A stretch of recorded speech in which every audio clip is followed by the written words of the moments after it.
Under a solitary moon suspended in the heavens outside a cave dwelling on the city's wild outskirts, two figures stood at a distance.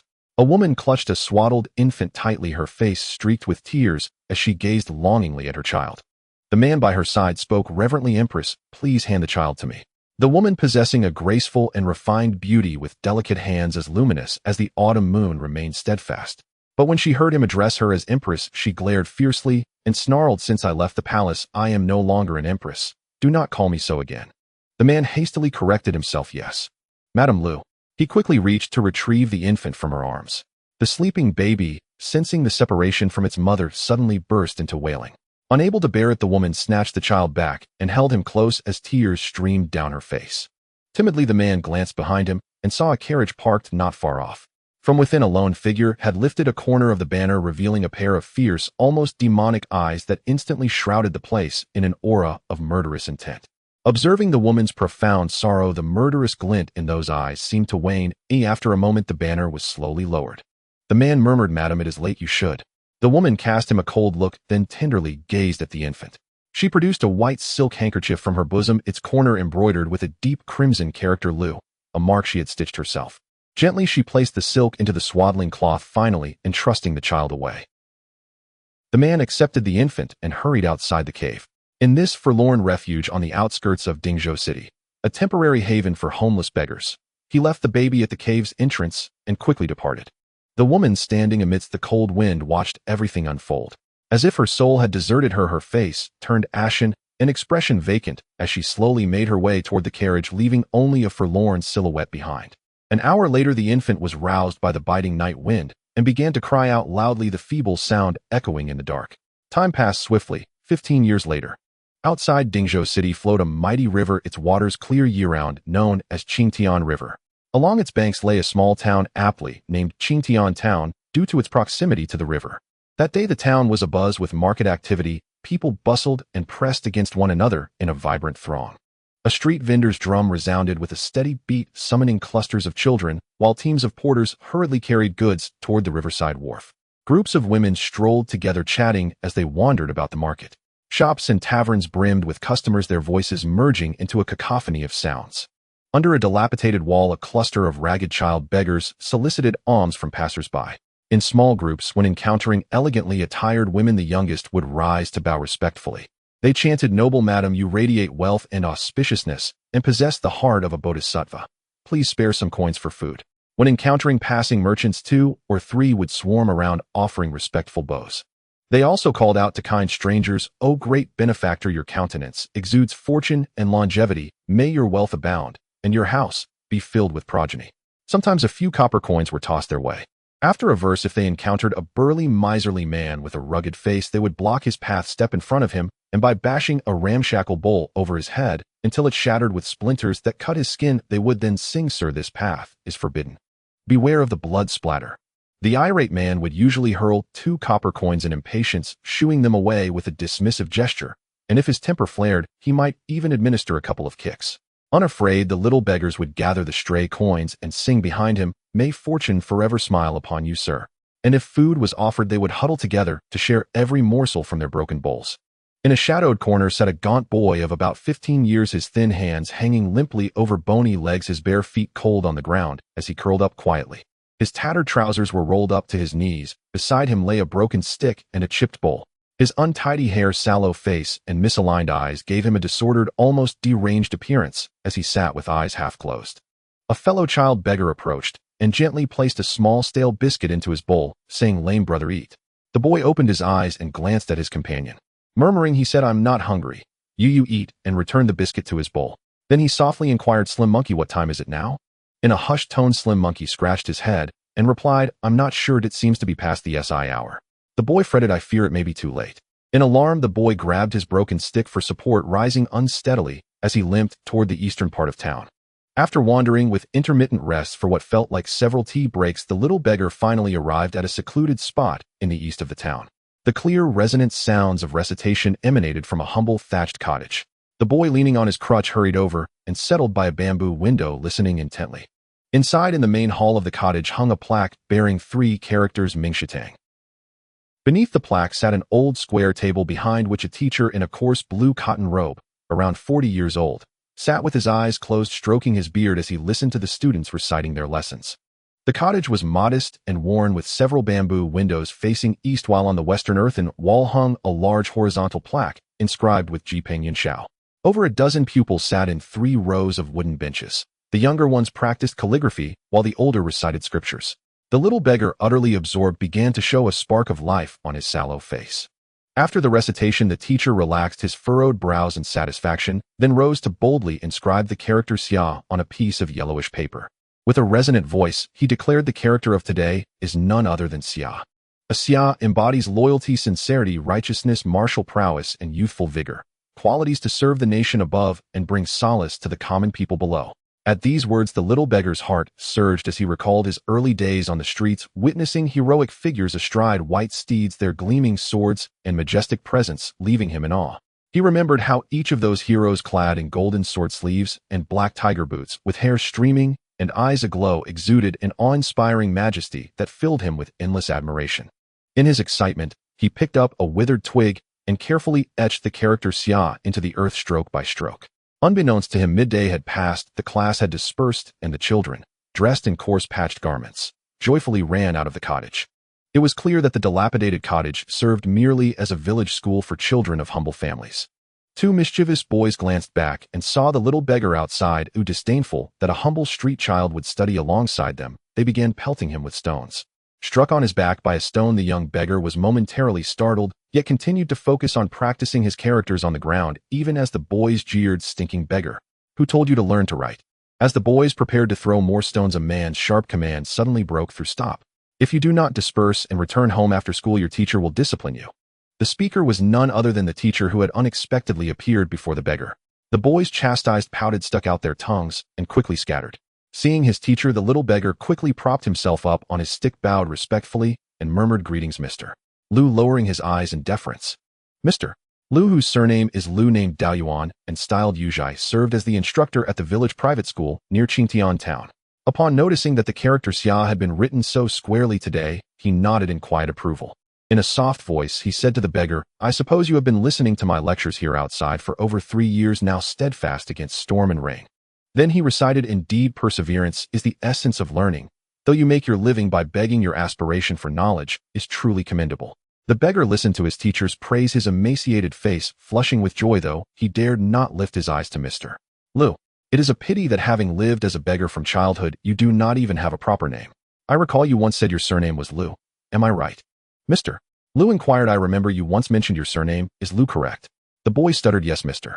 Lu, though Slim Monkey and the others call me Lame Brother, and Tang Jiagong addresses me as 13. Besides his physical handicap and stutter, the boy's name sounded unseemly." Mr. Lu raised an eyebrow and remarked, "Lame Brother 13. What sort of names are these?"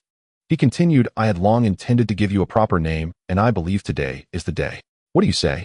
As he spoke, he gently stroked his beard and smiled radiantly at the boy. At these words, the boy's heart soared with joy, and he quickly looked up, exclaiming, "Thank you, Mr. Lu." But his face was startling. His left eye drooped while his right eye was misaligned, and his mouth skewed to one side, creating a disconcerting appearance. Mr. Lu, taken aback, gasped and quickly averted his gaze as he pondered what proper name to bestow upon this studious little beggar. With his hands clasped behind his back, Mr. Lu strolled thoughtfully. After a moment, he suddenly lifted his gaze to behold crimson clouds gracing the horizon, a majestic sea of billowing vapor. Recalling the plaque inside the cottage bearing the inscription Jipeng Yunxiao, he made up his mind, "I shall give you the single character Yun, so that wherever you may be, your heart shall always harbor lofty ambitions." Then in a resounding tone, Mr. Lu declared, "Henceforth you shall be known as Lu Yun. What say you?" "Lu Yun." The boy repeated his new name in a trembling murmur, overwhelmed by the surge of emotion at finally receiving a proper name, as tears welled in his eyes. Suddenly, with a soft thud, the boy fell to his knees and kowtowed before Mr. Lu, crying, "Thank you, sir." Mr. Lu quickly helped him up, and after offering comforting words, saw him off. At dusk, a group of beggars, young and old alike, gradually returned to a dilapidated, abandoned shrine in the outskirts of town, a refuge for Qingtian town's destitute. In the center of the temple hall, a large cauldron was set upon a pile of stones, its fire fueled by burning wood. As an elderly man leaned against it, behind him stood a broken clay Buddha. This man was none other than Tang Jiagong, the head of the beggars in the Dingzhou region, belonging to the Tang generation of their sect, known by his seniority as the ninth in line. Tang Jiagong, with his tousled white hair and patched garments, puffed on a dry tobacco pipe, his appearance a testament to years of hardship. Upon entering the shrine, the group first respectfully bowed to Tang Jiagong. Whatever copper coins they obtained were placed before him, and then they all proceeded to the cauldron to pour in the food, while one stoked the fire and the rest found corners to sit. That day's collection of food included thin porridge, broken biscuits, leftover rice and noodles, coarse grains, and even some dried cornbread, a modest bounty. Lu Yun then entered the shrine limping as he bowed respectfully, saying, "Ninth Gong, I have returned." He added, "Old 13 is back," before tossing 2 bread cakes from his bowl into the cauldron and setting his stick aside. Tang Jiagong nodded slightly, observing that Lu Yun appeared unusually spirited that day, and asked Old 13, "Did you attend your lessons again today?" Lu Yun replied, "Yes, Ninth Gong, I did go." "Mr. Lu even bestowed a name upon me today," his face unmistakably beaming with joy. Tang Jiagong frowned and remarked, "What need have we beggars for names anyway?" Lu Yun hastily nodded in response, "Yes, Old 13 indeed." At that moment, a tall, gaunt beggar shouted, "Old 13, with your lame leg and hideous looks, wherever you sit in the street, generous passers-by can't help but give you more coins, far more than what we receive." Others murmured in agreement, while Lu Yun listened quietly, recalling that although the others had received plenty of coins that day, he had only managed 2 bread cakes, leaving him silently subdued. Nearby, Slim Monkey retorted loudly, "You old swine. If you've got the guts, why don't you cripple your own leg and mar your face, so that every day your bowl might be filled to the brim?" Slim Monkey's words drew a round of suppressed laughter from the beggars. Old Seven's face flushed red, yet he mumbled defensively, "I simply lack that ability." Old Seven continued, "For a beggar like me, securing my daily meal is what matters. As for Old 13, who attends that private school daily to learn letters, perhaps he dreams of one day earning great honor in court." Old Seven's remark was met with raucous laughter from the group. "Humph," Slim Monkey added, "who knows? Perhaps someday the literate lame fellow will compose a fine poem outside a wealthy mansion, earning him far more silver than your endless ballads. Look at that sour look on your face." Old Seven, his face flushed with indignation from Slim Monkey's words, was rendered speechless. "Humph." Then Slim Monkey slyly winked at Lu Yun, who returned a grateful smile. Clearing his throat sharply, Tang Jiagong's expression grew stern as he asked, "What is all this clamor about?" He continued, addressing Old Seven, "Did you collect the most coins for food today? Then spare your grumbling." After tapping his tobacco pipe, he added, "We beggars walk through countless households and dine on charity, braving wind and rain. Begging is our livelihood." Then turning to Lu Yun, he said, "You too. In the future, focus on your studies, for all the learning in the world will not fill your bowl." He continued, "Tomorrow there will be a fabric shop opening in the alleys. Go there and collect more coins." Lu Yun, limping slightly, bowed his head in reply, "Yes, Ninth Gong." Upon hearing this, Slim Monkey felt a surge of unease. For in the beggars' sect, aside from the 3 festivals, it was considered inauspicious for beggars to solicit coins on the day a shop opened. Such events were strictly taboo. Tang Jiagong's arrangement was clearly a scheme, and Lu Yun was undoubtedly the bait. Although Slim Monkey harbored these thoughts, he dared not voice them. The other beggars, equally aware, fell silent. That evening, after partaking in the mixed porridge from the large cauldron, they gathered straw and tattered cotton to lie down and sleep. Under a bright moon and sparse stars, Lu Yun, now bearing his new name, tossed and turned in restless excitement. He gently retrieved a cloth parcel from his bosom, and upon unwrapping it carefully, picked up a piece of white silk. Time had yellowed it, and at one corner the character Lu had been embroidered in red silk thread with exquisite, graceful artistry. Lu Yun tenderly caressed it as his eyes moistened with unshed tears. Tang Jiagong had once recounted Lu Yun's origins 15 years ago. While taking shelter in a cave on the city's outskirts, he heard in the dead of night the wailing of an infant from outside. Upon investigating, he discovered a swaddled infant, about half a year old, abandoned at the cave entrance, seemingly left there by someone who, knowing his reputation, intended for Tang Jiagong to adopt the child. The silk cloth was the infant's cherished item. Noticing that the infant's face was slightly askew, Tang Jiagong understood the reason behind the abandonment, a commonplace occurrence in his many years as a beggar. Moved by the child's pitiable origins, he took the infant in. Noticing the red Lu embroidered on the silk, Tang Jiagong surmised that the child must belong to the Lu family. Perhaps, even though abandoned, his parents could not bear the thought of him losing his surname, and so left this token behind.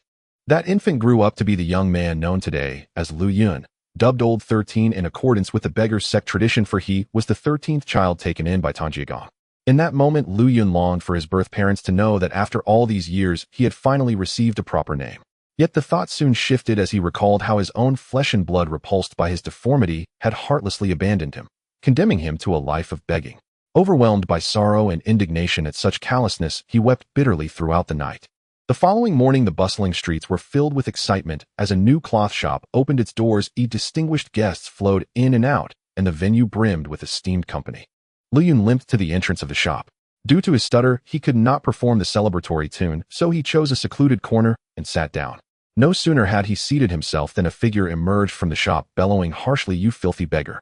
You choose no day for begging, and today of all days. The owner has just opened, yet you come to bring ill omen. Get out of my sight," the man roared. Lu Yun quickly rose with the aid of his stick and offered an apology. "Please, sir, I come only to offer congratulations. Wishing you prosperity from all directions." "Damn you. Your words are all muddled. What celebration are you offering? You damn fool, looking for a beating." The irate man seized Lu Yun's ragged collar, slapping him, and then kicking him to unsteady his footing. Lu Yun staggered and fell to the ground with blood seeping from his lip and his head receiving brutal kicks that left his face smudged. Unrelieved, his attacker delivered a forceful kick to his stomach, sending him over a meter away. Overwhelmed by the brutal assault, Lu Yun's breath was stifled, and he could not utter a sound. He could only clutch his abdomen and writhe in agony on the pavement, cold sweat streaming down his face. Already frail, the combined shock and pain soon caused him to faint. In moments, a throng of beggars surged from the street corners, shouting and crying as they rushed towards him in sorrow. "They're killing him, killing him. Who would be so ruthless as to assault a wretched soul like him? Old Shirsan, who did you offend to incur such wrath? It's this man who bullies us pitiable beggars. By the bright heavens, the shop owner must pay for his murderous act. Poor fellow." The beggars encircled the attacker, kneeling, shouting, crying, and pleading in a chorus of lament. In an instant, people of all ages from the street gathered, and even the guests emerged to witness the commotion. The brute who had been attacking was caught unawares and stood momentarily bewildered. Hearing the uproar, the shop owner hurriedly emerged, aware that he had invited trouble. With clasped hands and a bow, he said, "Dear beggar elders, I am mere servant of this establishment, have foolishly injured your esteemed brethren. I beg your forgiveness. Please lead the way. I must hurry to make amends with Jiugong." On hearing this, the beggars, recognizing the farce, ceased their wails, gently lifted Lu Yun, and dispersed to form a circle along the street, waiting silently. A beggar accompanied the shop owner to Jiugong. After a short while, a span measured by 3 incense sticks, the owner returned, and one of the beggars loudly proclaimed, "Jiugong has decreed that old Shirsan, for his improper timing in begging, must be severely punished. No one is to carry him for treatment. The shop owner has already atoned before Jiugong. Now let us disperse." Just when the beggars were about to disperse, another voice declared, "Jiugong has said that today, on this auspicious opening of the shop, even beggars know proper etiquette. Be quick to extend your congratulations to the owner." In unison, the beggars exclaimed, "We wish you, sir, prosperity as boundless as golden streams and fortune from all directions." The shop owner immediately returned the gesture with a beaming smile and clasped hands, saying, "Thank you, thank you. With the auspicious words of you esteemed beggars." In this charade, the beggars' cries and the owner's effusive smiles were mere pretense. Only Lu Yun's searing pain was unmistakably real. At Jiugong's command, the assembled group abandoned Lu Yun and dispersed, leaving him alone on the street, suffering in solitary agony. Even the local residents, wary of trouble, avoided approaching the injured beggar. By evening, as heavy rain began to fall, the streets stood utterly deserted. Raindrops cascaded down Lu Yun's face, with no covering, and clothes soaked through the biting cold gradually roused him. As he mustered the strength to sit up, his chest heaved with harsh coughs amid the persistent patter of rain, leaving his expression blank. Since childhood, enduring fierce winds and driving rain had been his lot. He even wished for an even harsher storm, complete with thunder and lightning, a bolt to split him in two so that his solitary misery would finally end. Lost in thought, he sat numb under the rain, letting the cold water wash over him as he silently endured the indifference of the world. By nightfall, his eyes were vacant and his weakened body trembled as if about to collapse. At that moment, Shuhauer arrived with 2 young beggars. Upon finding Lu Yun, they hurried to help him up and, stumbling along, carried him back to a dilapidated temple. Inside the temple, the beggars served bowls of wine and meat, spitting and engaging in boisterous drinking games with unrestrained merriment. Evidently, the shop owner had paid a handsome sum in restitution to Jiugong. Jiugong, upon seeing Lu Yun, barely remarked and simply ordered Shuhauer to help him to a pile of firewood and stones to dry his wet clothes. Shuhauer handed Lu Yun a battered bowl containing meager scraps of food. Patting him gently, he signaled for him to take a few bites, and Lu Yun mechanically stuffed the food into his mouth. Beside him, Shuhauer wore a sorrowful expression. Lu Yun was well aware that Jiugong had used him as bait today, but there was nothing he could do about it. Life as a beggar was a daily struggle. Frail since childhood and less adept at begging than his peers, he rarely acquired enough to survive. That he had been taken in by Jiugong was in itself a stroke of luck. Later, he became inexplicably enamored with reading and riding off and sneaking away to attend classes. This ambition soon aroused discontent among the other beggars. Jiugong's refusal to have him brought back was a deliberate chastisement to curb his dreamy aspirations and remind him of his station. After a day had passed, and the other beggars had resumed their street begging, Liyun, plagued by internal injuries and congested qi, found himself coughing uncontrollably, with every step forced to spend the entire day resting in the dilapidated temple. Shohauer had once quietly mentioned that the previous day Jiugong had cheated the shop owner out of a large sum of silver, and that Liyun might ask Jiugong to fetch a doctor so he could have some medicine. While all the other beggars fared well this time, he alone had suffered a grievous injury, a terrible misfortune. Liyun shook his head and told Shohauer, "Do not mention this again." Then in a placid tone he added, "Though I am a beggar, I do not have to beg for everything." Hearing this, Shohauer could only helplessly shake his head, knowing his stubborn nature all too well. That day, observing his prolonged state, Jiugong called him over and said, "Old Shursan, among us beggars suffering our usual injuries is nothing unusual, though our frail bodies must be handled with care." Liyun bowed his head and replied, "Yes, Jiugong." Jiugong continued, "Today go out to the hills beyond the city to fetch some jiegong and ganxiao. On your return, beg for some fresh ginger and scallions to make a therapeutic soup. It will surely help you." "Yes, Jiugong." Following these orders, Liyun, leaning on his stick and limping, staggered with frequent stops until he reached a secluded valley on the outskirts in search of medicinal herbs. After what seemed like half a day, having gathered only a few herbs, Liyun discovered a particularly clear mountain stream. He approached it to drink and rest. The water was pure and sweet, after drinking a soothing ease washed over him. Though weary from his journey, the sight of verdant trees and wildflowers lifted his spirits, and he laid down among scattered rocks, soon drifting into a deep sleep. Under the full moon, night had silently fallen. Liyun startled awake, thinking, "Oh no, I must hurry back or Jiugong's wrath will be upon me." In the pitch darkness, in his frantic haste, Liyun lost his way. After wandering for about 2 hours, utterly exhausted, he had no choice but to sit down, gasping and coughing heavily, unaware that he had drifted far from Qingtian town. As Liyun fretted in his panic, he suddenly heard the clashing of weapons from the valley, a fierce and intense sound. Alarmed and frightened, he listened intently, realizing the skirmish was quite near. Listening further, he discerned voices of astonishment mingled with the clanging, along with sounds reminiscent of flitting stones and whirling sand driven by a gusting wind.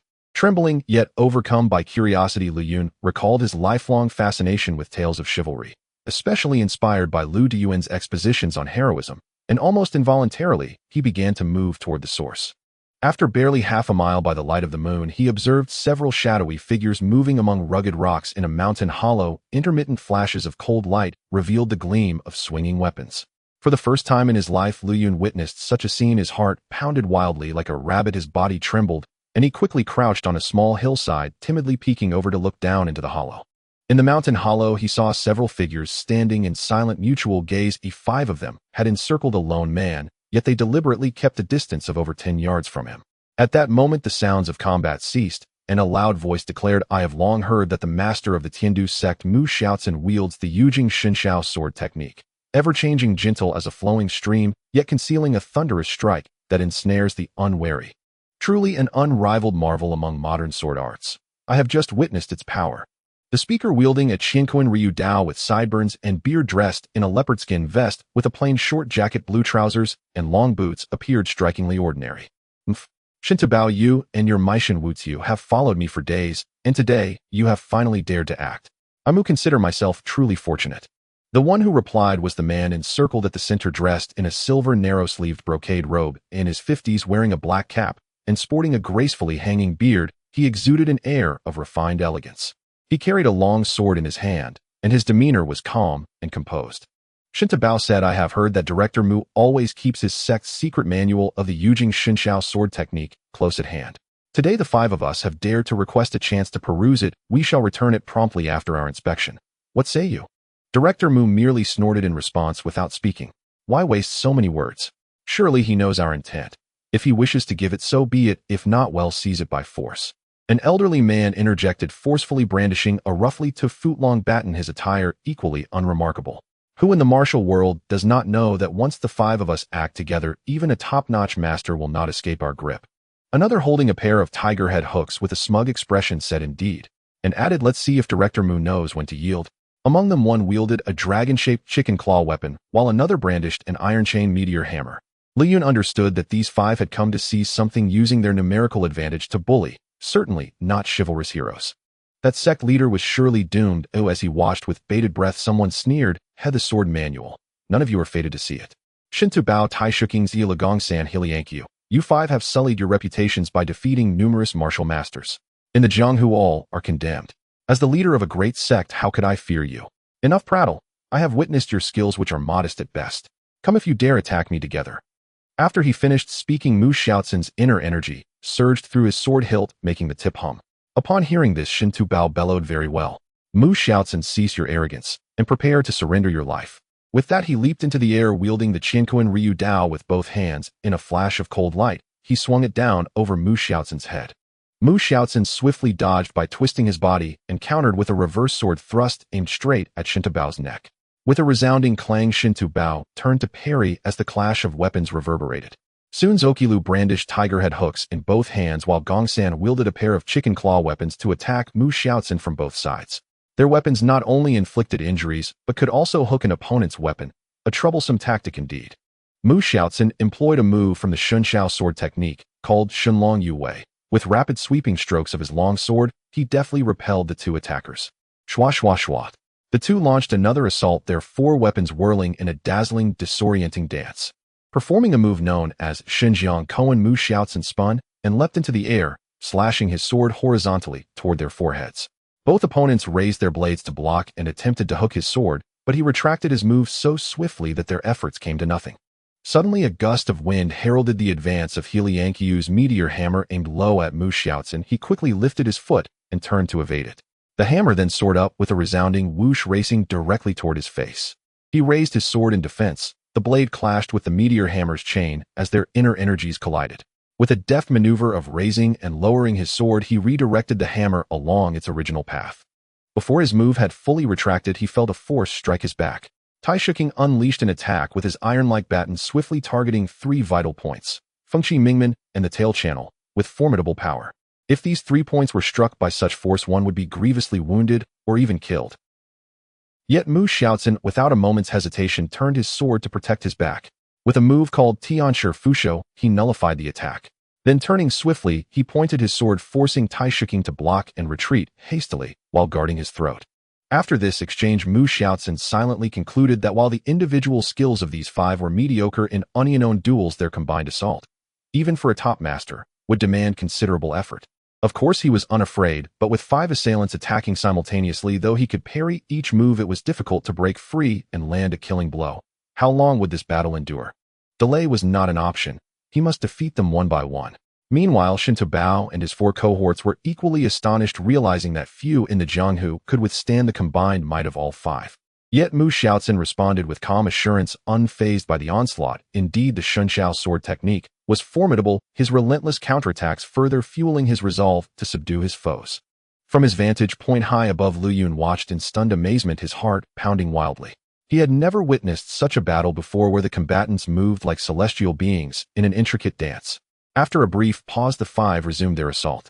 Determined, Mu Xiaoxin shouted, "Let me test the strength of your inner energies." After a short respite, the five attacked once more. With resolute determination, Mu Xiaoxin cried out, "Let me see how strong your inner energy really is." With a swift motion, the ancient warrior darted forward, directing his flying sword down towards Tai Shuking's head. Surprised, Tai Shuqing immediately flipped over to sit upright and countered with a thrust of his own, targeting the key points below his ribs at the zhongmen and armpit. The speed was astonishing, marking 3 precise strikes in an instant. Mu Xiaoqing swiftly inclined his body and deflected each attack with a flick of his sword. He then executed the Laojun San Dan, sweeping his sword left and right, leaving Tai Shuqing dazzled. Suddenly, the tip of his sword lunged towards Tai Shuking's forehead. In a hurry, Tai Shuqing ducked to avoid it, but in his eagerness, he unleashed a series of strikes with his weapon aimed at Mu Xiaoqing's face, the center of his brow and the area above his lip. Mu Xiaoqing utilized the Zue Xian Ta Ma from the Shunxiao sword technique, leaning back as if he were a drunken immortal before swiftly rolling the tip of his sword upwards, slicing towards Tai Shuking's wrist. Tai Shuqing had no choice but to release his weapon, which was promptly sent flying by the sword's edge. Though Tai Shuking's acupoint sealing technique was commendable, losing his weapon momentarily stunned him. Suddenly, a gust of wind from Mu Xiaoqing's palm struck his chest, and before he could utter a sound, he collapsed lifelessly to the ground. Within just 2 or 3 exchanges, one person had fallen, leaving the remaining 4 in a state of shock. Without pausing, Mu Xiaoqing leaped forward, positioning himself in front of Helian Xiao, and swung his sword with a swift whoosh. Helian Xiao brandished his meteor hammer, spinning it with a whoosh, creating a tight defense that left no openings. The others, seizing the moment, rushed in, each attacking Mu Xiaoqing with their weapons. He responded with Yunxiao Wanli, blocking each attack with loud clangs. In a desperate bid to survive, Helian Xiao hurled his meteor hammer with all his might towards Mu Xiaoqing's vital points. Yet Mu Xiaoqing's footwork was light, allowing him to evade each strike with ease. Unbeknownst to him, the meteor hammer seemed to possess a will of its own, relentlessly pursuing him. A moment's hesitation and the hammer would whistle towards his joints with formidable speed and agility. The other 3 also hurriedly retreated to avoid being accidentally struck. Helian Xiao's meteor hammer gained momentum, crashing down and up left and right, sending debris flying, a true master of the weapon. Close combat was preferable to distant fights. Seizing a fleeting moment when the hammer whirled away, Mu Xiaoqing darted forward like a swallow, raising his sword with a shout of duel. The blade sliced towards the iron chain, and with a surge of internal energy, the chain snapped into 2 segments. With the loss of control over the iron chain, the meteor hammer crashed to the ground. A sudden strike followed from Helian Xiao, who hastily countered, but with a poof, he spat blood and collapsed, his eyes wide in shock. The remaining 2 were even more alarmed, exchanging glances. Qingtian Bao thought, "It seems we must fight for our lives today." He shouted, "Let's all attack together." As he led the charge with his knife, followed closely by Zhuo Qiulu and Gongshan He. Zhuo Qiulu executed a series of fierce attacks with his dual tiger-headed hooks aimed at Mu Xiaoqing's lower body, pulling, dragging, and slicing with relentless aggression. Gongshan He wielded 2 dragon-shaped claws that danced like specters, their tips exceptionally sharp, aiming directly at Mu Xiaoqing's head, barely an inch away from his eyes, creating a perilous situation. Qingtian Bao tightly gripped his Qianquan Rihayu knife, its twin blades glistening coldly, alternating in seamless strikes, parrying, slashing, thrusting, and cutting in an unpredictable rhythm and unstoppable force. Seeing the dire situation, Mu Xiaoqing defended against several attacks before leaping backward, escaping the fray. Zhuo Qiulu, noticing this, locked his hooks together, instantly doubling the length of his weapons, and executed Hangso Lia, sweeping towards Mu Xiaoqing's waist. Seizing the opportunity, Mu Xiaoqing performed Jidao Longshou, driving his sword straight towards Zhuo Qiulu's heart. Zhuo Qiulu quickly adjusted his hooks to cross, but Mu Xiaoqing's sword pierced through, getting trapped between the hooks. "Got you!" Zhuo Qiulu exclaimed, locking down the blade, intending to disarm Mu Xiaoqing. However, he noticed a slight smile on Mu Xiaoqing's lips. No matter how hard he strained, the sword remained immovable. Seeing this, Qingtian Bao and Gongshan He rushed toward Mu Xiaoqing's back. Mu Xiaoqing pushed Zhuo Qiulu back a step, evading the attacks from behind, and shouted, "Puh!" As he twisted his sword, the hooks, which had no gaps, were instantly severed into pieces. Ignoring the situation, Zhuo Qiulu threw his remaining crescent daggers toward Mu Xiaoqing, who deflected them with his sword. The 2 daggers flew towards Qingtian Bao and Gongshan He, who hastily blocked them, only to witness Zhuo Qiulu's head severed cleanly. As the head rolled, blood gushed forth, causing Lu Yun to gasp in shock, quickly covering his mouth to stifle any cries of horror. In a fleeting moment, another had perished, and the remaining 2 dared not charge, recklessly stepping back while holding their weapons defensively. Gongshan He, already pale, suddenly turned and fled, exclaiming, "Mu Zhaoman, I apologize for any offense today. Farewell." "What?" Qingtian Bao stared in disbelief as Gongshan He vanished in an instant, fear coursing through him. Seeing Gongshan He escape, Mu Xiaoqing considered letting it go, but then realized that if he allowed him to flee, his own descent from the mountain would surely be compromised, leading to future troubles. Resolute, he declared, "No one leaves." As soon as the words left his lips, he hurled his sword, its cold light slicing through the air, piercing through Gongshan He's back, and emerging from his chest, ending his life instantly. Mu Xiaoqing retrieved his sword and approached Qingtian Bao, observing that he now stood alone among 5. Qingtian Bao, sweating profusely, wore an expression of uncertainty. Knowing Mu Xiaoqing's decisive and ruthless nature, he realized he couldn't afford to be complacent and needed to devise an escape plan. Before he knew it, Mu Xiaoqing had floated to him, standing tall and commanding, "Qingtian Bao, you're the last. Make your move." "Wait!" Qingtian Bao suddenly commanded, throwing his Qianquan Rihayu knife to the ground with a clatter. Mu Xiaoqing was taken aback, wondering if he was surrendering. "Mu Zhaoman, didn't you want to test my internal skill? Let's fight barehanded." Qingtian Bao declared sternly. Mu Xiaoqing, surprised, chuckled. "Ah, bandit speaks of righteousness. How intriguing. Very well." He then stood with his hands behind his back, adopting a nonchalant demeanor. Qingtian Bao stepped back a few paces, one hand behind his back, and the other raised in front, gathering energy poised to strike. From a distance, Lu Yun observed Shintu Bao discreetly pull a small white vial from his sleeve, removing the cap, and hastily rubbing some powder into his palm, a pained expression crossing his face. Worried, Lu Yun thought, this man is applying poison. What treachery is afoot? But he dared not speak up, uncertain of what to do. Suddenly, Shintu Bao lunged forward with a powerful palm strike directed at Mu Xiaoqing. With a sidestep, Mu Xiaoqing narrowly avoided it, seemingly having anticipated the attack, but reluctant to counter. Unexpectedly, Shintu Bao altered his technique midair, executing a backhand strike aimed straight at Mu Xiaoqing's heart. Lu Yun's heart sank, realizing it's a trick. Mu Zhongmen. Just then, Mu Xiaoqing responded with his left hand, countering smoothly. The two palms collided with a thunderous bang, sending Shintu Bao tumbling backward, blood spilling from his mouth as he gasped for breath, drenched in sweat. In a hurry, Shintu Bao retrieved a red vial from his clothes, uncapping it, and hastily swallowing a pill. Mu Xiaoqing, observing his odd behavior, inquired, "What are you doing?" Shintu Bao grunted in reply, "My internal skills are inferior to yours. After sustaining an injury, I need medicine to alleviate the pain." Seeing Shintu Bao in such a pathetic state, Mu Xiaoqing felt a wave of scorn wash over him. "Huh. You 5 today are nothing but 5 Chiochi gather in the Soul Break Valley. How many return after a long night?" he mused, stroking his beard with a smile. Shintu Bao fell silent, recalling how their group had learned of Mu Xiaoqing descending from Tianlu Mountain alone half a month ago, carrying the famed Yujing Shunshao sword manual. They had conspired to ambush him in the valley, believing they could seize the manual only to see for perish. But now, you may just be rejoicing too soon, Mu Zhongmen. Shintu Bao suddenly laughed maniacally. "What do you mean? Who may not return is you, Mu Zhongmen. After our clash just now, did you feel anything unusual?"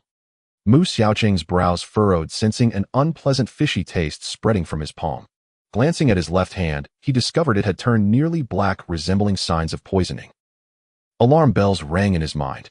He quickly concentrated his internal energy into his right hand's index and middle fingers, swiftly pressing them against several acupoints on his left hand to seal the blood flow.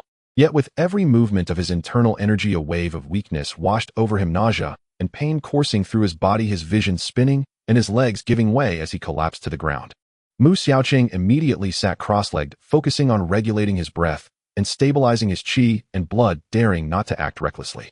Had Shintu Bao not possessed stronger internal skills than the other, for he might have already perished from his injuries.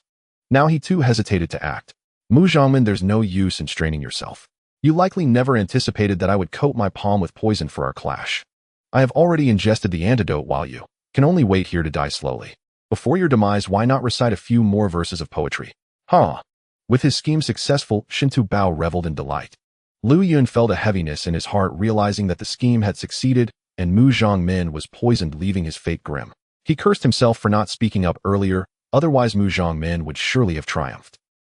Now that things had progressed this far, should he quietly withdraw to avoid being discovered and killed? That would be utterly unacceptable.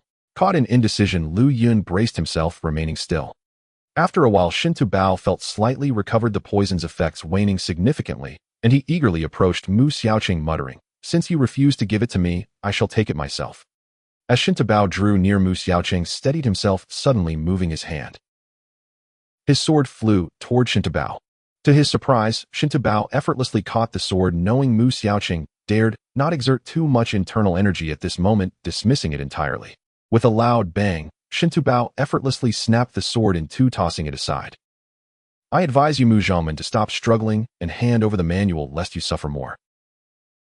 As Shintu Bao drew closer, Mu Xiaoqing felt increasingly tense. Suddenly, he pulled out a silk-bound book from his robe, holding it aloft and declaring, "You will not take this sword manual." With that, he rolled it up and hurled it toward a pile of rocks, sending it flying over 10 feet into the debris. Shintu Bao gasped momentarily, forgetting Mu Xiaoqing as he rushed to retrieve the manual, excitement coursing through him as he flipped through its pages. After only a few pages, his delight grew as he murmured, "So the Yujing Shunshao sword manual is in 2 parts. The upper section contains the supreme internal skill Yujing Gong, while the lower part boasts the exquisite Shunshao sword technique. Both internal skill and swordplay are present, truly a treasure of the martial world."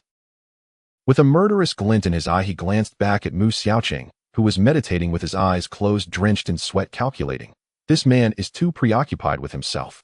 I'll take my time with this treasure and deal with him later." As he resumed his reading, marveling at the intricacies, he exclaimed, "Today, I truly hit the jackpot. Ha ha. Suddenly, a fierce wind whooshed from behind, striking Qingtian Bao's skull with a resounding crack. His eyes widened in shock, mouth agape, his body swayed before collapsing to the ground, convulsing twice before falling still, his eyes bulging with disbelief. Mu Xiaoqing had deliberately tossed the book to distract Qingtian Bao, and while he let his guard down, Mu Xiaoqing had quietly picked up a stone, launching it with all the internal energy he had left toward the crucial acupoint at the back of Qingtian Bao's head. The stone shattered bone and struck true, ending his life with one decisive blow. However, using his internal energy in that manner caused Mu Xiaoqing to spew forth a mouthful of black blood, unable to maintain consciousness as he fell unconscious. The valley fell silent once more, the only sound being the mournful wind. Lu Yun waited a while, but there was no movement from anyone. It was the first time he had witnessed such a scene where several lives were lost in the blink of an eye. Particularly Mu Zhongmin, who had faced 5 opponents, yet ultimately succumbed to poison. The martial world was drenched in bloodshed far beyond his previous imaginings, and he sighed heavily. Slowly Lu Yun rose, trembling all over, and limped down the slope, thinking he should return quickly. Yet he recalled that everything in the valley today stemmed from that sword manual. What was this book that had cost so many lives? The manual remained with the dead, Qingtian Bao being originally Mu Zhongmin's possession. It ought to be returned. With that thought, Lu Yun cautiously approached Qingtian Bao's corpse, noting that even in death his eyes remained wide with fury. He quickly turned away, retrieving the Yujing Shunxiao sword manual from Qingtian Bao's grasp. A surge of curiosity overcame him as he flipped through a few pages. The book detailed methods for cultivating internal skills and swordplay, each sentence rich with profundity, yet difficult to comprehend. Closing the book, he approached Mu Xiaoqing, seeing that his face had turned green. He dared not linger, gently placing the sword manual back in his embrace with a sigh before turning to leave. In his flurry of thoughts, he accidentally slipped on a stone, falling heavily with a loud thud. Unbeknownst to him, Mu Xiaoqing startled awake, stirred, murmuring, "Who's there?" As the voice rang out, Lu Yun was taken aback, but joy swiftly replaced his surprise. He realized that the man before him was not dead, merely in a deep slumber. He replied softly, I passed by and saw you fighting fiercely with those 5 men, so I watched from that little hillside." Mu Xiaoqing, eyes tightly shut, guarding the entrance, recognized the voice of a youth and hurriedly said, "So it is a young hero. You must have witnessed what just transpired. I implore you to search the body of Qingtian Bao for an antidote. I would be eternally grateful." His breath was chaotic, his speech weak. "Okay, Mu sect leader, just a moment." For the first time in his life, Lu Yun was called a hero, and his heart surged with excitement. He rushed back to Qingtian Bao's body, feeling around for a while, until he found the small red vial that Qingtian Bao had swallowed. He hurriedly opened it, but found it empty. Returning to Mu Xiaoqing, Lu Yun recounted the truth of the situation. Mu Xiaoqing shook his head, saying, "If there were only this one vial, it would suffice, but alas, it has already been consumed. It seems I am doomed to face this crisis today." He forced a bitter smile, his brow etched with sorrow. Unwilling to accept defeat, Lu Yun tilted the vial to see if anything remained, and was delighted to find some residue. In his excitement, he propped up Mu Xiaoqing's head and brought the remnants to his lips. "Sect leader Mu, do not panic, there is still some left." Upon hearing this, Mu Xiaoqing quickly opened his mouth and swallowed the residue. After a moment's pause, the green pallor on his face began to subside slightly. Once his breathing stabilized, Mu Xiaoqing slowly opened his eyes, only to be confronted by a disheveled boy with a dirty face and a crooked smile. He could not help but exclaim, "Are you a human or a ghost?" Lu Yun quickly replied, "Sect leader Mu, please don't be alarmed. My name is Lu Yun, a beggar from Qingtian town. I've looked like this since childhood." Lu Yun proceeded to share his background and the events of the day with Mu Xiaoqing. His stammering made it difficult for Mu Xiaoqing to follow, but once Lu Yun finished, Mu Xiaoqing hastily reached into his robes and pulled out a book. Upon examining it, he confirmed it was his sword manual and felt a sense of relief. Considering the day's perilous events, Mu Xiaoqing pondered the young beggar who had witnessed everything. He wondered what thoughts occupied the boy's mind. Earlier he had taken the manual. How could he have expected to stop him? As he contemplated, Mu Xiaoqing gazed at Lu Yun, who was filled with pure light in his eyes. He thought further. Although he had ingested some antidote residue, it had only provided temporary relief. The poison had not dissipated. He relied on his profound internal energy to suppress its effects. Now weakened and unable to move freely, he found himself in a perilous valley.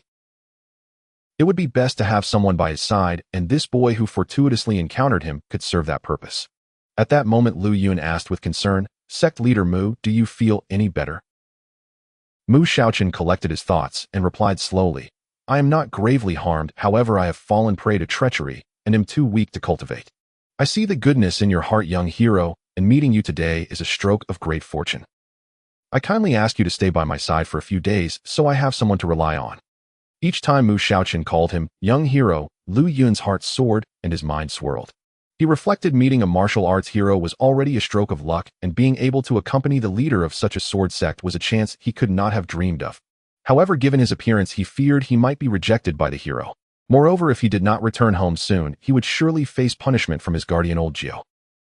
Seeing Lu Yun hesitate, Mu Xiaoqian pressed on. Might I ask young hero Lu for a favor? Please escort me back to Tianlu Mountain. I assure you I will not treat you unfairly and will reward you handsomely. If you truly do not wish to assist, then I will take my leave. Thank you, young hero. With that, he clasped his fists together and turned away. This provocation left Lu Yun flustered, and he quickly said, as long as sect leader Mu does not mind, I will stay. Mu Xiaoqian's heart leaped with joy as he exclaimed, excellent. Young hero truly is a gallant youth. Please sit by my side for a while. I need to focus on regulating my blood and breath to prevent the poison from acting up. Yes, sect leader Mu, rest assured I will remain by your side. With that, Lu Yun cast aside his distractions and devoted himself to staying close to Mu Xiaoqian. With the situation under control, Mu Xiaoqian sat cross-legged, eyes shut, his thumb pinching the middle finger while the other fingers curled into his palm. Employing his internal cultivation technique, he slowly gathered energy at the upper dantian and gradually sank it to the lower dantian, allowing his mind to guide the energy and circulate it through his meridians, compressing the poison gradually to the perineum to prevent it from spreading throughout his body. This process was quite delicate and required utmost caution. Hours passed and dawn broke. Lu Yun remained steadfast at Mu Xiaoqian's side, unyielding despite the fatigue that repeatedly assailed him. He gritted his teeth and persevered, refusing to let his guard down. With time, Mu Xiaoqian began to regain his composure and suddenly spat out a mouthful of black blood, foul and putrid, followed by a long breath. At last he opened his eyes. Seeing that Lu Yun had stayed by his side, he felt gratified. Young hero, you have worked hard. Please help me up and let us find a place to rest. Lu Yun nodded, helping Mu Xiaoqian to his feet. Sect leader Mu, please do not call me young hero anymore. I am just a small beggar. You may call me Lu Yun. Mu Xiaoqian studied Lu Yun closely. Indeed, he looked like a filthy little beggar. He smiled and replied, very well. As you wish, I shall call you Lu Yun from now on. Thus Lu Yun assisted Mu Xiaoqian, both of them wobbling as they made their way out of the valley. Mu Xiaoqian noticed that Lu Yun was limping, and after a few steps began to cough and struggle for breath. He could not help but shake his head in helplessness. The two of them traveled for quite some time, eventually reaching a market town after passing through Dingzhou. They found a modest inn to stay in. The sleepy innkeeper hurriedly led them to a small room on the second floor and rushed off to prepare tea. Mu Xiaoqian sat before the bed to recuperate, but noticed that Lu Yun's bare feet were raw and swollen. He handed Lu Yun a silver coin and instructed him to buy a pair of shoes and some clothes in the town.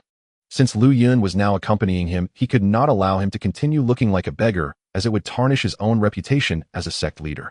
Having never seen so much money, Lu Yun initially wanted to decline, but after being scolded by Mu Xiaoqian, he gleefully went to buy a green shirt, shoes, and socks.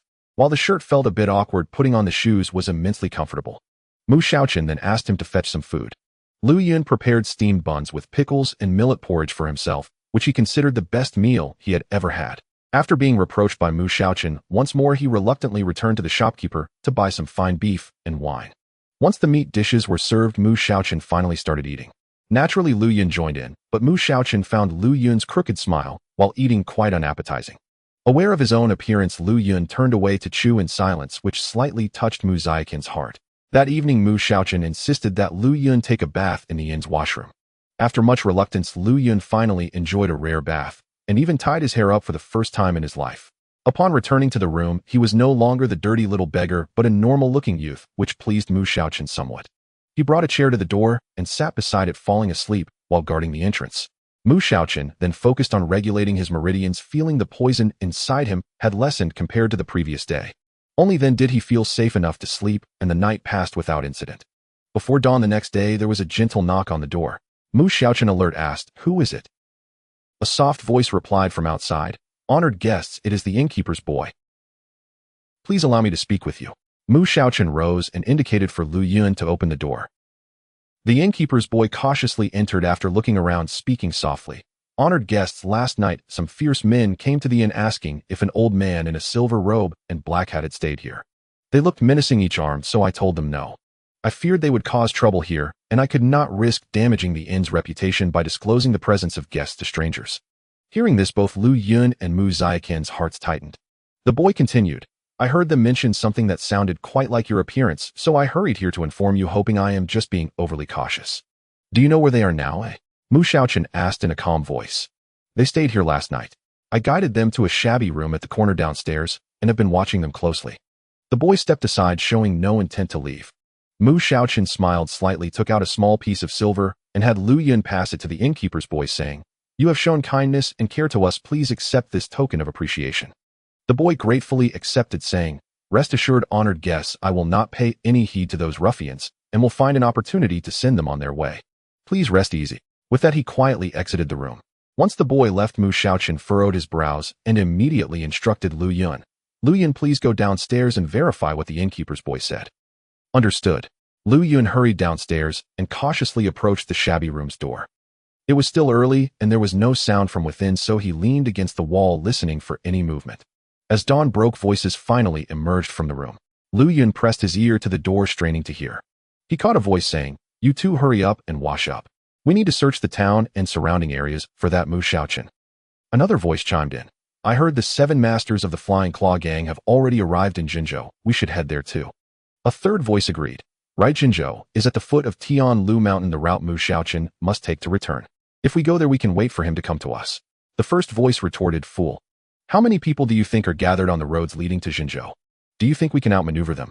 Yesterday, apart from seeing the corpses of the 5 rhinos of Meishan, wasn't there a pool of foul black blood on the ground? That must have come from Mu Xiaqian. The black blood indicates he has been poisoned, and he cannot have traveled far. We must seize the initiative. That makes sense. We will follow your lead. Good, let's set off at once. Lu Yun's heart raced with fear upon hearing this. If that were the case, their journey would be fraught with danger. He quickly retreated, ascended to the 2nd floor, and stuttered out what he had overheard to Mu Xiaqian. Upon hearing this, Mu Xiaqian's expression fluctuated between pale and furious. He exclaimed, Not long ago I descended the mountain alone to visit a martial arts elder, concealing my whereabouts and bringing no disciples. If I find out which one of those treacherous disciples leaked my movements, I will have him torn to pieces. After a moment of sorrow, he added, Under normal circumstances, I would not even bat an eye at such insignificant pests, but now. Mu Xiaqian glanced at Lu Yun, pondered for a moment, and asked, Lu Yun, do you have any ideas? Lu Yun was exhilarated to be asked for his opinion by the sect leader. After thinking for a moment, he quickly replied, I once heard my teacher mention an idiom to deceive the heavens and cross the sea. As Lu Yun stammered through his explanation, Mu Xiaqian's expression turned complex, but he ultimately nodded tightly.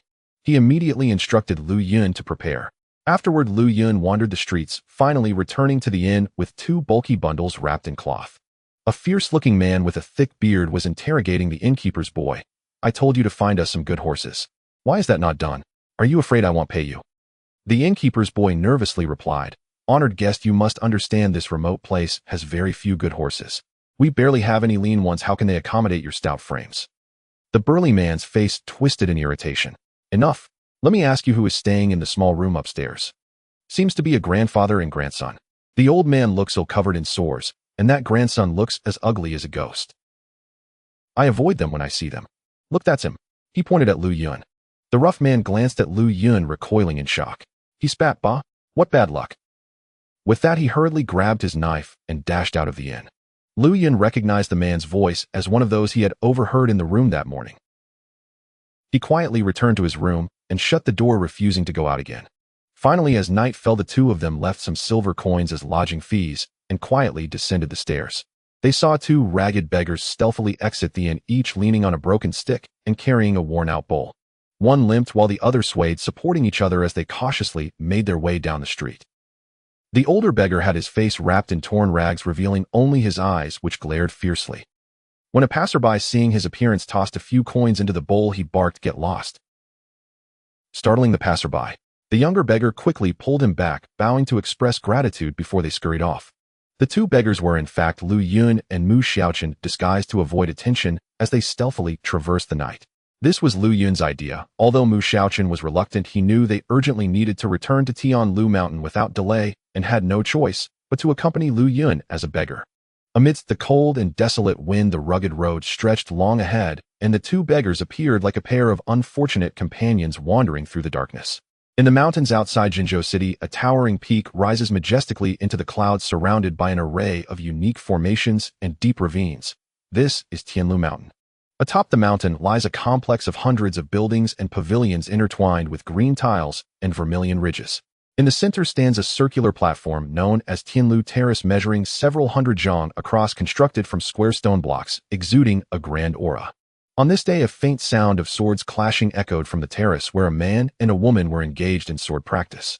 The two wielded long swords, playfully exchanging blows, while a dozen disciples stood on either side, holding their swords in readiness. The man sweeping his sword in a gentle arc teased, "Be careful, junior sister, my move jade hand caress is coming." "I know, senior brother." The woman replied, blocking his strike with a graceful dodge and countering with her own move. "What do you call that move?" the senior brother inquired. "Oh, I haven't thought of a name yet," she pouted. "How about embrace of desire?" he suggested with a grin. "Absolutely not. Let's call it delicate hand to chest," she replied coyly. The senior brother pivoted his sword, executing a swift diagonal thrust followed by a downward flick, saying, "What do you think of gentleman lifting skirt?" "That was exquisite, senior brother." She blushed in response. "Look out for the killing move," he declared, turning and lunging toward her with a fierce strike. Although his sword was swift, his force was gentle, and he called out, "Here comes old tree pressing peach." "Ah," she exclaimed, stepping back and parrying his thrust. Their swords then locked together, moving in a dance of push and pull, swirling in intricate patterns, yet remaining intertwined. The two were closely aligned, their movements harmonizing as if choreographed, the swordplay becoming a delicate dance. She cast a flirtatious glance at him and said, "Though your move is powerful, it still cannot surpass my gentle water silk cloud." After which she smiled, charmingly captivating those around her. The senior brother laughed. "It seems our mutual affection sword technique is nearly perfected, ha ha ha." The surrounding disciples could no longer bear to watch and lowered their heads in silence. "Rascals, get over here at once," an elderly voice thundered. An old man approached, clad in a silver brocade robe with a silk jade belt cinched at his waist. His high cheekbones and sunken cheeks gave him an imposing presence, and his deep-set eyes radiated authority even without anger. The senior brother, named Yin Nanshu, was the only son of Yin Tianbua, the second master of Tianlu sect. Reluctantly, he sheathed his sword and bowed. "Father, how do you fare?" The disciples on either side raised their swords above their heads and bowed in unison. "We pay our respects to the second master." Yet the junior sister seemed unafraid, joining her hands at her side and bowing slightly. "Yu Jiao pays her respects to Master Yin." Yin Tianbua nodded slightly and said coldly, "Jiao, please convey my regards to your mother." Jiao, whose full name was Pan Yu Jiao, was the daughter of the esteemed member of the Tianlu sect, Qingtian. "Yes," she replied. Yin Tianbua turned his attention back to his son, his face darkening as he barked, "You rascal! Come with me, I have matters to discuss." With that, he turned and swept away. Seeing his father's expression, Yin Nanshu knew it was not good news. Frustrated, he tossed his sword in front of a disciple, grumbling, "Catch." However, the disciple, caught off guard, failed to catch the sword, which clattered to the ground. "You fool!" Yin Nanshu echoed his father's reprimand, kicking the hapless disciple away before storming off. In the distance, two figures in silver robes leaned against a pavilion, whispering, "Sister Tsin, I believe Jiao and that Yin disciple are a perfect match, destined to become a couple." "Brother, and don't speak so recklessly. My Jiao is spoiled and unruly. She is certainly not worthy of the second master's son." Brother and named in Zhongji smiled gently and stroked his beard, saying, "The elder brother has been away for days. The second master has taken charge and is certainly diligent."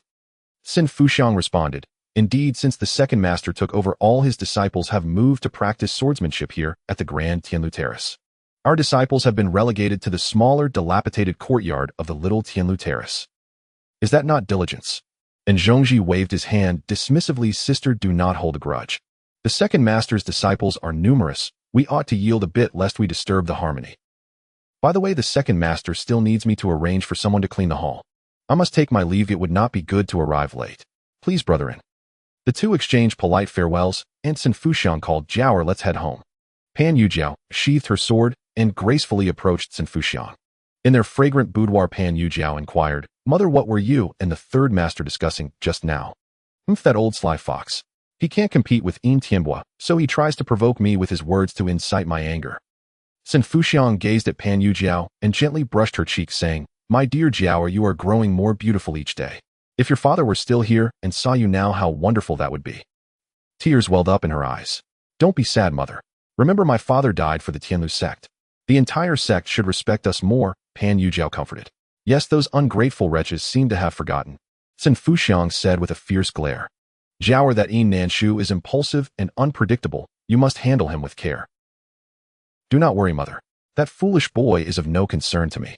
With that, the mother and daughter exchanged smiles. Once the Yin father and son returned to their residence, Yin Tianbu scolded. You fool. Spend less time with that little girl Pan Yujiao, otherwise your martial arts will surely decline and you'll become useless. Father, I'm just so bored on the mountain. If I don't tease junior sister, I'd die of boredom. Bored? Yin Tianbu's expression darkened further as he questioned sharply. So you resort to drinking and fooling around with those wealthy young masters from Xinzhou. It seems you were the one who told them that Mu Xiaoqing went down the mountain alone. Yin Nanshu shrugged dismissively. Father, I had a few too many drinks that day and just chatted a bit. What's the big deal? Do you know? Those young rascals who are oblivious to their own insignificance secretly spend a fortune hiring some underworld thugs to seize the Jade Classic Divine Sword Technique.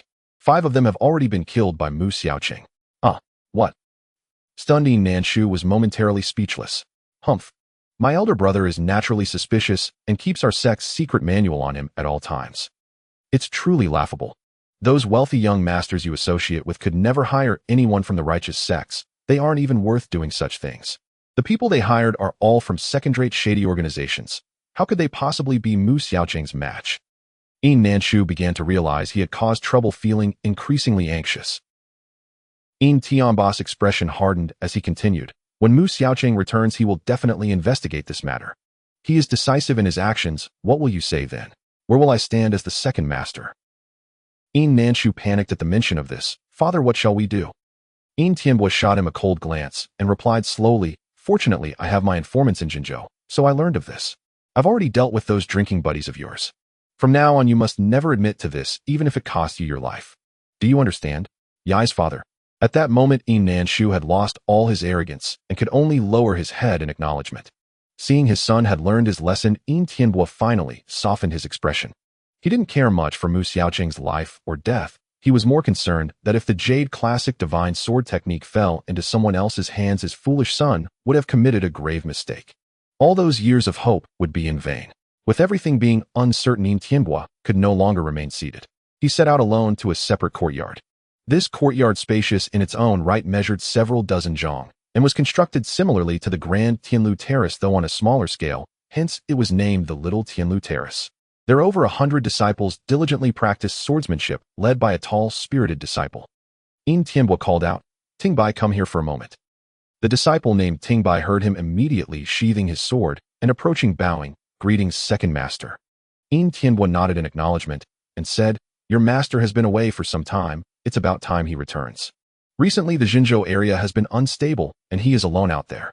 You should lead some disciples down the mountain to meet him. Rest assured, second master. My master possesses profound martial skills and is well known across the seas. He will be fine, Tingbai replied. Well known across the seas. How, what arrogance! Yin Tianbu thought to himself, but said with a smile, That is incorrect. As the eldest disciple of the sect leader, you should naturally go to welcome your master. If you show such respect and understanding, your master will surely be pleased. Tingbai's eyes lit up with understanding as he said, Thank you for your guidance, master. Yin Tianbu nodded slightly and turned to leave. Shortly after this, elder disciple of the sect leader personally selected 20 or so disciples, armed them with swords, packed provisions, and eagerly set off down Tianlu Mountain.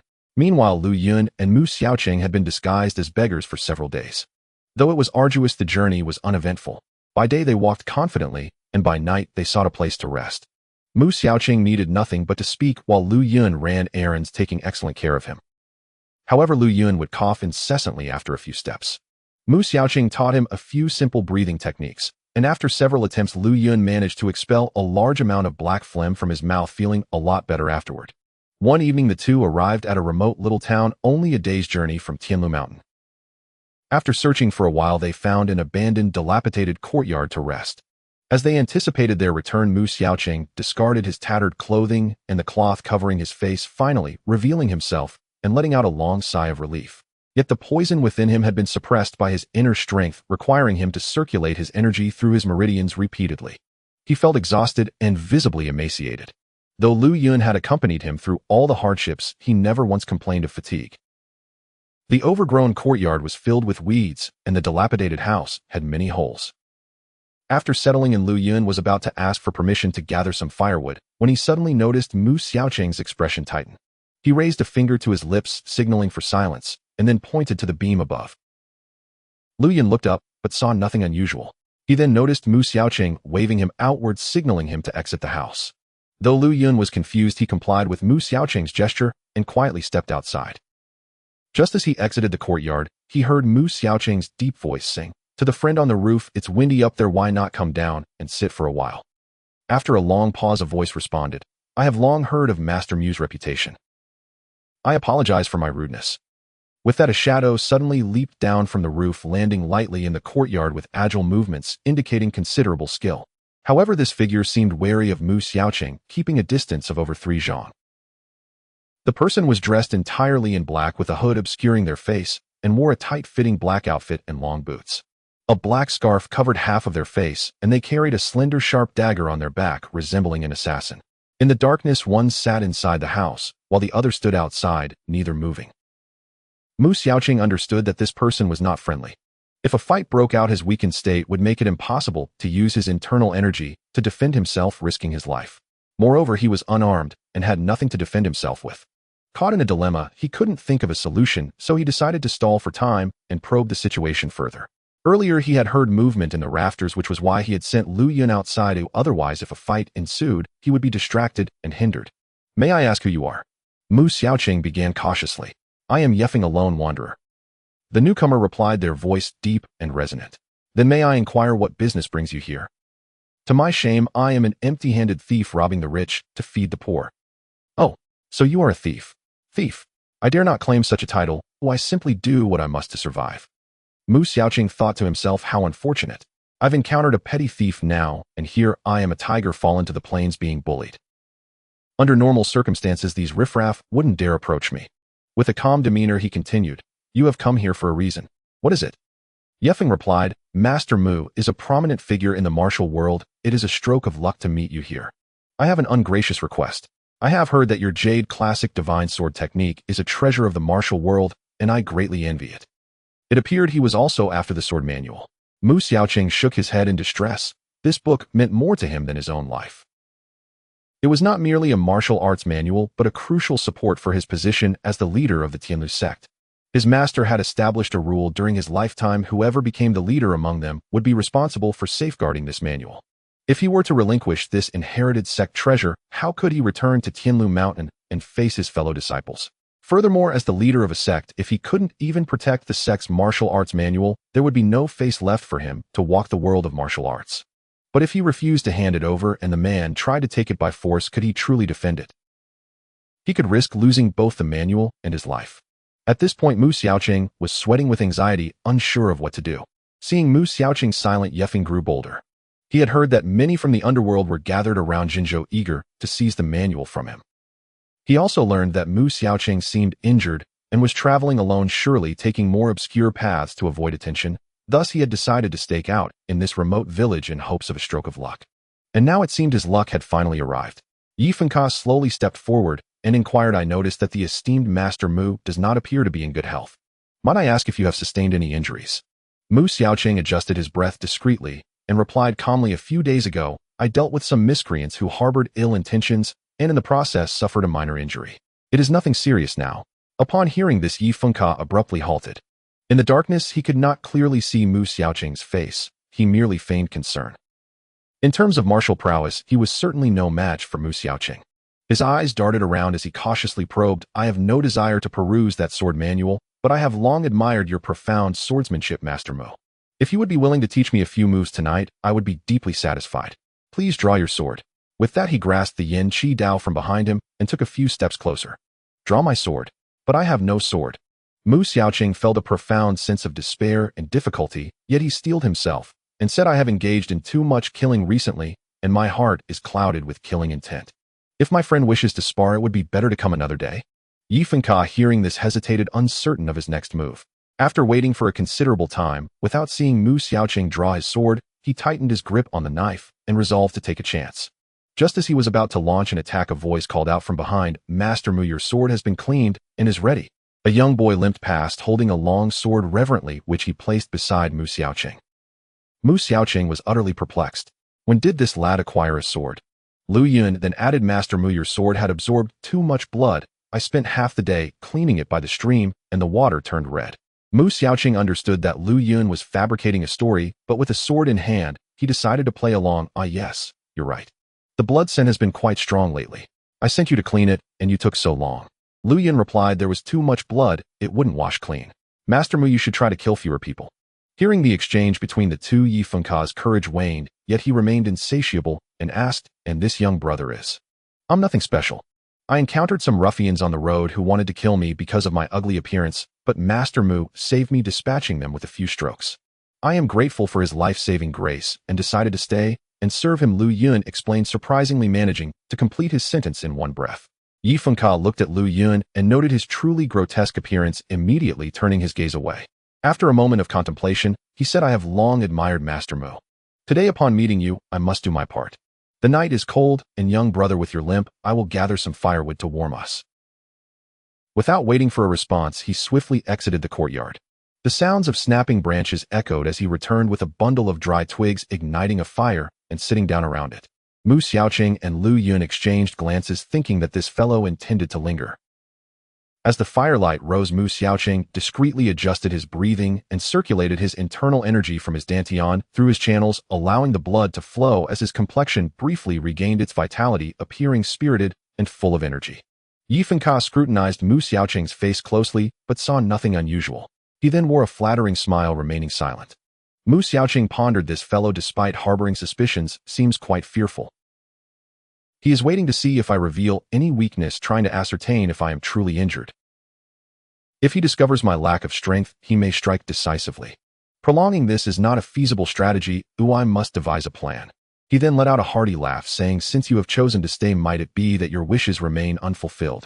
If so, I shall re-establish the 3 no-flip rule." With that, he retrieved the sword manual from his robe and called Lu Yun over to hand it to Yi Fengka, saying, "I have allowed many from the martial world to peruse this sword manual, attracting numerous seekers.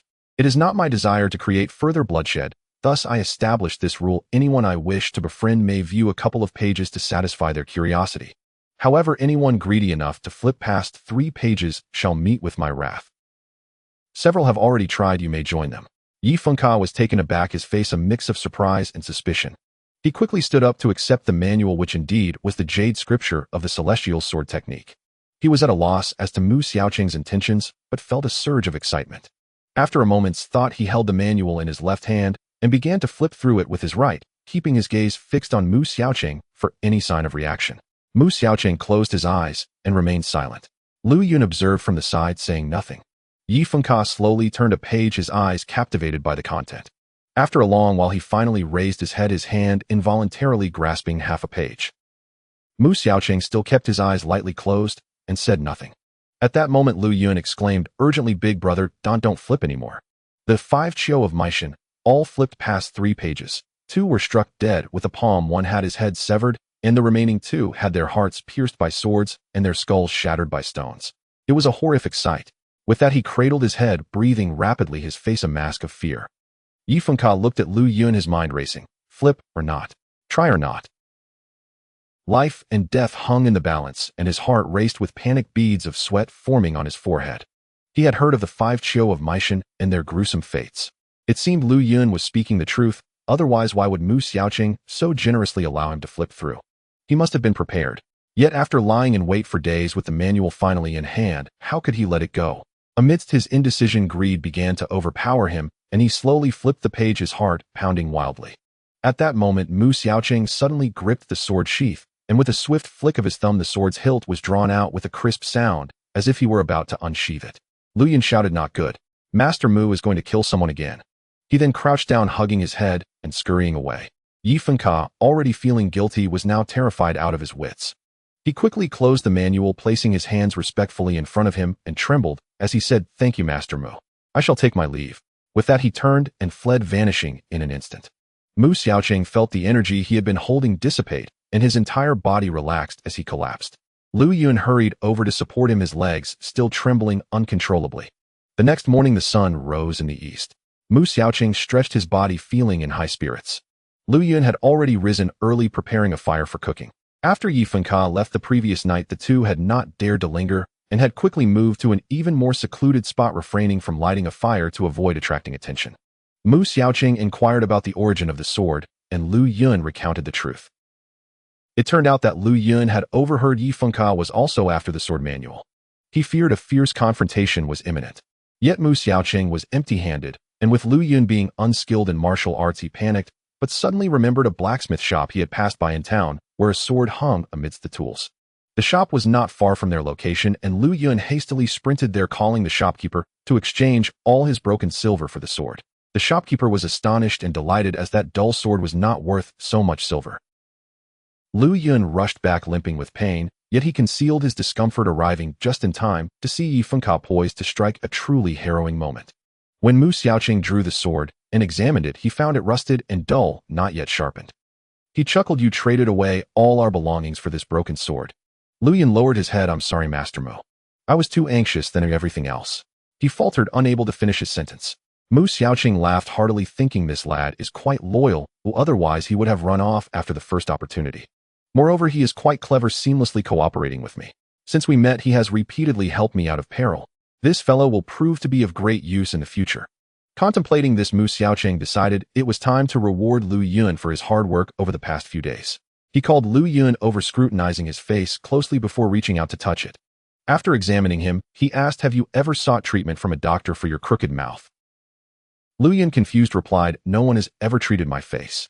Mu Xiaoqing said warmly, "If I can correct your crooked mouth, will you be willing to follow my instructions in the future?" Lu Yun was taken aback, astonished, and overjoyed. For years he had lived with this face, no one had ever thought to treat it. Could it really be fixed? I would be willing," he stammered, still in disbelief. "Sit down and lift your head." Without waiting for a response, Mu Xiaoqing began to act. He took a deep breath, gradually channeling a small amount of internal energy to his fingertips, using his index and middle fingers to press on Lu Yun's face, targeting points like Yin Tang Yang, Bai Jing Ming Si, Bai Ying Xiang Xiaoguan, and Jiao Che. With each pressure point, his internal energy flowed in and out. Lu Yun gradually felt a tingling sensation across his face. The muscles at the points of contact relaxed and numbed, as if his jaw had lost its constraint, hanging loosely. Next, Mu Xiaoqing pressed on his back and massaged the He Gu acupoint, causing Lu Yun to salivate uncontrollably. Then Mu Xiaoqing placed one hand on Lu Yun's forehead and the other on his chin, gently tilting it back. Once aligned, he suddenly snapped his fingers, producing a sharp crack. Mu Xiaoqing let out a sigh of relief and wiped his hands on his sleeve, smiling, "It's done." Lu Yun stared blankly for a moment before hastily feeling his face with both hands. Cautiously moving his mouth, he discovered that it was indeed no longer crooked. Tears welled up in his eyes, and he knelt down, bowing repeatedly, "Thank you, Master Mo." He was so overwhelmed with emotion that he could not articulate his thoughts. "It's just a minor skill. It's not a difficult ailment. It's simply that no one has cared enough to address it.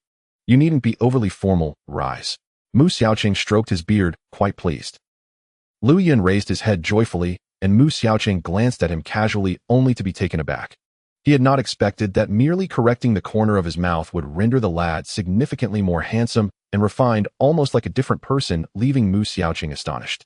This lad, Mu Xiaoqing mused, contemplating new ideas. That day they disguised themselves as beggars, once more taking the less traveled paths to avoid hindrances, finally arriving at the foot of Tianlu Mountain. From the base, the range of mountains stretched high into the clouds, densely forested with verdant peaks.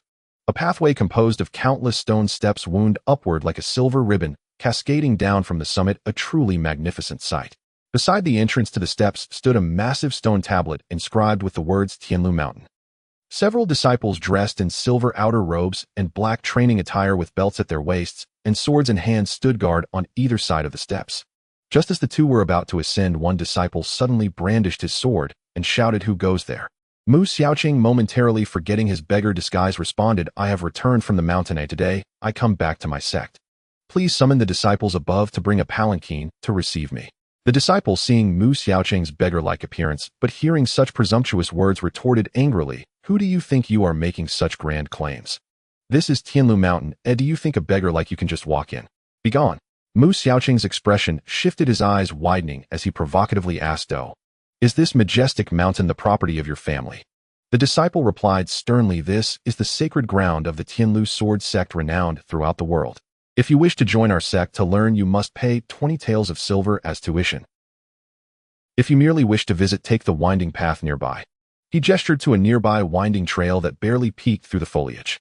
Not wanting to waste further words with him, Mu Xiaoqing realized he was improperly dressed and decided to change, revealing his original attire. After days of hardship and travel, it appeared somewhat worn. Now properly attired, he solemnly declared, "Look closely, I am your sect's leader." Yet the disciple merely glanced, sneering. "A beggar in new clothes doesn't cease to be a beggar. How dare you impersonate our sect's leader? Do you think I am easily deceived? If you don't leave at once." Smack! Faced with such an insolent disciple, Mu Xiaoqing slapped him across the face.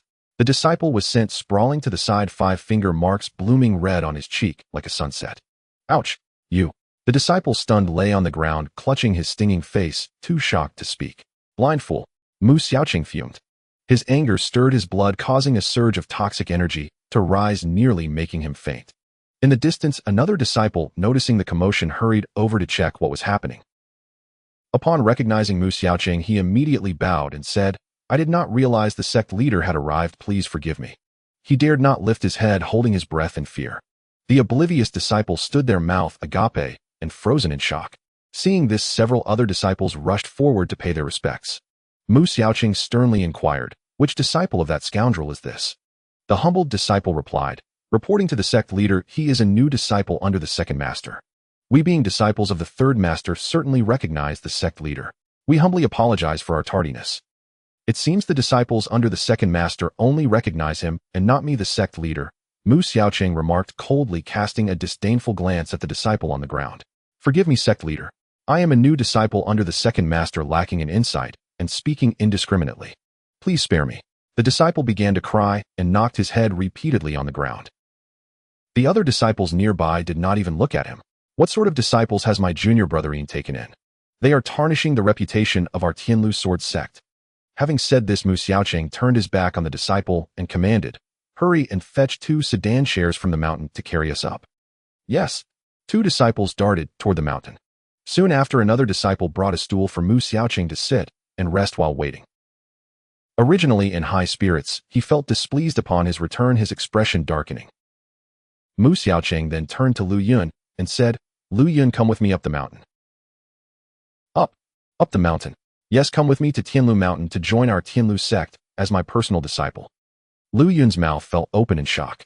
As a dirty and crippled beggar, being invited to become a disciple of a martial arts sect was utterly unexpected. He struggled to process it. Mu Xiaoqing smiled at him, and after a long pause, Lu Yun finally lowered his head and said, "Sect leader, I can only beg for alms. I am afraid I cannot do anything else." Lu Yun, born into poverty and disfigurement, had only hoped to escort Mu Xiaoqing to Tianlu Mountain and then return to his life of begging. Now, with Mu Xiaoqing asking him to go up the mountain, he felt his crooked mouth had been healed, and he had pledged to follow Mu Xiaoqing's instructions. How could he now go back on his word? But Lu Yun truly did not know what he could do once they reached the mountain, feeling lost and uncertain. Seeing Lu Yun's hesitation, Mu Xiaoqing said, "Once you reach the mountain, I will have plans for you. Do you really wish to return to being a beggar?" Indeed, Lu Yun had accompanied Mu Xiaoqing for just a few days and had already gained considerable experiences he had not encountered in his 15 years of begging. With his hands behind his back, Mu Xiaoqing concluded, "Regardless of what you may learn on the mountain, if you choose to stay behind today and return to being a beggar, what meaning would that hold?" Lu Yun think carefully. Yes, he had been a little beggar in Qingtian town for 15 years, running through storms to attend classes and study, unwilling to live life in a daze. Today an opportunity had presented itself. If he missed it, he feared it would never return. It was indeed time to stop hesitating. After pondering, Lu Yun firmly declared, "I wish to accompany sect leader Mu up the mountain." His heart was now resolute. Amidst the serene mountains with verdant willows casting shadows, herds of deer roamed and misty peaks loomed. 8 disciples carried 2 sedan chairs up the stone steps, slowly making their way to the mountain. Mu Xiaoqing sat in one chair, resting with his eyes closed, while Lu Yun, having never ridden in a carriage or sedan, felt as if he were sitting on needles. As they ascended, Lu Yun soon understood why Mu Xiaoqing chose to ride in a sedan. Tianlu Mountain was exceedingly high, with thousands of stone steps stretching endlessly. They had to pause twice before reaching the halfway point. Just then a group of disciples rushed up from below, quickly catching up to the sedan. A tall disciple, gasping for breath, hurriedly approached and bowed, Disciple Song Tingbai welcomes the master back. Mu Xiaoqing glanced at him with a cold expression and said, "There's no need for your welcome. Just follow me back to the mountain." Hearing the displeasure in his master's voice, Song Tingbai quickly explained, "I was instructed by the second master to lead the disciples down to welcome you back. Upon descending, I learned that the way to Zhenzhou was rather unstable with treacherous individuals about. We searched for you all the way, but found no trace. Today we learned you have returned safely, so I led the disciples to catch up." "Oh, so your second master is rather meticulous. You came down at his behest to welcome me." "Ah." Song Tingbai realized he had misspoken and hastily clarified, "I have long been concerned for the master's safety and wished to come down to greet you. I was just about to seek the second master's permission when he..." "Enough, you've all worked hard. Let's not dwell on idle chatter, but let's head back up the mountain." Gazing at his inept eldest disciple Mu Xiaoqing, fell silent, unwilling to waste energy on him. Song Tingbai followed silently behind, his face flushed, feeling dejected as he remembered how excited he had been coming down, now returning in disappointment. His feelings of frustration were hard to articulate. At last the sedan arrived before the gate of the Sword Sect, which stood tall and majestic with its red tiles and green eaves. Several senior brothers and sisters had been informed and were there to greet them, accompanied by some elder disciples from their respective sects. They clasped their hands and said, "We welcome the sect leader." The disciples behind echoed in unison, "We welcome the sect leader." Mu Xiaoqing returned their greetings one by one. Tianlu observed Mu Xiaoqing's pale complexion and weary expression and asked, "Brother, you don't look well. Are you unwell?" Mu Xiaoqing thought to himself that if this junior brother knew he had been poisoned, he would wonder what he might think. He replied, "I merely caught a slight chill recently, nothing serious. While I was away these days, was everything at home well?" His third disciple and Zhongji responded, "The second brother managed the affairs in your absence. Everything has been well organized in the sect. Both my junior sister and I are quite impressed. You're too kind, third junior brother. I would not dare to slack off under your command."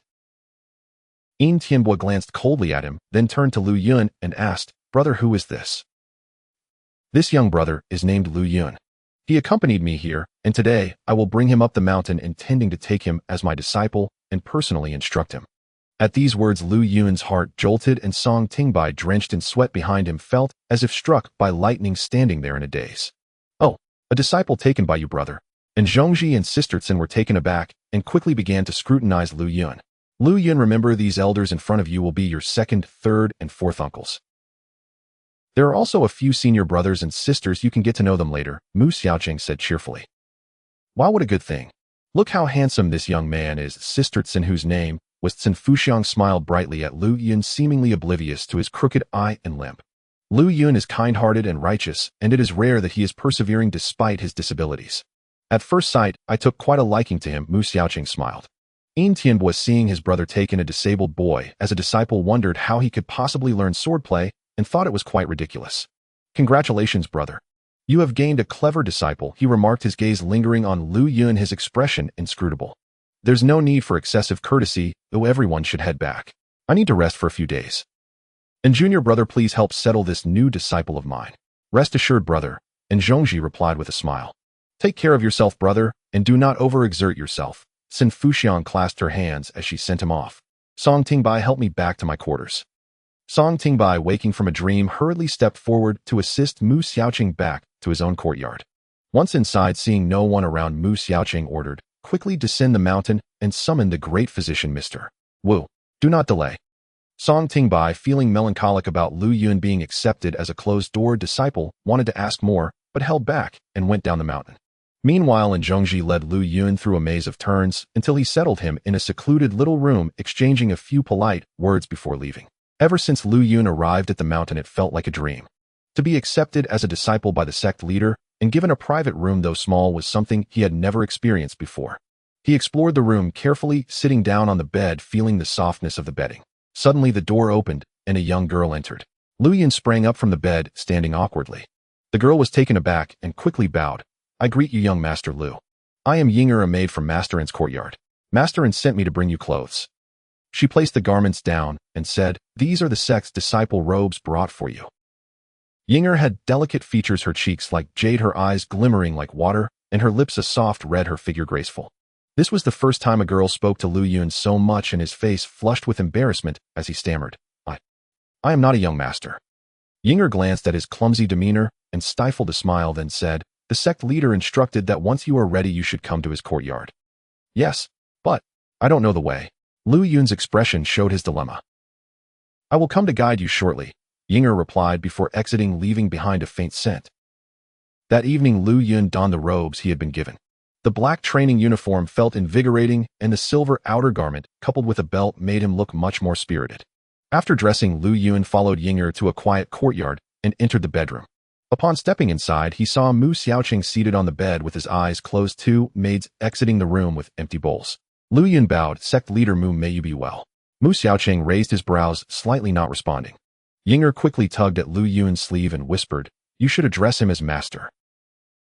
Realizing this, Lu Yun hurriedly knelt and said, "Master, please allow me to pay my respects." Still unaccustomed to the formalities between master and disciple, he felt quite nervous. Mu Xiaoqing slowly opened his eyes. "You may rise. Now that you have joined my sect, you must abandon your past and devote yourself to training adhering to the sect's rules. I will diligently follow master's teachings. However, I fear my body may not be able to learn any skills. Though you have congenital disabilities, do not belittle yourself. Do you know that all things in the world have their own way? Our meeting may be fate, and this could be a significant turning point for you." Lu Yun lowered his head. "Thank you, master, for your guidance. However, my eyes are crooked and my leg is." "Do not demean yourself.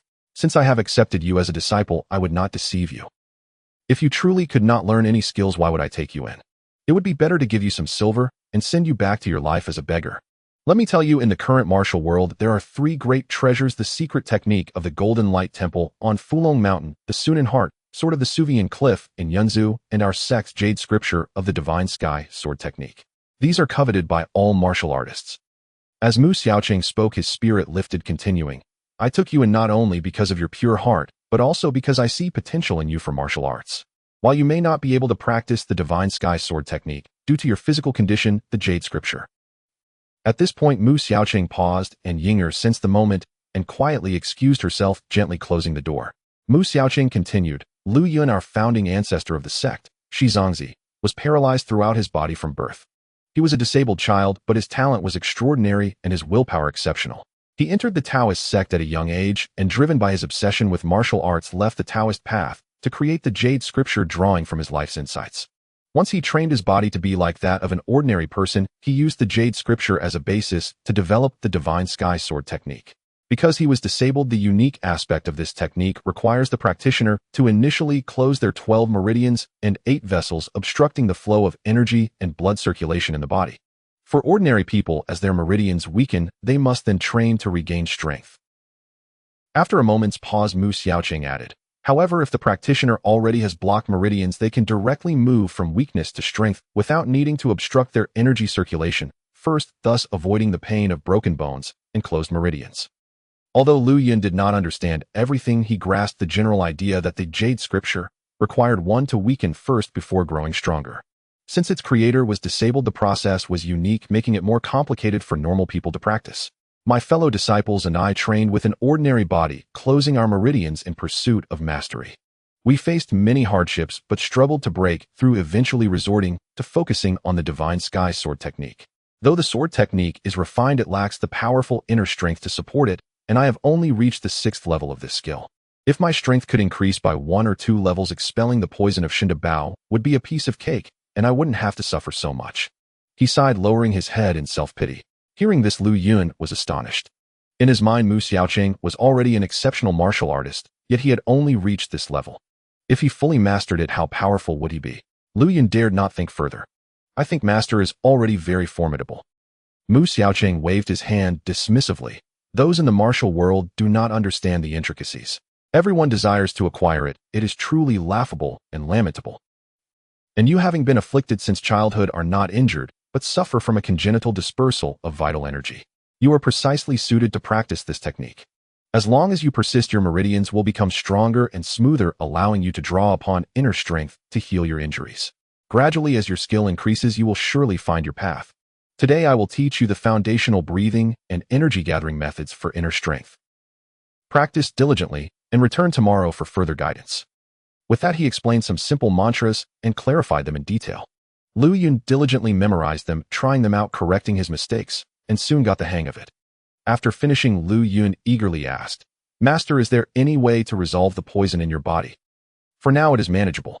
I have seen the physician, however the formula for the poison is unknown, and it will require a gradual process to find an antidote. We cannot rush this." Learning that Mu Xiaoqing was not in immediate danger, Lu Yun felt somewhat relieved. Just as he was about to take his leave, Mu Xiaoqing suddenly warned sternly, "You must not disclose this matter to anyone. Remember this well." Lu Yun nodded vigorously. Returning, Lu Yun's heart was heavy with anxiety, his thoughts in turmoil.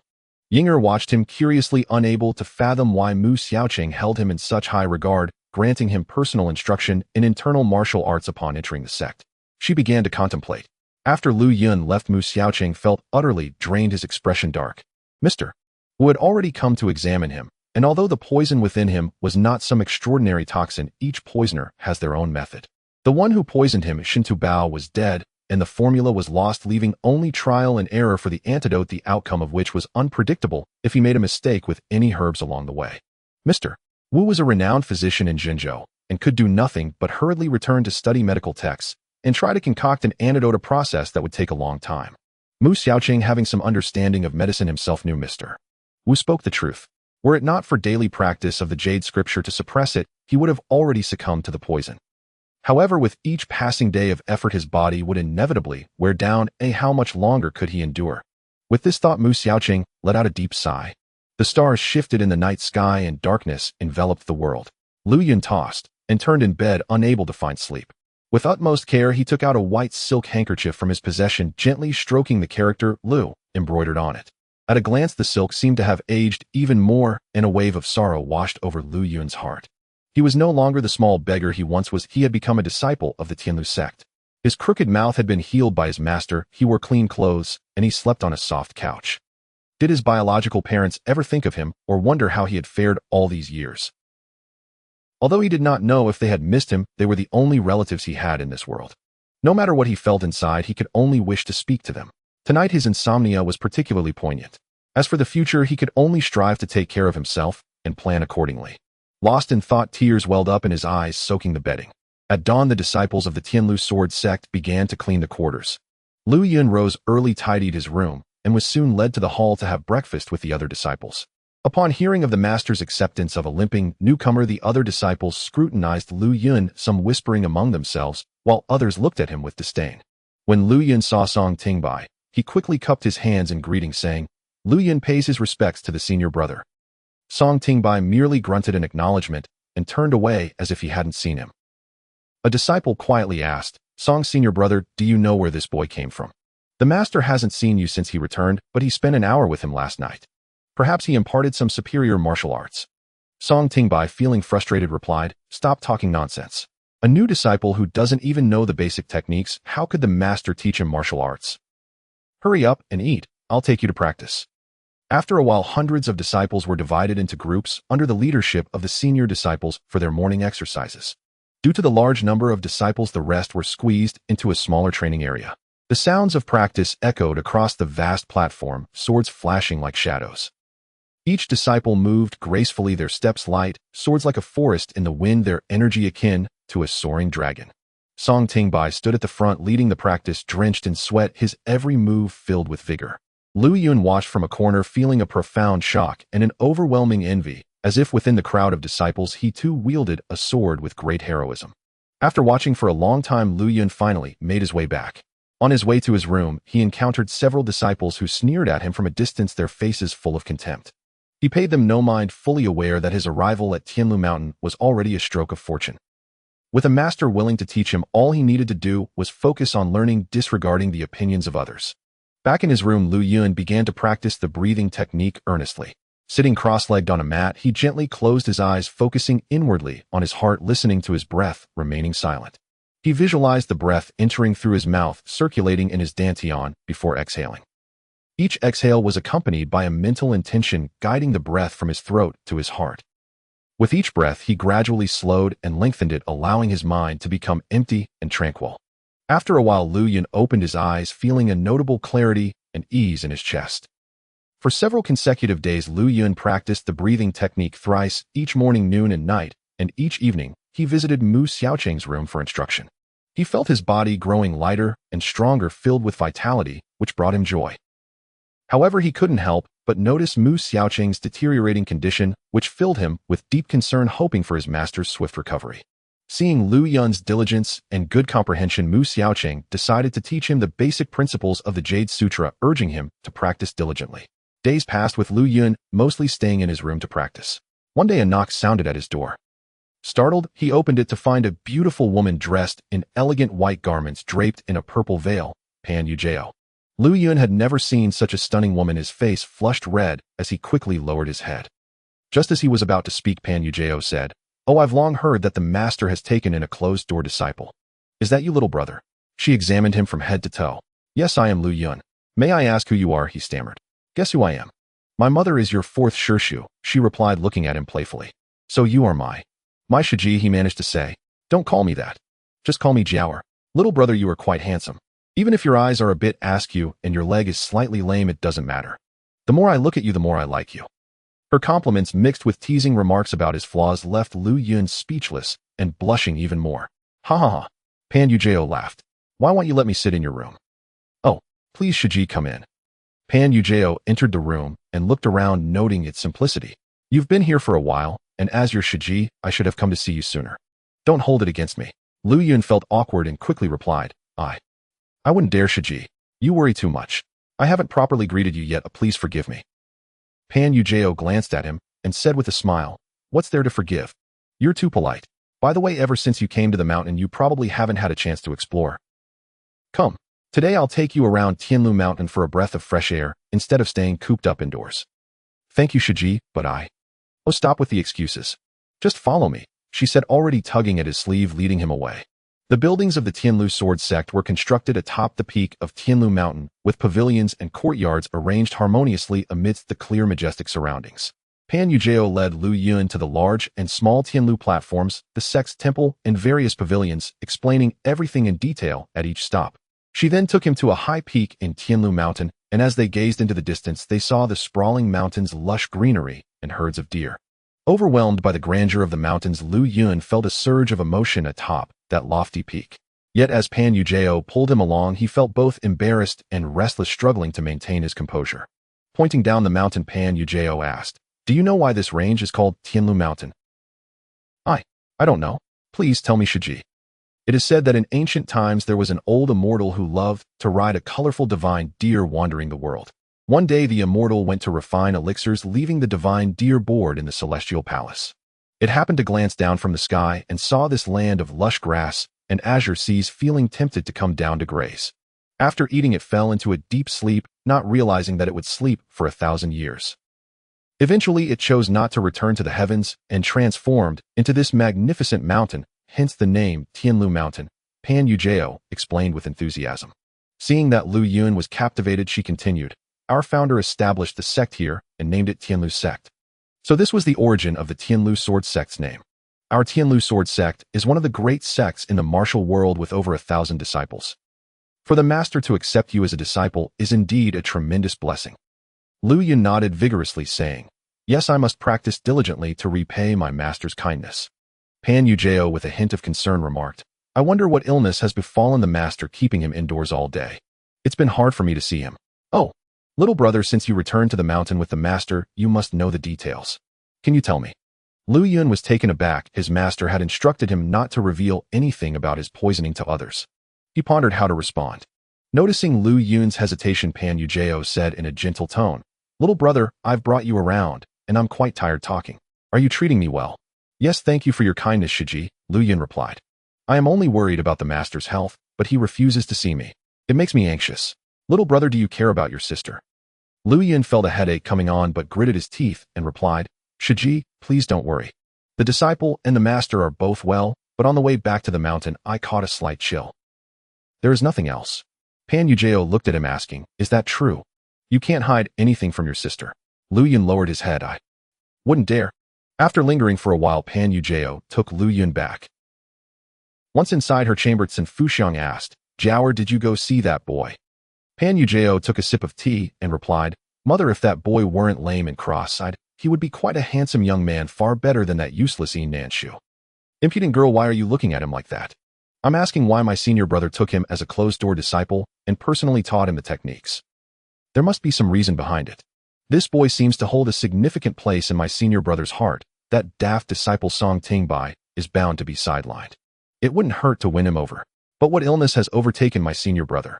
Is that boy still unwilling to speak? Mother, that boy is quite cunning. He doesn't fall for Jiaoer's charms, and said nothing. Sun Fuxiang's eyes narrowed slightly. That's fine, but if this continues, my second senior brother may lose his patience. A few days later, Lu Yun was once again summoned by Yin Tianbua, who inquired about Mu Xiaoqing's condition. Lu Yun gave the same answers as before. Yin Tianbua then asked about Lu Yun's background, where he lived, and who his parents were. Lu Yun only replied that he had been orphaned since childhood and was taken in by others. It was only due to a stroke of fate that Mu Xiaoqing found him and brought him to the mountain. Yin Tianbua feigned praise for Lu Yun and sent him away, unable to discern what sword techniques he could learn, wondering if Mu Xiaoqing intended to personally teach him the Jade Sutra. He goes to Mu Xiaoqing's place every day. Oh, he must be. Yin Tianbua thought. With Mu Xiaoqing ill and unable to leave, this boy remained tight-lipped, and it seemed he would have to find another way. Just as Lu Yun exited the courtyard, he ran into Yin Nanshu returning. He bowed his head and greeted him, but Yin Nanshu glanced at him, disdainfully scolding. Is the master blind?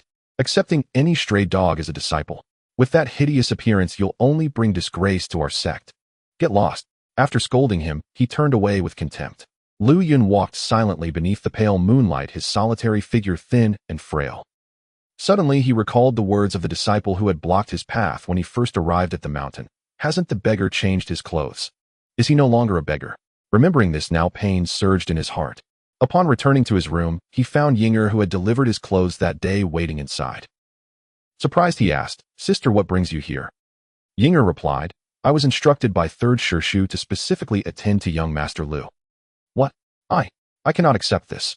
Please, sister, go back. Yinger's words astonished Lu Yun.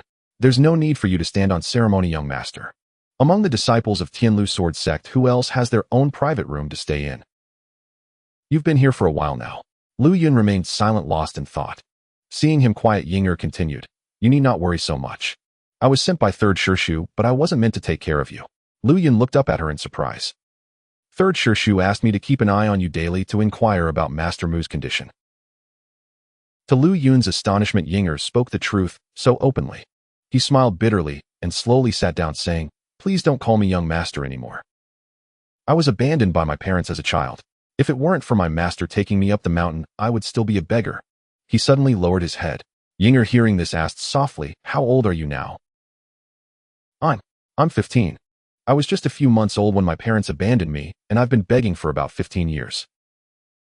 I'm about the same age as you, just a few years older. From now on, call me Yinger, and I will call you Lu Di. Lu Yun replied softly, Okay. Seeing him in such a situation on Tianlu Mountain, Yinger became increasingly curious and began to chat with Lu Yun about his past. He recounted his experiences as a beggar in detail, but glossed over the part about meeting Mu Xiaoqing. As Yinger listened, she hadn't anticipated Lu Yun's background would be so tragic. She sighed softly and offered words of comfort. After a while, Lu Yun sighed, Yinger, I don't know what I did wrong. Why does everyone treat me this way? And recounted the humiliation he faced from Yin Nanshu, biting his lip to hold back tears. For reasons unknown aside from Mu Xiaoqing, Lu Yun felt a sense of unfamiliarity with everyone else at the Tianlu sect, yet he felt an inexplicable closeness to the maid Yinger, wanting to share all his grievances with her.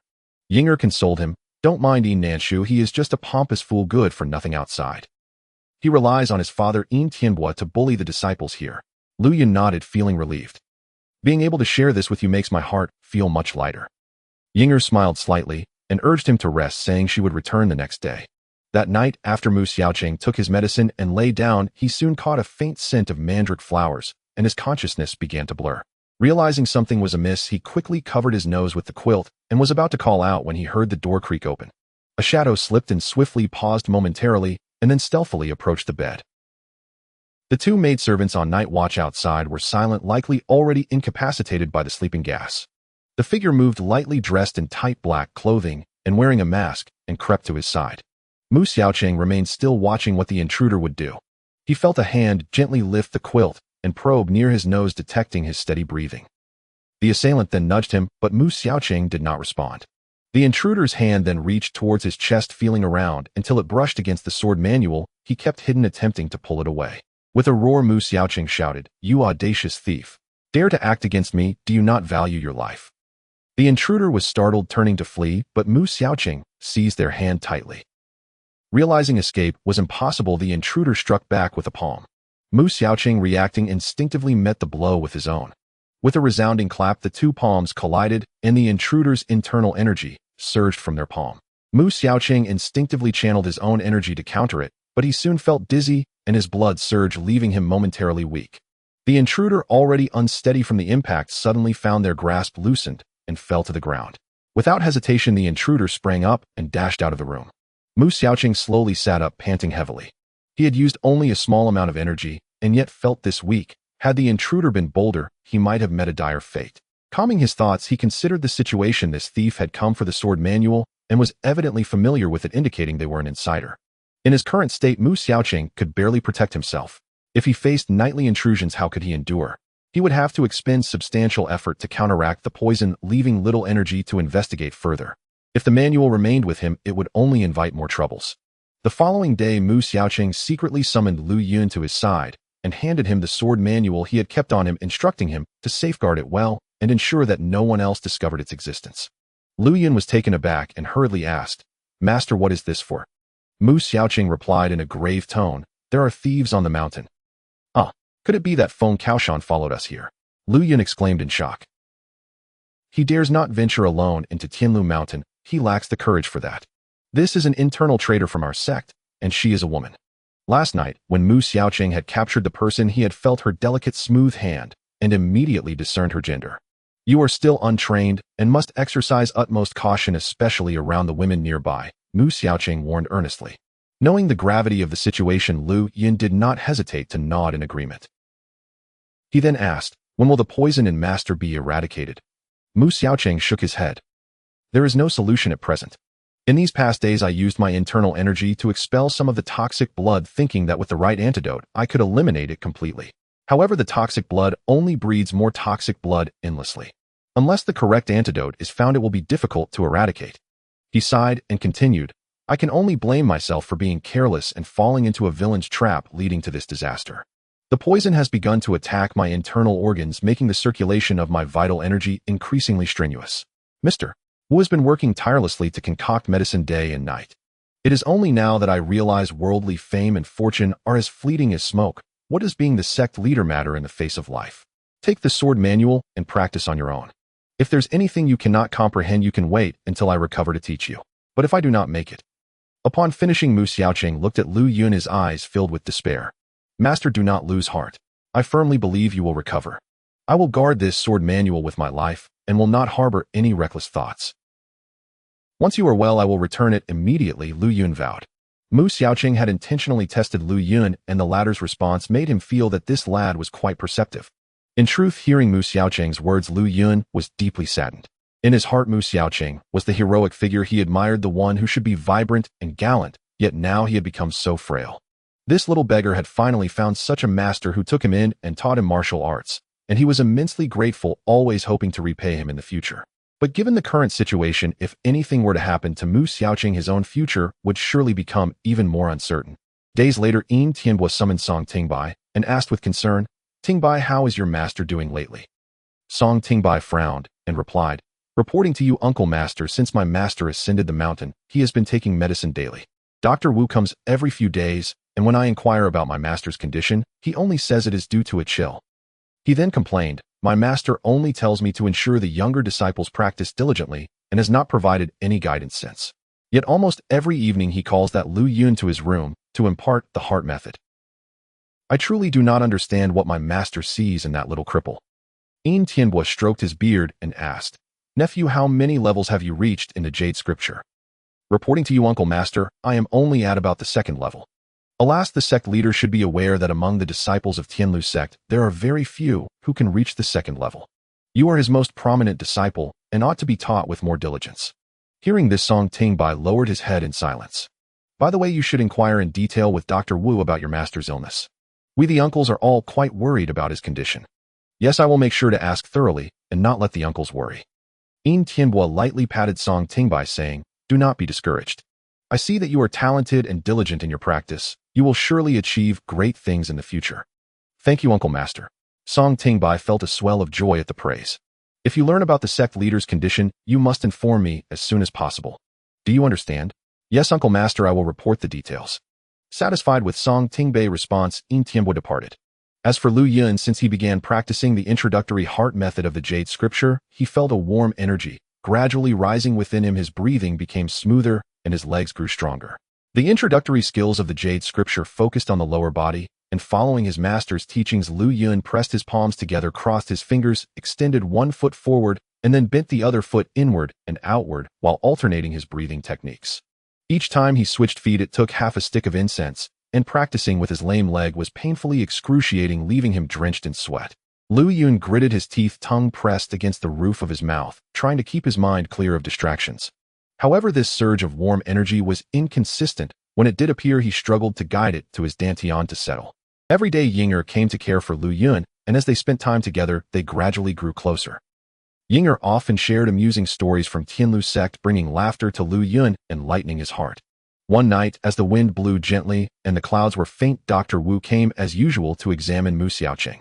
He noticed 4 or 5 disciples in the courtyard standing guard with swords, creating a tense atmosphere. Dr. Wu checked Mu Xiaoqing's pulse and felt a strong yet tense pulse in the left hand, while the right was weak and sluggish, devoid of any rhythm. Although the left pulse was strong, it was tense and unyielding, indicating a semblance of heat, revealing the turbulent flow of toxic blood within. The right pulse was feeble, signifying a state of great deficiency, with stagnant energy blocking the spirit. The situation was dire. Mu Xiaoqing had been using his internal energy to suppress the poison within, but his vitality had gradually diminished. His cheeks were sunken, and he appeared terribly weak. It had been days since he had summoned Lu Yun. Dr. Wu said with concern, "Forgive my frankness, Mu, but if you continue like this, I fear your time may be short. Our friendship spans many years, and I cannot bear to see you in such a state. I regret that my medical skills are insufficient, and until now I have not procured an antidote. I can only temporarily supplement your vital energy with nourishing medicine." Mu Xiaoqing bowed his head for a long time. Dr. Wu was a renowned physician, and he had never failed in treating Mu Xiaoqing over the years. His words indicated the gravity of the situation. "Brother Wu, is there still hope for me?" Mu Xiaoqing asked, dazed. Dr. Wu sighed. "If you continue with ordinary medicine, the hope is very slim. Recently, I have searched through medical texts and attempted to create a pill using several rare and precious herbs, which I named the Return to Truth pill. However, this pill has a potent effect and is dangerous in its detoxification, or I have little confidence in it, but I have no other options left." Upon hearing this, Mu Xiaoqing nodded slightly. "Brother Wu, please proceed with the trial. I shall resign myself to fate. This potent medicine will require acupuncture to assist in expelling the stagnant toxic blood. Given your current state of great deficiency, you may find it hard to bear the medicine's effects. It may render you in a deep sleep for a period ranging from a few months to a year before further adjustments can be made." Mu Xiaoqing steeled himself, saying, "I will enter seclusion for 3 months. You need only focus on the treatment." The next dawn, Mu Xiaoqing sent for Yin Tianbo and Zhongji and Xin Fuxiang, informing them that he had encountered a bottleneck in his practice of the Jade Scripture and would be entering seclusion. He instructed them to jointly oversee the sect's affairs. The 3 exchanged glances, noting the dark circles under Mu Xiaoqing's eyes. Realizing that the mention of a bottleneck was merely a pretext, he was truly unwell, yet none dared to voice it. Yin Tianbo, anxious, said, "Ever since you descended the mountain, I have been managing the sect affairs on your behalf, working tirelessly. Have I done something wrong?" Mu Xiaoqing replied, "You worry too much, Yin. You have done excellently during this time. However, my seclusion may be lengthy, and I do not want to burden you any further. Let In and Xin assist you in sharing some of the responsibilities." Yin Tianbo was about to protest when Zhongji and Xin Fuxiang hurriedly chimed in, "We shall obey the sect leader's command. We have many disciples and numerous trifles, so I appreciate your help. You may return now." Mu Xiaoqing gently waved them off. As they exited, Yin Tianbo felt displeased, his expression dark. That day, after Lu Yun finished his practice, Yinger came into the room, playfully teasing, "Oh, your complexion is rosy today. You seem quite spirited. Which level have you reached in this divine skill?" Lu Yun laughed, "Do not mock me." Yinger tugged at Lu Yun's sleeve. "The weather is splendid today. You should go out for a stroll." "You smell musty." Lu Yun sniffed himself. "No, I don't." Yinger giggled. "Come on. Let's go for a walk." The sky was a brilliant blue, cloudless for miles. Yinger led Lu Yun through the verdant hills, and they arrived at a sheer cliff where a thin stream cascaded down, resembling a silver ribbon. Yinger pulled Lu Yun to sit on a blue stone, but noticed he had flushed cheeks and warm ears. She quickly asked if he was unwell, and Lu Yun shook his head. Yinger, could you hold my hand? Oh dear, I forgot to let go, she replied, hastily releasing him, her face blushing as she laughed. For the first time in his life, Lu Yun felt a girl's hand in his, and his heart fluttered. Sitting beside Yinger, he inhaled the faint fragrance of her presence, intoxicated. Feeling bold, Lu Yun asked, Yinger, how long have you been at Tianlu Mountain? Over a year. Upon hearing this, Yinger's expression darkened. Why did you come to Tianlu Sword Sect as a maid? Yinger hugged her knees tightly, falling silent. Seeing her troubled, Lu Yun refrained from asking further. After a moment, unable to contain himself, he inquired, do you have anyone else at home? Yinger's expression grew even gloomier. She bit her lip. Realizing he had touched upon a painful subject, Lu Yun felt regret and lowered his head to stop questioning. They sat in silence for a while, listening to the sound of the flowing water. Suddenly Yinger said, Lu, I am like you. I too am a child without parents. Lu Yun was taken aback to learn she was also an orphan. He imagined her hardships mirrored his own. Looking at her face, he could not help but say, Yinger, please forgive me for prying into your background. I can only imagine the suffering you've endured. Yinger stared blankly ahead, tears streaming down her cheeks. You are fortunate. Perhaps your parents are still alive, but for me, there are no more relatives in this world. From her words, Lu Yun understood that her parents had perished, leaving her alone. Perhaps because they shared similar fates, Lu Yun gently tugged at Yinger's sleeve, comforting her. If you do not mind my plain appearance, you may consider me your family from now on. Yinger turned to look at Lu Yun, a tearful smile breaking across her face. Who says you're ugly? You will grow handsome in the future. They both burst into laughter. Yet after their mirth, Yinger recalled the tragic scene of her family's demise years ago, her eyes brimming with hatred. Noticing her distress, Lu Yun took her hand and led her away to explore elsewhere. After wandering for a couple of hours, they returned slowly. Passing Tianlu platform, they saw several new disciples practicing swordplay, and Lu Yun paused to watch. Yinger pondered for a moment, approached a disciple, borrowed a long sword, and handed it to Lu Yun, saying, You have been at Tianlu sect for so long and have not yet wielded a sword. Try it. Lu Yun was momentarily stunned, but then happily accepted the long sword.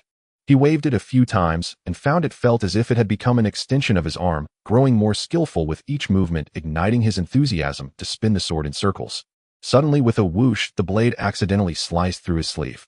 The nearby new disciples stifled their laughter, and Yinger rushed forward to check, thinking it would be embarrassing to return like this. Wait here, I will get some needle and thread to stitch it up quickly. Okay, Lu Yun nodded in agreement. As she left, he remained undeterred and continued to practice with the sword. Just as he was about to return it, he heard someone behind him say, Oh, isn't this our Tianlu sect's prized disciple? Why are you practicing swordplay? Ha ha ha. The speaker was Yin Shu, followed by several disciples, all laughing.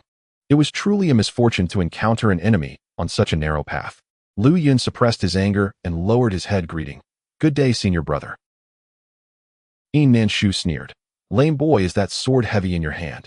Come, let me see what the sect leader has taught you. Before Lu Yun could react, Yin Shu drew his sword and lunged at Lu Yun's shoulder.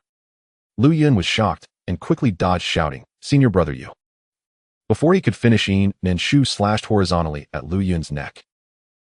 In a panic, Lu Yun ducked, but Yin Shu struck down hard onto Lu Yun's head with a thud, leaving him looking quite disheveled. Seeing Lu Yun's pitiful state, Yin Shu mocked, Lame boy, did the sect leader only teach you to bow your head and take a beating? Haha, if you keep this up, that boy will have no choice but to kneel and beg for mercy. The other disciples cheered behind Yin Shu. Yin Shu twisted the sword and aimed for Lu Yun's forehead, muttering, Let me see if you are truly useless. Cornered and unwilling to endure further humiliation, Lu Yun gathered his resolve. I will fight you. He lifted the long sword, threw his head back, and swept the blade upwards towards Yin Shu's wrist, attempting to replicate the drunken immortal treading horse technique he had seen Mu Xiaoqing perform. However, his aim was off, and the sword veered towards Yin Shu's chest, missing entirely. Yin Shu was startled. He had not expected this boy to counterattack, and the move resembled the divine sky sword technique. He immediately launched a thunder slash, aimed at Lu Yun's waist. The disciples behind them cried out, Senior brother, stop. Someone might get killed. In a hurry, Lu Yun raised his sword to block, and his palms were jolted with pain. He gritted his teeth and began to slash wildly with the sword, creating a dizzying display, suddenly thrusting the sword towards Yin Shu's forehead with the Laojun scattering pill technique from the divine sky sword technique. Due to Lu Yun's squinting right eye, he could not see the center line clearly, and the sword pierced just beside Yin Shu's ear. Now it was Yin Nanshu's turn to be alarmed. He quickly blocked the attack with force, causing Lu Yun's sword to slip from his grasp and fly away. Enraged, Yin Nanshu kicked Lu Yun in the chest, causing him to fall to the ground, and Yin Nanshu followed up with a strike aimed at him. Yinger returned with a needle and thread, and from a distance, she saw Lu Yun lying on the ground, while Yin Nanshu was about to strike him with his sword. Alarmed, she quickly pulled out an iron pellet from her pocket, pressed it against her fingertip, and aimed it at the acupoint behind Yin Nanshu's knee. With a startled yelp, ouch! Yin Nanshu's knee buckled, and he dropped his sword, collapsing to the ground on his hands and knees. The surrounding disciples gasped and hurried to assist him. Just as Yinger was about to rush over, she noticed Pan Yujiao approaching with 2 maidservants. She thought to herself that as a maid, even if she tried to intervene, she might not be able to stop Yin Nanshu, so she quickly made her way to Pan Yujiao. After getting up, Yin Nanshu cursed loudly, while Lu Yun also stood up, puffing out his chest and glaring at him. Yin Nanshu, feeling slightly embarrassed, shouted, "You little brat. As your senior brother, I was merely giving you some guidance on your swordsmanship, and yet you dared to counterattack me. You're asking for a beating." He raised his hand to strike, but a soft, charming voice echoed, "Senior brother, why are you playing with the junior brother and not coming to find me, your junior sister?" Pan Yujiao walked over gracefully, with Yinger closely following behind her. Yin Nanshu glanced at her and grumbled, "Oh, the junior sister is here. I heard you shouting from far away, senior brother. Why are you so fierce to the junior brothers? Were you the one who—" Yin Nanshu was about to ask who had attacked him with a hidden weapon, but stopped himself, realizing that if everyone found out he had been hit, it would only make him look incompetent. He held his tongue. Pan Yujiao lightly grabbed his sleeve and said sweetly, "Senior brother, you haven't practiced the Yunong Wenong sword technique with me in ages. Have I troubled you?" The mention of the Yunong Wenong sword technique brightened Yin Nanshu's expression, but then he remembered how Yin Tianbua had scolded him for it, and his mood fell again. "Come on, senior brother, let's go to my courtyard. I just bought some osmanthus cake. We can enjoy it while we chat." "All right. It's been a long time since you invited me over. Today I'm in a good mood and won't hold it against you." He pointed at Lu Yun.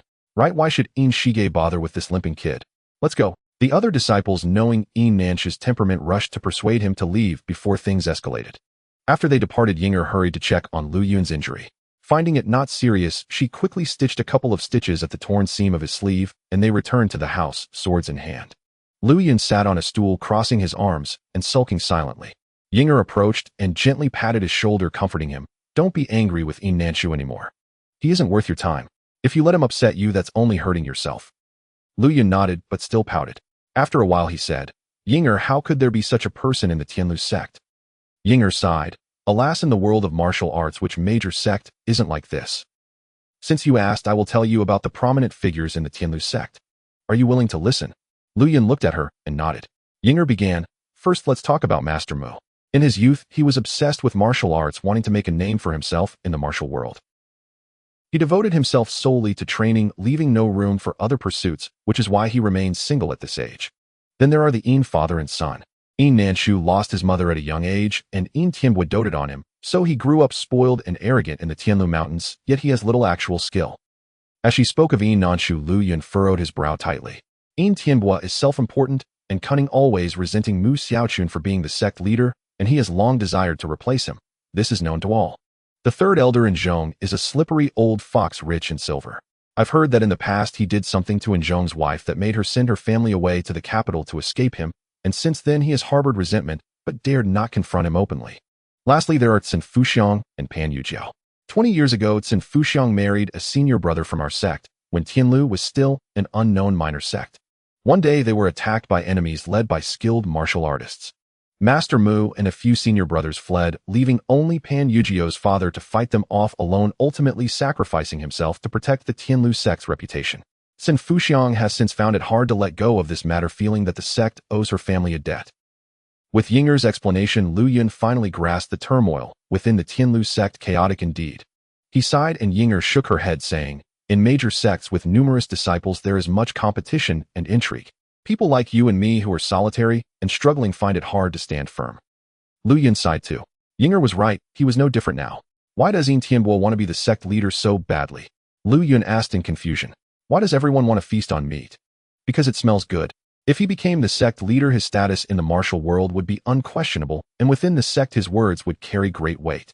Just look at the Tianlu sect. With over 1,000 disciples, the annual tuition fees alone amount to a considerable sum. The sect leader has control over that money. Who wouldn't be envious? So that's it. Lu Yun began to understand. Yinger studied him and suddenly asked, Lu Di, when you fought with Yin Nanshu earlier you managed to make him look foolish with just a few moves. How did you do that? Oh well. Lu Yun scratched his head saying I'm not sure. I just imitated what I saw my master do when he was practicing a few moves. He smiled sheepishly. This was indeed the truth. That night, when Lu Yun witnessed Mu Xiaochun battling the 5 badgers of Meishan. In the valley he had observed those sword moves closely, and today, he unconsciously used them, which surprised him. Yinger laughed. It seems you truly are a martial arts prodigy. Stop teasing me. By the way, when Yin Nanshu raised his sword and was about to strike me, he suddenly knelt down as if hit by a hidden weapon. Was that you? Upon hearing this, Yinger quickly replied, I can't use martial arts, I don't have that skill. It must have been Pan Yujiao who saved you. Yes, that's likely. Lu Yun realized that when Yin Nanshu knelt he hadn't seen Pan Yujiao.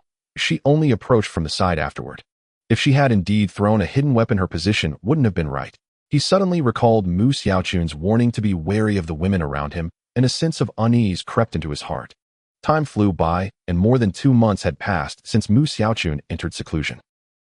Song Tingbai, as the senior disciple, was assigned to lead the younger disciples in guarding and safeguarding him. Since he began this duty, he had gradually become distracted, his spirits low. Sometimes when younger disciples called out to him as senior brother, he acted as if he hadn't heard them, remaining silent.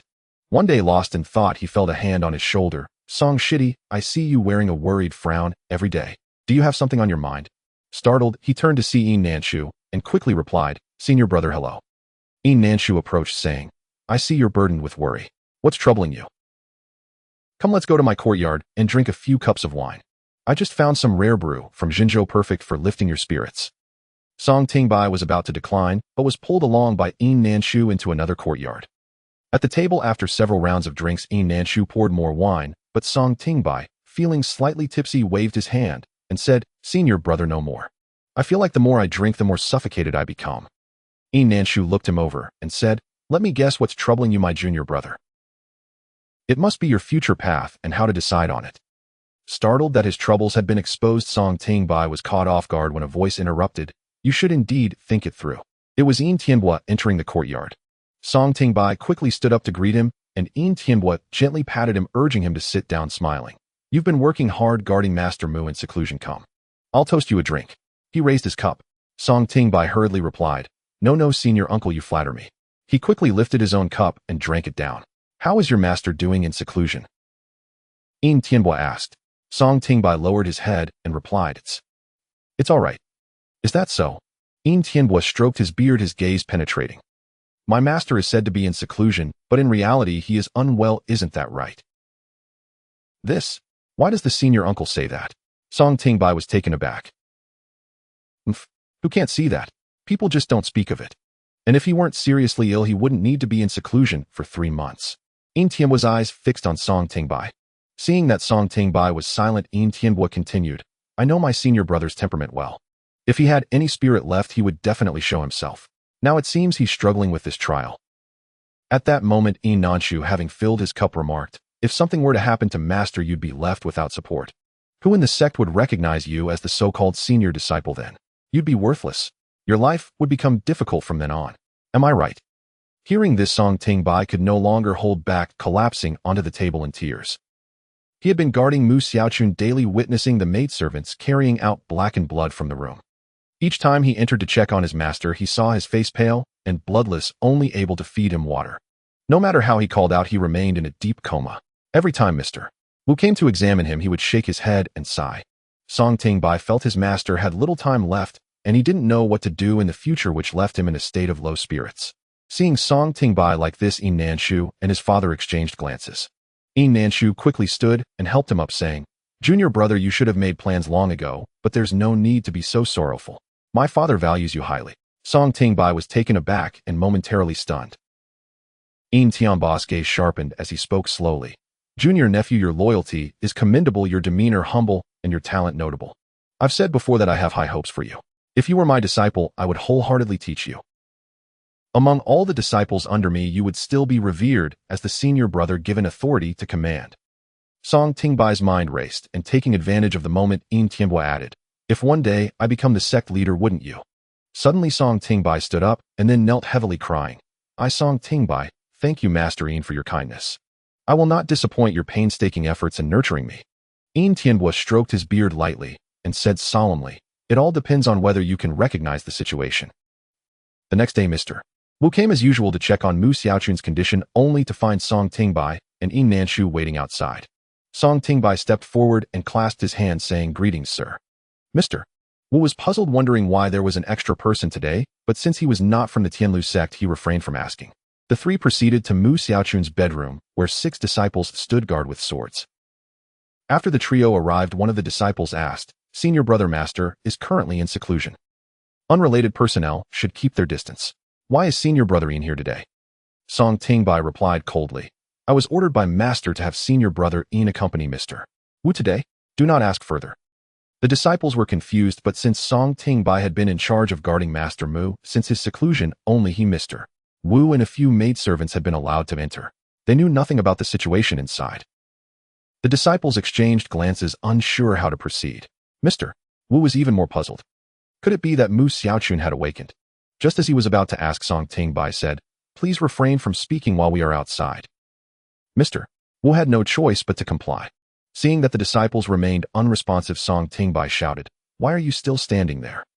Move aside lest you disrupt Master's important matters. The guards, all disciples of Mu Xiaochun, dared not defy the senior brother and complied, allowing the 3 to enter. Mr. Wu stepped forward to check Mu Xiaochun's pulse and examined his tongue carefully. Song Tingbai and Yin Nanshu stood by waiting. After the examination, as Mr. Wu was about to leave, Song Tingbai hurriedly stopped him, asking, Sir, how is my master? Mr. Wu glanced at him and then at Yin Nanshu, saying, Rest assured, your master, though weak, has a steady pulse and is not in serious trouble. When will he wake up? Didn't you just say he instructed you to bring young Master Yin today? When does he wake up? Well, Song Tingbai was momentarily speechless. Please don't blame me. It's just that my father is very concerned about Master's condition, which is why I took the liberty to ask Song Shixiang to bring me to visit him. I hope you can understand. Yin Nanshu interjected. Master Hu took the Huanjin Dan I prepared. The potency is quite strong, so he may need to sleep for a while. You must take care of him daily, Mr. Wu said, shaking his head as he left. Yin Nanshu quickly shut the door and hurried to check on Mu Xiaochun. Seeing his bloodless face and deep-set eyes, he said, Song Shitty, don't believe Mr. Wu's words. In the martial world, anyone poisoned without a specific antidote rarely survives. Saying this, he reached into Mu Xiaochun's robe, searching for the sect's sword manual. After a long while, without finding it, a flicker of panic crossed his eyes, and he began searching the room meticulously. Song Tingbai stood like a wooden stake in the room, bowing his head in silence. After searching for a long time with no results, Yin Nanshu said urgently, Song Shitty, hurry and help me look. Master Mu never leaves the sect's sword manual behind, so where could it be now? Okay. Song Tingbai followed Yin Nanshu like a lifeless puppet, mechanically searching. After a while, they had combed through every corner of the room, but still found nothing, and both grew anxious. Song Tingbai felt even more lost. Senior brother, it seems the sect's sword manual is not here with my master. Could it have been stolen? Yin Nanshu's brows furrowed tightly as he paced back and forth. This is terrible. The Yujing Shunxiao sword technique is our sect's treasure. Without that manual, even if my father becomes the sect leader, it would be a false title, hard to command respect. I must report back to my father immediately. At that moment, a disciple outside shouted, 2 senior brothers, you've been inside Master's room for quite a while. Do you need us to help with anything? Song Tingbai quickly replied, Nothing, will be out shortly. The 2 exited the room, their hearts heavy, heading straight for Yin Tianbu's courtyard.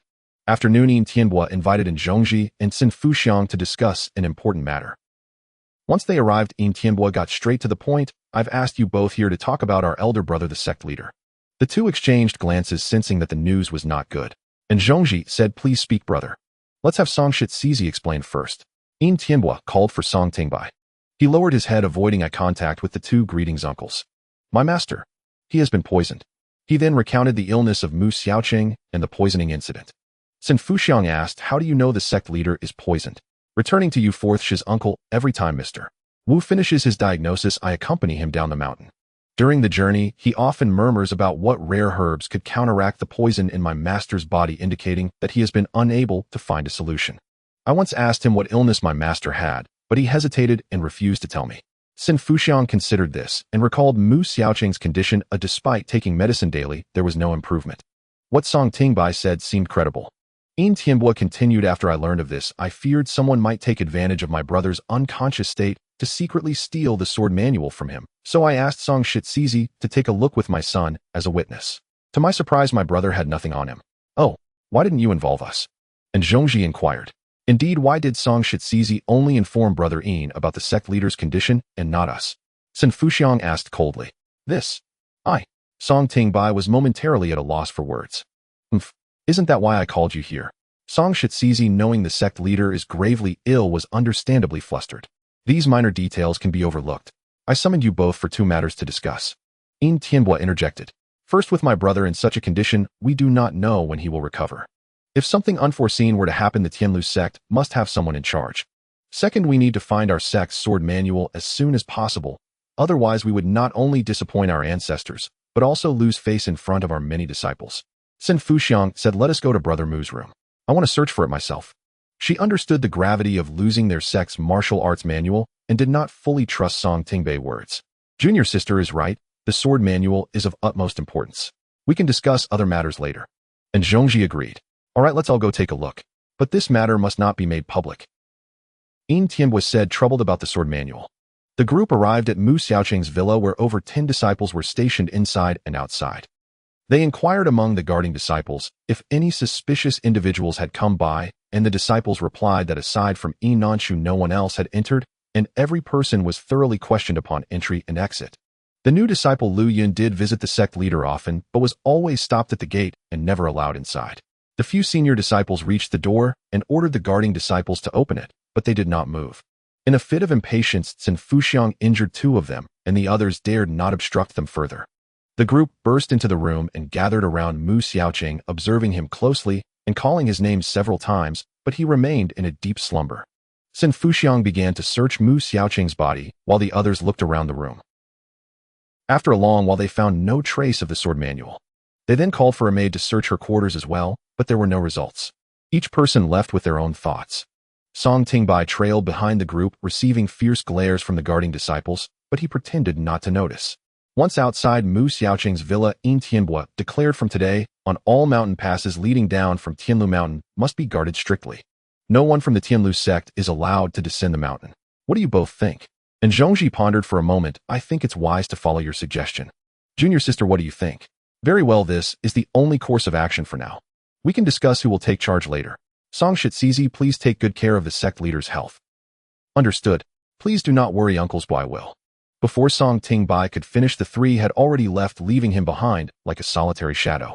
During this time, Lu Yun had been diligently practicing martial arts, feeling a warmth in his lower abdomen, where a trace of yang energy could now linger.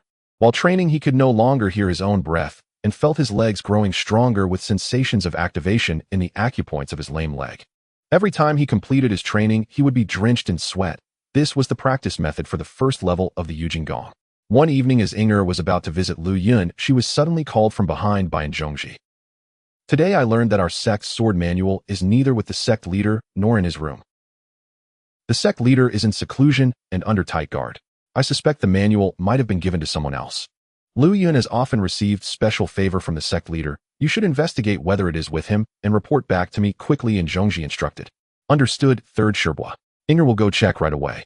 And Zhongji nodded and left. Inger, lost in thought, walked several steps and turned a corner only to find another figure blocking her path. She looked up to see it was Tianlu. Inger greets you, master. She hurriedly bowed, her expression stiff. Didn't Zhongji send you to find the sword manual with Lu Yun? Yes, Shirbua said, the sword manual is no longer with the sect leader. I too am curious whether it is with that young lad. Go and find it. If you locate it, hand it over to me. Understood. Inger was about to leave when it seemed she recalled something, turning to ask, Master, what will happen to Lu Yun in the future? Whether the sword manual is with him or not, he cannot remain here any longer. If one day Mu Xiaoqing wakes up, he might even pass on the Yujing Gong to him. This boy has always been a source of concern for me. Tianlu replied coldly. Understood, Inger understands. Upon hearing Tianlu's words, her heart trembled, but her face showed no emotion.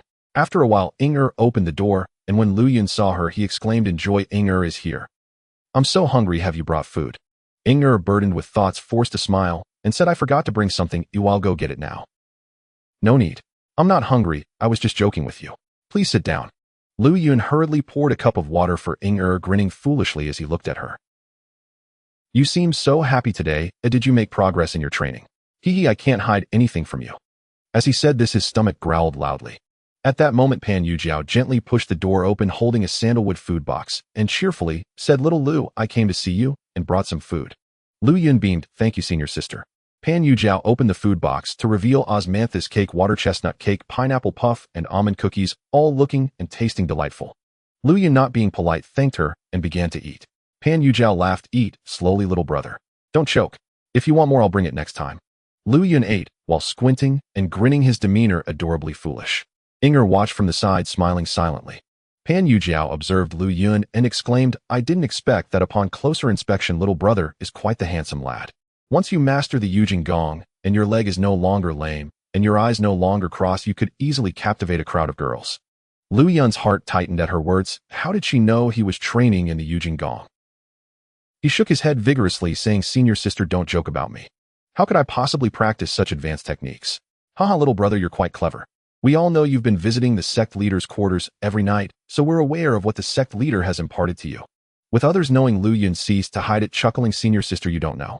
I can't read a single character, and I only vaguely understand what my master teaches about martial arts. I've been practicing and getting confused." Pan Yujiao replied with enthusiasm, "The sect leader has been in seclusion lately. It must be inconvenient for you to learn. My mother knows the Yujing Gong as well. If you have any questions, feel free to ask her. She enjoys teaching others, and I'm sure she'll be happy to help you." Regarding the matter of seeking advice from others, Lu Yun would never consider it, so he stood up respectfully and responded, "Thank you, Shirbois and senior sister, for your kindness. I am unworthy of such regard." At that moment, Inger said, "Little Lu, Shirbois has something for you. You should go to him quickly." Lu Yun nodded and was about to leave when Pan Yujiao discreetly extended her foot to trip him. Lu Yun stumbled forward and was caught by Pan Yujiao, who inadvertently felt around his body. "Be careful, little brother. No need to rush. I've lost my manners." Lu Yun blushed. After Lu Yun left, Pan Yujiao immediately changed her demeanor. "Inger, don't just stand there. I searched him just now, and the sword manual isn't with him. We need to look more carefully." Inger hesitated for a moment and said, "Senior sister, this way you can report back to Shirbois, and I can inform my mother. Whichever of us finds the sword manual will be better than it falling into Shirbois' hands." "Hurry up." "Understood."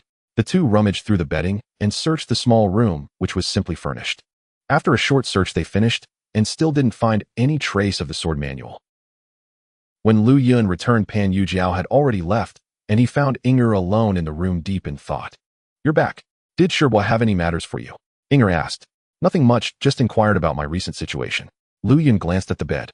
Although it looked largely unchanged since he left, there were subtle signs that it had been disturbed.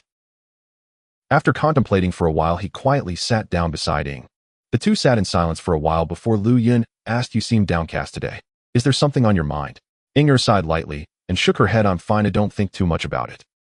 Lu Yun said, "In this vast Tianlu sect, aside from my master, you've treated me the best. If there's something troubling you, please don't hide it from me." Inger looked at Lu Yun, her eyes shimmering with emotions, yet she didn't know how to begin. After pondering for a moment, Lu Yun finally spoke slowly. "You and senior sister just searched, right?" Inger was startled. "Why do you say that?" Lu Yun pointed at the bedding, murmuring, "I understand others wouldn't treat me so kindly without reason." After a pause, he continued, "Both senior sister and you are like this."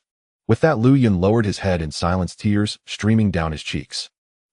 Inger was momentarily speechless. Master suffered a robbery here on Tianlu Mountain. Thinking back, the one who wanted to steal the sword manual must be you, Inger, Lu Yun said, avoiding her gaze. Inger was shocked as such a secret had been revealed by Lu Yun, and she felt at a loss for words. Seeing that Inger did not refute him, Lu Yun knew he had guessed correctly. "I just don't understand why you wanted to steal that sword manual," he said, raising his eyes to look at her with sincerity. Inger pondered whether she should reveal the truth. Today, Lu Yun had spoken to her in such a way indicating that he did not regard her as an outsider. Moreover, she also desired that sword manual. Given the current situation, it might be better to be honest with Lu Yun. With a long sigh, Inger finally said, "Fine, I won't hide it any longer. I carry the burden of my family's enmity upon my shoulders, coming to the Tianlu sect to steal the Yujing Shinshao sword technique." She then recounted her past. "When I was 6 years old, my father, mother, younger siblings, and dozens of accompanying servants were slaughtered by villains. When my master came to rescue me, I was the only one left. After that, I followed my master into seclusion, where she taught me martial arts and treated me like family. My master felt her martial arts were not high enough, and seeing my thirst for revenge, she feared that one day, if I sought vengeance on those enemies I might lose my life due to my insufficient skills. So she advised me to let go of my hatred and live a normal life. But how can the hatred of a family's extermination be so easily set aside? She saw that she could not persuade me so. At this point, tears streamed down Inger's cheeks. She secretly went to seek revenge on my enemies, but those enemies had hired powerful martial artists for protection. My master was unable to avenge me and returned severely injured, and soon after she passed away. Upon hearing this, Lu Yun thought Inger's background is also quite tragic. I don't know who my parents are and hold no grievances to avenge, but she bears the weight of hatred. After I handled my master's funeral, I found myself at a loss for where to go. Although I had learned some martial arts and acquired my master's lightness skill, I was still far from avenging my family. Eventually, I arrived at Tianlu Mountain seeking to become a maid in order to get close to Mu Xiaoqing and steal the Yujing Shinshao sword technique, so that I could practice hard and one day return to seek revenge for the slaughter of my family and master.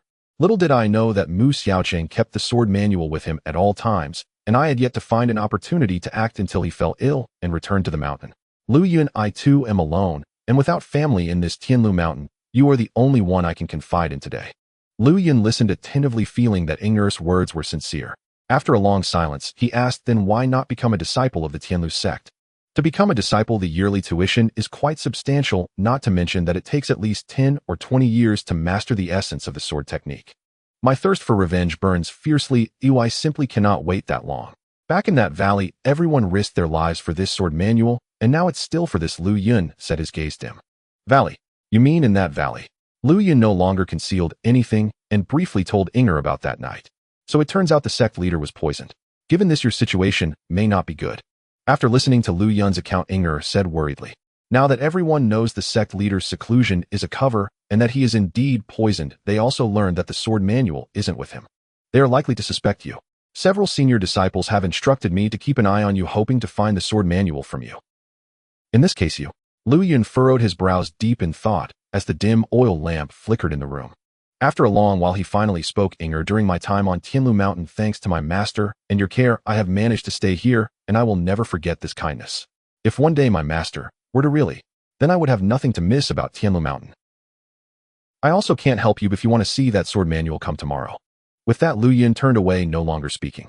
Little Lu, you really? Inger found herself at a loss for words, merely staring silently at him. The next morning, Inger brought breakfast to Lu Yun's room, where 3 disciples were already standing guard at the door. After reporting to Zhongji and Yin Tianbua the previous night that no sword manual had been found on or in Lu Yun's possession, the 2 remained uneasy and sent their disciples to keep an eye on him, preventing him from leaving the room unaccompanied. Knowing this, Zhen Fuxiang also sent her disciples early in the morning, so the 3 disciples, each on their master's orders, exchanged glances, keeping a vigilant watch while remaining silent. Inger entered the room and closed the door tightly. Lu Yun glanced outside and quietly took out the sword manual from his bosom, handing it to her. Immediately, Inger felt a surge of excitement and whispered, do you know what's happening outside? Lu Yun replied softly, I do. They came in early this morning searching the place, saying something valuable was missing from the sect. All the disciples' quarters are to be searched, including mine. I reported to Zhongji and Yin Tianbua last night. Although I am a maidservant in Master N's courtyard, I was secretly taken under Yin Tianbua's wing when I entered the Tianlu sect, and I must follow his orders. I am thoroughly tired of the infighting within the sect. I told them I hadn't found the sword manual, but they may not fully believe me. By the way, how did you hide the manual? Just take a look for now. Inger stopped pressing him for answers and sat on the bed, hurriedly examining the manual. When she reached the section on the Yujing Gong technique, she furrowed her brow, finding the practice exceedingly difficult. Lu Yun patiently explained the nuances of practicing the Yujing Gong. To cultivate this technique, one must first close off their meridians, then channel yang energy through them. Only then would one's martial prowess greatly increase. Carelessness in closing the meridians could lead to severe injuries or even disabilities, making it perilous for ordinary people to attempt. Realizing this, Inger skipped that section and focused intently on the Shun Shao sword technique, exclaiming in wonder, so this sword manual contains both inner strength and sword techniques. It must be the only one in the martial world today. Oh, no wonder everyone desires it. The 2 whispered in the room, occasionally peering outside. After a while, Inger said, your situation is precarious. It's been over 10 days since Master Mu went into seclusion. If he doesn't emerge on time, several sect members will likely vie for the position of sect leader. Given your close relationship with Master Mu, Yin Tianbua will certainly not let you off easily. Do you have a plan? Lu Yun replied. If Master has not awakened by then, I plan to leave the Tianlu sect. Yinger nodded. That's a good idea.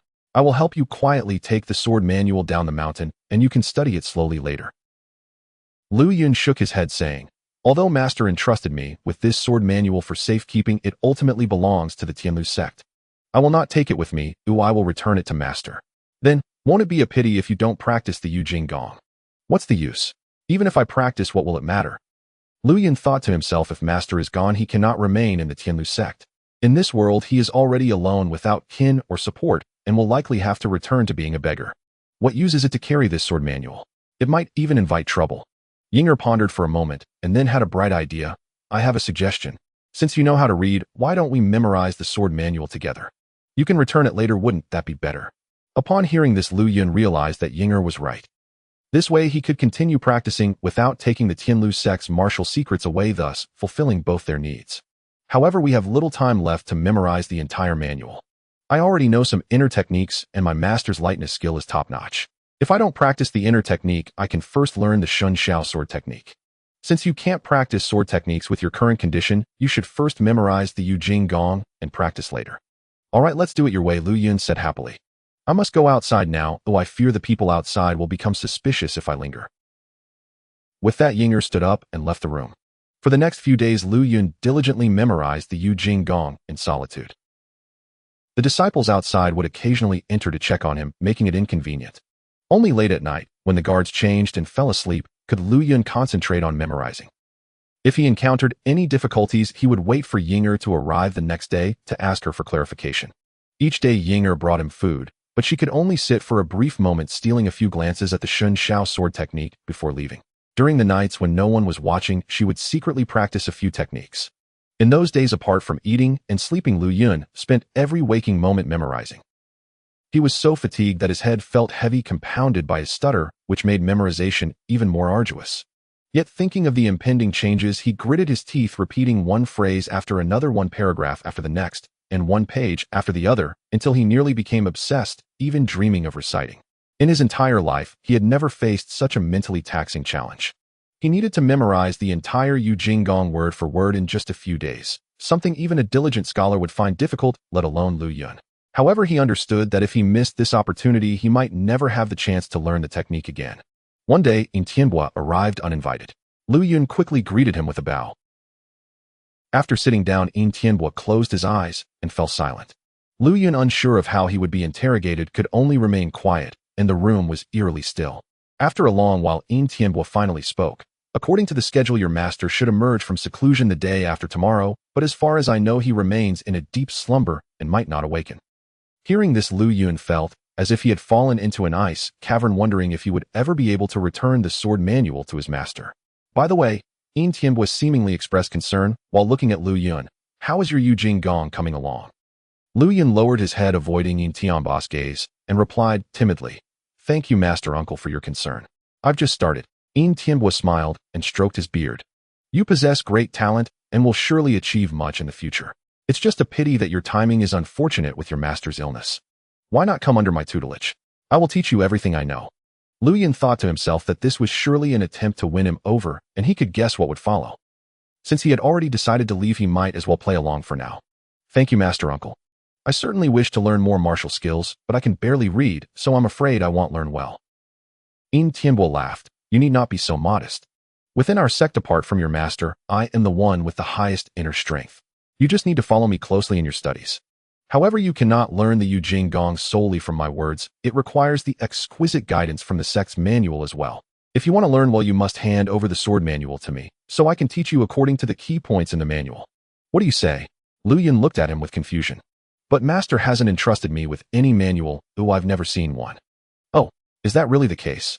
Qingtian smiled, while casting a sidelong glance at Lu Yun, his eyes glinting with coldness.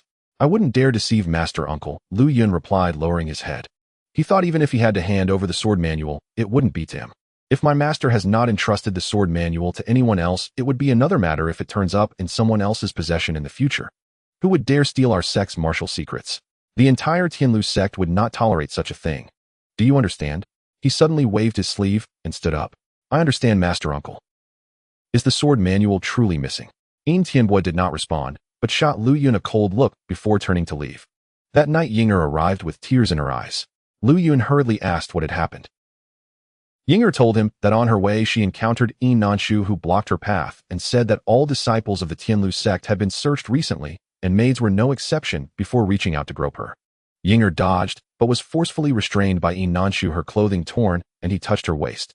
To avoid exposing her martial skills, she had to stifle her cries for help, and it was only after drawing the attention of others that she was saved. Feeling wronged, Yinger was filled with rage and sorrow, and tears streamed down her face. Lu Yun gently pressed her shoulder and comforted her softly. Yinger, we must endure for now. We'll be leaving soon. As he spoke, he looked at her with a fierce determination in his eyes. Lu Yun thought to himself that one day he would teach that scoundrel a lesson and seek justice. Yinger looked at him, bit her lip, and nodded firmly, then asked with concern, "How is your memorization coming along?" "I'm about 70 to 80% done. You still have a few pages left to memorize, but you should finish today." Saying this, Lu Yun walked to the bedside, moved the head of the bed slightly, and then pried up a stone tile from under the bed, revealing a book wrapped in coarse cloth. He unwrapped it to reveal the sword manual and handed it to Yinger. Yinger's eyes lit up with realization as she covered her mouth and laughed. "Oh, so it was hidden here. You're quite clever." Lu Yun smiled awkwardly. "I learned this trick from seeing older beggars hide their valuable items like this when I was begging." "Oh, I see." Suddenly she exclaimed, "Wait, you're not stuttering anymore when you speak." Lu Yun was startled. I don't know. Am I really not stuttering? Sister, can you listen again?" Once excited and nervous, Lu Yun's speech began to stutter again. Yinger rejoiced. "It must be that you've been reciting the Yu Jing Gong daily. To be able to recite smoothly, it seems you've gradually improved your speech as well."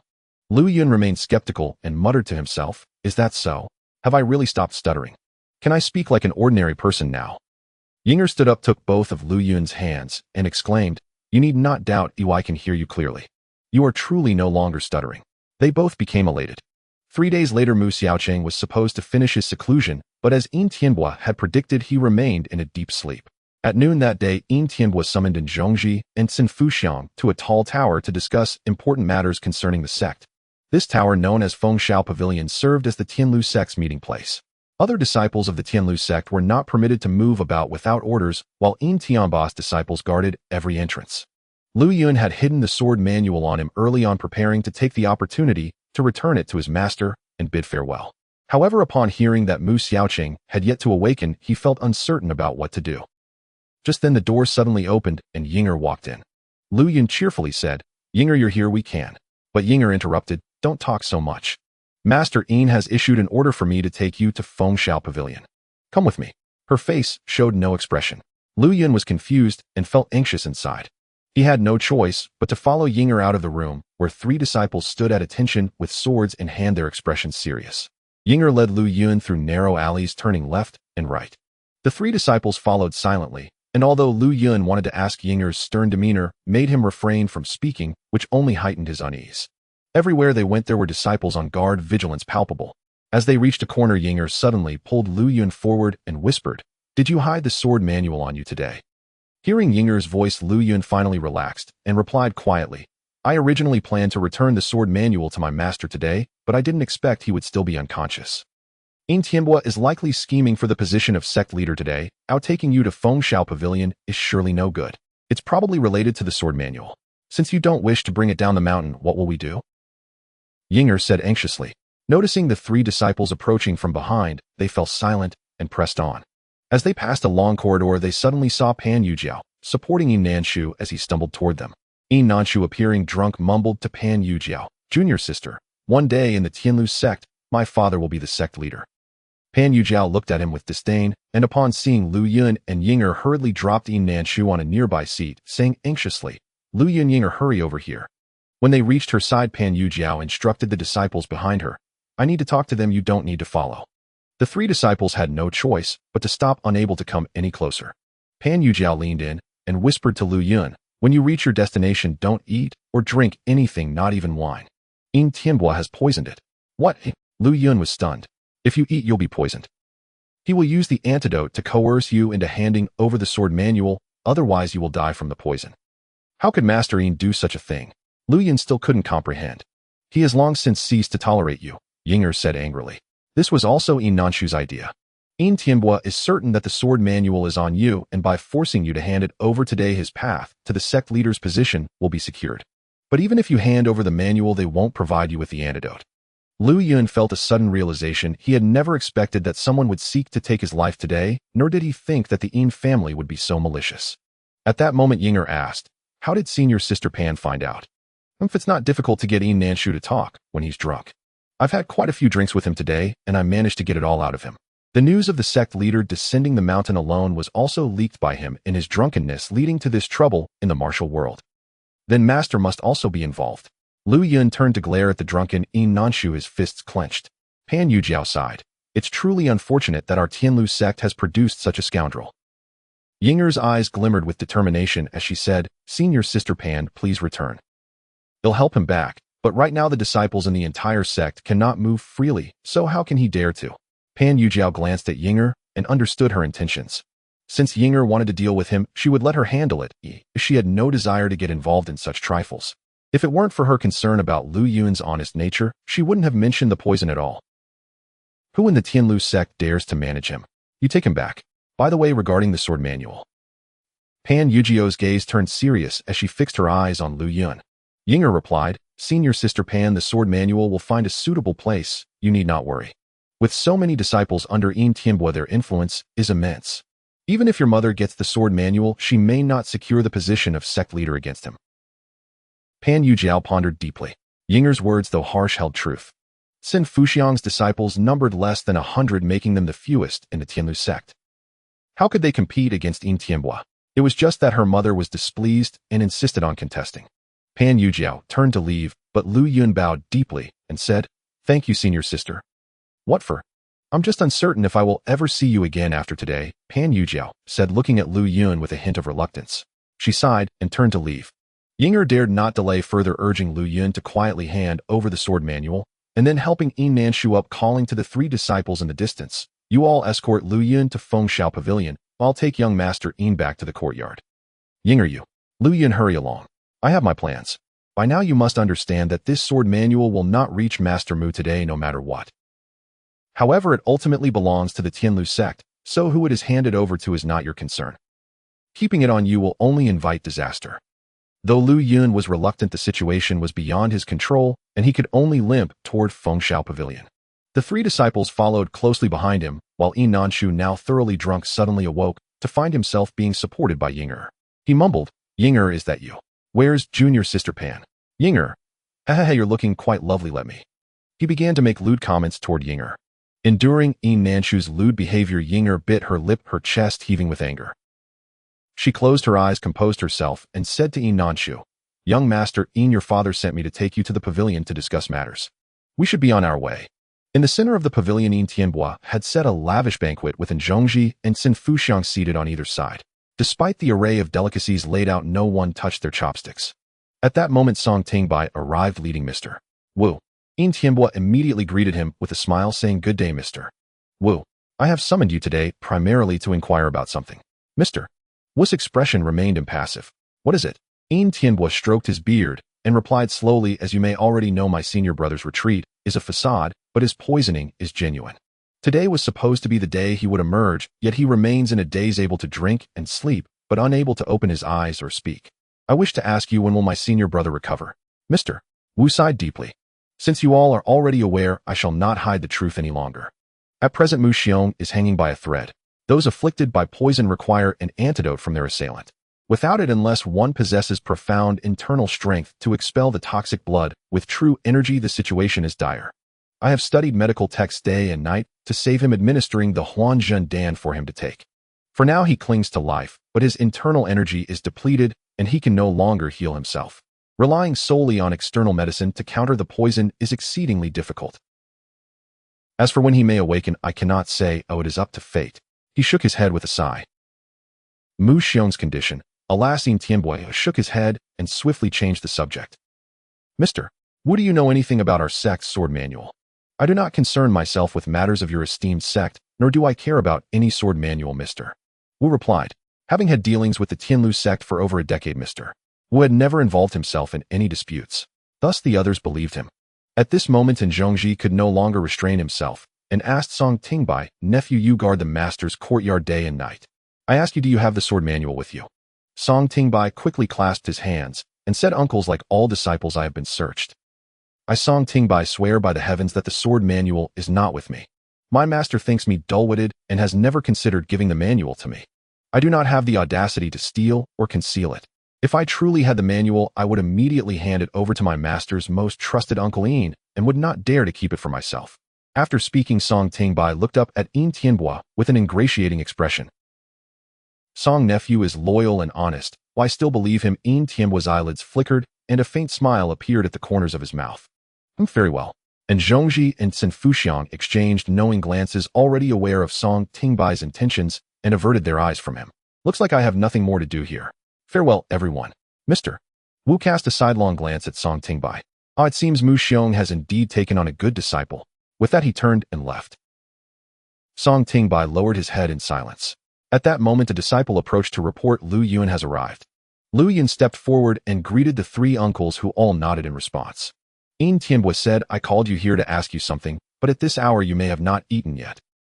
Please sit and have something to eat. Lu Yun glanced at the food and drink on the table and replied, thank you, Uncle Yin, but I am not hungry at all. Please go ahead and ask. Just eat a little, after you've eaten I will ask, Yin Tianbua said kindly. And Zhongji and Xin Fuxiang looked at Lu Yun with furrowed brows as if they had something to say, but hesitated to speak. Remembering Pan Yujiao's words, Lu Yun refrained from touching the food, bowed his head, and said, Uncle Yin, please ask your question. Seeing that Lu Yun remained unmoved, Yin Tianbua's face darkened. Do you not listen to your uncle's words? Uncle is overthinking. I truly am not hungry.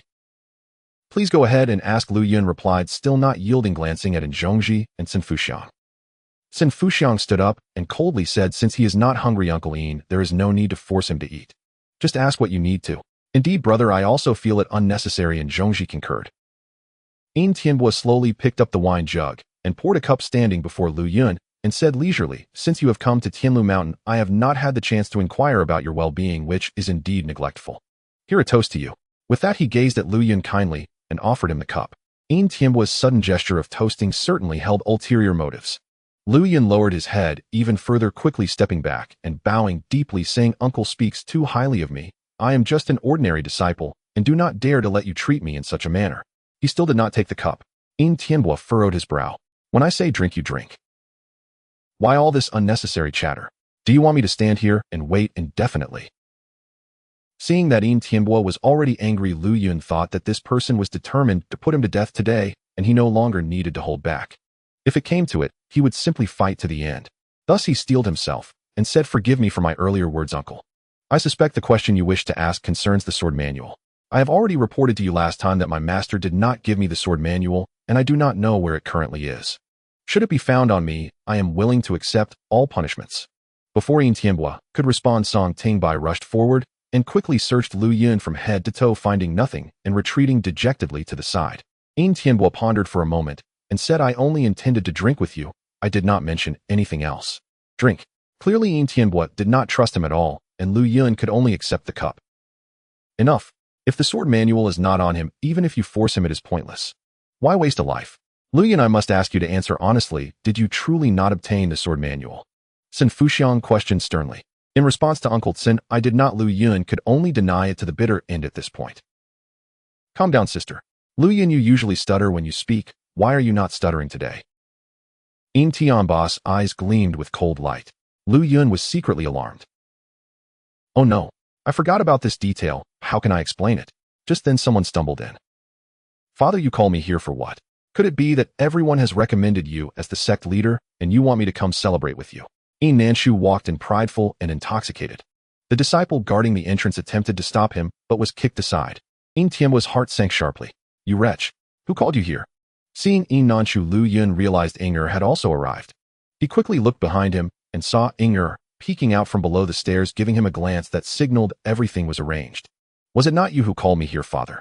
Yin Nanshu was confused when suddenly Zhongji noticed the corner of a book peeking out from Yin Nanshu's embrace.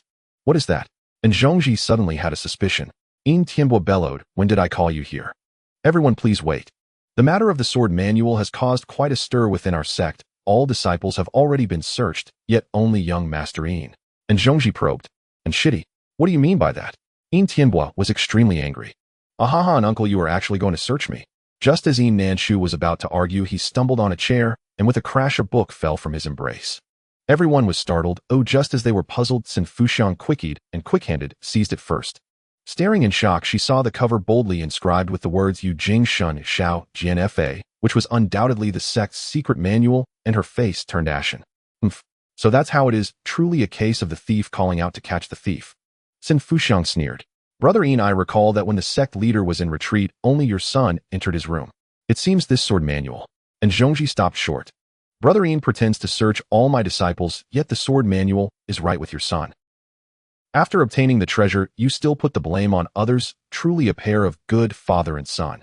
Sin Fuxiang scolded angrily. The situation was sudden. Yin Nanshu stood in shock, unable to believe what was happening before him, mumbling no.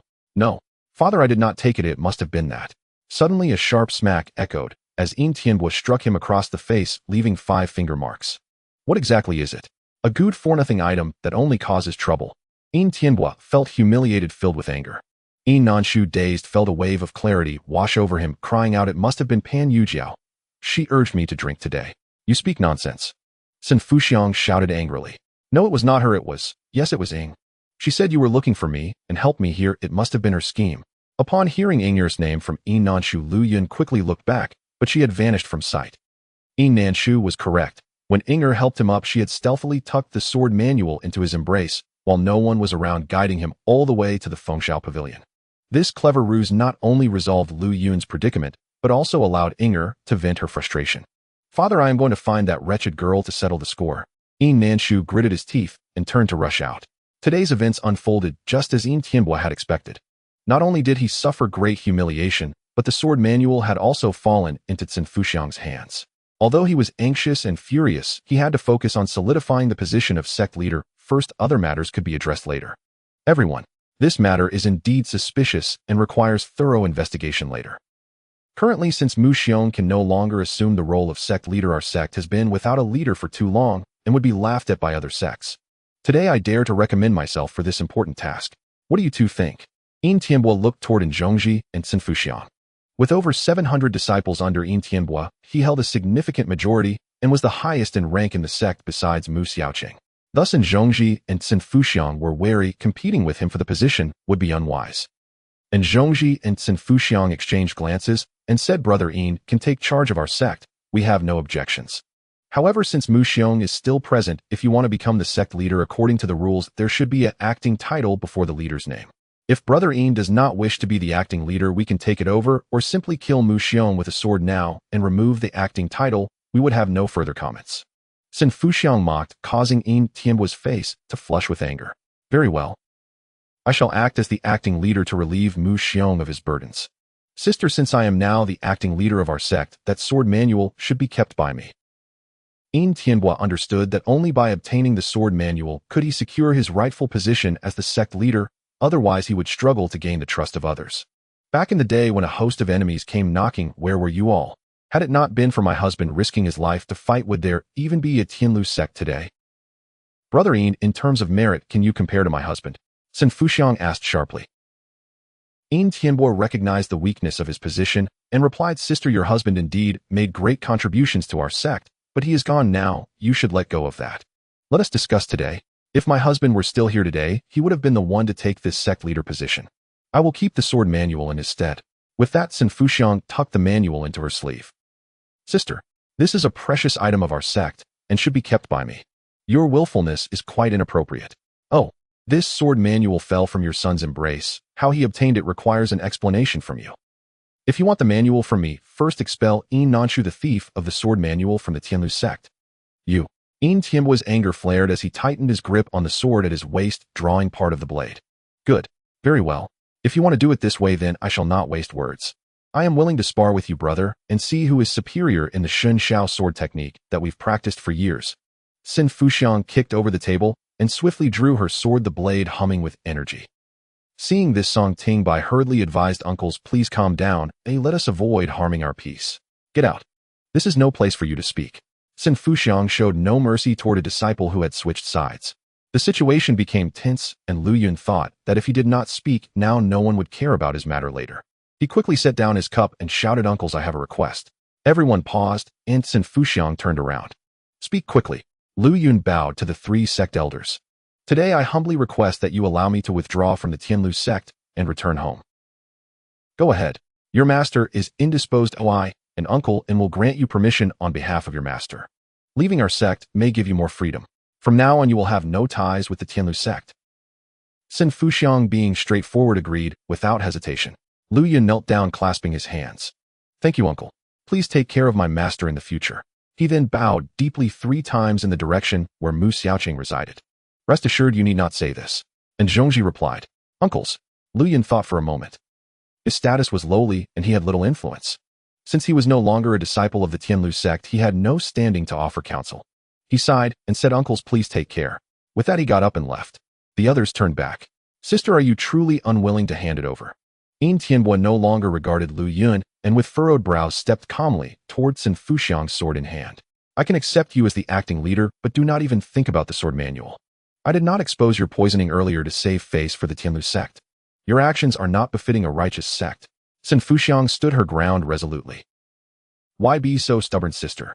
You fear you would only lose against Brother Yin in a duel. Why not let me join in for fun?" And Zhongji suggested, "We as siblings have only taught our disciples for years and have not sparred for a long time. Today is a good opportunity for a match. Brother Yin's sister Tsin, remember that we are just sparring and must not harm our harmony." Saying this, and Zhongji smiled as he grasped the sword hilt and drew his sword. As Lu Yun descended the stairs, he heard the clashing of swords from the Fengshao pavilion, behind him rapid and intense with sword energy shooting in all directions, shattering wooden windows. The disciples below were alarmed. Although the elders were fighting fiercely, no one dared to go upstairs to intervene. Lu Yun felt helpless and sighed deeply. He was concerned for Inger, searching around hoping she would not fall into Yin Nanshu's hands. Just then he vaguely heard someone softly calling his name from behind. He turned around to see Inger hiding in a corner nearby, waving at him. "Lu Yun, come quickly." Lu Yun rushed over, saying, "Yin Nanshu knows you set him up and is coming to find you with a sword." Inger smiled. "Do not worry, with his skills he won't catch me. The lightness of my footsteps is not for show." Hearing Inger's words, Lu Yun felt relieved. She pulled him along, saying, "We must leave this place. There's a secluded path down the back mountain." Lu Yun nodded vigorously. "All right." At this moment, many disciples were rushing over with long swords, but they were blocked by Yin Tianbo's disciples, who shouted loudly for everyone to obey the orders and not resist. The crowd angrily shouted back, "To hell with your orders. Our masters are fighting. We must protect our own masters, so get out of our way." They pointed at Yin Tianbo's disciples, cursing, "You disciples of the second master occupy the grand Tianlu platform daily, pushing us to the small Tianlu platform. We can barely find a place to practice. Why do your accommodations have to be better than ours? This is truly too much." Sin Fuxiang's disciples were the most incensed. "Damn it, let's fight them. I want to vent this anger, right? Let's make sure they don't have it easy today." The disciples from various factions argued relentlessly, and many had already begun to fight, causing chaos throughout the Tianlu sect. Yinger gently pulled Lu Yun along a winding path, their steps cautious, as disciples of various sects passed them by, oblivious to the two. After a series of twists and turns, they finally reached the back mountain. Lu Yun, limping painfully, moved slowly, prompting Yinger to sit beside him under a tree to rest. The sun was setting, casting a golden hue over the lush green trees of the mountain. "Lu Di, what transpired in the pavilion today?" Yinger inquired with curiosity. Lu Yun recounted the events to her, and upon hearing that several sect members finally resorted to violence, Yinger sighed and shook her head. "The Tianlu sect has been at odds for a long time. Today's incident is not merely the result of a single day's coldness. By the way, what are your plans once you descend the mountain?" Lu Yun gazed at Yinger, feeling an overwhelming desire to follow her wherever she went. Yet the words stuck in his throat, and instead he asked Yinger, "What about you?" "I have finally grasped the Shunxiao sword technique. When I return, I will diligently train day and night. When I perfect my swordsmanship, I shall seek revenge for the massacre of my family and the murder of my master." "Very well, then I shall." Lu Yun began to speak, but Yinger interrupted. "Have you memorized the Jade Sutra completely?" "Yes, I have committed every word to memory, but the technique is quite profound and many parts elude my understanding." "Do not rush, practice layer by layer, and in time you will surely gain a comprehensive understanding. Once you master it, you will become a formidable hero in the future. Won't that be splendid?" Lu Yun chuckled. "You tease me again. Brother, they are over there." Both were startled to see a group of figures rushing toward them, led by Yin Nanshu. I've searched high and low for you. Brothers upon sighting Yinger and Lu Yun kill them. Yin Nanshu bellowed, charging forward with malice. Run! Yinger urged, helping Lu Yun to his feet as they fled into the mountains. Despite his limp, Lu Yun felt a surge of energy with Yinger supporting him. Whenever they encountered a ditch, she would effortlessly lift him over it, and the sensation of being so light made him feel immensely pleased. Their close proximity allowed the fragrance of her blue flowers and her warmth to envelop him, and his heart raced. After a while, Yinger began to tire, but seeing that Yin Nanshu and his band of disciples were in hot pursuit, Lu Yun, unwilling to burden her, urged, "Let me go. You escape by yourself, and I will hold them off." Just then Yinger spotted a small cave nearby, and helped Lu Yun inside, instructing him, "Hide here. I will lead them away. Quickly take off your outer robe for me." Before Lu Yun could protest, Yinger swiftly stripped off his outer robe, fashioned a crude dummy with some branches, and covered it with his robe. "Do not worry, they will not catch me. Stay hidden here, and once night falls you can descend the mountain." Lu Yun anxiously asked, "Where will I find you?" "Wait for me at the foot of the mountain for a day. If you do not see me, go to the unnamed nunnery on Shuilong Mountain in Suzhou. That is where my master, the quiet master Liaoji, practiced in her lifetime." "Very well. You must escape and descend safely." Lu Yun looked at Yinger, his eyes filled with reluctance. As she prepared to leave, Yinger suddenly halted, biting her lip before turning back to him. "Lu Yun, Yinger is not my real name. My true name is Lin Shuwan." With a final glance, she turned and vanished. "Look, there are people over there." Yinger skillfully maneuvered the fake Lu Yun, leading Yin Nanshu and his gang further away into the woods. Lu Yun waited in the cave until dark, but Yinger did not return. Following their agreement, he stumbled down the mountain and continued until dawn, finally reaching the foot of Tianlu Mountain. After waiting for 3 days without seeing Yinger, he grew increasingly anxious. Starving, he foraged for wild fruits to fill his belly, and when tired, he made a bed of grass to rest. 3 days later, still without a trace of Yinger, Lu Yun's heart raced with worry. He smeared his face with dirt, let his hair down, and disguised himself as a beggar, heading towards the entrance of Tianlu Mountain. Noticing that disciples of the Tianlu sect were still stationed there, he bravely approached one disciple, engaging him in conversation while subtly inquiring about Yinger. The disciple replied that her whereabouts were unknown. Relieved, Lu Yun pondered that he should follow Yinger's instructions and wait for her in Suzhou. With a heavy heart, he departed. Days passed, as Lu Yun walked on with nothing to his name. To survive, he resumed his old practice of begging. One day, he came upon a river, and finding the water clear and sweet, knelt to drink, reminiscing about the clear river back in Qingtian town. Gazing at his reflection in the water, he sighed deeply, the memories flooding back. From Tianlu Mountain to his current situation felt like a dream. After enduring numerous trials, he found himself once again a beggar on the streets, as if fate were playing tricks on him. Lost in thought for a while, Lu Yun suddenly chuckled softly, then stood up to continue on his way. Just then the sound of ringing gongs echoed from nearby, drawing a crowd at the market. Curious, he approached and saw a burly man lifting a girl clad in crimson garments. The girl, with her left hand clasped in his, elegantly extended her right hand and legs, striking a beautiful pose. The man beamed as he twirled the girl around, gaining speed, yet remaining steady. The audience erupted in applause, and an elderly man nearby seized the moment to bang the gong and call out, "Ladies and gentlemen, today is our first performance here. Let us entertain you. It's a festive day, and we hope you'll support us. If you have no coins, just cheer us on." As he spoke, he carried a plate around, and since it was market day, many spectators tossed in coins, yielding a bountiful collection. Afterward, the girl leapt from the man's arms, picked up a bowl, and held a thick stick in her mouth, the stick tethered to a small wooden fish. She balanced another slender stick on the bottom of the bowl with great effort, then placed it on the fish's back. The fish wobbled as it was tethered, and the crowd held their breath, hoping she could balance it. With immense patience, she finally secured the stick atop the fish.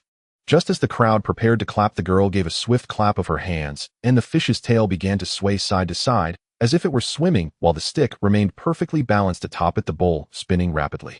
"Wonderful! Wonderful!" The audience erupted in thunderous applause, and Lu Yun found himself captivated. As the applause began to fade, 2 more performers stepped forward, one with a dark complexion and the other emaciated. The dark-faced man raised a paper umbrella in his right hand and a folding fan in his left. He tossed the umbrella into the air where it hovered, then opened the fan and waved it, causing the umbrella to rise higher. When he ceased fanning, the umbrella remained suspended, and when he resumed, it ascended again. Children, fascinated, shouted, "Higher!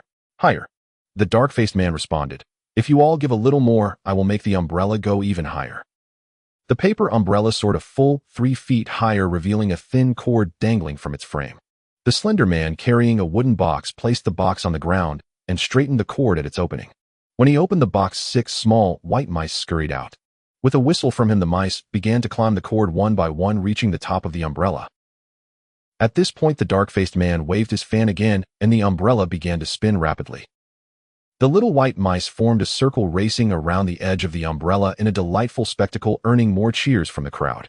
Lu Yun, losing interest, quietly slipped through the crowd and continued towards Suzhou. As evening approached, Lu Yun hobbled along the road, weary and hungry. Just as he felt he could go no further, a cart approached from behind. It passed by him, and in an effort to avoid it, he stumbled and fell to the ground. The cart slowed to a stop, and a girl hopped down, revealing herself to be the crimson-clad performer from earlier. She walked straight toward him. "Here, take these," the girl said, placing several buns in Lu Yun's bowl. "Little beggar, these are for you to eat." The girl appeared to be around 18 or 19, dressed in crimson and adorned with a plum blossom hairpin, her beauty striking. "Thank you, sister." Lu Yun expressed his gratitude.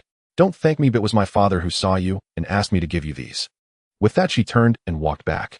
Lu Yun looked up to see that the people in the cart were indeed the performers from earlier. The elderly man glanced back at him before turning away. The following day, Lu Yun arrived at a bustling town. After inquiring, he learned that he was not far from Suzhou. He begged along the street, and since his speech had improved, his singing flowed smoothly, resulting in a better haul. As he devoured a large pancake in a corner, he suddenly heard the familiar sound of gongs ringing from the venue ahead. Rising to look, he spotted the crimson-clad girl standing gracefully against the wind amid the crowd. She stood atop a thick rope tied several feet high between 2 crossed posts, her arms outstretched as she walked back and forth on the rope, effortlessly transitioning between standing and walking. Lu Yun followed the crowd to watch. Typically, tightrope performances are elevated about 10 feet high, but today the rope was more than 30 feet off the ground. The audience had never witnessed such a high performance, and they gasped in awe. Not only did the girl walk back and forth on the rope, but she also began to dance, leaping and performing flips, the rope swaying perilously. Her crimson clothing flowed gracefully in the air, resembling a fairy amidst the clouds. Beneath the rope stood the burly man, arms raised, eyes fixed on the girl, ready to catch her at any moment. The dark-faced and thin man flanked either side, firmly stabilizing the posts to prevent swaying. Unbeknownst to him, Lu Yun was pushed to the front, gazing up in astonishment at the dizzying height of the rope. The elderly man began pounding the gong, the tempo quickening, signaling a grand finale. Suddenly, the girl inhaled deeply, took a powerful leap, spun through the air 6 or 7 times, and then extended her arms. One leg hooked backward as she landed gracefully on the rope like a swallow. The rope trembled violently under the force, and Lu Yun's heart raced. The crowd collectively gasped, fearing she might fall. Only the elderly man remained composed, seemingly confident in the girl's abilities. After a moment of swaying, the rope finally steadied, and the girl stood poised atop it. "Bravo!" The audience erupted, their applause echoing like thunder. Just as Lu Yun's relief washed over him, a fierce wind blew, causing the rope to sway uncontrollably. The girl lost her balance and began to tumble sideways. The burly man, realizing the danger, rushed forward, but was too heavy to react swiftly. Panic ensued. The elderly man's face went pale as he dropped the gong and sprinted forward. As the girl plummeted, Lu Yun acted instinctively, rushing toward her. Though he limped, his strength had increased since practicing the Jade Sutra, allowing him to move swiftly. In an instant, he reached her just in time. As he extended his arms to catch her, she landed squarely on top of him with a thud, knocking him unconscious. After what felt like an eternity, Lu Yun slowly regained consciousness, feeling someone pinching his nose. As he blinked into focus, a severe headache throbbed. He attempted to reach for his head, but was stopped by a hand. A familiar voice from an elderly man said, "Young brother, do not move. You have a head injury and need to rest." Gradually becoming alert, Lu Yun realized the performers had gathered around him, and the elderly man looked at him with a warm smile. The crowd that had gathered to watch the rope performance had long since dispersed, and Lu Yun found himself resting in an open area. "Thank you, young brother, for saving my daughter," the elderly man said, bowing deeply in gratitude. Lu Yun, recalling the events, replied, "There is no need for thanks, but how is she?" "I suffered a minor bruise, but I am fine," the girl chimed in, standing nearby. Everyone knew that had Lu Yun not acted as a cushion, she would have sustained serious injuries. "May I ask your name, young brother?" the elderly man inquired. "I am Lu Yun." The elderly man then pressed a silver ingot into his hand, saying, "Brother Lu, this is a token of my appreciation. Please accept it." Lu Yun hastily declined. "Elder, that is too much. I am fine. I must continue to Suzhou." "Suzhou?" the elderly man questioned. "What brings you there alone?" "I am searching for family." "I see. The elderly man fell silent. The burly man suddenly lamented, "It's all my fault, I almost caused Kaya." The crimson-clad girl was revealed to be named Kaya.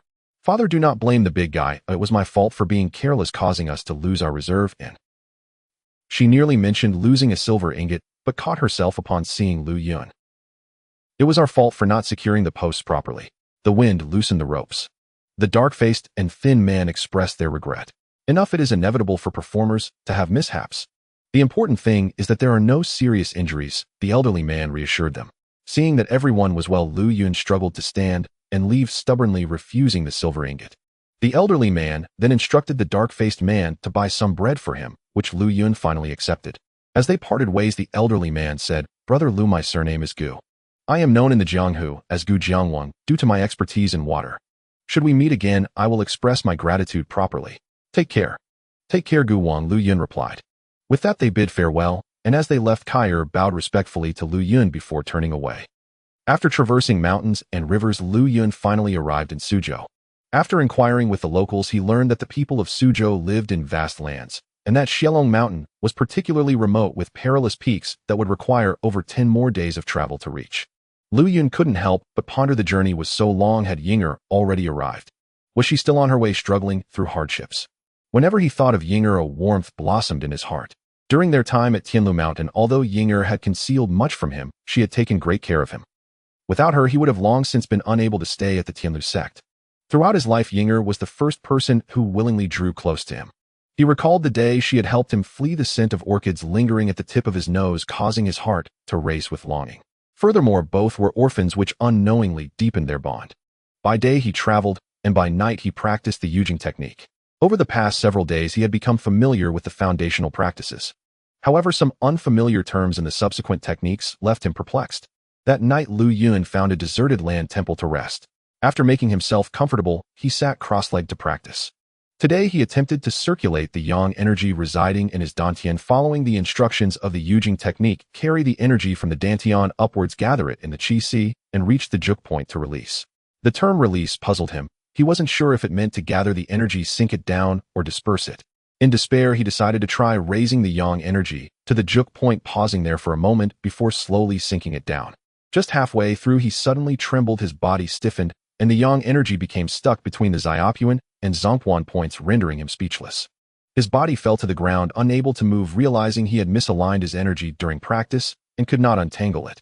If only someone were nearby, they could circulate their energy between the 2 points to help him, but he was all alone, and in this situation, there was no one to assist him. Lying on the ground, he felt unbearable pain and swelling in his abdomen, and soon he was drenched in sweat. At that moment, he hoped someone would pass by to rescue him, but the dark night offered no solace. Who would come to this dilapidated temple? Resigned, he gritted his teeth and endured until the night passed. Finally, dawn broke and birds chirped. A group of people arrived at the temple, their bundles in tow, and one of them said, "Hansi, go see if this broken temple can provide a place to rest." Then a tall and sturdy man stepped into the temple, scanning the surroundings, and suddenly spotted Lu Yun lying on the ground. Panic-stricken, the man shouted, "Old master, there's someone lying here." In an instant, several people rushed into the temple to check, among them an old man with white hair, who exclaimed, "Isn't this Brother Lu?" As they gathered closer, they recognized him. His left eye drooped, hair disheveled, clothes tattered. It was undoubtedly Lu Yun. At that moment, he had fainted from the pain and was unresponsive. The old man was Gu Jiang. He checked Lu Yun's pulse and quickly pressed on his acupoint. Kaya remarked, "Every time I see this little beggar, he's either fallen or fainted." Noticing Lu Yun's flushed face, she hurriedly fetched cool water to gently splash on him. The burly man and the tall lean one rubbed Lu Yun's hands and feet, pulling his clothes aside to reveal a severely swollen abdomen. After some time, Lu Yun gradually regained consciousness, only to find a troop surrounding him, a scene so reminiscent of before. Seeing Lu Yun awake, Gu Jiang was overjoyed, but Lu Yun repeatedly shook his head, indicating he couldn't speak. Gu Jiang pointed to the tall man and said, "Zhang Si, go fetch a doctor." After a while, Zhang Si returned with a doctor. The doctor examined Lu Yun and proceeded to apply silver needles to his abdomen and acupoints, and gradually the trapped energy subsided. After some gentle manipulation, Lu Yun finally began to feel better. After paying the doctor, Kaya brought a bowl of water and fed him small sips. Lu Yun gasped, "Thank you, old Master Gu, and all the elder brothers and sisters." Kaya asked, "What happened to you today?" Lu Yun thought it best not to mention his practice, so he replied, "Yesterday, I don't know what I ate, but it caused a blockage in my chest, and abdomen last night. Gu Jiang said it's fate that we meet Brother Lu here again. Now that we're in Suzhou, where do you intend to find your family? I must hurry to Shilong Mountain. Oh, Shilong Mountain. Gu Jiang was greatly surprised and quickly added that place is seldom visited aside from a nunnery, no one lives there. Not to hide it from you, old master, I intend to go to that nunnery. Brother Lu wants to go to that nunnery. Gu Jiang was taken aback, and the others also expressed their astonishment, turning their gazes toward Lu Yun. Seeing Gu Jiang's shock, Lu Yun asked, do you know about that place? Gu Jiang inquired again, do you have any relatives there? A girl about 16 years old. Is she a nun? No. Then why is she there? Because I promised to meet her there, but it was her master's place. Her master? Is it Master Liaoji? How do you know, old master? This time it was Lu Yun who was astonished. Gu Jiang observed that Lu Yun didn't appear to be lying, yet he was still puzzled about why a little beggar would be connected to Master Liaoji. After a while, Gu Jiang stroked his white beard and said, I went there to pray to the Buddha and was blessed with Kair as my daughter. I must go there to fulfill my vow. Since Brother Lu also wishes to go there, why not travel together? Gu Jiang looked at Lu Yun, his expression inscrutable. Father, Kair suddenly grew anxious. The others persuaded old master this might be. It's fine. Meeting Brother Lu several times has been quite fateful. It's good to have someone to look out for on the road. Brother Lu had settled, then don't decline. Lu Yun hadn't expected Gu Jiang, and the others also intended to go to the nunnery, and he felt quite surprised. Moreover, had they not come to his rescue, he might not have made it through. In Lu Yun's view, these people were kind-hearted, especially since he had no idea where the nunnery was located. Since Gu Jiang had been there before, he certainly knew the way, which would save him considerable trouble. After pondering for a moment, he nodded in agreement. Additionally, Lu Yun sensed a certain connection between Gu Jiang and the nunnery, and he felt it wise to be cautious regarding his reunion with Inger. That night, the group spent the night at the dilapidated temple, gradually becoming familiar with one another.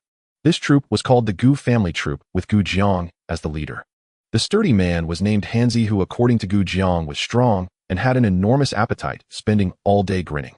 Hanzi pulled Lu Yun close, draping an arm around his shoulder, and awkwardly said, I was a bit slow that day, I almost caused a big problem. Thank you, Brother Lu, for helping me, which almost got you in trouble, haha. He scratched his head embarrassed. The dark-skinned man was named Zhao Shun, the troop's acrobat skilled in tricks. The slender man was Zhang Si, who handled all the troop's comedic acts, and was also adept at country dialects. The troop spoke in the lingo of traveling performers, which, while familiar to Lu Yun from his upbringing in the beggar clan, was still different from the dialects he knew, leaving him only able to grasp bits and pieces. Kair found a piece of cloth clothing for Lu Yun to change into, and the others chatted with him, asking where he was from and why he was traveling alone. Lu Yun shared that he came from Dingzhou, having joined the beggar clan since childhood and now wandering alone. After getting acquainted, they decided to rest early. The next day, the group finally arrived at Shilong Mountain. Unlike Tianlu Mountain, which was beautiful and expansive with herds of deer, Shilong Mountain had steep cliffs and dense forests, home to many wild beasts. As they traversed the mountain, turning left and right after approximately 2 hours, they finally spotted a small stone staircase. The path wound up the mountain slope, extending to the mountainside. A temple was faintly visible at the mountainside. It was likely the unnamed nunnery Inger had mentioned. Lu Yun sighed inwardly. Had he not come with Gu Jiang, he would have no idea how long it would take to find this place. It truly was an excellent hiding spot. Upon reaching the mountain entrance, they saw a plaque on the door, but it bore no inscription. Lu Yun felt a rush of excitement. He was eager to see Inger, yet feared she might not be there. Upon entering the temple, they found it serene and tranquil, with lush greenery and an air of solemnity. Lu Yun searched around and suddenly saw a figure moving in the Buddha hall. He rushed over with Kair and Gu Jiang closely following. Hanzi was about to follow, but was persuaded by Zhao Shun and Zhang Si to stop, reluctantly remaining where they were. Lu Yun reached the Buddha hall and saw an old nun in a green robe sweeping away dust. The nun looked frail, her complexion sallow, with white hair and a weary demeanor. Upon seeing the old nun, Kair's eyes filled with tears, and she longed to rush forward, but Gu Jiang gently restrained her. He was also on the verge of tears, biting his lip to suppress his emotions, signaling Kair to remain still. Lu Yun approached the old nun, bowed, and said, Excuse my intrusion, master, may I ask if there are others in the temple? The old nun slowly raised her head, scrutinizing Lu Yun without speaking, then glanced behind him at the father and daughter. A spark of recognition flickered in her eyes before she subdued it, asking, There is only this poor nun here. May I ask who you seek? Lu Yun stepped forward and quietly asked, May I ask, master, is Inger here? Who is Inger? The old nun inquired, puzzled. Lu Yun suddenly remembered that Inger was not her real name. He slapped his forehead and murmured, Inger is Lin Shuan. Upon hearing this, the old nun's expression changed in surprise. Please, young benefactor. She then led Lu Yun to the back hall. I am called Liao Chun. May I ask your name, young benefactor? I am Lu Yun, acquainted with Lin Shuwan at Tianlu Mountain. Has Wanner returned? Lu Yun asked urgently. If I am to inform you, I must first know the details between you and Wanner, the old nun responded. Though anxious, Lu Yun had no choice but to recount his experiences with Lin Shuwan at Tianlu Mountain, concluding with the fact that Wanner had finally learned the Xinxiao sword technique. He thought it irrelevant to mention his memorization of the Yujing technique, so he omitted that detail. After listening, Liao Chen slowly sat down and pondered for a long while. She lifted her head and scrutinized Lu Yun once more, speaking. Wanner indeed came by, but she left suddenly, due to circumstances, instructing me before her departure that if a young benefactor named Lu came seeking her, he should not wait for her any longer. What? Lu Yun could hardly believe it. Wanner had told him not to wait for her.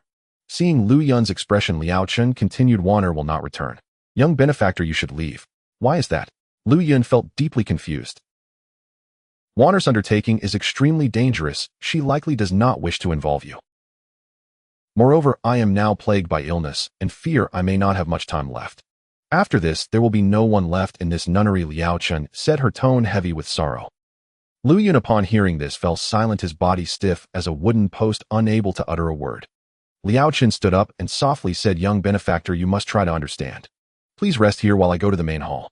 Liao Chen approached the Buddha hall, beckoning Gu Jiang and Kai'er over. The three entered a meditation room. As soon as they entered, Kai'er dashed into Liao Chen's arms, crying, I miss you every moment, mother, but father only brings me here once a year. Liao Chen said, Kai'er, do not blame your father. It is I who forbade you from coming. If you visit too frequently, it may put you in danger. Gu Jiang looked at Liao Chen and said, You've lost even more weight. It's too harsh here, why not return with us? He wiped away tears as he spoke. Yes, mother. Come back so Kai'er can see you every day and take care of you. Liao Chen gently shook her head. I cannot return, I am already at the end of my strength. If not for wanting to see you both one last time, I would have long since departed. Mother. Liao Chen pulled Kai'er down to sit, gently caressing her cheek as the three shared their feelings of longing. Kai'er, you go ahead and check on that young man named Lu. I have something to discuss with your father. Reluctantly, Kai'er left the meditation room. Gu Jiang spoke to Liao Chen, child's mother, that brother Lu came looking for a girl around 16 years old. Could it be? It's best you aren't involved in this matter. It may bring trouble. However, I deceived him, saying the person he seeks won't be returning. Why is that? Gu Jiang asked, puzzled. Their identities differ too greatly. One is exalted while the other is a beggar. They should not be intertwined. Moreover, while this young man named Lu is kind-hearted and innocent, he is also disabled and knows no martial arts. He likely cannot provide any assistance in future endeavors. I thought it best to deceive him to avoid unnecessary complications, which would also be better for that young man named Lu. Gu Jiang nodded in agreement. Liao Chen asked, Have you kept that map I entrusted to you safely? Rest assured. Liao Chen sighed. This map was something the young lady cherished greatly during her life. When she passed, she entrusted it to me, insisting I safeguard it well. Now that I have grown old, I fear I can no longer protect it, thus handing it over to you. Though this map is only half, it is of great significance and must be kept safe. For me, safeguarding this map is akin to protecting the young lady herself. Child's mother, don't worry. The young lady is someone I respect deeply. Even if it costs my life, I will ensure this map is kept safe. Liao Chen gazed deeply at Gu Jiang before slowly shifting her gaze to the distance, murmuring, In those days, I followed the young lady, accompanying her into a life of seclusion in this nunnery. She dedicated her life to love, but could not attain it, hence renouncing the mortal world and taking the name Liao Ji. Yet I have always been concerned for you and Kai'er. Have these years been hard on you? The two then reminisced, sharing stories of the past. The group stayed at the nunnery for only a day, as Liao Chen was unwilling to extend their stay. Lu Yun and Kai'er could only leave with a heavy heart. Gu Jiang understood Liao Chen had her own burdens to bear, so he complied with her wishes, refraining from excessive argument. Uncertain if they would ever meet again, tears streamed down his face. After leaving the nunnery, Gu Jiangwen inquired about Lu Yun's plans. Lu Yun felt despondent with nowhere to go. As thoughts of Shouhou and Tong Jiugong crossed his mind, he decided to return to Dingzhou for a visit. Seeing Lu Yun's melancholy, Gu Jiangwen realized it stemmed from Kai'er's mother deceiving him. Feeling sympathetic, he said, I've heard that Dingzhou is abundant and prosperous. We too wish to venture there and try our luck. How about you join us, brother Lu? Lu Yun understood that Gu Jiangwang intended to accompany him, but in his current state of emptiness, he replied woodenly, Thank you, Gu Wang, but with my situation, I would only bring you trouble. Gu Jiangwang chuckled, Not at all. Our encounters with you, brother Lu, are surely fated. You need not worry. Gu won this. Father, you're meddling again, Kai'er complained. Our travels require us to make friends and build good connections. Before Gu Jiangwang could finish speaking, Kai'er was already packing her things, and everyone suppressed their laughter. Thus Lu Yun journeyed alongside the Gu family troop. Whenever they encountered a market or a fair, the troop would pause to showcase their skills, while Lu Yun assisted with various tasks, often helping to collect money. In his free time, Lu Yun diligently copied down the difficult characters from the Yujing Gong he had memorized, and sought out local scholars in town to help him decipher them. Initially, these scholars were polite, but after deciphering just a few characters, they demanded payment, which Lu Yun lacked, so he would leave. Eventually, he learned to only ask 1 or 2 characters at a time, gradually exhausting his list of queries. In the evenings after the performances, they would find a modest place to rest. Lu Yun would often sneak away to practice the Yujing Gong in solitude, never missing a day. One evening, he returned later than usual to find everyone had already eaten dinner, forcing him to sit silently on the side. Hanzi approached and said, "Brother Lu, I'm sorry. I have a big appetite and finished my own bowl. Not seeing you return, I ate yours too." Zhao Shun with his black face remarked, "You're quite the eater. If I hadn't guarded my bowl, you would have eaten mine as well." Zhang Si joked, "You can't blame him, he's been hungry since he was a child and can't let food go. But Hanzi, if you keep eating like this, we'll have to kick you out of the Gu family troop." Hanzi pleaded, "Please don't. Next time I'll starve before eating more, I promise." The group burst into laughter. Kai'er added, "If you miss mealtime, you should go hungry. We won't indulge this bad habit." With that, she shot Lu Yun a disdainful look. Feeling ashamed, Lu Yun stepped outside, lowering his head in silence. After a while, his stomach grumbled, and he had no choice but to endure it. Suddenly, a bowl of coarse rice was placed in front of him with a thud. He looked up to see it was Kai'er. "Here, if you come late next time, don't expect to eat." With that, Kai'er turned and went back inside, revealing she had quietly saved him a bowl. "Thank you, Sister Kai'er." Lu Yun smiled. Hungry, he picked up the bowl and began to eat, only to discover there were still plenty of pieces of meat inside. Zhang Si laughed. Kai'er is biased. She left more meat for Brother Lu than anyone else. It seemed everyone was already aware, and they chuckled together.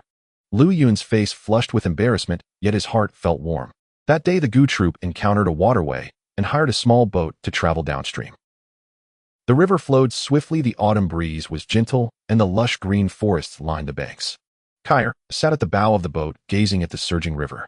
She missed her mother and felt melancholic, starting to hum the tune of River Girl's Lament. Clear waters bring forth heartache. Green willows bid farewell in sorrow. A long song wraps around white hair. Silken sails drift towards the East River. Kai'er's voice, like a nightingale, overflowed with sorrow, captivating everyone into silence. Lu Yun listened, his heart heavy, memories of Yinger flooding back to him. Their moments together on Tianlu Mountain and the scene of Mu Xiaoqing taking him up the mountain. He wondered if Yinger was doing well and how his master was faring. This line of thought deepened his sense of loneliness and desolation. Gu Jiangwang sighed. "Brother Lu, you may not know, but my affection for Kai'er comes from her mother not being around since childhood. She has faced many hardships. It's my fault for lacking ability, leading her through a life of hardship. Now that Kai'er is nearly 18 or 19, I haven't found her a suitable match. I hope to save more silver to prepare her dowry so that one day she can find a good husband and no longer have to accompany me in this wandering life." Lu Yun and the others listened quietly, nodding in agreement. Kai'er entered the cabin. "Father, I don't want to go anywhere. I just want to stay with you." "Stop that nonsense. Who follows their father for a lifetime?"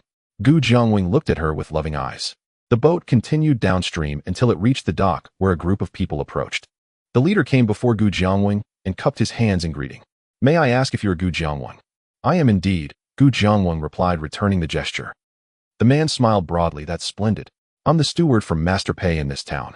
I learned that the Gu troop would be arriving by boat, and I've been waiting here for some time. In a few days, it's my master's 70th birthday. I've heard much of your troop's skills, and at my master's request, I come to invite you to perform a session for his birthday celebration. Would you be willing to entertain us?"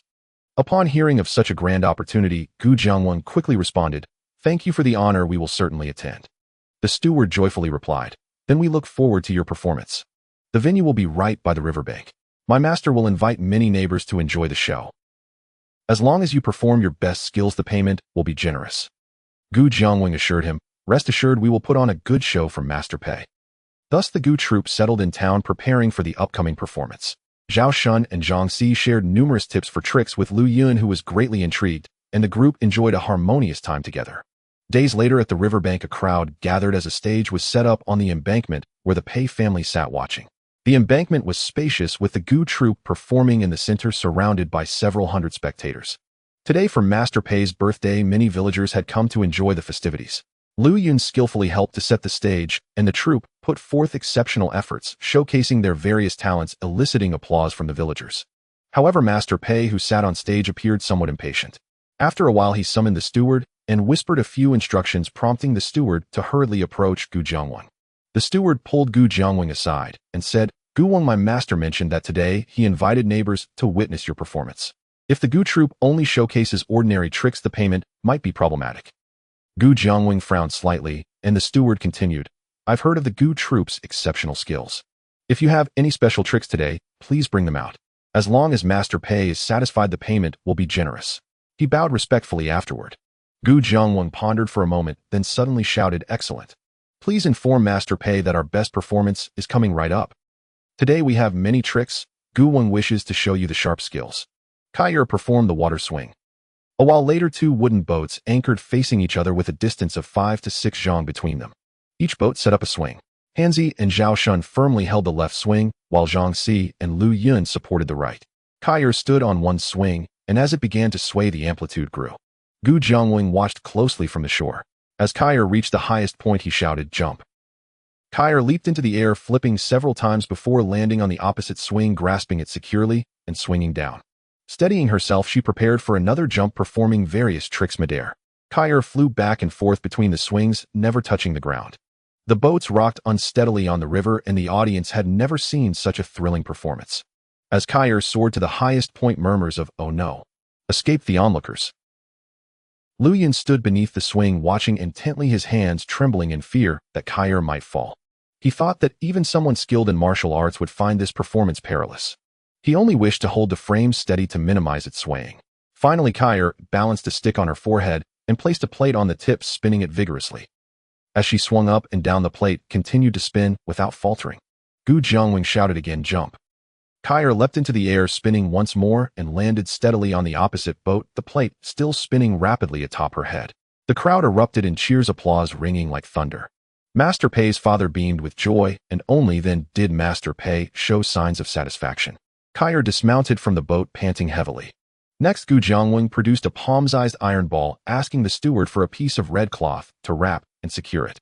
He then blindfolded himself, turned away from the river, and asked a strong man to throw the iron ball into the water. He then stripped to the waist and got onto the swing. As the swing began to sway at its highest point, Gu Jiangwang leapt into the air, performing several flips before disappearing into the river, momentarily vanishing from sight. Despite his age, he remained agile and impressive. At that moment, Kaier began to beat the drum, boom, boom, boom. Boom, boom, the rhythm alternating between fast and slow. They waited for a while, but Gu Jiangwang did not surface. The crowd grew anxious, rushing towards the embankment, straining their necks to look around. Kaier's drumming slowed her expression, revealing concern, and her eyes began to glisten with moisture. After some time, the drumming intensified, boom, boom, boom, boom, boom. People murmured among themselves, worried that the small iron ball had sunk into the muddy riverbed. The water was deep and murky. How would they find him? The longer he remained missing, the more they feared for his safety. After a prolonged wait, suddenly the drumming ceased, and a head emerged from the water. It was Gu Jiangwang. He held the red cloth-wrapped iron ball in his mouth, walking step by step towards the shore. At that moment, everyone erupted in cheers. Kaier dropped the drumsticks and leaped into Gu Jiangwang's arms, crying uncontrollably. Master Pei was quite satisfied with today's performance, instructing the steward to distribute a generous sum of silver. The steward grinned, "Truly worthy of the Jiangwang. Your skills underwater are indeed admirable." Gu Jiangwang quickly bowed in thanks. As the performance concluded, the Gu troupe began to pack up their belongings in preparation for departure. "Father, you're getting older now. You mustn't do things like today. What if something were to happen?" Kaier choked on her words. "Yes, Guing, better to earn less money than to lose your life." "Kaier cannot lose you," Zhao Shun added. Everyone echoed their agreement. Lu Yun, having witnessed how perilous the performance had been, understood the dangers involved and joined in urging caution. Gu Jiangwang stroked his beard and smiled. It's all right. My old bones are still sturdy, you need not worry. By the way, Brother Lu, in a few days we will reach Dingzhou. After you visit your old friends, should you have no other plans, consider joining the Gu troupe. Shall we travel together in the future?" His face radiated genuine warmth. "Thank you, Gu Wang. I am but a beggar, your kindness overwhelms me. Let me return to Dingzhou to visit my old friends, and then I will decide. Very well. Gu Jiangwing beamed. The others also stirred with excitement. Zhang Si yelled, when the time comes I'll teach Brother Lu my trick for the earth-flinging act. Your tricks can't compare to my aerial skills. Brother Lu should learn from me, Zhao Shun protested. Hanzi, not one for many words, patted Lu Yun's shoulder and said, I'm just strong. If you want to build strength, eat more, and take your time, finishing with a goofy smile. Lu Yun looked at the Gu troop before him, overwhelmed with emotion. Since joining them, everyone had treated him sincerely, never once looking down on him for his disability. This warmth made him feel at home, and he had unconsciously come to see the Gu troop as family. However, he knew he lacked their skills. If he truly stayed, he had to study diligently and could not become a burden. By evening, the Gu troop had moved far from the town, traveling until darkness fell. The path grew increasingly secluded, and they sought refuge in a dilapidated hut by the river. Hanzi built a large fire, and Kair prepared a bowl of ginger soup for Gu Jiangwang to ward off the cold. Lu Yun, as usual, informed Gu Wang before finding a place to practice his technique. Today had been fruitful. The group bought wine and feasted. Zhao Shun, having indulged a bit too much, declared, I'm off to find a place to set up the beam, and left the hut. After a moment, they heard someone shouting outside, Who are you? Oh. And then silence fell. Sensing something was amiss, everyone stood up. Zhang Si headed to the door to check, but just as he reached the entrance, a sharp knife pierced his back with a thud. Zhang Si staggered and collapsed to the ground. Hanzi and Kair hurried to help him, only to find he had already passed away. Zhang Sigi. The two wept bitterly. Gu Jiangwang was taken aback and quickly ordered everyone to retreat into the house, shouting loudly, Who are you outside? How dare you take a life without even showing your face? Suddenly 8 or 9 men with long knives burst through the door, each sporting fierce expressions and menacing looks. One man, bearing a noticeable scar on his face, stepped forward with a sinister smile and said, Today my brothers saw that Pei Yuanwei had given the Gu family a considerable sum of silver. Since you have come into wealth but refused to scatter money, I've brought my brothers tonight to collect some flowers. Those 2 outside are already dead. It turned out that the Gu family had long been targeted. Seeing their ill intentions, Gu Jiangwang shouted, Everyone, the money we earn from performing in the rivers and lakes is hard-earned. The rules of the road dictate that we may take money, but not lives. As long as you leave with a measure of rice, you shall eat tomorrow. Whatever you wish to take, just say the word. We have no enmity with you, why kill? Scarface coldly mocked him. How much flour I take is up to me, Gu Wang. Whether lives are taken or not is entirely in my hands. With that, Liao Shan, who glanced at Kair with a lewd look, I usually pocket all the money I take, leaving nothing behind. But this lovely bud behind you is quite pleasing. If Gu Wang is willing to give her to me, I won't demand any flowers. What do you say? Kair was so frightened that she clutched Gu Jiangwang tightly, while Gu Jiangwang's face turned ashen, his white beard trembling. Meanwhile, Lu Yun found a secluded spot in the dense forest and reviewed the first layer of the Yujing Gong method. The yang energy in his dantian was now able to move up and down. In recent days, he had tried to channel the yang energy to his left leg, hoping to unblock the Tongguan, Tongshan, Tongtian, and Shuahai acupoints. However, he found that the energy stopped at the closed acupoint, accumulating there and causing a blood stasis that resulted in a painful swelling in his leg. Today, the swelling had grown significant, and Lu Yun felt an overwhelming pressure inside. He attempted to guide the energy once more, but to no avail. Just as he was preparing to rise and conclude his practice, the pure yang energy surged downward, stimulating the Tongguan, Tongshan, Tongtian, and Shuahai acupoints, causing his entire leg to tremble violently, as if struck by lightning, resulting in a scream of pain as he collapsed. After some time, his left leg slowly regained function. Lu Yun moved it and found it surprisingly strong. Liao Shan, who approached Kair step by step, while Gu Jiangwang shouted, Take our silver, but spare any more lives. Liao Shan, who laughed, I've changed my mind. I want both the silver and the girl. Hanzi suddenly stepped in front of Kair, his face filled with rage. He shouted, You scoundrels killed my 2 good brothers. Today I will fight you to the death. Hanzi, go. Kair cried out. Hanzi unleashed all his strength and lunged at Liao Shanhu. Gu Jiangwang couldn't stop him. Liao Shanhu was caught off guard by his sudden attack and stumbled back a few steps. Several henchmen raised their knives to block him, but Hanzi threw them aside like ragdolls, causing them to crash against the wall, momentarily incapacitated. Seeing this, the other thugs rushed forward with their knives. Hanzi yelled, Awing, take Kair and run. As he charged at the remaining attackers, Gu Jiangwang had no choice. He grabbed Kair and ran.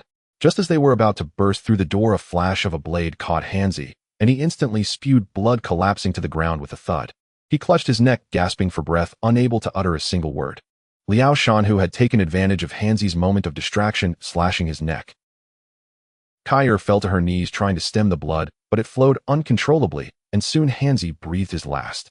Kai'er sobbed uncontrollably as she was forcibly dragged away. Gu Jiangwing realized the situation was dire and closed his eyes in despair. Enough. At that moment a figure appeared outside the door, and the bandits quickly parted to let him through. This figure wore a wide-brimmed hat and a mask revealing only 2 piercing eyes. He had a stern demeanor and a deep voice, appearing to be around 40. The masked man strode into the room, causing Liao Shanhu to lose his arrogance in an instant. He bowed respectfully and said, "You have arrived." With a wave of the masked man's hand, Liao Shanhu quickly ordered his men search. The bandits swiftly ransacked the house and searched everyone in the Gu family troop, but they seemingly found nothing. The masked man coughed, and Liao Shanhu stepped back, dragging Kai'er out. "Father! Father!" Kai'er cried out. Gu Jiangwing shouted angrily, "Let her go." "If you want something, come for me." The masked man replied coldly, "Do not worry, Gu Wang. Your daughter is safe for now. At this moment it is just you and I in this room. I have something to ask you." Lu Yin got up and tested his leg. It was still limping, but he felt strength coursing through it, and his left foot was no longer as weak. He was overjoyed, realizing that this method was not suitable for ordinary people. The thunderous impact he had just experienced would have shattered the acupoints of an average person, while his long block points were just right for such a surge. At that moment, Lu Yin faintly heard shouting from the dilapidated house, and sensed something was wrong, so he hurried over. "Speak," Gu Jiangwang demanded angrily. The masked man asked, "Is the hidden dragon map with you, Gu Wang?" Gu Jiangwing was taken aback. Few knew of this map's existence. "Who was this person?" "I don't know what you're talking about. I have no such map." Gu Jiangwing turned his head away defiantly. "Think again, Gu Wang. Bring her in." The masked man waved his hand, and Liao Shanhu brought Kai'er back inside. "I will ask you once more, is it with you?" Gu Jiangwing glanced at Kai'er, gritting his teeth. "I truly do not possess the item you seek." The masked man raised his hand, and one of the bandits tore Kai'er's clothes, causing her to scream, "You beasts!" Gu Jiangwing rushed forward, but was held back. His eyes burned with fury as he bellowed, "Who are you? Why do such despicable things?" The masked man replied, "You need not know who I am. I have visited Master Liao Chun, and since the item is not in her possession, it must be with you. However, Master Liao has already passed." "What? You?" Gu Jiangwing felt as if struck by lightning. The masked man continued coldly, "Since Master Liao refused to speak, she passed away in the nunnery. It was my help that expedited her departure." Kai'er gasped, "Mother." Upon hearing Kai'er call out, "Mother," Gu Jiangwing knew he could no longer hide the truth. His white hair was disheveled, and he was filled with sorrow. "Gu Wang, where's the map?" Seeing Gu Jiangwing silent, the masked man raised his hand again, and another bandit tore off Kai'er's skirt.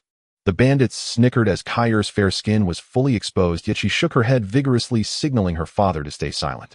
Gu Jiangwing felt a mix of despair and anger. The events of this night stemmed from this map. On one side was the trust of Kai'er's mother, and on the other, he couldn't bear to see Kai'er humiliated further. With a resigned howl, Gu Jiangwing laughed. "Indeed, I know where the map is. Besides Kai'er's mother, I am the only one who knows. My daughter is completely unaware. If you want me to reveal its whereabouts, then cut off that scarred man's head, and I will tell you." Liao Shanhu, already wary of the masked man, felt his rage boiling at this moment and lunged forward, yelling, "Old fool, what are you saying?" But Gu Jiangwing suddenly exerted his strength, breaking free and lunging at Liao Shanhu. The masked man shouted no, but it was too late. Liao Shanhu stood frozen, and with a thud, Gu Jiangwing drove his long knife into his own chest, blood spurting as he fell. The bandits were caught off guard, and Kai'er screamed, "Father! Father!" as she broke free from her captors and rushed to Gu Jiangwing, cradling him in her arms, crying out in anguish. Liao Shanhu received a fierce slap from the masked man, who scolded, "Fool! How could you be so careless?" The masked man then lifted Kai'er, demanding, "Was what Gu Wang said true?" Kai'er glared at him defiantly. "I have never known anything about my father's matters. If you don't believe me, then just kill me as well." The masked man sneered, "Killing you would be unnecessary for me. I will ask you once more, just tell me honestly, or these rough men will be waiting for you." Kai'er trembled, her heart filled with fear, yet she continued to glare at the masked man. "No matter what you do to me, how can I speak of things I do not know?" The masked man stared at her for a moment, seeing her unwavering gaze. He then pushed her forward to Liao Shanhu and said, "It's yours now." At that moment, a figure suddenly burst in, rushing to Gu Jiangwang's side. Seeing the scene, he was taken aback, and without a second thought, he grabbed a burning stick from the campfire and thrust it at Liao Shan's groin. Liao Shan, who hastily blocked it with his knife, but the stick then aimed for his chin. He swung back, splitting the stick in two. The one wielding the stick was Lu Yun. He had rushed back to the dilapidated house, only to find Zhao Shun's corpse outside and several men with long knives inside. Panic surged through him, and he charged in recklessly. Where did this brat come from? One of the bandits cursed, swinging a knife at Lu Yun. Lu Yun dodged and lunged forward, executing a move he had just learned, aiming for the bandit's armpit. Though lacking in strength, the stick was hot and struck a vital point. The bandit cried out in pain and recoiled. Filled with anger, Lu Yun began wildly stabbing at the remaining bandits with the stick. Suddenly, a powerful palm wind struck his chest. Bang! He was sent flying outside. Lu Yun felt a sweetness in his mouth and spat out a mouthful of blood, unable to move. The strike had come from the masked man. Seeing Gu Jiangwang had died and feeling agitated, he had struck at Lu Yun to eliminate this disruption. Seeing Lu Yun fallen, Kair cried out, "You must run. Don't come back." Lu Yun, who detested the strong bullying the weak, lay on the ground, unable to rise. Yet he clenched his fists, wishing he had a sword in hand. The masked man approached Lu Yun, who glared at him fiercely. The masked man, displeased, intended to take Lu Yun's life. Suddenly, he noticed something fall from Lu Yun's body. Curious, he picked it up and saw it was a white silk handkerchief, one corner of which was embroidered with a crimson Lu character. The elegant script was beautiful as a flower. After examining it, the masked man raised his gaze to Lu Yun, scrutinizing him. "Speak. Where did you get this?" "Death to you, fiend. Why do you ask about this? If you have the guts, kill me. Otherwise, I will not spare you," Lu Yun retorted. "I ask you once more, how did you come by this item?" Lu Yun shouted angrily. "It was left to me by my parents. Give it back." The masked man scrutinized the character, then looked back at Lu Yun, his expression complex. After a moment, he placed the handkerchief back down, glanced at Lu Yun, and turned to leave. As he exited, the masked man murmured, "There is still one person in this world who knows the whereabouts of the map. I will go seek her." He hastened away. As he departed, Lu Yun caught a glimpse of a black token at the masked man's waist, bordered in gold thread, but he could not see what was inscribed on it. Liao Shan, who, frustrated that the day's mission had failed, kicked Lu Yun's head hard, causing him to faint from the pain. He then approached Kair, violently tearing away her remaining clothing. A moment later, a deep voice from not far away echoed, "What are you still doing here?" The bandits, frightened, hastily searched and stole what little money they could find before fleeing. As dawn broke, Lu Yun gradually regained consciousness. Ignoring the pain, he rushed back to the house and found Kair disheveled and holding Gu Jiangwang's lifeless body, lost in despair. Lu Yun quickly removed his own clothing and draped it over Kai. Inside and outside the house lay the corpses of Gu Jiangwang and others. Remembering how they had laughed and conversed just the day before, he could no longer hold back his tears. He gently shook Kair, calling, "Kair Jia, are you all right?" Kair's eyes were vacant, as if she couldn't hear him. Lu Yun sat beside her, unsure of what to say, simply keeping her company. It seemed the heavens were playing a cruel joke on Lu Yun, bringing him kind people only to snatch them away. After a long while, Lu Yun suddenly stood up, filled with righteous fury. "I will report this to the authorities." He then rushed towards the town. An hour later, several constables followed Lu Yun to the scene, but upon arrival they frowned and shook their heads. The Gu family troop were outsiders with no relations, and since Lu Yun and Kair could not produce any silver, the constables did a cursory check and left, saying, "Wait for news." Lu Yun chased after them, grabbing a constable. "Officer, how long must we wait?" The constable impatiently replied, "We came a long way, and we expect half a penny for our troubles." Lu Yun understood they were asking for a bribe, but with the Gu family's property stolen, he had no money to give, leaving him speechless. After the crowd left, Kair expressed her disbelief that the authorities could catch the bandits. She softly said, "Lu brother, let's bury father and Hanzi go." Lu Yun held back his tears. "All right." The two found a spot nearby in the mountains and buried the 4 bodies. Afterwards, they returned to the dilapidated house. Sitting against the wall, Lu Yun and Kair both lowered their heads in silence. After some time, Kair spoke slowly, "Lu brother, Master Liao Chen was my mother. After she gave birth to me, she followed Master Liao Ji to leave home. My mother once entrusted my father with half of a silk embroidered map. Last night's events stemmed from this map. Father had already given it to me, and we would rather die than let it fall into the hands of those scoundrels." Lu Yun listened quietly, astonished by this revelation. "I do not know what this map is for to have drawn such calamity upon us." Kair paused and gently removed the plum blossom hairpin from her head, asking, "Do you think my hairpin is pretty?" The The hairpin was intricately crafted from wood, and the red plum blossom was particularly striking. Lu Yun nodded fervently. It's beautiful, very beautiful. Sister looks good in anything. Since it's beautiful, then I'll give it to Lu, brother. No. You should keep it. Lu Yun stammered, unsure of what to say, his eyes brimming with tears. Actually, my father liked you very much and wanted you to join our Gu family troop. But that is no longer possible. At this, Lu Yun felt a deeper pain in his heart, and tears streamed down his face again. After a while, Kair said him a bit cold. Please gather some firewood. Okay, I'll go now. Thankfully, we still have you in the Gu family troop. Kair murmured. As Lu Yun collected firewood, he pondered Kair's words. Suddenly, he stopped, exclaiming, not good. He hurriedly dropped the firewood and rushed back to the dilapidated house. When he returned, Kair was nowhere to be found, only the plum blossom hairpin lay on the ground. Lu Yun picked up the hairpin and ran out searching everywhere, but finding no trace of Kair. Following the riverbank, he saw a figure walking step by step into the river. Upon closer inspection, it was Kair. Don't go, sister. Don't go, Lu Yun shouted, racing toward the river. By the time Lu Yun reached the river's edge, the figure had already submerged. Without a second thought, he plunged into the water, flailing helplessly in an attempt to pull Kair back. The water soon rose to his neck, and he sputtered, choking on the river water, unable to move forward. After Kair disappeared beneath the water, Lu Yun could no longer find her, only the flowing green river remained. After a while, he struggled back to the shore, staring blankly at the rushing water sitting among the rocks. He did not know when the sky opened up and poured down rain, drenching the earth beneath a curtain of water accompanied by thunder and lightning. The rain fell relentlessly, soaking Lu Yun and washing over his heart, filled with sorrow. As night fell, the heavens finally ceased the rain. Lu Yun ran to the riverside fishermen, requesting their help to recover Kair's body.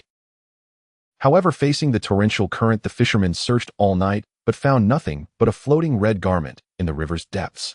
The kind-hearted fishermen shook their heads. In such swift currents, the body has likely been swept downstream, far beyond 10 miles. It will only drift farther away, young man. Do not search any longer. Grateful, Lu Yun accepted the fisherman's words, carefully collected Kair's clothing, and buried it alongside the Gu family troop. He placed a wooden sign at the grave, and since Gu Jiangwang and Kair were from Jingzhou, Lu Yun bit his finger and inscribed "Grave of the Gu family troop from Jingzhou" in blood on the sign. A day later, Lu Yun went to the county office and saw a large drum outside. He raised the mallet and began to strike it. After only a few strikes, the constables inside rushed out, scolding him, and after hearing his reasons, impatiently shooed him away. Unyielding, Lu Yun tried to strike the drum again, but an older constable pulled him aside and advised, "Little brother, banging it will not help. Those bandits roam freely, committing crimes. Where shall we go to catch them? Moreover, the man with the token you mentioned, not even our county magistrate dares to handle such matters. I suggest you return." After hearing this, Lu Yun was filled with rage and helplessness. The Gu family troop was gone, yet no one could seek justice for them. The strong preyed on the weak, while ordinary people were merely meat for the slaughter. As dusk fell, a solitary crow cawed. A young man stood before the Gu family troop's grave, silent and unmoving, enduring through the entire night. When dawn broke, the young man bowed deeply at the grave and placed the plum blossom hairpin in his pocket before turning and leaving without looking back. The lush green mountains surrounded him, with grass reaching his knees. Though the young man walked with a limp, each step he took was filled with resolve and strength, and soon he disappeared into the towering mountains. On the dock, a couple waited anxiously for the ferry, the young woman cradling a rosy, delicate infant in her arms. Just then a wooden boat slowly approached and docked at the riverbank. The husband urged, "Boatman, please come closer. We need to cross to the other side." "Certainly," replied the boatman, stabilizing the vessel. The couple entered the boat cabin, and the boatman began to row vigorously, propelling them away from the dock. "What brings you such haste?" the boatman inquired.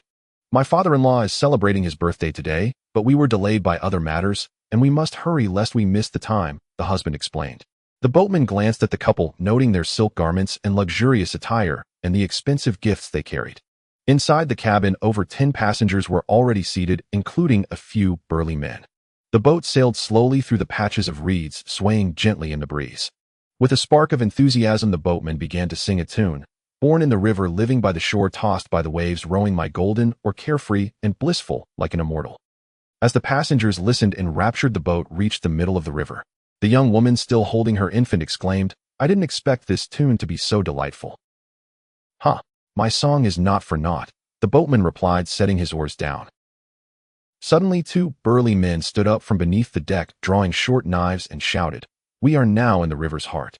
Those who don't want to be thrown overboard to drown had better hand over their valuables. Panic erupted among the passengers. They realized they had encountered river bandits. Known for their ruthlessness, the men began to search everyone, and amidst the chaos, cries for mercy filled the air. "Spare me, brave man. Please leave me something." A passenger was struck. The three bandits greedily pillaged the passengers who lamented their fate. The couple huddled in the back of the cabin. The husband, in a moment of desperation, discreetly slipped a banknote into the infant's swaddling. However, the bandit leader noticed, and rushing over knocked the husband unconscious with a fierce punch, cursing, "You dare deceive me. I'll gut you and toss you over to feed the fish." Seeing her husband nearly lifeless, the woman screamed and rushed to protect him, causing the infant to wail loudly. Suddenly, the bandit leader snatched the baby from her grasp, brandishing the banknote, and angrily declared, "This child is too noisy. I'll toss him into the river to honor the river god." He hoisted the baby high. "My God, my child." The woman turned pale with fear and lunged to reclaim her baby, but was kicked aside. Just as the leader was about to throw the infant overboard, a voice cried out, "Hold on, boss." A small boat quickly approached, and a man on the bow waved frantically. "Old 8, what brings you here? Do you want to share in my goods?" "Boss, put down the baby immediately, or you won't live to see another day," Old 8 urged desperately. "Bah, what nonsense are you spouting?" the leader retorted, preparing to throw the baby. "You fool. I'm warning you nicely, why won't you listen?" "Quickly put him down," Old 8 pleaded, almost in tears. "You'd better listen to him, otherwise if you become fish feed, the fish will be too stuffed to eat." A middle-aged man's voice came from the cabin of the small boat. The bandit leader turned to see a man and a woman emerge from the small boat, both around 40, dressed in shining white garments, looking as elegant and pure as a painting. The man had flowing hair and wielded a gleaming sword, while the woman exuded grace and beauty. They appeared like a couple. The woman smiled and said, "My dear, you are mistaken. The fish and shrimp in this river are countless. I doubt this body would suffice to feed them." Infuriated by their words, the bandit leader shouted, "Where did these insolent fools come from?" As he prepared to throw the infant, a flash of white appeared beside him, and before he could react, he found himself immobilized. The man in white had swiftly approached and pressed a point on the leader's body, rendering him unable to move. He then caught the baby, and the woman gracefully leaped onto the boat. Handing the baby back to her, she joyfully cradled the child, soothing it back to calm. The remaining two bandits, terrified, rushed forward with their knives drawn, but the man sighed, "Some people never learn." He darted between them, effortlessly disarming both and immobilizing them, as well silencing them. With the bandits subdued, the passengers rejoiced, kneeling and thanking the heroes for their rescue. "There's no need for such formalities," the man replied. "Quickly reclaim your valuables and be more cautious when taking the ferry next time." The passengers, having regained their possessions and saved their lives, were overjoyed. The couple stood together at the bow of the boat. The mother of the infant timidly said, "Hero, may I have my child back? I would be eternally grateful." The man smiled and replied, "Please don't worry, allow my wife to hold the child for a moment before returning him to you." Seeing their obvious strength, the young woman hesitated but nodded in agreement. The woman in white gently stroked the infant's cheek, which soon calmed the child into slumber. Gazing at the infant's sweet face, the woman felt a surge of maternal love, and after a long moment reluctantly returned the child to the young mother, her eyes brimming with emotion. "My dear, how wonderful it would be to have a child like this of our own." The man looked at her tenderly, murmuring, "Do not be sad, my love. Though we have no children, my affection for you has only grown. Just think, we traverse the world together, witnessing the sun, moon, and stars. Is that not a great joy in life?" She nodded slightly, gazing deeply into her husband's eyes filled with love. Turning to the passengers, the man asked, "Is there anyone here who can row?" One person replied, "I can row, brave sir." "Good, then I entrust this boat to you."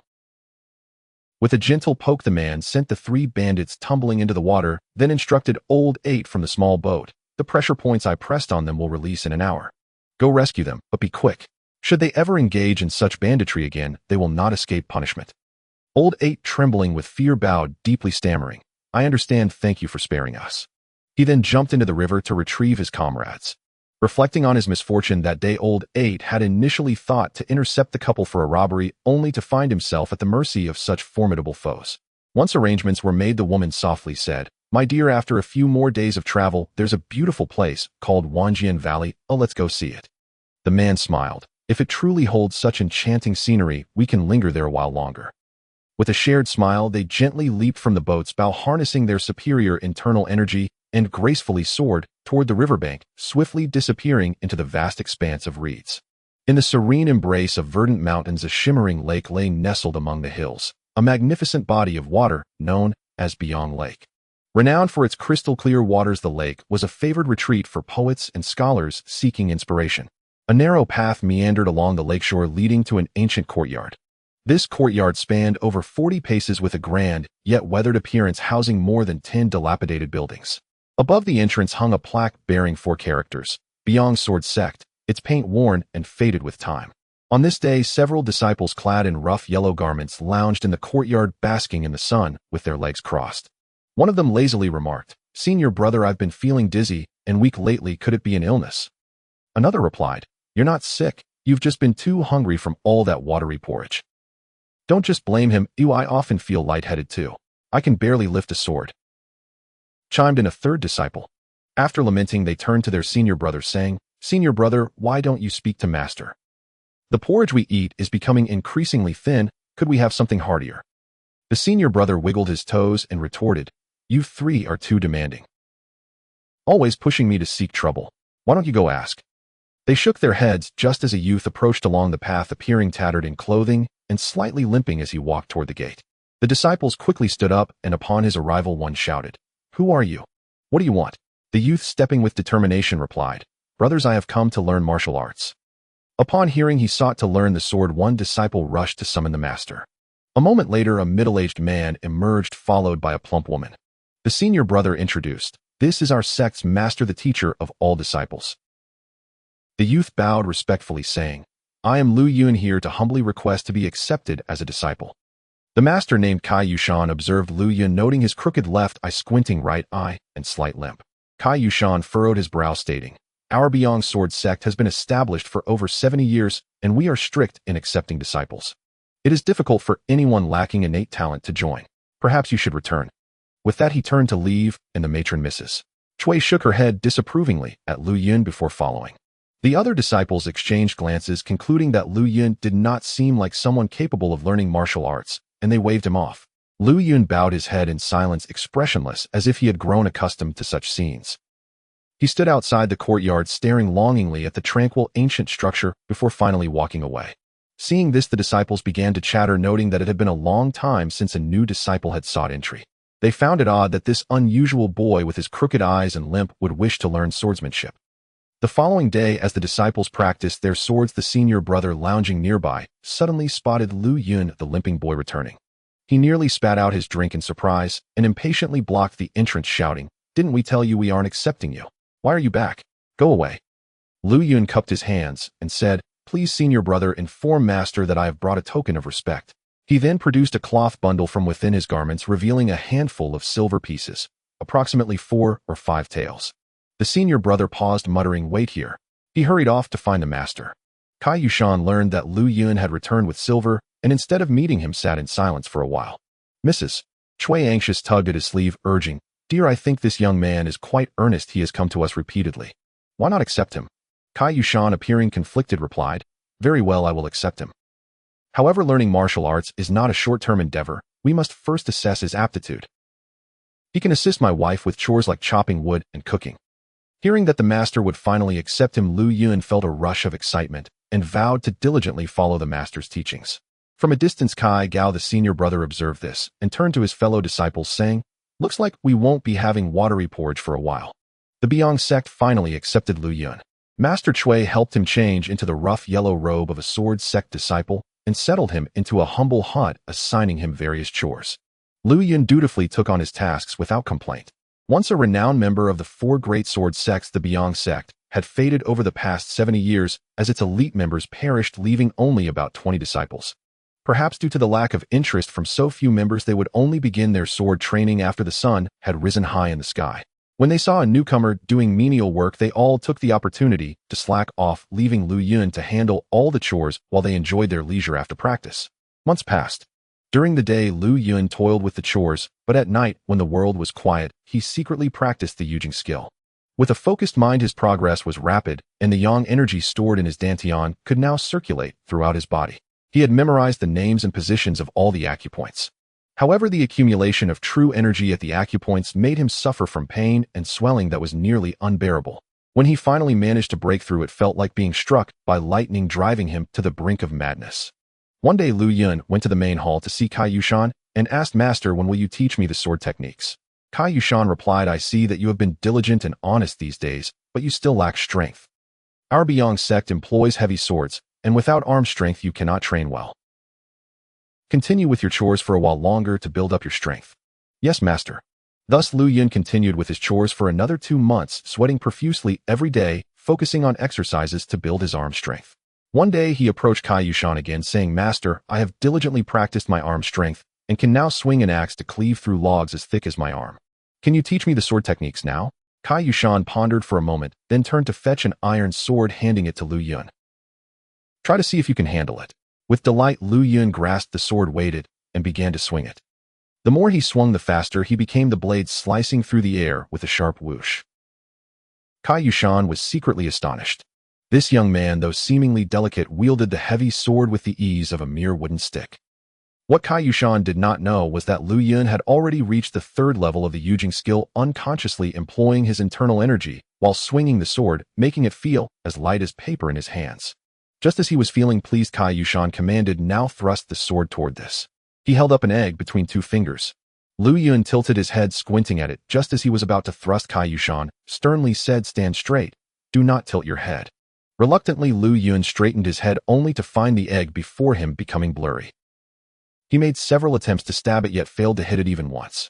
The egg was merely 2 feet away, but he could not pierce it at all, realizing it was because of his squinting. Cai Yushan, with his hands behind his back, stated, "Now, do you see the crux of the problem?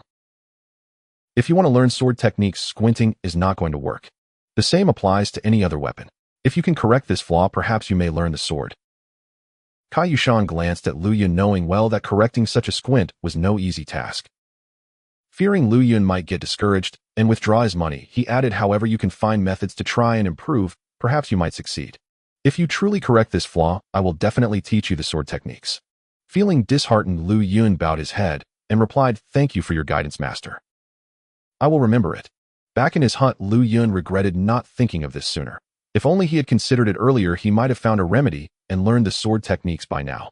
Without correcting his squint, mastering the skills would be immensely difficult. He pondered long into the night, unable to find any solutions. The next day, he meticulously reviewed the meridian sections of the Yujing skill, understanding that the energy of the eyes stems from the liver, spleen, heart, lungs, and kidneys, nurtured by the 4 meridians. With this realization, Lu Yun felt a sudden clarity. Without hesitation, he directed his dantian energy through the acupoints associated with those 4 meridians: liver, shu, gallbladder, shu tai, chongyang ling, quan tai yang si, by zan zhu, and yong quan, repeatedly pushing through, resting briefly at each blockage before proceeding, starting over again as needed. Next, Lu Yun devised some unconventional methods. He raised his index finger, keeping his head still, and focused his right eye on it, moving it slowly in all directions. Initially, his right eye could not see the center, but with gradual guidance he began to notice some improvement. Overjoyed, he continued practicing diligently every day. As days passed, Lu Yun placed a cloth over his left eye and began using only his right eye to see. During this time, he inadvertently grabbed the wrong items and bumped his head countless times, yet he persistently maintained this training. The other disciples began to speculate that perhaps he was blind in his left eye, relying solely on his right eye. Seeing Lu Yun's dedication, Cai Yushan felt deeply moved. He had not expected this young man would be so resolute in his pursuit of swordsmanship. Lu Yun was not one to speak much, and the other disciples observed him working diligently without complaints. As such, none dared to bully him, allowing him a peaceful existence. Months flew by, and Lu Yun's ability to see with his right eye became more accurate. The flow of energy through the 4 meridian acupoints became unobstructed. One day, he hung an egg with a fine string from the eaves, holding a wooden stick. Steadying himself, he focused his energy and thrust the stick towards the egg, grazing its shell. After removing the cloth from his left eye, he thrust again. With a satisfying crack, the egg burst under the impact. It seemed his right eye had nearly returned to normal. If he used both eyes, he would surely strike true. Yet he felt it was still insufficient.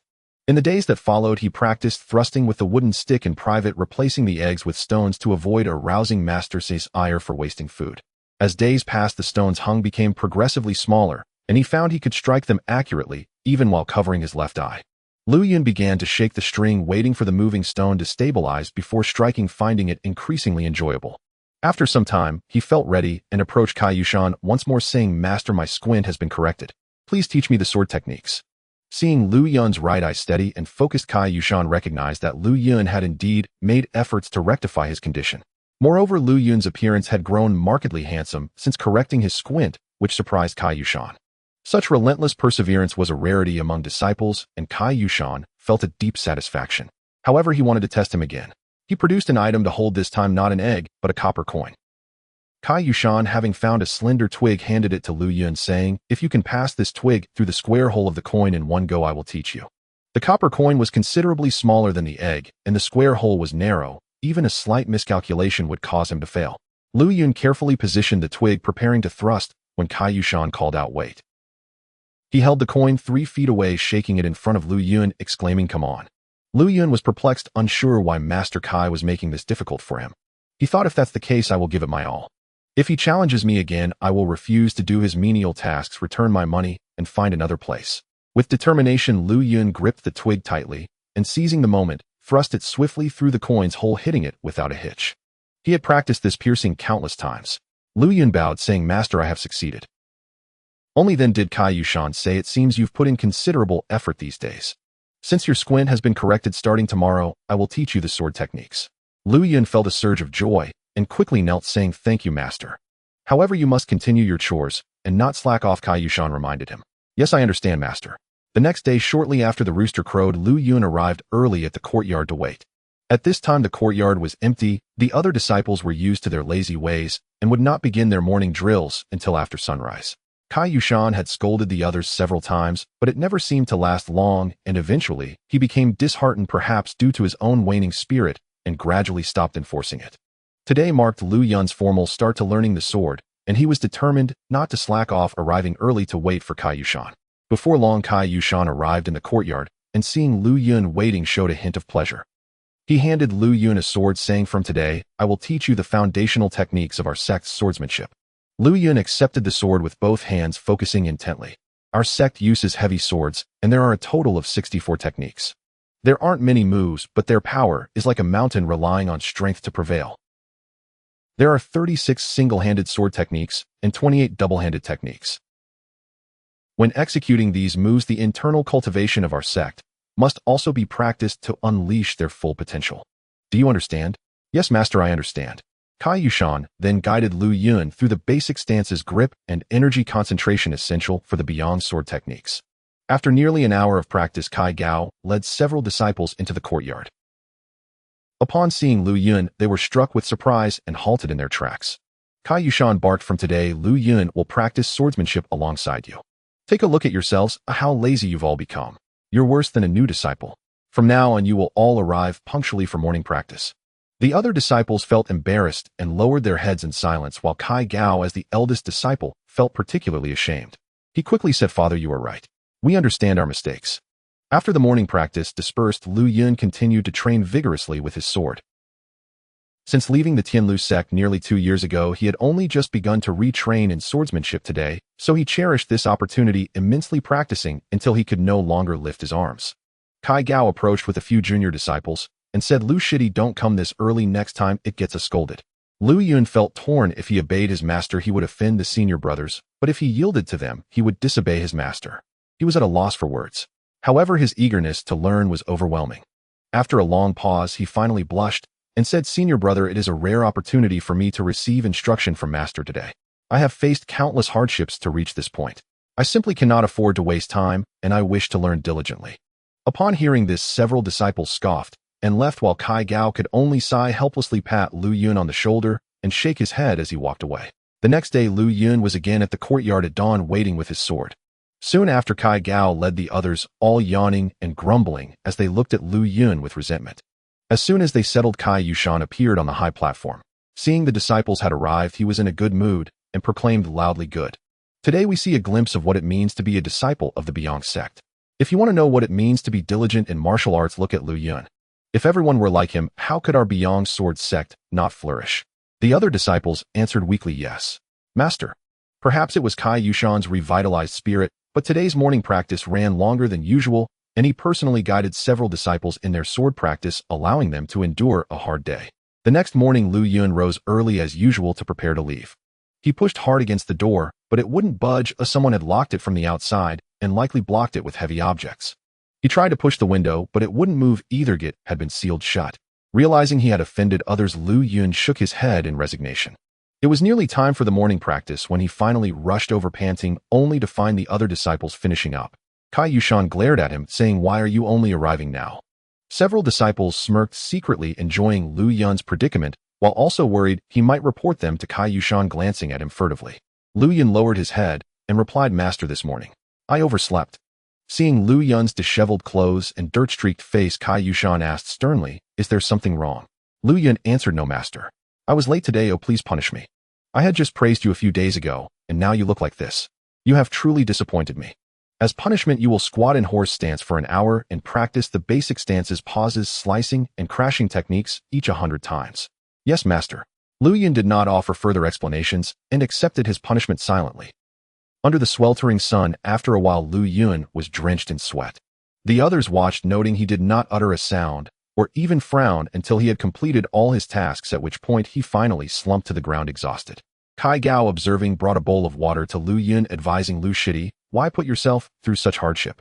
Lu Yun gulped down the water and replied, "Senior brother, I have been an orphan without parents since childhood. It is not easy for me to have a master now. I cannot waste time. Oh, I just want to learn my skills well." Kai Gao nodded gently and turned to leave. Out of the corner of his eye, he spotted several disciples peeking from behind a distant wall and approached them directly. "If you three play tricks on Lu Shidi again, I will have to discipline you. Do you hear me?" Kai Gao warned. "Senior brother, we've been scolded by master, and the training has been tougher than usual. We just wanted to vent our frustrations," the three replied, pouting. "Even after you bullied him, he hasn't complained to my father and willingly accepts his punishment. That alone is better than any of you. Lu Shidi simply wants to study martial arts diligently. How does that interfere with you? You should work hard yourselves." The three lowered their heads and said, "Understood, senior brother. We won't do it again." From that day on, Lu Yun continued to be the first to arrive, practicing diligently and staying the latest, making the most rapid progress of all. His unwavering commitment had a profound impact. The other disciples, having never seen anyone so dedicated, found themselves slowly ashamed of their own laziness. Unintentionally, they began to compare themselves to Lu Yun, gradually improving the overall lethargy within the Beyond sect. The one most pleased with this transformation was Cai Yushan. He had not anticipated that Lu Yun's presence would inspire such a change among the others. Watching Lu Yun train diligently, sweating profusely, ignited a sense of ambition within him, and he felt fortunate that he had not made a mistake in accepting this disciple. After a time, around noon one day, a disciple hurriedly approached Cai Yushan to report that several individuals claiming to be from the Qingtian sect had come to pay their respects. Cai Yushan was puzzled. He had never heard of such a sect in the martial world. He followed the disciple to the gate to investigate. Upon arrival, he saw 4 visitors, all dressed in gray long robes with purple embroidered cloaks. The leader, slightly older, bowed upon seeing Cai Yushan and said, "Greetings, Master Cai. I am Ding Feng, the head of the Qingtian sect in Guangzhou. I have come to establish a branch here, having heard of your esteemed sect. I hope for your understanding as I intrude upon your territory." After speaking, he presented a letter of greeting. Cai Yushan understood their intentions from the letter and politely inquired, "Master Ding is too kind. I must apologize for my ignorance, as I was unaware of the existence of the Qingtian sect in Guangzhou. May I ask which martial arts lineage your sect belongs to?" Ding Feng chuckled and replied, "I am truly ashamed. I have wandered the martial world for several years and have only learned some rudimentary skills. Now I have founded my own sect called the Qingtian sect and accepted some rather unremarkable disciples. Our martial arts encompass a variety of techniques, including all forms of strikes and weapons. Our sect is newly established, so I hope you will forgive any shortcomings."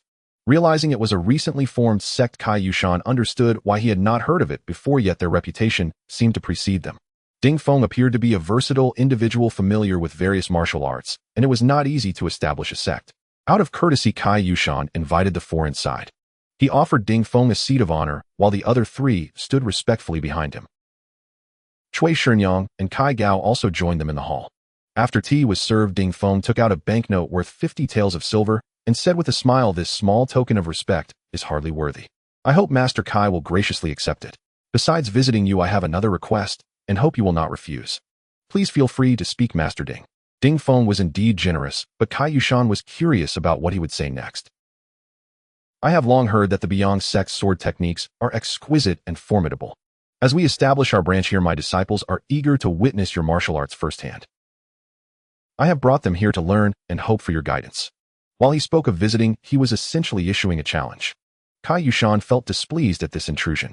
He had not intended to entertain such a challenge, but he also thought that it would be shameful for the esteemed Beyond Sword sect, which had been around for over 70 years, to decline a challenge from a newly established sect. Cui Shinyang and Kai Gao were equally indignant. Cui Shinyang looked at Cai Yushan and said, "Husband, since Master Ding is eager to learn, we should not dismiss his goodwill." Kai Gao, brimming with enthusiasm, exclaimed, "Father, let me take my junior brothers and have a spar with them. We can exchange martial arts." Hearing Kai Gao's suggestion, Cai Yushan saw an opportunity to test his disciple's skills and stood up, saying, "All right, since Master Ding has traveled such a distance, we must fulfill our duty as hosts." In the courtyard, disciples of the Beyond sect stood holding their swords in silence, while Lu Yun, who had just returned from chopping, would quickly join them. Facing them were Ding Feng's 3 disciples, who were robust and powerful as leopards. Cai Yushan, Cui Shinyang, and Ding Feng stood on a platform. Cai Yushan asked Master Ding, "What weapons will your disciples be using?" Ding Feng smiled and replied, "Since our sect is called the Qingtian sect, our disciples can use any weapon and any form of martial art. Since we are here, it would be best to use your sect's weapons." The Beyond disciples then handed the 3 of them iron swords. One stepped forward and said, "Master, I will be the first to seek guidance from the Beyond disciples." An elder disciple from the Beyond sect also stepped forward, declaring, "I will take the lead." The 2 armed with iron swords faced each other. The Beyond disciple prepared his stance, gathering his energy, knowing that as the host, he should not attack first. The newcomer weighed his sword in his hand, then suddenly sprang forward with a powerful thrust. Each of his 3 strikes was parried, but he quickly pivoted, attempting a backhanded slash, which was also blocked. He then attempted a cloud hand strike from behind, only to have it evaded. The Beyond disciple executed a backflip, and using both hands unleashed a rolling slash with great force. However, he suddenly halted. To everyone's surprise, the Qingtian disciple had already sidestepped and countered with a thrust that had the tip of the sword pressed against the Beyond disciple's abdomen, marking an end to the duel. The first bout ended in mere moments, leaving everyone astonished, while Cai Yushan's brows knitted in concern. Lu Yun, however, observed clearly that the opponent had quickly gauged their skills and devised a countermeasure in anticipation. Kai Gao clenched his fists, eager to fight. But before he could act, another Beyond disciple rushed forward, shouting, "Hold on, senior brother. This time I will teach them a lesson." This disciple had also been with the Beyond sect for some time and was proficient in swordplay. An opponent stepped forward and they exchanged glances before engaging. The 2 fought back and forth for several exchanges without a clear victor. The Beyond disciple, seemingly desperate for victory, pressed forward aggressively, while the Qingtian disciple remained composed, deflecting several attacks until he caught his opponent off guard and delivered a thrust that sent the Beyond disciple retreating. Having lost 2 consecutive bouts, the Beyond disciples were shaken, and Cai Yushan's expression grew increasingly grave. Lu Yun recognized that both were evenly matched, but had succumbed to their restless mindset and eagerness for victory. At this point, only 2 remained in the ring. Kai Gao tightly gripped his iron sword, gathering his energy, while his opponent mirrored his moves. Ding Feng smiled slightly and remarked, "Master Kai, this last one is my sect's eldest disciple, and it appears they are evenly matched." Cai Yushan felt a growing unease, fearing a clean sweep of losses would bring disgrace to the Beyond sect. He remained silent, his eyes fixed on the 2 fighters. The opponent, tall and muscular, suddenly launched an attack, while Kai Gao responded with several exquisite techniques from the Beyond Sword sect. His strikes bore the weight of inner power, making it difficult for his adversary to counter. With a loud shout, the opponent unleashed all his inner strength into his sword. The 2 swords clashed, producing a sharp ringing sound. In this duel, both fought with their inner strength. After exchanging over 10 moves, the Qingtian disciple gradually gained the upper hand. He changed his style, employing thrusts reminiscent of a flower spear. After several rapid strikes, he leaped into the air, bringing his iron sword down heavily. Kai Gao similarly swung his sword to meet the blow, but with a loud crash, he lost his grip and victory was snatched away. This duel was lost due to Kai Gao's insufficient inner strength. Ding Feng had not expected to achieve 3 victories from his visit, feeling quite pleased. He clasped his hands and said, "It is a testament to your sect's grandeur that we win through skill, and I humbly accept this." Cai Yushan's face turned ashen as he turned to Cui Shinyang and said, "Bring it here." Reluctantly, Cui Shinyang handed over the 50 teal banknote, which Cai Yushan promptly returned to Ding Feng. "Ah, Master Cai, Master Ding, your disciples are well trained, and I cannot accept this token of respect. Please take it back." Kai Gao hung his head in shame, speechless, while the other disciples hurried to console him. Lu Yun bent down to retrieve the sword Kai Gao had dropped. The Qianqiu disciple victorious noticed Lu Yun's crooked eyes and thought what a strange disciple the Beong sect has. He tossed an iron sword in Lu Yun's direction, saying, "Hey, here's another one for you, Beong kid." Lu Yun remained unfazed and did not reach for the sword. Instead, he countered with a palm strike, sending the sword back. To the Qianqiu disciple's shock, he scrambled to catch it, but the returning sword struck him with such force that he was knocked to the ground, his demeanor quite disheveled. The Beong disciples cheered in delight, shouting, "Well done! Well done! Lu Shidi, you did great." On the platform, the two sect leaders observed this unexpected turn of events. Cui Shinyang, initially embarrassed, couldn't help but smile, while Ding Feng's expression grew complex, recognizing the depth of Lu Yun's strike. He remarked, "So your sect indeed harbors hidden talents. I have truly come to embarrass myself today, Master Kai. I apologize for the offense." Kai Yushan remained silent. Although Lu Yun had salvaged some pride for the Beong sect, the fact remained that he had lost 3 bouts against a newly established sect. As the leader, he felt he had no face left to speak and turned away, sweeping out of the hall. That evening, everyone regarded Lu Yun with newfound respect. Kai Gao clapped him on the shoulder, saying, "Well done, Lu Shidi. It seems we have become complacent in our training. We let ourselves get beaten today, but truly." Lu Yun comforted him, "Senior brother, do not sigh. In truth, our swordplay is above the Qianqiu sects. Their techniques are rather mixed, and they may not have mastered all aspects. Our inner power is not lacking either, but we simply did not unleash it properly today." Kai Gao nodded solemnly, deep in thought. Kai Yushan spent the night in his room, troubled by the day's events. Cui Shinyang, aware of his worries, refrained from speaking much. Years ago, the Beong sect had been renowned across the land and other sects had revered them. But now many of those once famed brothers had perished, leaving him, the least capable disciple, to hurriedly assume the role of leader, struggling to keep the sect afloat. He regretted his limited talents. Under his leadership, the Beong sect had declined further, and he had failed to teach a single competent disciple. Reflecting on this, Kai Yushan felt he had let down his master and the elder brothers, sighing heavily. The next day before dawn, Kai Yushan had not slept a wink. With furrowed brows, he slowly wandered into the courtyard, only to stop in his tracks. He saw all the Beong disciples lined up, waiting silently for him. Kai Gao stood at the front, leading the disciples in a loud voice. "We respectfully request our master to teach today's lesson." Kai Yushan noticed that today every disciple lacked their usual playful demeanor. Each one's gaze was serious, brimming with spirit, swords gripped tightly and hand focused and resolute. He understood that they were unable to swallow yesterday's defeat. After a moment, he slowly spoke. "I have always urged you to train diligently, yet you complained of fatigue. Now you understand the shame of losing. Fortunately, it is not too late. If you wish to regain your honor, let us begin anew from today." The Beong sect, united in purpose, felt a surge of determination, their unified shouts echoing like thunder, which greatly pleased Kai Yushan. He seemed to be reignited with a long-lost fighting spirit, dedicating himself even more to teaching. Every move of his disciples was thoroughly corrected, and he imparted insights. "Practice your footwork slowly and train your sword techniques quickly."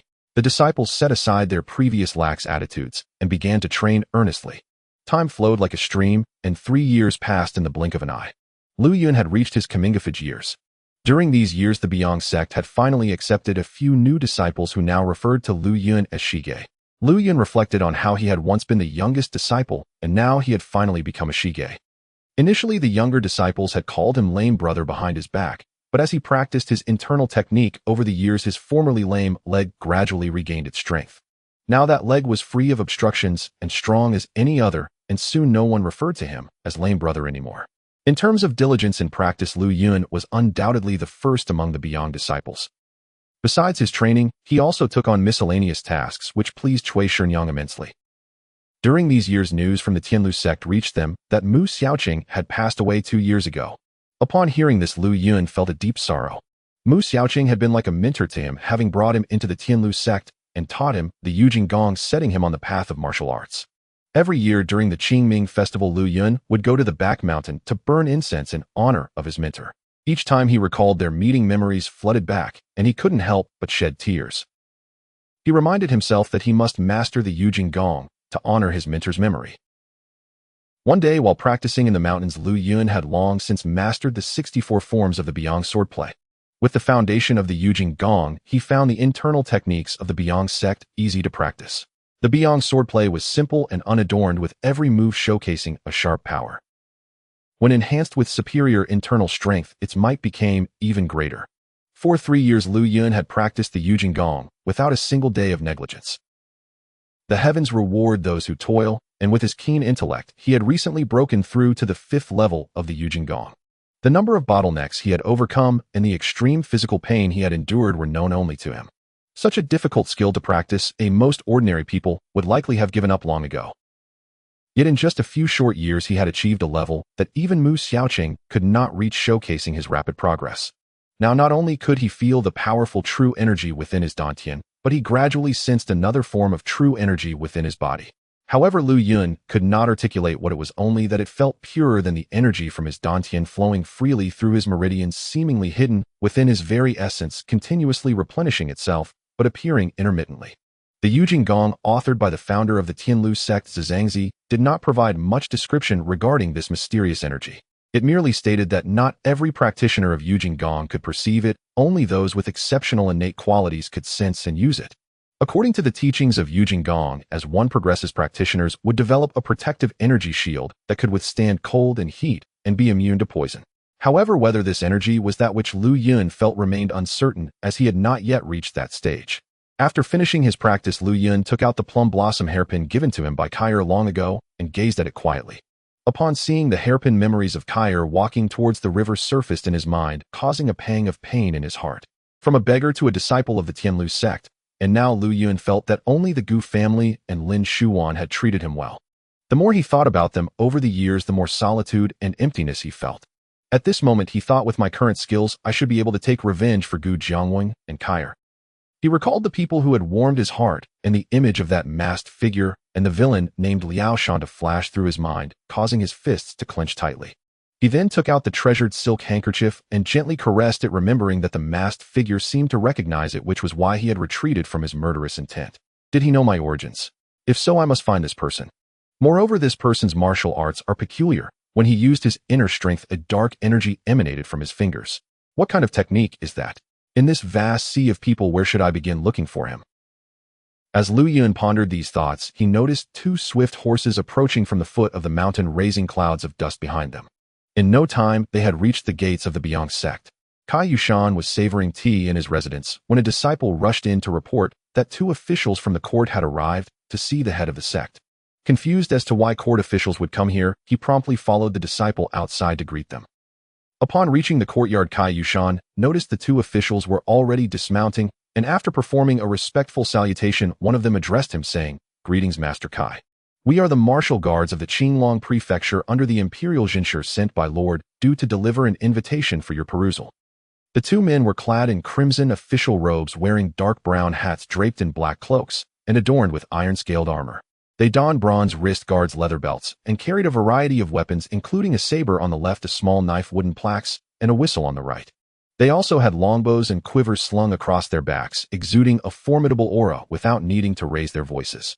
Kai Yushan opened the invitation, revealing it was an invitation for the Biang Sword sect to attend a martial arts competition at Sea Mountain in 10 days. The winner would be awarded a silver prize of 1,000 taels and bestowed with the title of Martial Honor of the 5 Provinces, signed by Du Feng of the Imperial Jinshi, Qinglong Prefecture. After reading the letter, Kai Yushan quickly invited the 2 men inside to sit down. After offering tea, he inquired, "Gentlemen, please forgive my ignorance, but what is this Imperial Jinshi organization? I have never heard of it before." The visitors explained, the Imperial Jinshi was established by the current sovereign, with the crown prince personally overseeing it. It is dedicated to managing martial affairs throughout the Great Shun dynasty. Our organization comprises 4 prefectures, Qinglong, Xuanwu, Zhuqiu, and Baihu, with Qinglong Prefecture responsible for martial sect matters in the provinces of Guangsu, Yaojing, and Xing. Oh, I see. But may I ask why the court, which has never previously intervened in martial affairs, has suddenly established the Imperial Jinshi?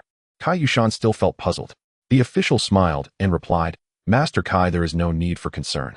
In the past, various martial sects were often embroiled in conflicts, leading to continuous bloodshed.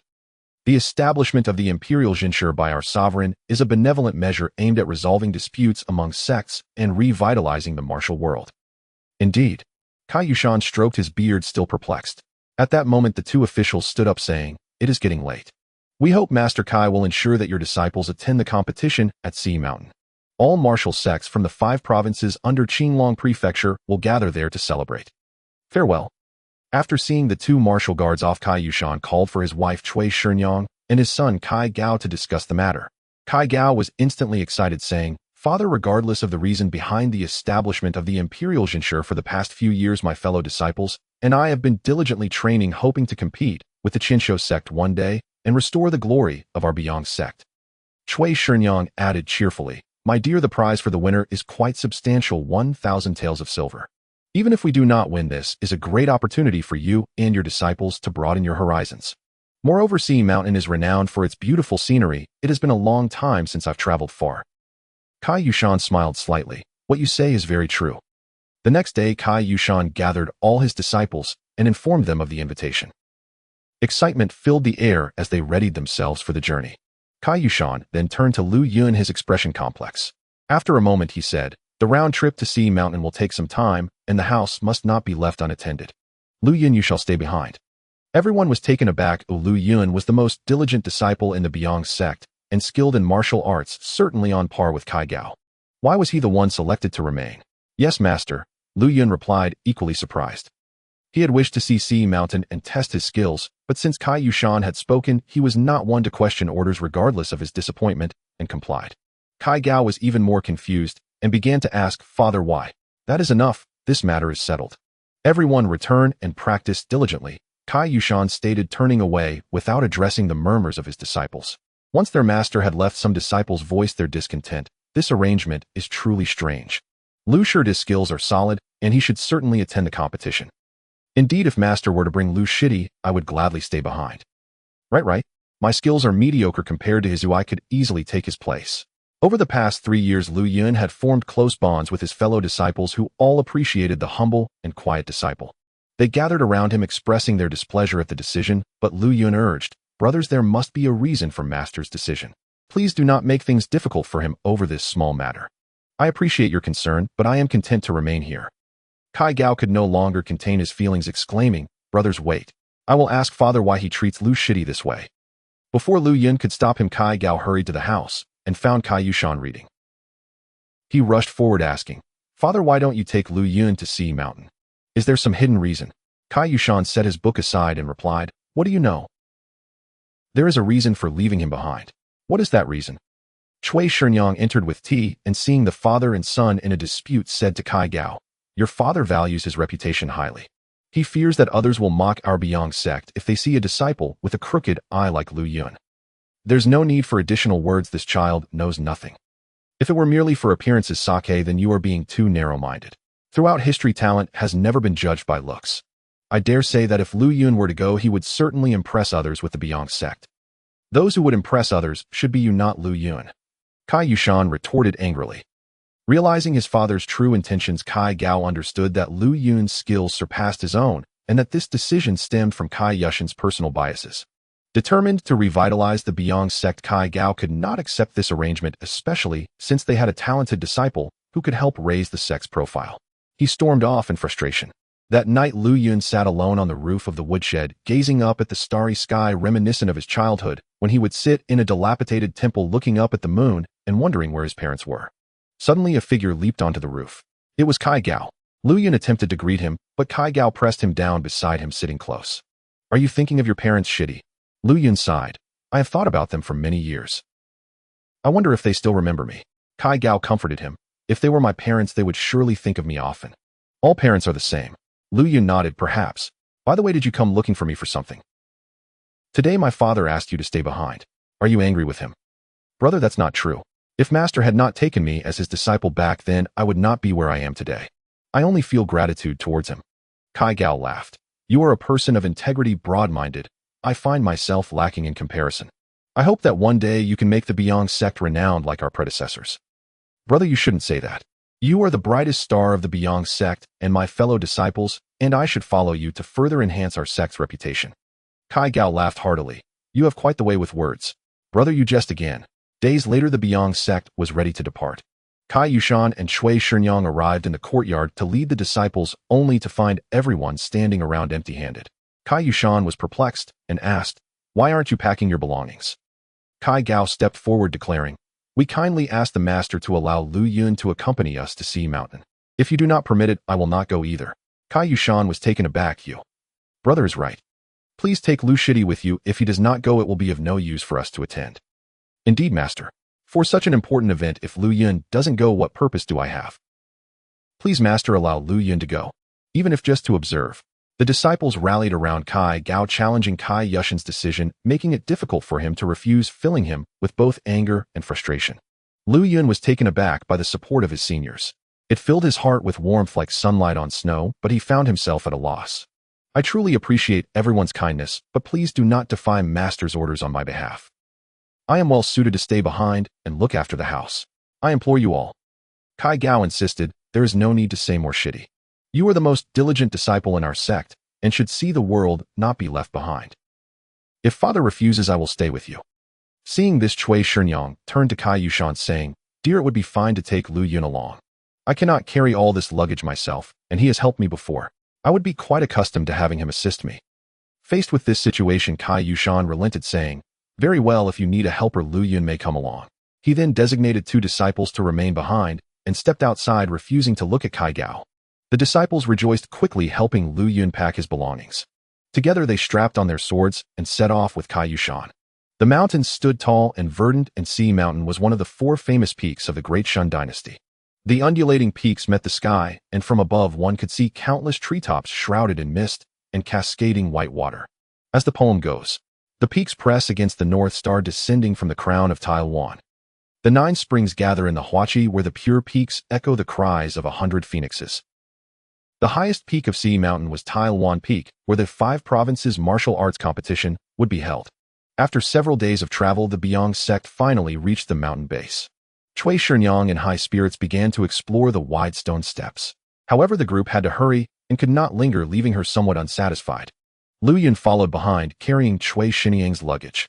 Having traversed Tianlu Mountain and Shelong Mountain, he found the scenery of Sea Mountain unique and captivating. As they walked and chatted, a group of disciples rushed up the stone steps, brushing past the Biang sect. The disciples recognized Ding Feng leading the group. These were none other than members of the Qingtian sect. All disciples glared at them, while Ding Feng, unfazed, greeted Kai Yushan with a bow, saying, Master Kai, it has been over 3 years since our last meeting. I hope you have been well. Kai Yushan, feeling somewhat awkward, returned the greeting, saying, Master Ding is also well, I trust.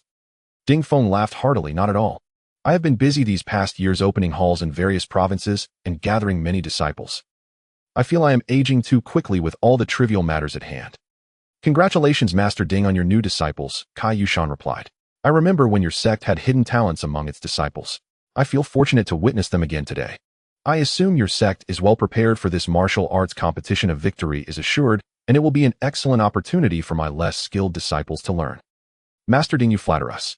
I am truly ashamed our Biang sect skills are lacking, and we do not dare covet victory. We came to learn from your sect's expertise, Kai Yushan retorted. Then Master Kai, I bid you farewell. Please, Master Ding. The 2 sect leaders engaged in a verbal duel, leaving Kai Yushan's expression sour.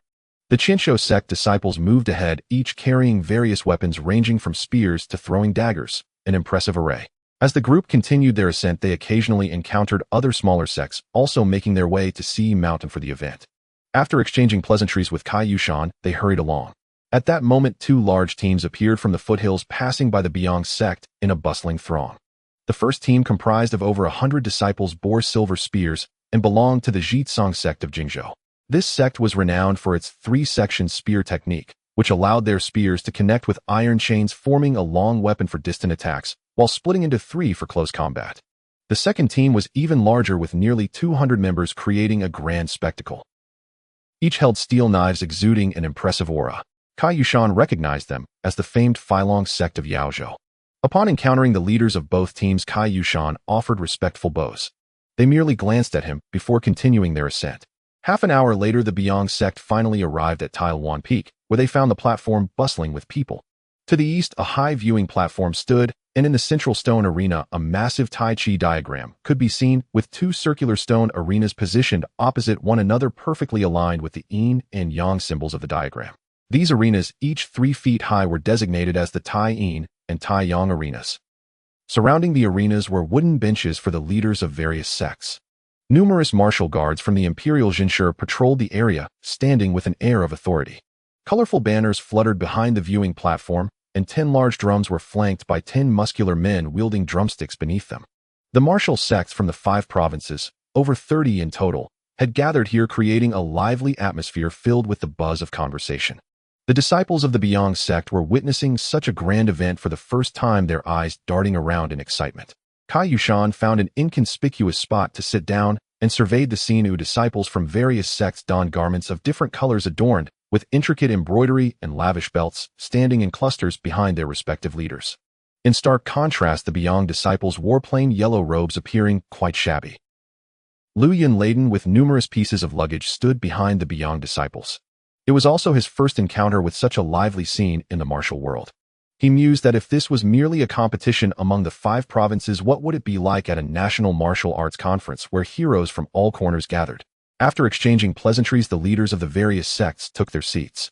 At that moment, a martial guard announced loudly, "Duke Darren, the commander of the Azure Dragon Mansion of the Imperial Jin Division, has arrived." A man emerged from the stands. He looked no older than 30, with a face like polished jade and a radiant demeanor.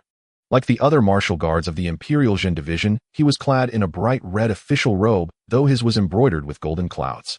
He wore a dark brown cap embellished with gold trim and intricate metal patterns. Draped over his shoulders was a black cloak, and around his waist was a belt inlaid with turquoise gemstones, quite splendid indeed. This man was named Du Feng, the commander of the martial guards of the Azure Dragon Mansion. He cupped his hands in greeting to the audience and said, "I am Du Feng, here on the orders of the Vice Minister of the Imperial Jin Division, the current Crown Prince, to invite all the martial heroes of the 5 provinces to this martial arts competition as a gesture of the court's goodwill and to revitalize the martial world." Suddenly someone from below interjected, All right, Du Darren, let's get started. We are all waiting to win our prize money and go home to enjoy some good wine and meat." This speaker was the leader of the Iron Fist sect known as Golden-Headed Eagle. Yes, Du Darren, please begin," echoed the other leaders in agreement. Du Feng smiled in response. "Very well. Since all of you are eager, I shall commence immediately. But first I must invite a person to serve as the chief judge for this competition to ensure fairness." He then respectfully called forth a figure clad in Taoist robes, exuding an air of ethereal grace. "This is Taoist Feng Zhu from the Qinshu Temple on Tianfeng Mountain. I believe all the leaders are familiar with him." Upon hearing this, the leaders rose in unison, bowing their hands in salutation to Taoist Feng Zhu. Golden-Headed Eagle and several other prominent leaders simultaneously said, "We have met Taoist Feng Zhu." From a distance, Lu Yun observed the Taoist's calm demeanor, commanding respect without anger. He wondered about the man's background, noticing how the sect leaders showed him great deference despite ignoring Du Feng. Kai Gao whispered, "Father, who is this Taoist? Do not speak too much." Cai Yushan scolded. Taoist Feng Zhu returned the greetings one by one, saying, "It has been a long time since I have met so many martial friends. You leaders have known each other for many years. You are all familiar faces. Sparring among yourselves seems rather pointless. Instead, let us allow the younger disciples from each sect to hone their skills against one another today. What do you all think?" "Excellent, let it be as Taoist Feng Zhu says." "Indeed, let the disciples compete and see how well we have taught them," the leaders agreed enthusiastically. "However, I must emphasize that while sparring is encouraged, no one should endanger lives nor use hidden weapons. The matches must be kept friendly and respectful." "That is natural. With the Taoists serving as our judge, we shall certainly abide by the rules," Golden-Headed Eagle replied. A martial guard stepped forward to announce, "Leaders, please select 3 disciples from each sect to compete on the Taiyin and Taiyang stages, alternating until only 2 sects remain to contest for the championship." The sound of drums thundered, stirring the blood of all present. Du Feng and Taoist Feng Zhu took their seats in the stands. A martial guard approached Cai Yushan with several lots, and Cai Yushan drew one, discovering it read, Taiyin First Match. Steeling himself, he stood up with Master Cui and led the disciples to the arena, noting their opponents were from a lesser-known sect, so he casually selected 3 disciples to face them. One Beong disciple, upon receiving the command, leaped onto the arena wielding a long sword. His opponent followed suit, brandishing 2 bronze hammers and displaying considerable strength. After bowing to one another, the two began their match.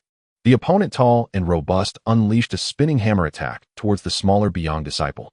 The Beong disciple evaded the blow with composure, ducking low, then swiftly slashed towards his opponent's wrist.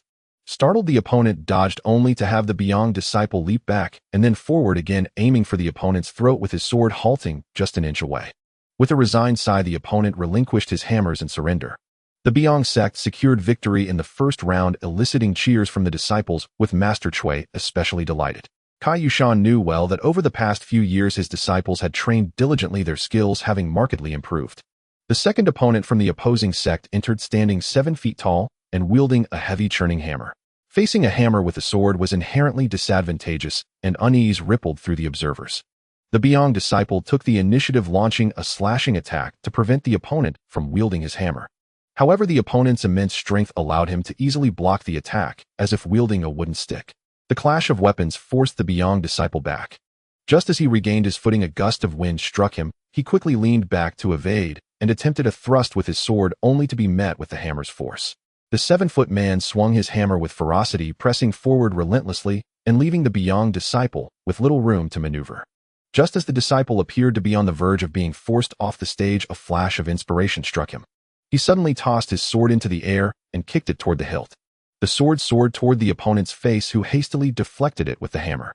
In doing so, he exposed his torso, which the Biang disciple seized upon, leaping forward to deliver a palm strike that knocked his opponent down. The Biang sect won the second round. In the third match, the opponent wielded a mountain-shaking hammer, and the Biang disciple, fatigued, was ultimately defeated.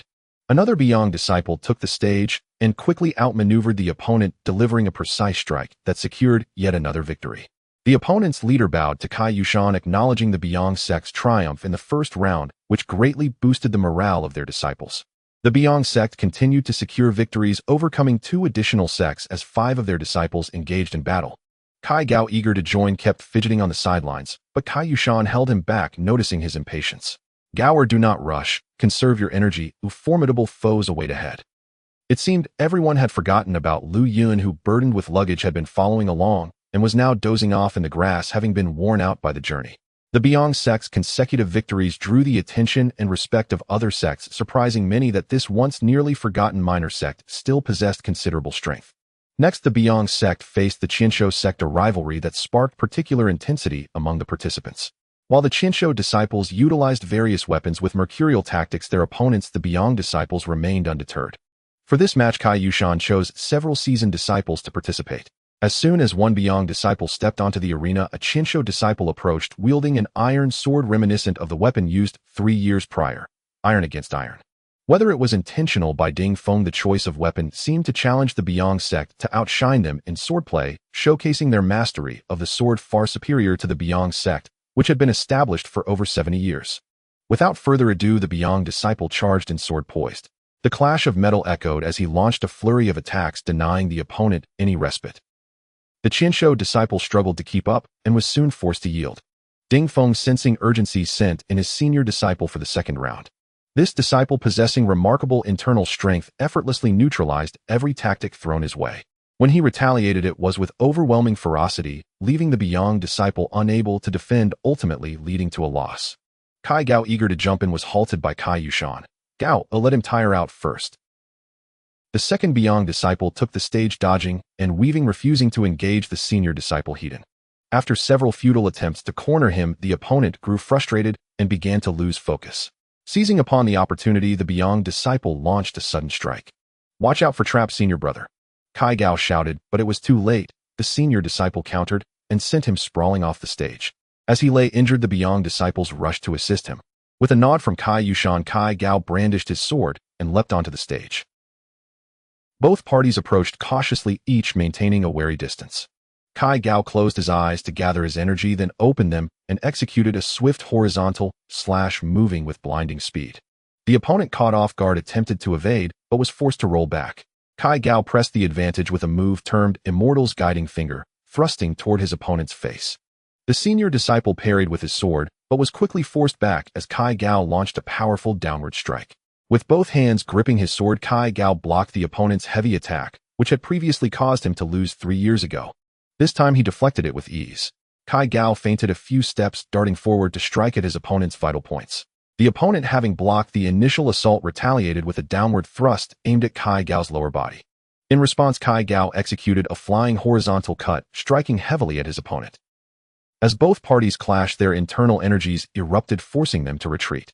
The senior disciple was astonished. Cai Gao's internal strength had evidently improved tremendously since their last encounter. Ding Feng, observing from the sidelines, furrowed his brow, realizing he had underestimated his opponent. Meanwhile, Cai Yushan remained composed, fully aware of Cai Gao's advancements over the years. Cai Gao unleashed a series of rapid sword maneuvers, compelling the opponent to parry and respond. As he adjusted his breathing, Cai Gao contemplated how to deliver the final blow. Gripping the sword tightly, he executed a swift upward flick, then, like lightning, brought it down towards the opponent's forehead. The senior disciple raised his sword to block, but Cai Gao's speed was unmatched. With a second relentless strike, the sword collided with a loud bang, and the opponent's sword flew from his grasp, blood flowing from his hands, signifying his defeat. The disciples erupted in cheers, their applause thunderous. The Qingtian sect quickly brought forth their third disciple, who opted for a steel spear instead of a sword, gaining an advantage with the longer weapon. Cai Gao smiled slightly, "Come at me," and accepted the challenge. The two engaged in a fierce exchange for several rounds. Though the spear allowed for greater reach, its slower recovery left gaps. Cai Gao capitalized on this, using an exquisite sword technique to dart and discarding his sword style to deliver a kick that sent the opponent tumbling off the stage. The Beong sect celebrated their significant victory over the Qingtian sect, with the disciples rejoicing, finally avenging past humiliations. Cai Yushan stepped forward to bow to Ding Feng, saying, "Thank you, sect leader Ding, for your graciousness." Ding Feng, his expression dark, replied, "No need for pleasantries, Cai sect leader," and turned away, striding off. After a brief respite, a martial guard approached with another lot. Cai Yushan drew it, revealing Taiyang's sixth match. The crowd rose in excitement, chattering eagerly as they moved to the new arena, completely forgetting about Lu Yun, who was still asleep. By this point, the competition had progressed significantly, and aside from the Beong sect, only the larger sects were left to face one another. As they arrived at the new arena, they found the fifth match still ongoing, featuring the Zhitsong sect against the Iron Fist sect. The Zhitsong sect wielded a silver spear, while the Iron Fist sect's disciples fought without weapons, their hands encased in intricately crafted iron gauntlets that extended to their elbows, providing excellent protection against blades and strikes. As the Zhitsong disciple launched 3 rapid, precise thrusts with his spear, each packed with lethal intent, the iron hands easily deflected the attacks. Seeing the stalemate, the Zhitsong disciple attempted a tactical maneuver, stepping to the side and executing a flying slash with the spear aimed at the opponent's head. The Iron Fist disciple dodged and seized the spear, yanking it to bring the Zhitsong disciple closer for a palm strike to the chest, which was deflected. The Iron Fist disciple then attempted to disarm the Zhitsong disciple, but the latter adeptly activated the spear's mechanism, transforming it into 3 segments, which he swung at his opponent, only to find it firmly held. The duel continued, with the Zhitsong disciple employing a mix of sweeping, thrusting, and grappling techniques, yet the Iron Fist disciple countered every move with precision. After several exchanges, the Zhitsong disciple found himself weaponless, ultimately succumbing to the Iron Fist disciple's overwhelming strength, who delivered a final blow that knocked him off the stage. In this third round of battle, the Zhitsong sect faced defeat. Their leader, Master Hong, shot a furious glare at the Golden Eagle and led his disciples away in anger. Next up was the Bai Yang sect, set to clash with the Jin Zhang Taekwon sect. Cai Yushan cautioned everyone this sect employs peculiar techniques, is ruthless in their methods, and excels at disarming opponents. We must be vigilant. To exercise caution, Cai Yushan first sent a disciple onto the stage to allow Cai Gao to recover his strength. The Bai Yang disciple launched over 20 strikes, yet could not find an opening in the opponent's defense, and was instead disarmed of his long sword in a bewildering turn of events. Frustrated, he resorted to hand-to-hand combat, but was swiftly overpowered by the armored opponent and fell from the ring injured. Cai Gao leaped onto the arena with his sword drawn, and Cai Yushan exclaimed, "Gao, be careful." Gathering his focus, Cai Gao advanced, skillfully wielding his sword in a dazzling display, making it difficult for his adversary to seize it. However, each time he attacked, he narrowly avoided having his blade caught by the opponent, who was quick to react. "Is it the sword you wish to take?" Cai Gao suddenly thrust his sword forward with great force. Seeing an opportunity, the opponent tried to seize it, but Cai Gao unexpectedly released the sword, executing a somersault to come up behind him and struck at his back. The opponent stumbled forward, and Cai Gao followed up with 3 swift kicks. When his fists were blocked, he landed a sweeping strike as the opponent struggled to regain composure. Before the adversary could rise, Cai Gao pressed his long sword against the opponent's throat, securing victory in this round. Before Cai Gao could catch his breath, the second disciple from the Jin Zhang Taekwon sect stepped up. Without delay, he launched a flurry of palm strikes, forcing Cai Gao to quickly respond with his sword. The proximity rendered his weapon ineffective, leaving him in a precarious situation. In a moment of chaos, Cai Gao was struck several times as his opponent capitalized on an opening. He leaped back attempting to create distance, but was ensnared by the opponent gradually being pushed toward the edge of the arena. Realizing he was at a disadvantage, Kai Gao's composure began to falter. In a moment of distraction, his sword was seized, and as he struggled to reclaim it, he received a heavy blow to his left shoulder, sending him staggering back and losing his sword in the process. The opponent proved to be stronger than before, prompting Kai Gao to steady his mind and engage in unarmed combat. However, the Qingtian Taekwon sect, though seemingly weaponless, utilized their armored fists to great effect, overwhelming him with brute strength. After exchanging blows for a while, Kai Gao's hands began to swell with pain. Protecting himself while calling out Father Hurry and summoned junior brother Lu, Kai Yushan remained silent. As Kai Gao's condition worsened, the opponent ceased his assault, folding his arms with a mocking grin. Witnessing this, the other disciples could hardly bear to watch. Kai Yushan surveyed the scene, realizing that all capable disciples were injured and the remaining ones lacked the necessary skills to be effective. He shouted urgently, "Gao, this is enough. Step down. With the skills of our Beiyang sect, reaching this point is commendable." However, Kai Gao retorted, "Father, winning this match is crucial for securing first place. Have we practiced so hard over the years just to give up now?" The disciples were moved by his words.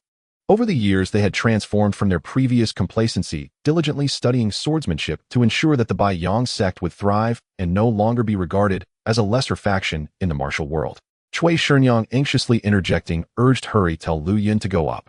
Gao is risking everything for what? You have an excellent disciple you refuse to utilize, focusing only on your pride. Just look at what has happened to Gao. Master, it's time to call junior brother Lu. If you don't, the eldest brother will stubbornly stay in the ring, and what can we do then?" Several disciples urged. Kai Yushan initially intended for Kai Gao to have a chance to shine, not truly seeking to fight for first place, but the current situation exceeded his expectations, leaving him hesitant. A glance back revealed that Cui Shenyang had vanished. She had gone behind the stage, where she found Lu Yun still dozing in his original spot. Rushing to him, she struck him lightly on the head, prompting him to exclaim, "Ouch, Shenyang. You lazy boy, wake up. Your elder brother is being beaten." Meanwhile, the golden eagle grew impatient, bellowing at his disciple on stage, "What are you waiting for? Kick him off." "Yes, master." The disciple from Qingtian Taekwon sect obeyed, fists clenched as he dashed toward Kai Gao, aiming to force him from the arena. Exhausted, Kai Gao closed his eyes, and Kai Yushan shouted urgently, "Gao, be careful." Suddenly, there was a loud crash as a figure was sent flying from the stage. Everyone gasped as they realized it was the Qingtian Taekwon disciple, having been thrown by the newly arrived Lu Yun. Lu Yun assisted Kai Gao, gently guiding him off the stage. Kai Gao instructed junior brother Lu, "I can't hold on any longer. The rest is up to you. Be wary of their armored fists. They excel at disarming opponents." Lu Yun then turned to Kai Yushan. Given the circumstances, Kai Yushan could no longer harbor private thoughts, and nodded. "Lu Yun, go and do your best." "Yes, master." Seeing his disciple thrown from the arena, the golden eagle furiously selected the strongest disciple from his sect to crush the Beiyang sect.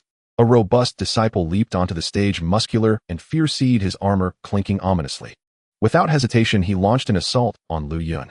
Lu Yun raised his sword to block, but after 2 exchanges, the opponent seized his blade effortlessly. Laughing boastfully, he declared, "I thought I was facing a worthy opponent, but it seems you're just a pretender." He attempted to disarm Lu Yun, but the sword remained steadfast. Confused by the unexpected resistance, the disciple yanked again, only to encounter Lu Yun twisting the blade, causing his hands to move unpredictably and ultimately relinquishing the sword. Lu Yun then executed a horizontal slash, but the opponent managed to deflect it, feeling the tremendous force. Lu Yun unleashed several techniques from the Beiyang sect's swordplay, seemingly simple, yet immensely powerful. The opponent struggled to maintain his grip, retreating repeatedly as he realized the depth of Lu Yun's internal strength. Upon recognizing this, the opponent decided to reveal his own skills, attacking with intricate grappling techniques that were both deceptive and relentless, utilizing feints and real strikes in tandem, making it difficult for Lu Yun to defend effectively. Sensing the opponent's ferocity, Lu Yun retreated to a safe distance, deploying the Beiyang sect's chainsword techniques, alternating between offense and defense, ensuring the opponent could not close the gap. After a while, Lu Yun began to decipher the opponent's moves. With newfound confidence, he launched a series of powerful strikes, slicing, thrusting, and hacking with precision that showcased the essence of the Beiyang sword techniques. The opponent, feeling the pressure of the assault, was forced to defend against a barrage of strikes, struggling to maintain his ground. Lu Yun, seizing an opportunity, pointed his sword at the opponent's head. The opponent quickly raised his hands to block, but Lu Yun's technique persisted, driving forward. Realizing the imminent danger, the Qingtian Tai Quan disciple executed a backward somersault to evade, but as he regained his stance, Lu Yun's sword was already upon him. Without time to think, he attempted a desperate counterattack, but Lu Yun's blade found its mark mere inches from the vital point. The crowd below witnessed this critical moment, realizing that the Qingtian Tai Quan disciple had lost. Despite his discontent, defeat was evident, and the Beiyang sect disciples erupted in cheers. "Well done, junior brother Lu." Kai Yushan nodded slowly at Lu Yun. "Indeed, to showcase the might of our Beiyang sect's swordplay so impressively is commendable." Though he was not pleased that Lu Yun overshadowed Kai Gao, victory in the match would only enhance the Beiyang sect's reputation, which he secretly hoped for. Kai Yushan then bowed respectfully to the Golden Eagle, who was shocked that his sect, having defeated the formidable Zhizong sect, would fall to the relatively small Beiyang sect. Seething with resentment, he grunted and turned away from Kai Yushan. At that moment, leaders of various small sects approached to congratulate, uplifted by the victories at the tournament. The smaller sect disciples had competed honorably, while the larger sect disciples had shown little regard for martial ethics, injuring many, stirring discontent among the spectators. Now, with the Beiyang sect achieving a significant victory, was it not a breath of fresh air for them? The final contest remained the Beiyang sect against the Fei Long sect for the top honor. Du Feng directed everyone to take a moment to rest before the last match. The disciples of the Beiyang sect encircled Lu Yun, urging him to exercise utmost caution, for the Fei Long sect wielded fierce and unpredictable blade techniques that demanded their complete focus. Kai Gao expressed his concern. "Junior brother Lu, reaching this stage has not been easy for our Beiyang sect, but I and several of the elder brothers are injured, and the remaining disciples lack sufficient skill. If we go up now, it would be futile. You are our last hope. If you are to win, it will require grueling battles. Can you endure?" Lu Yun replied, "Eldest brother, to be honest, I am uncertain. My experience in battles is not as extensive as yours, but now that we have come this far, I have no intention of retreating." "Very well. If you truly cannot continue, do not force yourself. The elder brothers and I will step in for another round." At this juncture, Kai Yushan called Lu Yun to him, advising they wield blades while we have swords. In a blade versus sword matchup, we do not hold the advantage. Of victory will depend not only on swordsmanship, but also on mastery of internal strength. Our Beiyang swordplay, when fully unleashed, is formidable. Remember, the technique lies in the external, while the power is within. Lu Yun bowed, affirming, "Master, I will remember." With a resounding dong, dong, dong, dong, the drums began to beat once more, signaling the start of the contest for the top sect across the 5 regions, set to take place in the Tianlu arena. Martial arts sects gathered below the stage, some engaged in lively conversations, others showing mutual respect, while some, who had lost, exchanged glances filled with disdain. Lu Yun steadied himself and declared, "Master, I am going up." Kai Yushan nodded slightly. The Fei Long sect had triumphed in their previous matches, showing no mercy, as they had injured several disciples from other sects. Lu Yun ascended the stage with his sword drawn, where a formidable figure awaited, brandishing a silver-edged steel blade, exuding an aura of lethal intent. The two exchanged greetings and assumed their stances, the crowd holding their breath in anticipation. With a swift strike, the opponent attacked, aiming a downward slice toward Lu Yun's head. Lu Yun raised his sword to parry, then countered with a move known as Thunderbolt Thrust. The opponent skillfully twisted his blade to deflect, but quickly followed with an intricate series of strikes, the blade dancing in a dazzling display. Lu Yun, refusing to underestimate his opponent, executed a retreating maneuver. The opponent, sensing an opening, closed in with a rapid thrust, then struck downward with blinding speed. Lu Yun sidestepped, using a feint to evade, but the opponent sneered and charged with a fierce horizontal slash aimed at Lu Yun's waist. Lu Yun leaped into the air, countering with his own strike. The two exchanged a flurry of blows, the sound of clashing steel filling the arena as sparks flew, demonstrating the immense power behind their techniques. Lu Yun felt the weight of the opponent's blade. Each strike was lethal, showing no mercy, far exceeding the bounds of a friendly competition. This was intolerable.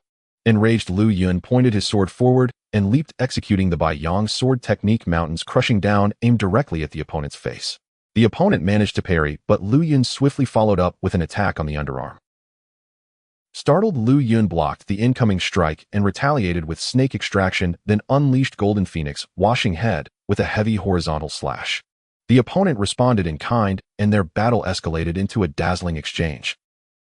As the swords and blades danced, they both began to draw on their internal energy, the air crackling with force.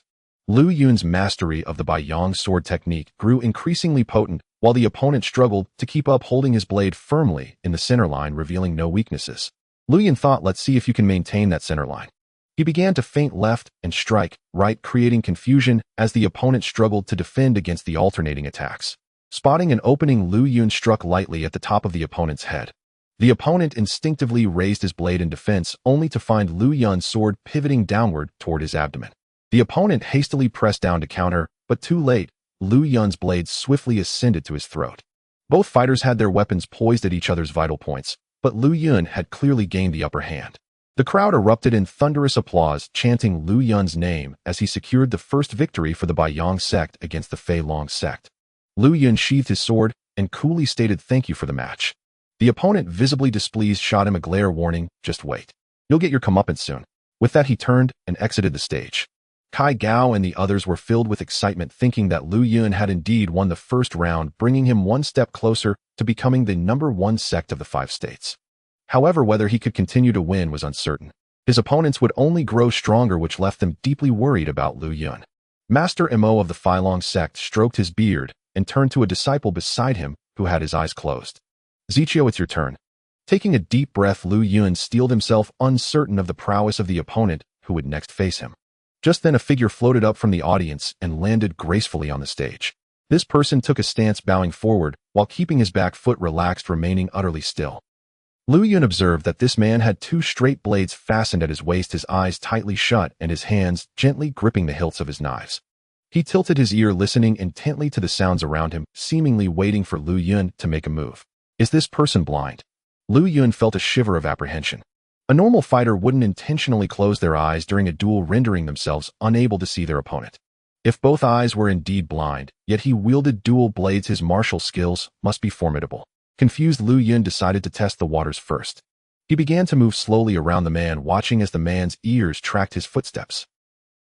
Lu Yun lightened his steps, barely making a sound. The man remained perfectly still. Lu Yun thought to himself, it seems I need to make a move to test him. He tightened his grip and swiftly executed a slicing strike aimed at the man's face. In an instant, 2 gleaming blades flashed from the man's waist, blocking Lu Yun's strike with a resounding clang. Almost immediately, the man slashed downward at an angle, then pivoted, one blade slicing towards Lu Yun's waist with incredible speed. Lu Yun quickly raised his sword to deflect it, but the other blade was already closing in on him. He dodged to the side just in time, but before he could retaliate, another strike came towards his chest. Acting swiftly, Lu Yun transformed his sword into a defensive posture and retreated rapidly. However, the 2 blades coiled around him like constricting serpents, incessantly attacking with clashing sounds. One blade remained perilously close to Lu Yun, while the other hacked at him from both sides, the blades working in perfect harmony. Caught off guard and struggling to defend, Lu Yun seized a rare opening and leaped backward. As his feet touched the ground, he swiftly orientated himself and launched into the air, both blades spinning towards him. Lu Yun leaped to the left, but the man followed with his blades, unleashing a relentless barrage of strikes, not allowing Lu Yun any chance to breathe. Dodging left and right, Lu Yun exerted every ounce of his sword skills to break free, finally managing to create some distance after several quick jumps. The man, however, remained stationary, still with his eyes closed, listening intently for Lu Yun's position. At this moment, Lu Yun held his breath, cold sweat trickling down his back. He realized that this man was indeed formidable. Although blind, his acute hearing allowed him to discern positions with remarkable precision. Once ensnared by those dual blades, escape would be exceedingly difficult. Lu Yun had once been a cripple himself, fully aware of the arduous journey of training martial arts with a disability, and he couldn't help but feel sympathy. Yet his opponent's strikes were sharp and lethal. He pondered, if I merely defend, it's only a matter of time before I make a mistake and lose. Rather, I should proactively provoke him into attacking, observing his techniques before formulating my next move. The onlookers below watched intently, eager to see how this disciple of the Beiyang sect would counter the dual blades. The swordsman suddenly sensed movement to his side, leaping up and thrusting a blade forward. Then he brought both blades crashing down in a clean and decisive motion. Yet he met no resistance, and subsequently he circled his blades to guard his lower half, while listening carefully. Hearing a breath behind him, he swiftly slashed backward. After spinning his blades in a circle, he detected footsteps moving again, and he quickly executed a move called Lotus Landing, aiming to slice at Lu Yun's lower body. With a sound of impact, it seemed he had struck Lu Yun's leg. Just as he prepared to follow up, he felt a chill above. A sword's edge was already pressed against his head. Then he heard someone behind him respectfully say, "Thank you for your mercy." The swordsman realized he had lost. Lu Yun had drawn him into an attack, evading direct confrontation, and after several exchanges he understood the man's methods. The opponent's strikes were both offensive and defensive, swift and interlinked. Though his dual blades danced around him, Lu Yun noticed a flaw above. Thus Lu Yun intentionally exposed his position, boldly enticing the man to strike close. When the swordsman executed the lotus landing move, Lu Yun aimed for his head, but was slightly delayed, resulting in a cut on his leg. Fortunately, the wound was shallow, causing minimal harm other than some blood.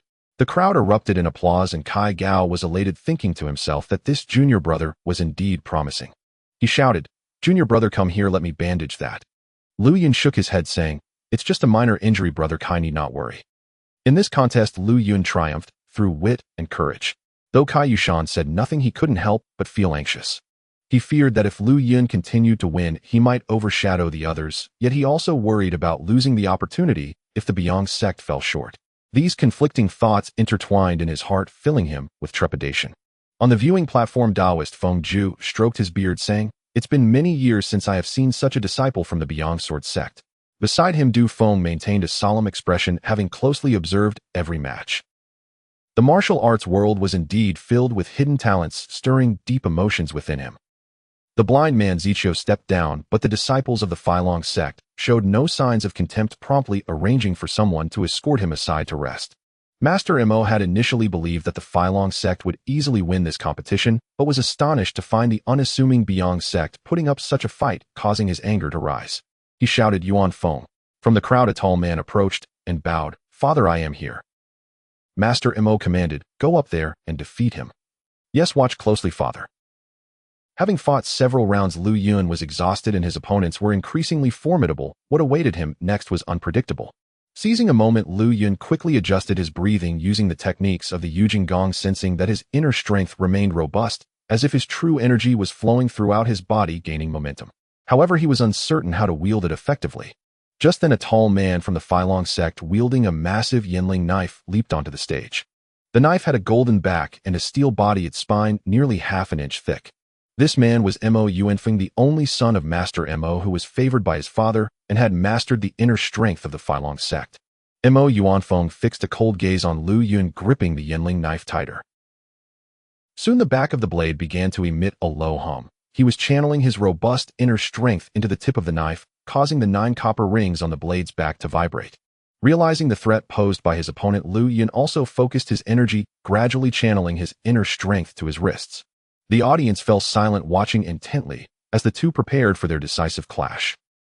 Suddenly, Mo Yuanfeng crouched low, launching himself forward like a panther, executing one of the Filong sect's ultimate techniques, Undersea Whirlwind, aimed at Lu Yun with overwhelming force. The 9 copper rings sounded as if a flock of geese were honking in the air. Before the knife reached him, the wind it generated struck first. Lu Yun could not afford to hesitate. He unleashed the Songlong Jiao Hai technique from the Beong sword style to counter. With a resounding crash, the clash of blade against sword echoed across the arena, forcing Lu Yun back from the sheer force. Mo Yuanfeng smiled lightly, reinvigorating his inner strength, and executed another technique, Wind Blade Trio, launching an intense assault. The first strike aimed directly at Lu Yun's head, the force of the wind brushing against his face as he barely managed to deflect it. The second strike quickly followed, slashing at Lu Yun's waist, which he countered with Reverse Wind Slashing Demon. Then came the third strike, aimed at his legs, prompting Lu Yun to swiftly evade using Golden Pong Spreading Wings. The sequence of strikes, whoosh whoosh whoosh, came in relentless succession, the forceful winds threatening to overwhelm him. Even with techniques to counter without sufficient inner strength, he would have been helpless against such fierce winds. Mo Yuanfeng closed in with a left-right wrap of his blade, and just as Lu Yun prepared to counter with a slicing move, Mo Yuanfeng unexpectedly executed a reverse blade slash, targeting Lu Yun's right wrist. Lu Yun instantly released the sword hilt, ready to switch hands. However, Mo Yuanfeng seized the opportunity to lift Lu Yun's long sword, then danced it around a few times with the tip of his blade before launching it forcefully away. As Lu Yun's sword flew from his grasp, he sprang back a distance of 10 feet. Before he could steady himself, he saw the long sword soaring back towards him like a rainbow. Without a moment's thought, he tilted his head aside and reflexively caught the hilt. Yet the sword carried with it a powerful inner force, pulling Lu Yun back another 10 feet, only stopping when it was firmly in his hand, still humming with energy. Lu Yun felt a tingling in his palm, when suddenly someone shouted from the audience, "Watch out." Just as he sensed danger, a palm struck his chest, sending him flying off the stage and landing several feet away. Quickly scrambling to his feet, Lu Yun tasted blood in his mouth and spat it out. Had it not been for the robust protection of his Yujing Gong, he might have suffered severe injuries. Seeing Lu Yun take a hit, Mo Yuanfeng approached, slowly taunting, "Aren't you tough? Come on then." As soon as those words left his lips, Mo Yuanfeng swiftly closed in on Lu Yun. Lu Yun attempted to strike, but missed, only to be kicked away and land at the edge of the platform, momentarily unable to rise. In martial arts, confrontations techniques are rarely overly complex. The higher the skill level, the fewer the moves. After discerning an opponent's weaknesses, one can often unleash their ultimate techniques, with full power, revealing victor and vanquished in mere moments. Disciples from the Beong sect rushed to the edge of the stage, calling out, "Lu Shidi, Lu Shidi. Are you alright? Shidi, can you hold on?" Kai Gao urged, fearing that this opponent was far too strong for any of them to handle. Cui Shenyang watched with tears in her eyes, exclaiming, "I can't bear to watch anymore." Kai Yushan, standing at the edge of the platform, urged, "Lu Yun, if you can't win, just come down. You've already done wonderfully, though our Beong sect has garnered the attention of the other sects." Finally, Lu Yun staggered to his feet, shaking his head at his fellow disciples. Having fought hard to reach this point, Lu Yun had no intention of giving up. From a beggar to a disciple of the Beong sect, vying for first place in the martial arts tournament, Lu Yun had faced tremendous challenges. He refused to let anyone look down upon him, and regardless of the outcome, he would fight with all his might until the very last moment. Strangely enough, although Lu Yun had expected to be severely injured from Mo Yuanfeng's earlier blows, aside from spitting out the accumulated blood, his internal organs felt as though they were being shielded by a powerful energy flowing through his meridians. It had not suffered any serious damage. After taking 2 heavy hits, he felt the opponent's immense inner force surge into him, awakening a mysterious energy hidden within his meridians. This energy flowed like a rushing waterfall, rapidly coursing through his body and limbs. Holding his long sword aloft, Lu Yun felt this energy streaming through his wrist into the sword hilt, then along the blade, finally concentrating at the tip. He had no idea what power this energy might unleash, but since it was now fully activated, he decided to embrace it. Just as Lu Yun steadied himself, a powerful pressure descended upon him, constricting his chest. Mo Yuanfeng, growing impatient, swung his blade and unleashed a technique called Flying Dragon in the sky, bearing down on Lu Yun. This move came from above with tremendous force, trapping Lu Yun's escape routes. He could only respond with an attack or retreat quickly, but with his back against the stage edge, he had nowhere to go. In the Beong sect's sword techniques, there was still one move Lu Yun had yet to utilize. White Ape emerges from the cave. This technique attacked from below, specifically countering downward strikes. Yet facing someone as powerful as Mo Yuanfeng without equal inner strength to back it up, using this move would be tantamount to seeking death. With another resounding crash, everyone below witnessed Mo Yuanfeng's golden-back Yinling knife being forced back. Shock rippled through the crowd as they realized that Lu Yun, despite suffering 2 heavy blows, had somehow increased his inner strength, leaving them utterly astonished. Disciples from smaller sects cheered. "That kid from the Beong sect is doing great." Mo Yuanfeng was taken aback. Just moments ago, Lu Yun seemed weaker than him. Now, after rising, he appeared transformed, not only withstanding Mo Yuanfeng's full force, Flying Dragon in the sky, but also pushing back against his Yinling knife. As he contemplated this, Lu Yun launched into a technique from the Beong sword style. Jiaolong emerges from the water, thrusting directly at Mo Yuanfeng's chest. The sword energy coiled around the blade like a dragon breaking forth from the water. Mo Yuanfeng quickly responded with a counter, and the two exchanged blows, once more the sounds of blade and sword clashing resonating throughout the arena. Their moves were few and seemingly ordinary, yet each held perilous intensity, as every strike was imbued with powerful inner strength. A moment's inattention could lead to serious injury or even death. With the newfound energy coursing through him, Lu Yun felt it amplifying with each use, building steadily. He found himself equal to Mo Yuanfeng in terms of inner strength, and the flow continued unabated, invigorating him greatly. In a flurry of blade and sword, Lu Yun unleashed the Beong sword technique. Giant mountain presses down, delivering a heavy slice. Mo Yuanfeng responded with Jade Dragon's Claw, attacking fiercely. Their weapons collided violently once more, and Lu Yun followed up with 3 rapid successive strikes, pulling 1,000 pounds, avalanche mountain, and flying kite slicing down, each severing the air with overwhelming force, surpassing Mo Yuanfeng's wind blade trio. Mo Yuanfeng hastily raised his blade to counter Lu Yun's relentless barrage of 3 advanced techniques. With 3 thunderous clashes, Mo Yuanfeng's golden-back Yinling knife was cleaved in 2.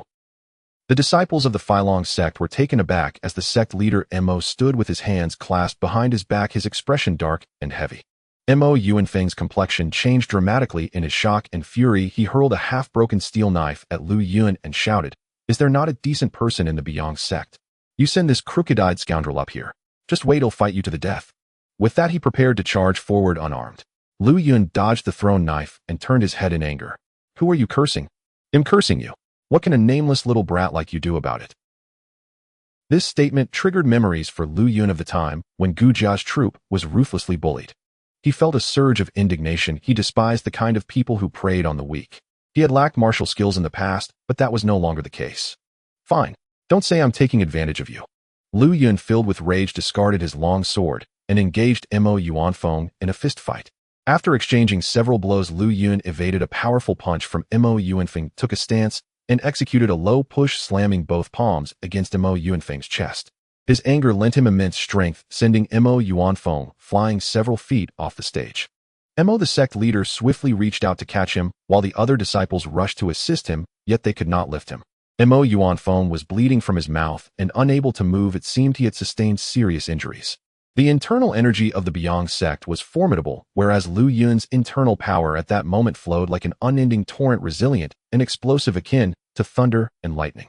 Kai Yushan furrowed his brow deeper. He realized that Lu Yun was not employing the methods of their own sect. Before the onlookers could react, Mo, the sect leader, had jumped onto the stage. He bellowed, "You little wretch! How dare you strike my son so severely? I shall teach you a lesson today." With that, Mo unleashed his internal energy, launching a palm strike toward Lu Yun. Caught off guard, Lu Yun watched as the fierce wind from the palm approached. Suddenly, someone gently lifted him upward, neutralizing the force of the strike. The one who intervened was Taoist Feng Juedao. Sensing the situation was deteriorating, he leaped down to defuse Mo's attack and said, "Sect leader Mo, we both know that in a duel blades have no eyes and injuries are inevitable. Your sect has already lost. Coming up here like this goes against the dignity of a great sect." Seeing his palm strike easily neutralized, Mo realized that Feng's internal power surpassed his own and dared not act rashly. However, his anger was hard to swallow, and he retorted, "Humph. Taoists do not advise me. My sect has lost today, but I did not come here to compete. I came to punish this little wretch." Kai Yushan, seeing that Lu Yun had caused trouble, also jumped onto the stage, clasping his fists in apology. "Sect leader Mo, please calm your anger. My disciple's actions were indeed excessive, and I apologize on his behalf.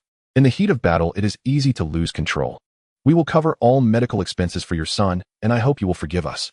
Lu Yun quickly apologized to sect leader Mo. Although Lu Yun had indeed struck hard, he felt he had done nothing wrong. "Master, Kai Yushan, do you think I am here to ask for money? You won this duel, but I am here to challenge this Lu Yun specifically. Do you wish to take his place?" Sect leader Mo. Kai Yushan had not expected the leader of the Filong sect to behave in such a manner and dared not offend him, leaving him momentarily speechless. "Sect leader Mo, your concern for your son is understandable, but to hold a junior accountable like this is quite inappropriate," Taoist Feng advised.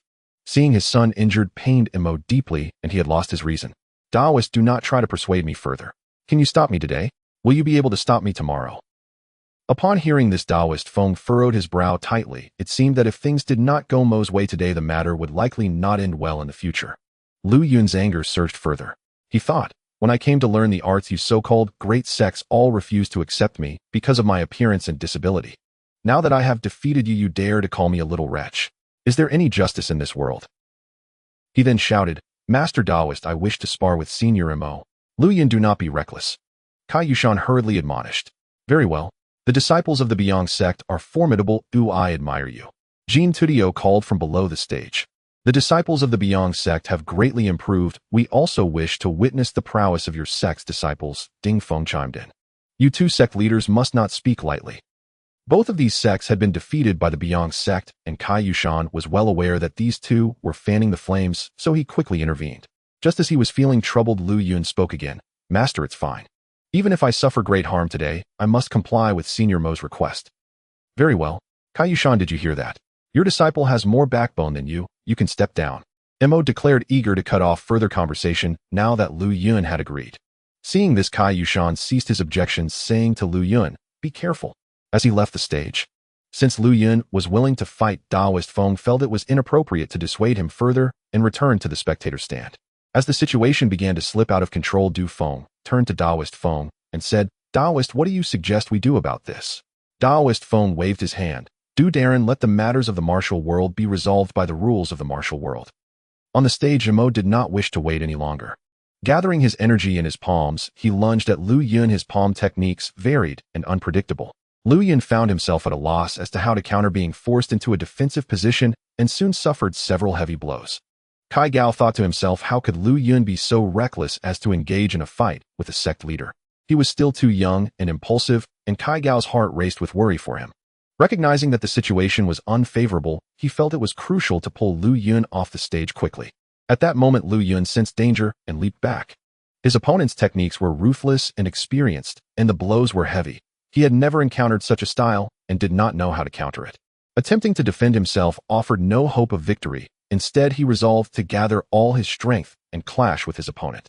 Even if it meant losing his life, he would not succumb to those who bullied the weak.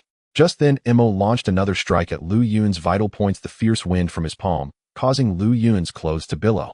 He swiftly gathered all his energy, channeling it from his dantian through his shoulders, elbows, wrists, and palms until it reached his fingertips. Seizing a moment of opportunity, Lu Yun unleashed two different streams of true energy, simultaneously channeling all his might into a palm strike aimed at Mo's vital points, thinking, you target my vitals, I shall target yours as well. Let's see how you respond. This life-threatening approach was something Mo had never encountered before.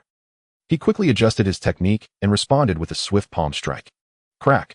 The two palm strikes met, and a colossal force of internal energy collided and intertwined. Lu Yun felt an overwhelming power surge from Mo's palm, causing chaos within him, blood rushing up his throat, and he clenched his teeth to withstand it. His arms began to tremble as the immense force continued to invade his body.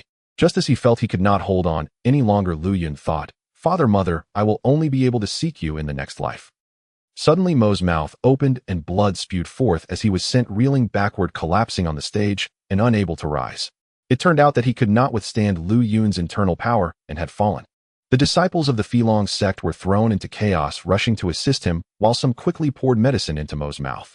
The force that had been pressing down on Lu Yun immediately eased, and he staggered back a few steps, no longer able to hold himself together, and coughed up a mouthful of blood before gradually losing consciousness. Kai Gao led the disciples of the Biang sect onto the stage to carry him down. At that moment, murmurs spread among the crowd below. The Biang Sword sect had not only triumphed over various sects in this martial arts competition, but had also sent the leader of the Filong sect flying, showcasing their extraordinary skills. Lu Yun, the disciple of the Biang sect, had even single-handedly challenged two sects, truly demonstrating exceptional prowess unparalleled at the peak. The smaller sects were greatly encouraged and rushed to congratulate Kai Yushan, creating an atmosphere of jubilant noise and excitement. Boom, boom, boom, boom. The 10 great drums thundered atop Taiwan, announcing the Biang sect's victory in the competition. Du Feng ordered the official physicians of the Qinglong mansion to treat the injured Mo Yunfeng Mo and Lu Yun, while also rewarding the Biang sect with 1,000 taels of silver and personally presenting the plaque of martial arts champion of the 5 provinces to Kai Yushan. The official physician administered acupuncture and herbal medicine to Lu Yun, and he gradually awoke. Kai Gao beside him exclaimed, Junior brother, you did exceptionally well. Not only did you take down the disciples of the Filong sect, but even their leader fell to your hands. Senior brother, Lu Yun felt he had been forced into a corner and had acted out of anger against Mo. Senior brother, you risked your relationship with your father to ensure I could visit Siishan. If I hadn't fought with all my might, how could I ever repay you? Haha, junior brother, you underestimate yourself. Thinking back, it was all worth it. I indeed did not misjudge you. Come now, lie down and rest. With the martial arts competition concluded, Du Feng prepared a banquet atop Taiwan to entertain the martial artists. The larger sects such as Feilong Jitsong and Qintian men, feeling embarrassed, took their leave without lingering. The other sects celebrated together, raising cups and exchanging pleasantries. The Biang sect was seated in a place of honor, and representatives from various sects continuously came to toast them. Kai Yushan kept raising his cup, while Master Cui beside him beamed with delight. Du Feng and Daoist Feng praised Kai Yushan for his excellent teaching, noting not only the outstanding disciples, but also the high standards of the sect, to which Kai Yushan humbly responded. Du Feng then visited a side room to check on the injured Lu Yun, where Kai Gao and several senior brothers were keeping watch. Upon seeing Du Feng, everyone clasped their hands and greeted, Greetings, Du Darren. Du Feng returned the courtesy, and Lu Yun sat up, clasping his hands. Greetings, Du Darren. Du Feng quickly bent down to assist him, saying, "Brother Lu need not be so formal. Please lie down and rest." I heard that Brother Lu had a disability when he came to the Beong sect to learn martial arts and could not see straight out of his right eye. Now that you have come this far, it must have been quite difficult. Junior Brother Lu is the most diligent disciple in our sect, Kai Gao chimed in. Du Feng nodded and remarked, "People like Brother Lu are truly admirable. The martial world has always been filled with heroes, and I believe Brother Lu will achieve great things in the future." Lu Yun quickly replied, "Do daren't you flatter me? Ooh, I was quite reckless today and nearly lost my life." Haha, Brother Lu displayed no fear before the leader of the Filong sect. "I must admit your courage surpasses mine." Everyone laughed, and Lu Yun felt his face flush with embarrassment. Regarding this martial arts competition, Du Feng felt quite helpless. Originally, the Crown Prince had just taken charge of the Yuzhen division and harbored grand ambitions to host a grand martial arts tournament to better understand the heroes of the martial world and announce the existence of the Yuzhen division that managed sect affairs. However, the response had been minimal, with top sects like the Daling Jingguang Temple, the Yunju Su New Palace, and the Tianlu sect outright refusing to participate. With the martial world unwilling to engage, the tournament could not proceed, compromising the Crown Prince's authority. Seeing the Crown Prince in low spirits, Du Feng proposed to hold a 5-provinces martial arts tournament as a trial. After much effort and securing the presence of the highly respected Taoist Feng to oversee proceedings, the tournament finally took place. Although only second and third-tier sects attended, it at least created some excitement. Just then, Du Feng was contemplating how to report the good news to the Crown Prince when a martial guard rushed in with alarming news. Ding Feng, the leader of Qingtian men, had been killed while descending the mountain with his disciples. Du Feng was startled and asked who killed him. The guard replied, according to his disciples, he was slain by a masked woman wielding a sword. Did anyone try to stop her? When the daring, this woman possessed exceptional martial arts skills and formidable swordplay, and none of us were her match. Ding Feng fought her for dozens of rounds before being killed. Very well, let us go check it out. Du Feng bade farewell to Lu Yun and quickly gathered his men to descend the mountain. Lu Yun pondered, what had Ding Feng done to offend someone to the point of being killed by a woman? And what kind of martial prowess did she have to kill him in front of everyone? Kai Gao and a few senior brothers beside him were equally astonished. Today, with so many martial heroes gathered at Xiashan and the presence of the Yuzhen division, this woman dared to take a life here. Her audacity was extraordinary. In fact, since Ding Feng had led his disciples to the Beong sect for the competition, he had seldom appeared in front of the public, often moving about secretly.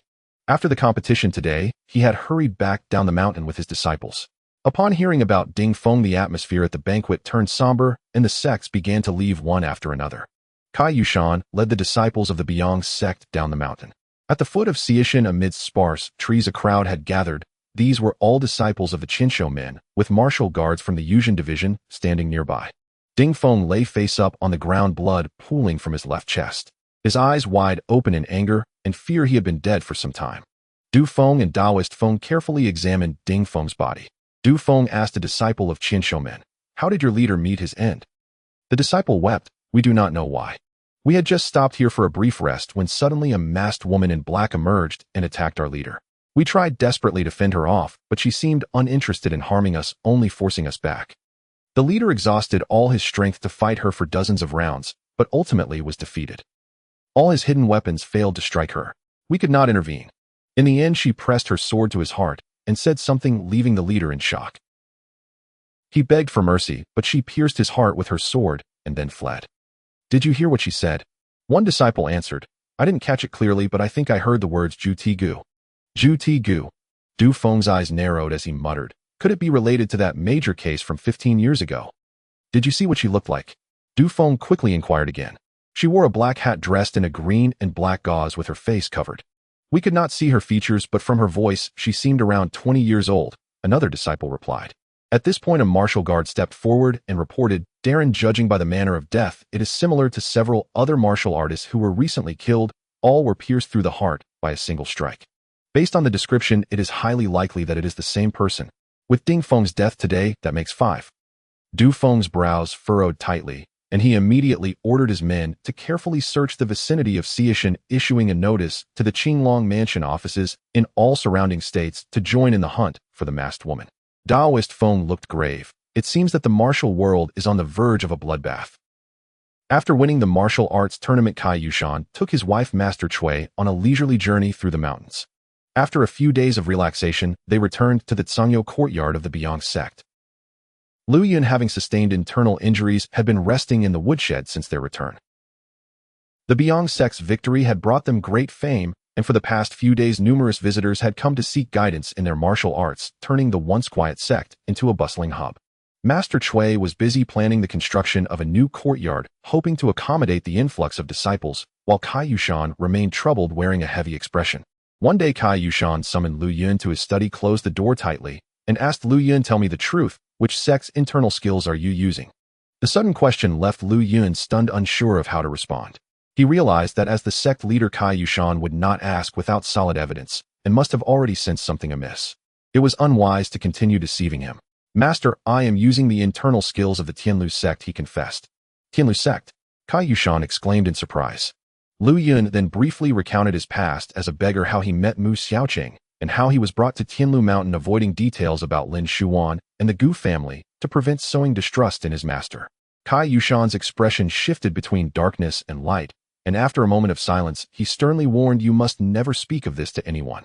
"Yes, master, I acknowledge my mistake. Although I have severed ties with the Tianlu sect, I should not have hidden this from you. Please punish me." Lu Yun knelt and pleaded. Cai Yushan said nothing but gestured for Lu Yun to leave. Returning to the woodshed, Lu Yun felt despondent.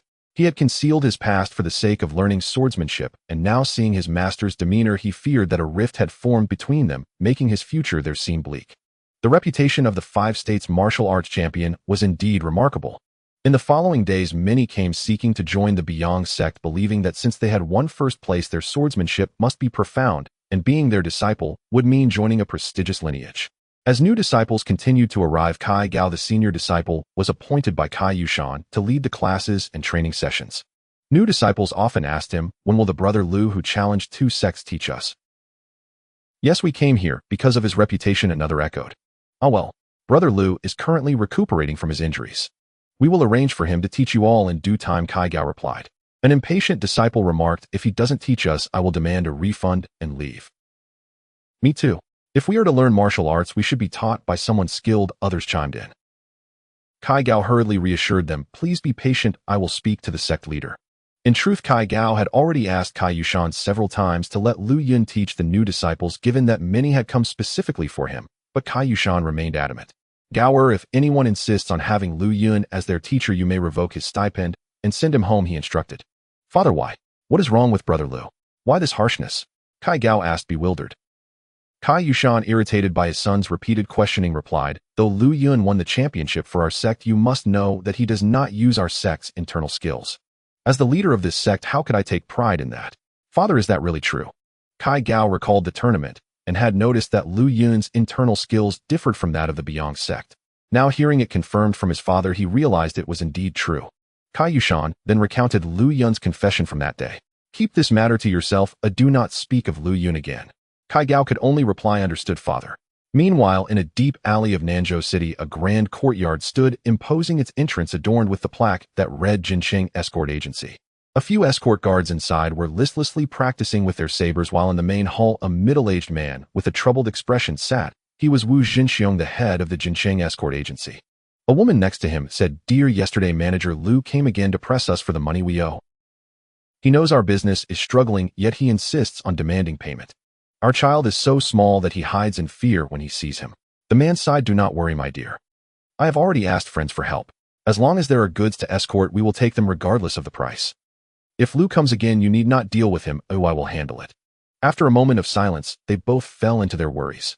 In the past, the Qingtian Escort Agency was renowned throughout the Dazhong dynasty, with their teams traversing from north to south and east to west. Now, with countless escort agencies and rampant banditry, business had dwindled, especially after the drought this year in the north, making it difficult for merchants. The Qingtian Escort Agency, once prominent with many guards, had not opened for several months, and seeing his guards struggling to make ends meet only heightened Wu Jinxiong's anxiety. At this moment, a robust man hurried in, exclaiming, "Head, someone has come to entrust us with an escort."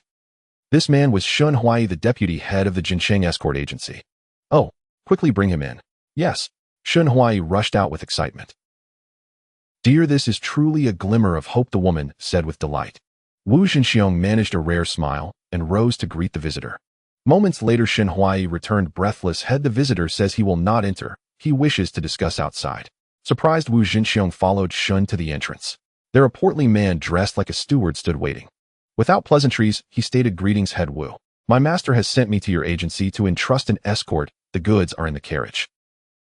Wu Jinxiong looked toward the carriage parked at the entrance where a large iron box sat, nothing else. He scrutinized it closely, estimating its weight. The man continued, "Deliver this to the Daling Jingguang Temple on Fulong Mountain in Shuazhou. The escort fee is 2,000 taels of silver. Will you accept this, head Wu?" Everyone present was astonished. The Daling Jingguang Temple had a fearsome reputation in the martial world. Who would dare target it? Moreover, the escort fee of 2,000 taels was unprecedented among escort agencies. Shun Huai, hearing the fee, turned to Wu Jinxiong with excitement. "Head, we should." Wu Jinxiong weighed the risks, knowing the journey to Shuazhou was long, passing through Xingguan and Yao prefectures, and would take at least a month. He had few friends in those regions, which posed significant risks, especially considering the high escort fee. "May I ask who your master is, and what the goods are?" The man replied, "My master prefers not to disclose his name, nor the goods. If the Jincheng escort agency finds this difficult, I will seek another agency." "Dear, perhaps." The woman hesitated, contemplating the offer. "Head, with our agency's reputation, who in the martial world would not show us some respect? Our brothers are skilled. I believe we need not worry too much," Shun Huai added as the escort guards gathered around, their eyes filled with anticipation. "Very well. We accept this escort and will ensure it reaches its destination," Wu Jinxiong finally declared, putting aside his doubts. "Excellent. I will return to report to my master. Here is the silver note," the man said, handing over a note for 2,000 taels before turning to leave. Typically, clients would pay half up front with the remainder upon delivery, but this man paid the full amount, which surprised Wu Jinxiong. He called after him, "Please wait. You need only pay half for the escort fee." But the man paid no heed, continuing on his way, saying, "No worries, my master stated that with the Jincheng escort agency's reputation, we will not fail. Farewell." This unexpected business deal relieved the agency's immediate concerns, causing excitement among the escorts. Wu Jinxiong instructed Shun, "Have the brothers prepare the horses and depart as soon as possible. We need to build connections in Xingguan and Yao, as we lack martial friends in those areas." As time passed, the number of disciples seeking to join the Beong sect increased, making it lively, while Lu Yun felt increasingly isolated. Kai Yushan treated him as if he were invisible, ignoring him completely, and his fellow disciples, seeing the sect leader's indifference, dared not approach him too closely. Lu Yun, unable to change Kai Yushan's attitude, felt lonely and tormented. Each day he practiced alone, completed his chores, and returned to the woodshed to sleep, repeating this cycle. He rarely spoke to anyone, with only Kai Gao occasionally exchanging a few words with him. As the days wore on, Lu Yun's feelings of isolation deepened. In moments of frustration with nowhere to vent, he would run to the back mountain, shouting aimlessly to release his pent-up emotions, using his internal skills to strike at nearby trees, watching the branches and leaves fall, which would slightly soothe his spirit. One day, while sitting on a rock in the back mountain, holding a plum blossom hairpin that Kai Er had left him, he found himself lost in thought for half the day. Memories of laughter shared with the Gu family troop flooded his mind, yet now life felt as cold as frost, prompting him to sigh deeply. Suddenly a voice called out, "Young hero Lu, watch out for the darts." In an instant, 2 triangular darts flew toward Lu Yun. Startled, he sidestepped and caught one with his hand, while the other dart whizzed past, embedding itself in a tree behind him. Then from the woods emerged a figure wielding a single saber, charging at Lu Yun, while shouting, "Young hero Lu, be careful of the blade." Before Lu Yun could comprehend why he was being ambushed, the saber descended upon him in a flash. He instinctively dodged, controlling the attacker's arm with a swift motion, but the assailant flipped his wrist, bringing the blade back toward Lu Yun's head. Reacting quickly, Lu Yun released his hold, narrowly avoiding the attack, then struck the assailant's blade, forcing it from their grasp. To his surprise, the attacker caught the falling blade with their other hand, launching 2 rapid strikes at him, leaving Lu Yun with no option but to defend himself.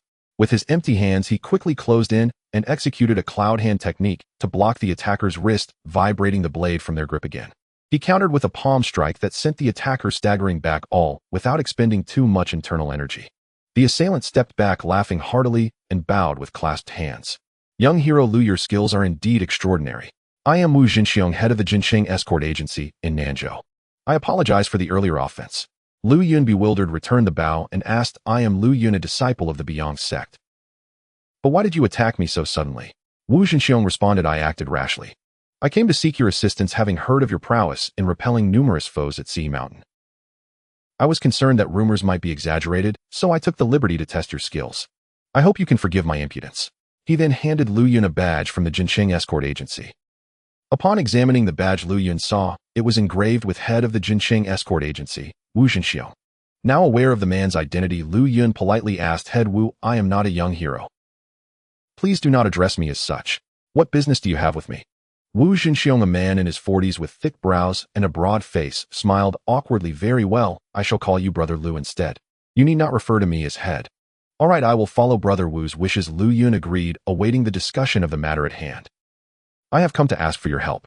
Our Qingtian escort agency has a long-distance escort to undertake passing through this area, and I would like to invite you to accompany us. I wonder if it would be convenient for you to join." Lu Yun widened his eyes, surprised that he was being invited to assist in such a task. "I am just an ordinary disciple of the beggar sect and know little about escort matters." "Perhaps," Wu Zhenxiong interjected with a smile. "Brother Lu, you are being humble. Anyone capable of repelling the master of the #1 sect in Yaozhou, the Filong sect, is certainly not an ordinary disciple. You have gained fame at Sea Mountain, and your name is known throughout the martial world." "I had no idea my achievements would spread so widely," Lu Yun replied, slightly taken aback. "I feel ashamed to admit, but our agency has taken a difficult job that requires traveling through Yaoguan and Xing. We have few connections in this area. Thus I came to ask if you would accompany us. Your presence would lend us credibility and ensure a smoother journey. Of course, we will not treat you unfairly regarding compensation." Understanding the situation, Lu Yun had never participated in such work before. He hesitated, considering how difficult his life at the Beong sect had become, and the thought of getting away for a while appealed to him. "I was actually on my way to find you, but before I reached the sect's gate, I saw someone alone heading up the back mountain. Hearing that you're left, I was somewhat. I took a guess and followed you. I couldn't resist testing your skills. If you still harbor resentment, you could take 2 swings at me right now," he offered, extending his saber towards Lu Yun again. Lu Yun quickly rejected the offer, seeing Wu Zhenxiong's earnestness. "Brother Wu, your invitation is generous. I have no objections, but this matter must be approved by the sect leader first." Wu Zhenxiong, seeing Lu Yun's willingness to assist, was overjoyed. "Excellent. Let us head to your sect leader's place right away." On that night, Lu Yun led Wu Zhenxiong to the Beong sect and introduced him to Kai Yushan, who met the guests in the main hall. Wu Zhenxiong explained his purpose to Kai Yushan, who was aware that the Qingtian escort agency was the largest in the north. He asked, "May I inquire where your agency is headed this time?" "On behalf of a client, we are traveling south to deliver goods to the Fulong Mountain Daling Golden Light Temple." "Oh," Kai Yushan showed a hint of surprise. "The Daling Golden Light Temple is far away in Shuazhou. This journey is indeed quite arduous." "To be honest, Master Kai, the journey is long, which is why I dared to request your esteemed disciple Lu Yun to accompany us through the territories of Xingguan and Yao." Kai Yushan pondered for a moment and replied, "Mr. Wu, it is an honor that you hold our Beong sect's disciple in such high regard. However, our sect has never set a precedent for this. I am uncertain whether I should agree to your request." Wu Zhenxiong quickly produced a silver note from his pocket and handed it over, saying, "I apologize for my abrupt request.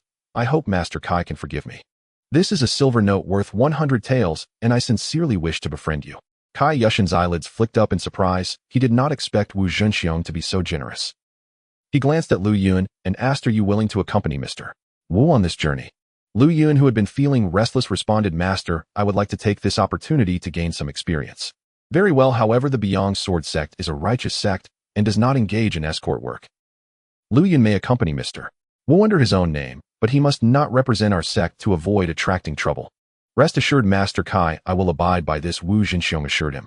"Lu Yun, make sure to accompany Mr. Wu on this journey and refrain from taking action unless absolutely necessary. When you reach the Daling Golden Light Temple, please extend my regards to Abbot Jingwu." "Understood, Master. Thank you, Master Kai. If there is ever a need for the Qingtian escort agency in the future, please feel free to reach out." Wu Zhenxiong expressed his gratitude loudly.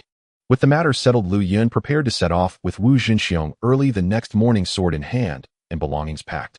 Just before leaving, Kai Gao and several of his fellow disciples came to see Lu Yun off, reminding him to exercise caution along the way. They presented him with a grayish-blue garment, saying, "It's not appropriate for you to wear our sect's clothing outside. This was purchased for you by my mother. Take it." Lu Yun accepted the garment and bowed. "Thank you, senior brother, and all my fellow disciples. Please convey my thanks to Martial Ant and take care of yourselves. I am leaving now." Upon exiting the mountain gate, Lu Yun found Wu Zhenxiong waiting outside. They respectfully made their way to the escort station, chatting and laughing along the way. During their journey, Wu Zhenxiong produced another silver note and handed it to Lu Yun, saying, "Brother Lu, the previous silver note was for your master. This one is for you. I, Wu Zhenxiong, enjoy befriending heroes from all walks of life, so please accept it. Lu Yun glanced at the note, noting it was also for 100 taels. He immediately clasped his fists and said, Brother Wu, I cannot accept this silver. Firstly, we have yet to complete our task, and secondly, this amount is rather excessive. There's no need for Brother Lu to be so modest. The escort fee for this journey is substantial. It is the largest we have received since the establishment of the Qingtian escort agency. As the saying goes, those who see share in the bounty. This is merely my small gesture. Who knows, I may need to trouble you in the future. Lu Yun understood the principle that one should not accept rewards without merit. No matter how much Wu Jinxiong insisted, he remained steadfast in his refusal. In the end, they agreed to settle the matter after the task was accomplished. Not long after leaving the beggar sect, the two arrived in a secluded grove where a group of robust men wielding sabers awaited them. There were about 20 individuals, all wearing matching martial attire with brown headscarves and the words Qingtian Escort Agency printed on their backs. It was evident that these were the escorts. The group had surrounded two horse-drawn escort carts, each adorned with a triangular escort flag with red and yellow edges featuring the character Biao emblazoned in the center. Each person had a swift horse, yet no one mounted their steed. They remained alert and vigilant, observing their surroundings. Lu Yun noticed that the backs of the escorts were bulging, likely concealing crossbows. As the two approached, a sturdy man stepped forward and cupped his fists, declaring the chief escort has returned. It's been hard work, Chief, Shin Wu Jinxiong acknowledged with a slight nod.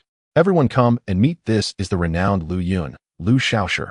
The escorts exclaimed in unison, we meet you, Lu Shaoshi. Lu Yun quickly returned the gesture, I am unworthy of such titles. Brother Wu, please have everyone call me Lu Yun instead. Wu Jinxiong whispered to Lu Yun, it's only natural that they refer to you as Shaoshi. You are not aware, but when one travels the martial world, some titles are necessary. He then pointed to the sturdy man, saying, this is our agency's vice chief escort, Shun Huai. Oh, just call him Brother Shun. Hello, Brother Shun. Lu Yun greeted with another cupped fist. Hello, Lu Shaoshi. Shun Huai reciprocated the greeting. The Qingtian Escort Agency was placing great importance on this trip, with both the chief and vice chief escorting. After some friendly exchanges, they made preparations to set off. A horse was arranged for Lu Yun, who did not know how to ride. Wu Jinxiong personally helped him mount the horse and instructed him on how to hold the reins and position his feet in the stirrups, guiding him to follow closely behind. Lu Yun felt a rush of excitement as he sat atop the horse. This was his first time traveling alone in the martial world since joining the beggar sect, and he couldn't help but feel a bit anxious. He was still a novice in escorting, and it seemed he would need to learn steadily along the way. The escort team moved along the road, attracting the attention of curious passers-by. They traversed bustling main roads while avoiding secluded paths, with the escorts flanking the carts. The two escort carts in the center were manned by escorts who'd sit with their left legs over their right, a posture known as biaotue. This allowed them to spring into action if they encountered bandits. Amidst the team, someone would occasionally call out the escort agency's name, while Wu Jinxiong and Shun Huai walked at the front or patrolled back and forth through the ranks. Lu Yun observed, secretly admiring the caution exercised by the escorts in their travels, which was evident in their demeanor. After traveling for about an hour or two, Lu Yun grew more accustomed to riding. Wu Jinxiong brought him to the front to ride alongside him. They chatted amiably along the way. Having felt stifled at the beggar sect, Lu Yun found his spirits lifted and asked Brother Wu, does the escort agency solely engage in escorting? Wu Jinxiong chuckled, not at all. We as an escort agency also handle night watch, storekeeping, and guarding properties. However, our main business is indeed escorting. What is the item we are escorting this time? Who has entrusted you with it? Brother Lu, what you don't know is that the nature of the cargo is often confidential. If the employer does not disclose it, we generally won't pry. Even if we know, we wouldn't discuss it with anyone outside the agency. Oh, I see, my inquiry was inappropriate. I hope you can forgive me, Brother Wu. Not at all. It's natural for you to be unaware of our customs, so there's no need for apologies. Moreover, you are no longer an outsider. However, I also do not know who the employer is or the nature of the cargo. The employer simply had someone deliver the box to our agency and informed us of its destination. Initially, I found it puzzling that the Daling Golden Light Temple, a renowned place in the martial world, would require our agency's services. Yet the employer offered a generous price, and no other escort agency has ever encountered such a high escort fee. The escorts all need to support their families, so I naturally couldn't refuse. Is that so? Lu Yun murmured thoughtfully. The first day passed peacefully. That night, the escort team chose an inconspicuous inn to rest. They did not eat the inn's food or drink its water, instead borrowing the kitchen to cook their own rations, while the escorts fetched water from a nearby river. The escort team parked the carts in the courtyard, hanging lanterns on them and untying the harnesses to prevent thieves from stealing the carts. They also assigned people to keep watch in shifts. Wu Zhenxiong specifically arranged a single room for Lu Yun, while the other escorts shared 3 or 4 rooms to avoid crowding into one, which could lead to being easily overwhelmed by bandits. The next morning, the escort team set off early, passing through a small town. The road gradually narrowed as they approached steep mountains. Wu Zhenxiong halted and raised his right hand, calling out, "Tighten up." The escorts drew their sabers and closed ranks, proceeding cautiously. Seeing this, Lu Yun's heart raced with tension. As the trees thickened, the escort team advanced another mile or two and soon encountered a large fallen log blocking their path. It was clearly placed there intentionally. Looking around, the dense forest felt eerily silent. Wu Zhenxiong rode forward and shouted, "I am Wu Zhenxiong from the Jinsheng Escort Agency in North Xingzhou. We are here to escort goods and wish to pass through. May I ask which heroes are present?" A voice emerged from the woods. "What family's meal does Mr. Wu partake in?" Wu Zhenxiong replied, "I eat with friends." "Whose clothing do you wear?" "I wear friends' clothing." The forest fell silent, offering no response. Wu Zhenxiong continued, "This path is the shortest. Taking a detour would be quite far. Friends, please do not obstruct us. You brothers of the green forest, you are in the forest while we are outside. We are all one family." The escorts had already formed a protective circle around the carts, remaining vigilant of their surroundings. After a brief silence, a voice from the woods responded, "If we are all one family, then let us not delay. You may pass through." Wu Zhenxiong clasped his hands and said, "Is there anything you wish to send?" "I can take it for you." The voice from the forest replied, "Nothing to send, you've worked hard." "Then thank you. Please use this money to buy some wine and food for the brothers of the green forest. Don't think it's too little. We will meet again." With that, Wu Zhenxiong pulled out a small pouch of silver coins and tossed it onto the ground. At that moment, a voice shouted from the woods, "Heavenly Alliance." Following it, voices echoed from all around Heavenly Alliance. The sounds surged like ocean waves, indicating a considerable number of people. The escort team took a different route from the original path, skirting around without further incident. Once they exited the woods, everyone finally breathed a sigh of relief. Lu Yun questioned Brother Wu, "Why did those bandits let us pass after only a few words?" "What just happened is called Spring Point. As escorts, we navigate the world, inevitably interacting with various rogue groups. Moreover, without bandits, how would we earn our living? Unless we encounter a hungry tiger blocking the road, we generally give each other face. We coexist peacefully. If we are on the same page, things usually proceed without issue. If not, it's a different story." Oh, Lu Yun reflected on the many rules in the escort profession, appreciating the newfound knowledge. At that moment, Shun Huai laughed beside Lu Yun. "Lu Xiaoshu, there are many more rules in our line of work, and you'll learn them gradually, huh?" The group shared a laugh, with the other escorts joining in, relieved to have avoided a bloody confrontation. In the following days, the escort team encountered no bandits. They traveled by day and rested at night. Wu Zhenxiong insisted on inviting Lu Yun to drink and talk in the evenings. Lu Yun, unaccustomed to alcohol, soon became dizzy after a few cups. Seeing this, Wu Zhenxiong laughed heartily. "Brother Lu, how can we traverse the martial world without drinking? Come, let's have another cup." As they shared tales of the martial world while drinking, Wu Zhenxiong, with his high tolerance, spoke endlessly, whereas Lu Yun felt lightheaded and dizzy, his mind swirling. Had they not had to travel the next day, Wu Zhenxiong would have likely pressed Lu Yun to drink even more.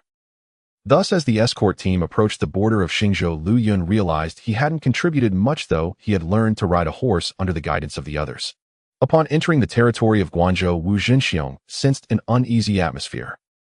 They had often been followed by individuals who either posed as porters or disguised themselves as merchants, and there were quite a few of them. Strangely, they did not approach to show their faces, and despite Wu Zhenxiong's several loud calls for Spring Point, no one responded. Wu Zhenxiong convened Shen Huai and Lu Yun to discuss strategies, instructing everyone to be cautious. Guangzhou was mountainous and steep, often requiring them to travel several miles without encountering any habitation. The escorts remained vigilant, occasionally sending people ahead to scout the area half a mile in front of the convoy. Reports from the scouts indicated that strange individuals were gathering within half a mile of the escort team, appearing to be armed. These individuals did not shy away from the escorts and circled around the team. On this day, the sky was overcast, and before them lay a large mountain hollow. Wu Zhenxiong ordered the convoy to halt and sent out scouts to probe ahead. After a short while, a scout returned on horseback, reporting that over 100 people had gathered in the hollow, all appearing to be bandits, with more arriving continuously. Both Wu Zhenxiong and Shun Huai were alarmed. If these individuals were there to ambush them, it would indeed pose a significant problem. It was the first time Wu Zhenxiong had encountered such a large gathering of bandits during his years as an escort. The situation was too bizarre, and Wu Zhenxiong furrowed his brows. Lu Yun turned to him and said, "Brother Wu, if it doesn't work out, why don't we retreat and take a detour?" Wu Zhenxiong shook his head. Since they are waiting for us ahead, it's to confront us. Perhaps we can still negotiate. If we retreat to find another route, we would not only waste time, but also lose face, which would lead to a ruthless blockade. That would be even more perilous. Moreover, we can forget about traveling this path peacefully in the future. Shen Huai spoke up, Chief, since we cannot avoid them, let's confront them. It's an opportunity to inquire about their intentions and act accordingly. Since the brothers have come out with you, none of them are cowards. The other escort guards, skilled in their own right, echoed his sentiment, unafraid of the mountain bandits. Shen Huai continued, moreover, we have the assistance of young hero Lu. If it comes to blows, he will surely be able to subdue that rabble. Hearing this, Lu Yun knew it was time to step up. He clasped his fists and said, rest assured, brothers, I will fight alongside you, and won't let this band of mountain thieves succeed. His deep-seated hatred for robbers fueled his determination. Wu Zhenxiong, seeing his resolve, shouted, good. Let's go meet these friends. The escort team slowly approached the mountain pass, where they found a multitude of bandits in various garb, armed and ready, numbering no less than 200. They were positioned around the pass, looking down upon the escort, effectively surrounding them. Most had their faces covered with black cloth, unwilling to show their true identities. As the escort halted, they quickly arranged themselves into formation. The escort guards gripped their sabers tightly in one hand, while readying their concealed crossbows with the other, prepared to strike at a moment's notice. This crossbow, known as the Jinbei Huazhuang, was one of their many hidden weapons. When fired, the body would bend forward, pulling a string at the waist to unleash an arrow, catching the enemy off guard. Both sides stood in silence, facing each other without a word. Wu Zhenxiong took a deep breath and rode forward. The bandit spoke first. We heard that some performers from the north have arrived, and everyone is quite pleased. Today, all the brothers have gathered here to see the manager's prowess. The speaker was a burly man with a full beard, his eyes fierce. Wu Zhenxiong clasped his fists and replied, thanks to the kindness of all you Green Forest friends, I am Wu Zhenxiong from the Qingtian Escort Agency, entrusted to deliver something to Shuazhou. As long as there are no hungry tigers or stick fighters among you, let's all enjoy the performance together. After this, an escort guard presented a bag of silver, which Wu Zhenxiong held in hand, and said, this meager gift is but a token of goodwill. We performers merely seek a simple meal, and we don't have much to offer. As long as we deliver the goods safely, I shall personally express my gratitude at your stronghold on the way back. To his surprise, the 100 bandits burst into laughter, and the burly man grinned. Manager Wu, we don't want your gift today, we merely wish to see what's inside your box. Wu Zhenxiong's brow furrowed. That might not be in accordance with the rules. The burly man replied, since we are here to show ourselves, we won't make it difficult for you. Just let the brothers take a glance at the secret arts inscribed on those 48 gold plates, and we will let you pass through Guangzhou safely. How does that sound? These words shocked the escort team, and Wu Zhenxiong questioned, what do you mean? Manager Wu, don't play coy. The entire Zhenghu knows that your Qingtian Escort Agency is transporting the stolen martial arts manual, Mi Xiang Gong, from the Great Ling Golden Light Temple, inscribed on 48 golden plates, which are currently in your escort cart. What? Wu Zhenxiong was greatly astonished, and Lu Yun and the others were equally surprised. May I ask how you heard this news? Rumors in the Zhenghu are often unreliable, and it's likely the work of someone with ulterior motives, Wu Zhenxiong hastily argued. Another thin old man with a dark face said, we don't know how this news came to be, but it's circulating throughout the Zhenghu. We still abide by some rules. We won't take those invaluable gold plates. We won't make it hard for you. Just let us see the martial arts secret on the plates. As for those who come after us, whether they will be as courteous remains uncertain. Having spent many years escorting goods, Wu Zhenxiong recognized several among them. Members of the Flying Claw Gang, the leader of the Shaheibang, the head of the Julong Society, and their followers were all present. Although they were masked, their general appearances and voices were unmistakable. Wu Zhenxiong steadied himself. Heroes, to be honest, this cargo does not contain any martial arts secrets as you claim. As escorts, our cargo is our life. If you open the seal and take the cargo, our livelihoods will be at stake, which concerns the reputation of the Qingtian Escort Agency. Forgive us. At this moment, a man with thick eyebrows shouted, Chief, who do you think we are here to play? In the mountain pass, the two sides remained locked in a silent standoff with no further words exchanged. After some contemplation, Wu Zhenxiong quietly said to Lu Yun, brother Lu, please engage their leader in a duel. If you win, we can avoid this clash. Are you confident? Seeing the bandits, Lu Yun's fists clenched tightly. Brother Wu, don't worry. I've always detested these robbers. I will fight with all my might. The mention of robbers reminded Lu Yun of the Gu family troop, and the faces of Liao Shantiger and others who had killed years ago flashed in his mind, filling him with hatred. Seeing Lu Yun's fighting spirit, Wu Zhenxiong called out, in that case, let's follow Jianghu customs and spar.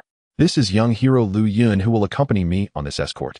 Today it's a pleasure to meet you all. Oh, I wish to make friends through martial arts.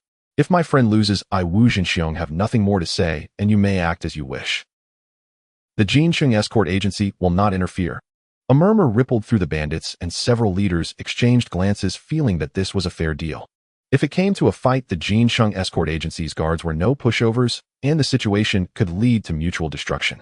Moreover, the reputation of the Great Ling Golden Light Temple kept them cautious. If they robbed openly, those fierce monks would certainly not let them off the hook. These leaders had come for the martial arts manual, hoping to perhaps learn something. They didn't want to escalate the situation. Since the escort agency proposed a duel, if they lost it meant they were simply outmatched, and according to Jianghu rules, the loser must accept the outcome without resentment. The burly man replied, "All right. We'll go along with Manager Wu. Just don't go back on your word." With the agreement made, Lu Yun dismounted and drew his long sword, while Shun Huai quietly asked, "Chief, do you truly have confidence?" Wu Jinxiong was quite assured. "Rest easy. I have tested Brother Lu's skills. He is absolutely above us." The bandit leaders scrutinized Lu Yun. Noticing his one eye slightly askew, they exchanged glances and then leaped out of the crowd, brandishing their weapons as they charged at Lu Yun. Clang, clang, clang. In an instant, several bandits clashed with Lu Yun. Wu Jinxiong shouted, "You guys aren't playing fair." The man with thick eyebrows replied with a grunt, "You didn't specify if it was one at a time or all at once, so don't blame us." "But this, Brother Wu, it's all right," Lu Yun shouted back. With a rush, the bandits surged forward, and Lu Yun didn't mind. He almost wished to take them all out at once. However, facing multiple opponents was a first for him, and he found himself somewhat flustered, struggling to keep up. The bandits attacked fiercely from three fronts, their moves ruthless. Lu Yun sensed the danger, parrying a few strikes before swiftly leaping back to disengage. Seeing him retreat, the bandits grew emboldened, surrounding him from the left, center, and right, their assault intensifying. The group of bandits behind him shouted and waved their weapons in encouragement. Lu Yun thought, "It seems I need to deal with them one by one." He focused on the burly man wielding dual axes, the leader of the Shaheibang. Though powerful, his technique was clumsy and his defenses were slow. With this in mind, Lu Yun quickly attacked, unleashing 3 strikes of the Feiyuan Chaozhan aimed directly at the man's face. The leader of the Shaheibang managed to deflect 2 strikes, but was forced to retreat from the third. Just as Lu Yun prepared to press the attack, he felt a blade closing in from behind, accompanied by the whistling of flails. He parried with his sword and swiftly retreated, turning to launch a flying cut at the Shaheibang leader. The man defended with an axe, but the other axe swung horizontally at Lu Yun. He dodged the axe and used Songlong Jiao Hai to thrust his sword under the Shaheibang leader's jaw. "I concede," he quickly said, turning to attack the burly man. This burly man was the head of the Flying Claw gang. As Lu Yun charged, he swung his large knife in a flurry. Meanwhile, the thin old man with the dark face unleashed a pair of black iron flails, attacking Lu Yun with rapid strikes. Lu Yun had to halt his offense, employing the Biang sword techniques Pai Lai Chao Ci to counter. Just as he steadied his footing, the burly man aimed another spinning slash at Lu Yun's legs. Startled, Lu Yun quickly used Jin Pengzhan Qi to evade. With a tightened brow, he shouted, "Take this," and unleashed Jushan Yadu and Tao Dong Ba Shi in quick succession against the burly man. Suddenly, with a loud bang, the burly man's knife was knocked from his hand by Lu Yun's inner strength. The man swiftly drew 2 bronze flying claws from his waist, hurling them toward Lu Yun. Lu Yun deflected them with his sword, but they swiftly returned. The burly man changed his position and threw the claws again, while the dark-faced elder closed in on Lu Yun, engaging him in combat with the flails, creating sparks as they clashed with the sword. The two of them, one distant and the other close, complemented each other's moves. Lu Yun infused his inner strength into his sword and executed one Shui Bungshan, forcing the dark-faced elder back. He then swiftly unleashed Jiao Long Chu Shui, dashing toward the burly man. The man threw his claws in retaliation, but Lu Yun's long sword ensnared them and brought them down. "I concede," he said again. Immediately, another figure charged toward the dark-faced elder, delivering a horizontal slash with Jin Feng Shi too, before following up with Jushan Yadu, forcing the elder back several steps. Just as Lu Yun launched another offensive, the elder shouted, "Hold on. I admit defeat." This elder was the leader of the Jiulong Society, and at his age he knew he could not match Lu Yun. During their previous 3-way fight, they had a slight chance, but now face to face he recognized his defeat and chose to surrender. As Lu Yun sheathed his sword, 6 more figures suddenly emerged from the crowd, wielding flying claws as they charged at him. These 6 were from the Flying Claw Gang's 7 leaders. Seeing their leader fall, they were eager to turn the tide. Surrounded by 6, Lu Yun found himself in a precarious position as 12 bronze flying claws flew toward him from all directions, each connected by iron chains capable of grabbing his clothing limbs or snatching his weapon. Watching this group of unscrupulous bandits, Wu Jinxiong felt a rush of anxiety, focusing intently on the battle, ready to intervene at any moment. This time Lu Yun had gained insight. He avoided prolonged combat, swiftly targeting the weaker opponents. The flying claws were linked by long chains and were best for long-range attacks. Lu Yun quickly closed in on one, forcing them back, before leaping away, denying other opponents the chance to throw their claws. Within the past, the sound of whoosh whoosh whoosh filled the air as flying claws swooped past. Lu Yun dodged left and right, but still several flying claws grazed his clothing. Had he not been skilled and agile, he would have been caught by now. Seizing one opponent, he quickly struck, disarming them of their flying claws before turning to attack another, all while fending off the incoming claws, a perilous endeavor. After a fierce battle, Lu Yun defeated the 6 bandits one by one. Just as he was about to acknowledge his victory, 2 flying stones suddenly struck him from an unknown direction, hitting his vital points. Fortunately, their power wasn't strong enough to incapacitate him. Enduring the pain, he turned to face his assailants, only to hear Wu Jinxiong shout, "Everyone here is a respected hero in the Jianghu. The performance is over. Do you truly wish to ruin the venue?" Lu Yun, now furious, glared at the bandits on the hill. "Who else wishes to challenge me? Step forward and state your name. Sneaking and hidden weapons is no skill." Then he pointed at several masked figures. "Even though their faces are covered, I recognize their brows and builds. We've met on Sea Mountain. You are all disciples of the Jinzhong Taizhao sect." As he spoke, several bandits dressed in that manner quickly retreated, disappearing into the crowd. Lu Yun pointed at another group. "And you are from the Yaozhou Filong sect." Instantly, a few more slipped into the throng. "Brother Lu," Wu Jinxiong hurriedly interrupted. "Everyone listen to me. Since we have won the duel, I ask you leaders to act with kindness so that we may meet again in the future." The leaders who had fought Lu Yun exchanged glances, caught in a dilemma. As the saying goes, even thieves have their code. Though they felt reluctant, none wanted to disrupt the rules of Jianghu, as doing so would make it difficult for them to stand in the Jianghu again. The dark-faced elder shook his head and sighed, "We are outmatched. The reputation of the Qingtian escort agency is indeed formidable." The other 2 leaders reluctantly agreed, "Indeed." At this moment, the bandits in the mountain pass echoed, "Indeed. Indeed." The bandits slowly parted to create a path, and everyone sheathed their weapons. The escort team quickly organized themselves and moved through. Wu Jinxiong bowed to the leaders, and the dark-faced elder returned the gesture, saying, "Friends of the Jianghu have heard the news. It seems your path ahead may not be easy. Thank you for the warning. If I can return safely from this trip, I will certainly come to apologize in person." The escort team finally passed through the mountain pass safely, and the rear guards reported no signs of pursuers. The tension among the group finally eased, and Shun Huai and the other escorts approached Lu Yun, clasping their fists in gratitude. Lu Yun politely returned the courtesy, pondering in his heart, the martial contests in the Jianghu are far more perilous than the sparring among the martial sects. Indeed, the Jianghu is fraught with dangers. Wu Jinxiong patted Lu Yun on the shoulder and said, "Brother Lu, today you have rendered great service to the escort agency. Such a kindness need not be spoken of. You can count on me, Wu Jinxiong, as your friend. Brother, will you flatter me? I was merely accompanying the escort to protect this cargo. I detest these bandits, and even if you hadn't invited me, I would have likely intervened had I stumbled upon them. However, I did not expect those so-called disciples of righteous sects to intermingle with this band of mountain bandits to carry out such thievery. Why didn't you allow me to point them out one by one?" Wu Jinxiong sighed. "Brother Lu, what you just did is called pointing water. Those who work in this line of business cannot afford to have their identities revealed, whether they are righteous or wicked. If you were to expose them, they would not forgive us, and our relationship would be irreparably damaged. Most of those disciples you mentioned would not dare to act on their own to rob, as they likely came under orders from their leader to investigate the secret technique. Brother Lu, in the Jianghu, one relies partly on reputation, partly on skill, but ultimately one's survival depends on the goodwill of friends from both the righteous and the wicked paths." Lu Yun contemplated this and found Wu Jinxiong's words to be quite reasonable.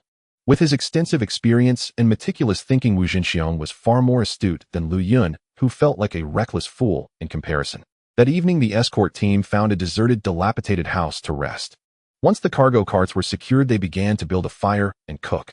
Wu Jinxiong ordered the removal of the flags from the carts, and the guards changed into commoners' clothing, declaring that from the next day onward the escort team should refrain from shouting about the cargo.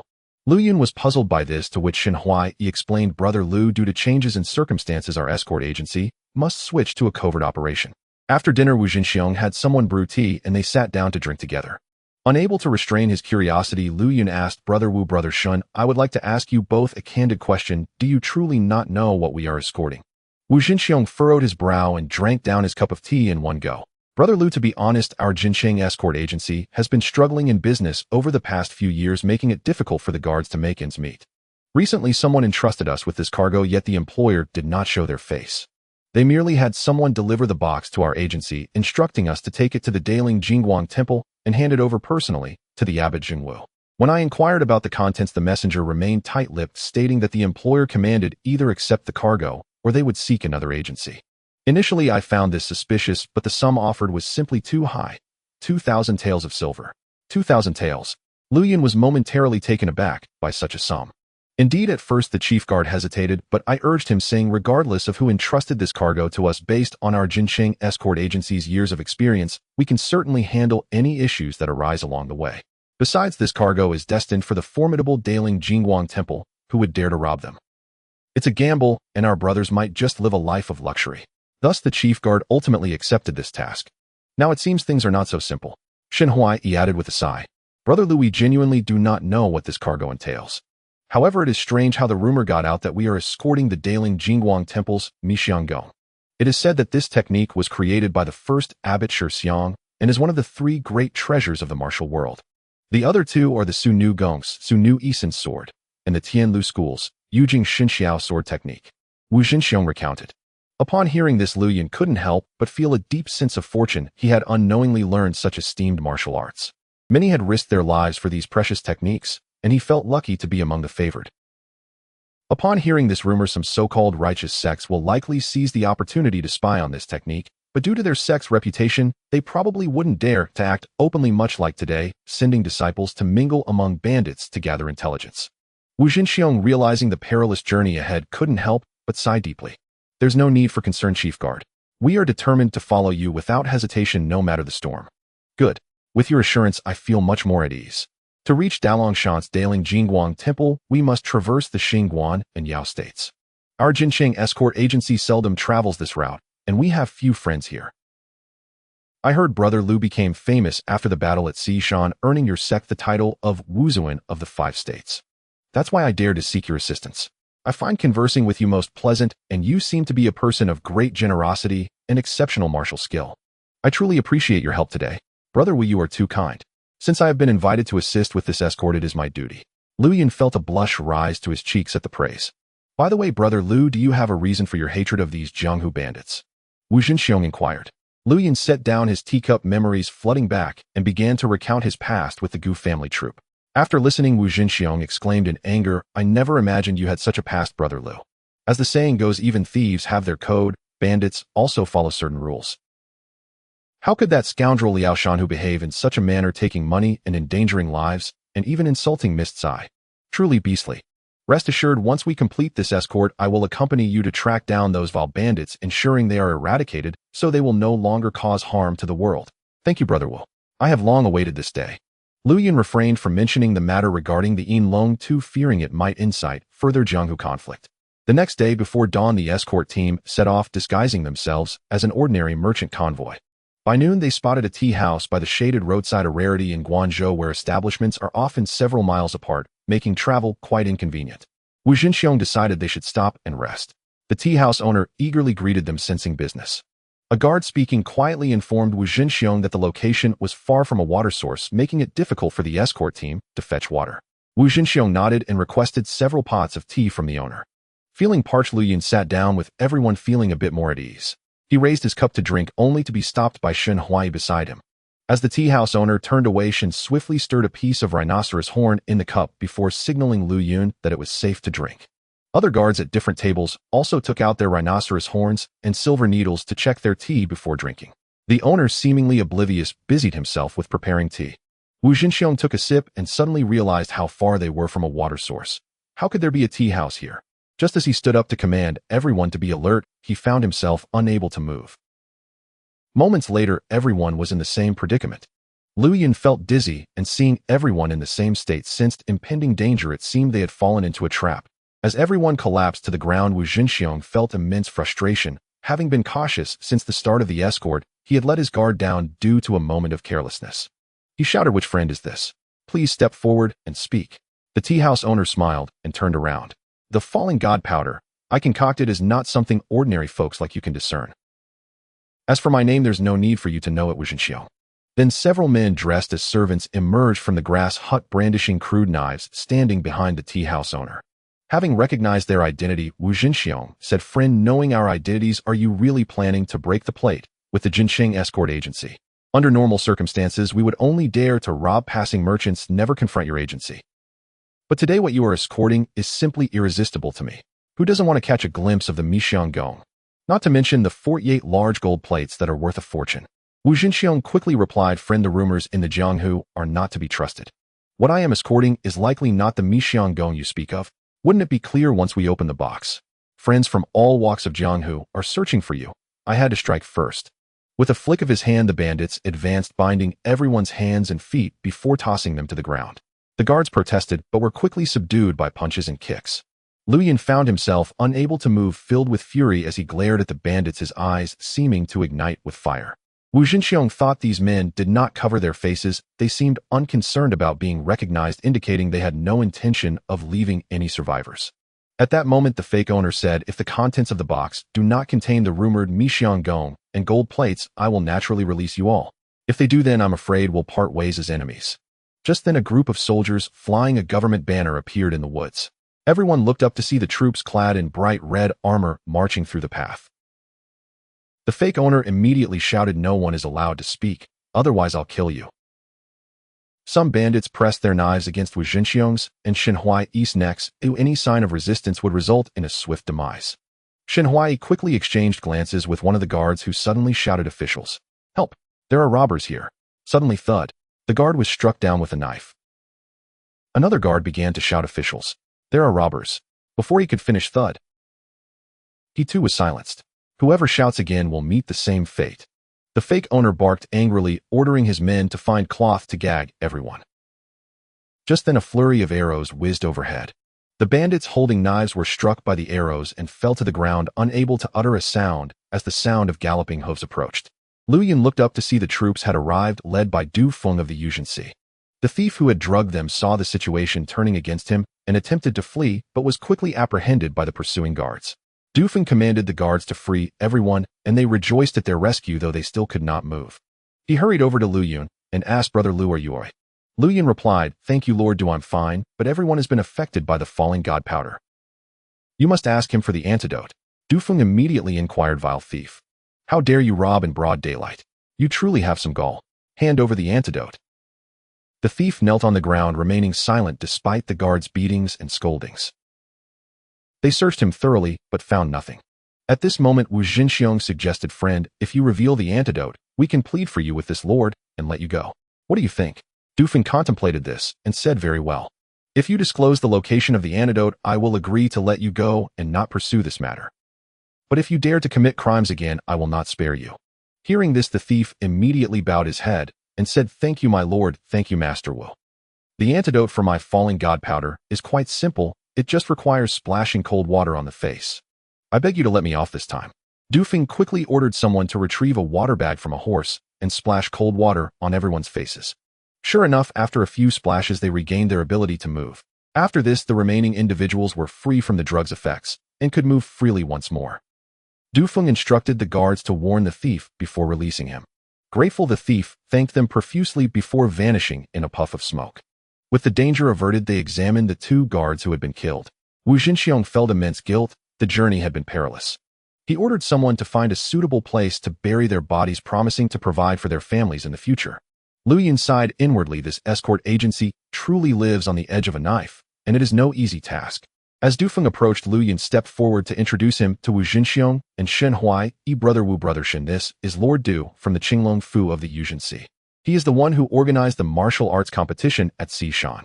The two immediately clasped their fists and said, "Thank you, Lord Du. There's no need for formality, gentlemen. It happens that I was looking for you today." "Oh, what brings you here, Lord Du?" Wu Jinxiong asked, puzzled. Du Feng frowned. "News has spread in the Jianghu that your Jincheng escort agency is transporting martial arts secrets inscribed on gold plates. My Qinglong Fu has noticed unusual movements from various bandit groups, and I've also heard Brother Lu is accompanying the agency and recently fought fiercely with bandit leaders. It seems this matter has attracted considerable attention. The group's expressions grew serious. In the jurisdiction of my Qinglong Fu, how can we allow these bandits to run rampant and disturb the peace? However, our forces are limited, and we cannot set up defenses everywhere. That is why I brought men to find you. Thank you, Lord Du. I did not anticipate such complications on this escort, and we have already lost 2 brothers. Which scoundrel is spreading these rumors in the Jianghu? Wu Jinxiong fumed. Oh, so what you are escorting is not what the Jianghu claims. Du Feng was taken aback. Returning to my lord, it is somewhat embarrassing. Our employer did not inform us about the contents of the cargo, nor did they show their face. I have explained this in detail to Brother Lu, Wu Jinxiong replied. Du Feng was even more puzzled. If that is the case, then who is causing all the commotion? Everyone was filled with confusion. Lu Yun, noticing Du Feng had brought a contingent, asked, Lord Du, do you plan to escort us as well?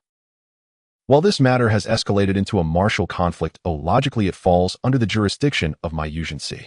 However, local government offices are often hesitant to get involved, especially given the potential trouble this might cause across various jurisdictions. He understood that local offices would avoid such matters at all costs. Wu Jinxiong recognized the limitations of local authorities. Since Lord Du knew Lu Yun, it would be beneficial for the Qinglong Fu to assist. They sat down in the tea house and discussed the situation, eventually agreeing that Du Feng would lead the Qinglong Fu guards alongside the escort team until they safely delivered the cargo through the Guan and Yao states. In the following days, the officials and the escort team moved forward in unison.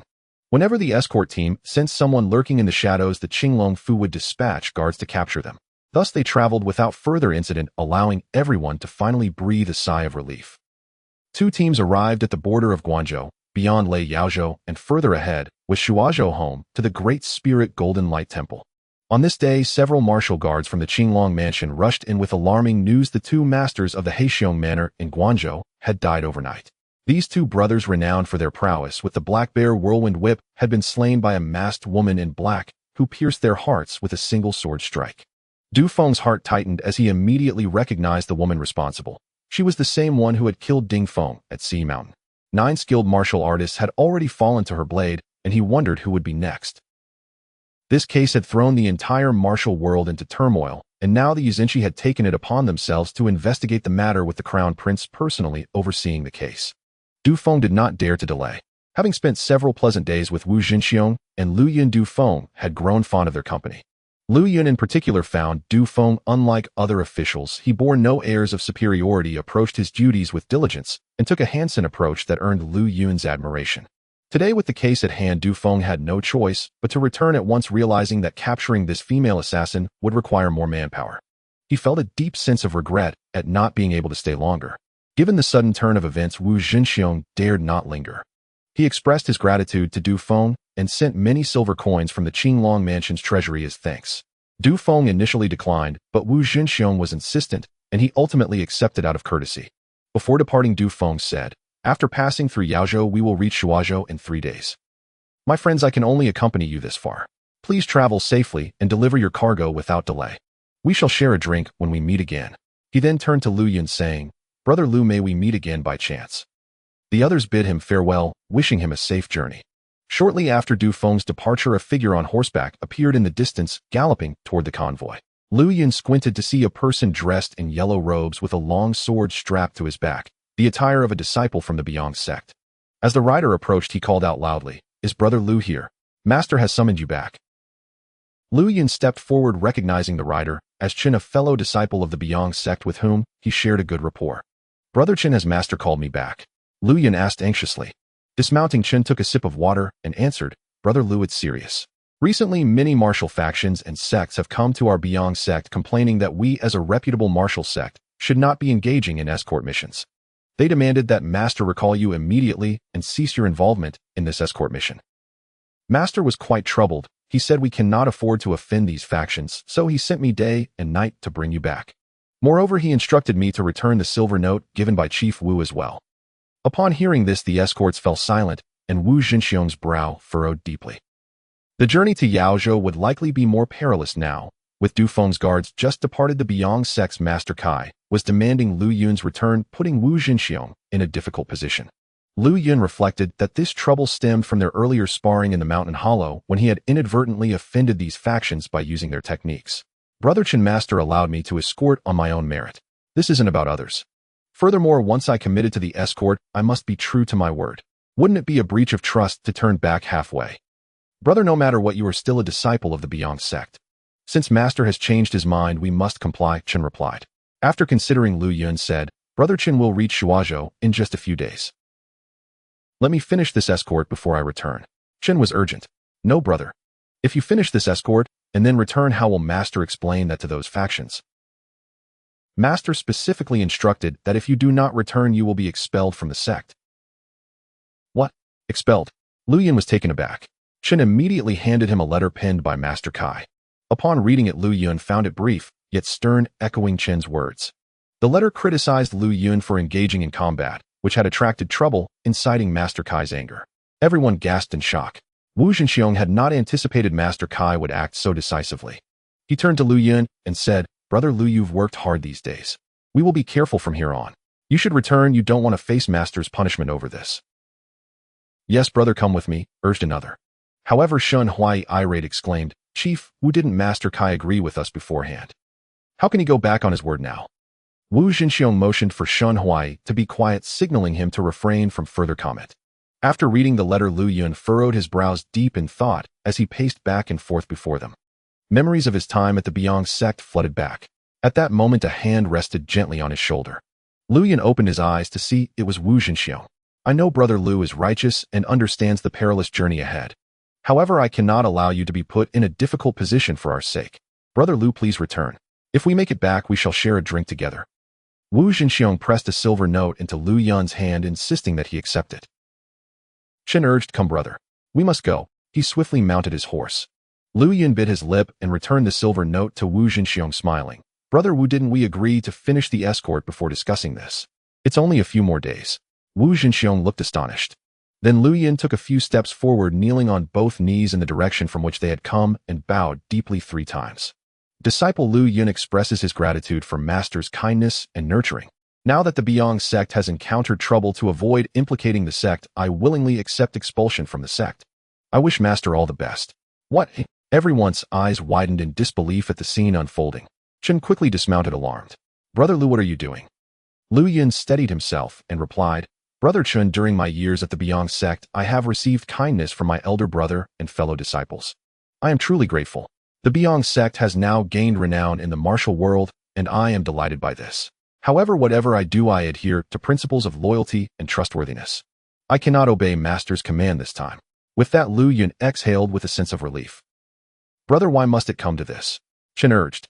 Brother Lu, your chivalrous heart will not be forgotten by the Jincheng Escort Bureau, but this matter is grave. You must not act impulsively.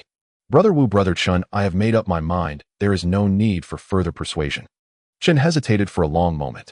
Lu Yun reaffirmed his intentions, and Chen eventually shook his head with a sigh. He understood how Lu Yun had fared at the Beong sect and felt for him. Master's resoluteness must have disheartened Lu Yun. Yet with this decision, the Beong sect would lose an outstanding disciple. Very well. Brother Lu, I agree that you seem troubled at our sect. Perhaps accompanying the escort will bring you more freedom and joy. If you have truly made up your mind, take care of yourself. As the old saying goes, the sea is vast enough for fish to leap, and the sky is high enough for birds to fly. Thank you, Brother Chen. I wish you safe travels. Watching Chen ride away, Lu Yun felt a mix of emotions. He turned to Wu Zhenxiong and said, Brother Wu, let us continue our journey. Wu Zhenxiong inquired, Brother Lu, not being a disciple of the Beong sect is a significant matter. Are you truly certain? Brother Wu, this is no trifling matter. I have truly decided. As for my reasons, I will explain them to you later. Seeing his resolute determination, Wu Zhenxiong nodded and ceased to press the issue further. The escort team packed their belongings and continued on their way. Wu Zhenxiong felt a pang of guilt toward Lu Yun and treated him with great care throughout the journey. Brother Lu, once we finish this task, if you do not mind, I sincerely invite you to join the Jincheng Escort Bureau. Your talent is rare. Lu Yun smiled. Just don't backtrack on your word when the time comes, Brother Wu. Shun Huai chimed in. Brother Lu, we would consider it a blessing to have you in our escort bureau. It would be like adding wings to a tiger. I sense you haven't been particularly happy at Master Kai's place. If I were the master, I would treasure a disciple like you. Brother Shin, you're joking. How could I be considered a treasure with my current state? Wu Zhenxiong interjected, not at all. Head escort Shin speaks truly. Ha ha ha. The 3 burst into joyous laughter. Upon reaching Yaozhou, the escort team decided to remain cautious and did not proceed further. Wu Zhenxiong ordered someone to investigate the local situation, and Shun Huai volunteered for the task. After a long half-day, he returned to report that disguised figures were gathering in the inn's taverns and along the main roads. Wu Zhenxiong pondered for a moment, and then quickly pinned a letter to be delivered to the abbot at the Great Spirit Golden Light Temple, instructing the escort team to rest during the day and travel at night, avoiding the main roads to evade detection. The messenger left, but was intercepted by Shun Huai, who said, "Come here, I need to give you detailed instructions on what to pay attention to along the way." The messenger dismounted, and the two moved aside. That night, after the convoy had passed through a village, thick fog enveloped the surroundings. The team proceeded cautiously through the dense mist, with everyone keeping close to the group. After traveling a short distance, a chilling sound of weeping echoed from ahead, its eerie pitch sending shivers down their spines. Wu Zhenxiong ordered the convoy to halt, and the weeping ceased. After a moment of silence, they resumed their journey, only for the cries to resume, now closer than before. Everyone recognized it as the cry of a woman, yet the fog obscured any sight of her. The cries grew increasingly mournful, unsettling the hearts of the escort members. Suddenly, a loud and sinister laughter erupted from behind the convoy, its twisted mirth disorienting them. In an instant, the convoy was surrounded by the chilling contrast of crying and laughing, creating an unsettling atmosphere that left the members feeling unnerved. Wu Zhenxiong bellowed, "Prepare yourselves." The group quickly drew their sabers and formed a protective circle around the cargo. In the midst of their fear and confusion, a voice from the left began to curse, "You should have died sooner. 18 hells of Yama await. I'll take your life with my iron chains. In your next life, you'll be left with only half a body." The curses were hoarse and malevolent, reminiscent of vengeful spirits demanding retribution. Lu Yun gripped his sword tightly, riding beside Wu Zhenxiong to provide protection, while Shun Huai stationed himself at the rear, urging everyone to stay alert. Suddenly, from the right, came a grotesque howling akin to a wild beast in rage, its roar deafening and terrifying. The convoy became engulfed in a cacophony of weeping laughter, anger, and curses, drowning out all reason. The night was dark, the fog thick, and the sinister sounds multiplied, heightening the fear among the escorts as they felt as if they were on the brink of hell. Some covered their ears, but it was futile. The haunting cries seemed to penetrate their very souls, only heightening their anxiety. Lu Yun exclaimed, "Brother Wu, these are sound techniques. I can feel my blood surging. If we continue like this, something terrible will happen." Wu Zhenxiong nodded, recognizing the source of the disturbance. Clenching his fists, he shouted, crying, laughing, cursing, and raging, "You 4 elders of the underworld have no quarrel with the Jincheng Escort Bureau. Why are you behaving this way today?" The cacophony stopped abruptly, and a spectral voice floated back, "Wu manager, we want what's in that box, surrender it." The surrounding fog echoed with ghostly, ethereal voices repeating, "Surrender it, surrender it, surrender it." Wu Zhenxiong replied, "Esteemed heroes, my apologies, but when visiting a friend, one must bring a gift. To come empty-handed is against proper etiquette." Lu Yun quietly asked, "Brother Wu, who are these 4 elders of the underworld?" Wu Zhenxiong whispered back, "They're no heroes. These 4 are tricksters of the pugilistic world, known for their bizarre sounds that disorient minds and seize opportunities." In that moment, silence enveloped the area. The escorts scanned their surroundings, and suddenly, from within the thick fog, a figure darted overhead. A flash of blood appeared, and a guard fell, having had his throat cut. Before anyone could react, another shadow zipped beneath the horses, and a second guard lost his legs in an instant. Shun Huai shouted, "Chief, we've been breached." The ghostly voices resumed, "Surrender it, surrender it, surrender it." Furious, Wu Zhenxiong roared, "Everyone draw your weapons. We do not need to hold back, but clear them out." At his command, the guards bent slightly their crossbows, releasing a flurry of arrows which shot into the fog, revealing several figures. Wu Zhenxiong called out, "Brother Lu, please remain here to guard the cargo. In a critical moment, do not hesitate to act." With that, he spurred his horse toward one of the figures, while Shun Huai led several guards to pursue another. The remaining guards formed a circle around the cargo. Suddenly, a shadow lunged at Lu Yun, who drew his sword to parry the attack. The figure leaped up, and Lu Yun engaged him in combat. Unbeknownst to them, another shadow stealthily approached the cargo. A guard spotted the intruder and fired a volley of arrows, but the figure deftly evaded them. The convoy descended into chaos, with the sounds of clashing weapons, twanging crossbows, and occasional cries filling the air. The haunting cries, uproarious laughter, curses, and howls created an atmosphere of overwhelming dread. Lu Yun faced off against an elderly man with a long beard known as the Laughing Old Man, one of the 4 elders of the Minghuang. His strange appearance was accompanied by a silver snake sword. As they exchanged blows, the old man cackled continuously, "Wah," and "eh," distracting Lu Yun and making it difficult for him to maintain his focus. Unable to endure it any longer, Lu Yun shouted, "Enough of your tricks." He unleashed a flurry of sword strikes, disregarding how the old man would respond. Channeling his internal energy through the sword, he executed the Beyond sect's techniques like thunderous jab and mountain press, overwhelming his opponent. The laughing old man quickly countered, and the pace of their duel quickened with their swords clashing in a dazzling display of silver light under the night sky. Realizing that Lu Yun was a formidable adversary, the old man retreated into the mist, using his inner power to project a disorienting laugh towards Lu Yun. Distracted and agitated, Lu Yun suddenly felt two steel needles shoot out from the darkness, aimed directly at his face. He instinctively raised his sword to block them. Another whoosh sounded as a third needle was launched. "Watch out, young hero Lu," cried a guard who threw himself in front of Lu Yun just in time. The needle struck him in the forehead, and he stumbled before collapsing. Lu Yun hurried to help him, but upon checking he found that the guard had already lost his life. The laughing old man attempted to advance and attack again, but Lu Yun spotted him emerging from the mist. With his eyes wide open, he seized the opportunity and executed a precise strike called egret touching water. The sword plunged into the old man's throat, causing a gushing spray of blood. The annoying laughter ceased abruptly as the laughing old man fell to the ground lifeless. This marked the first time someone had fallen beneath Lu Yun's sword, and he gripped the hilt, his palm trembling slightly. The distant cries also came to an abrupt halt, indicating that one of the four elders had been eliminated.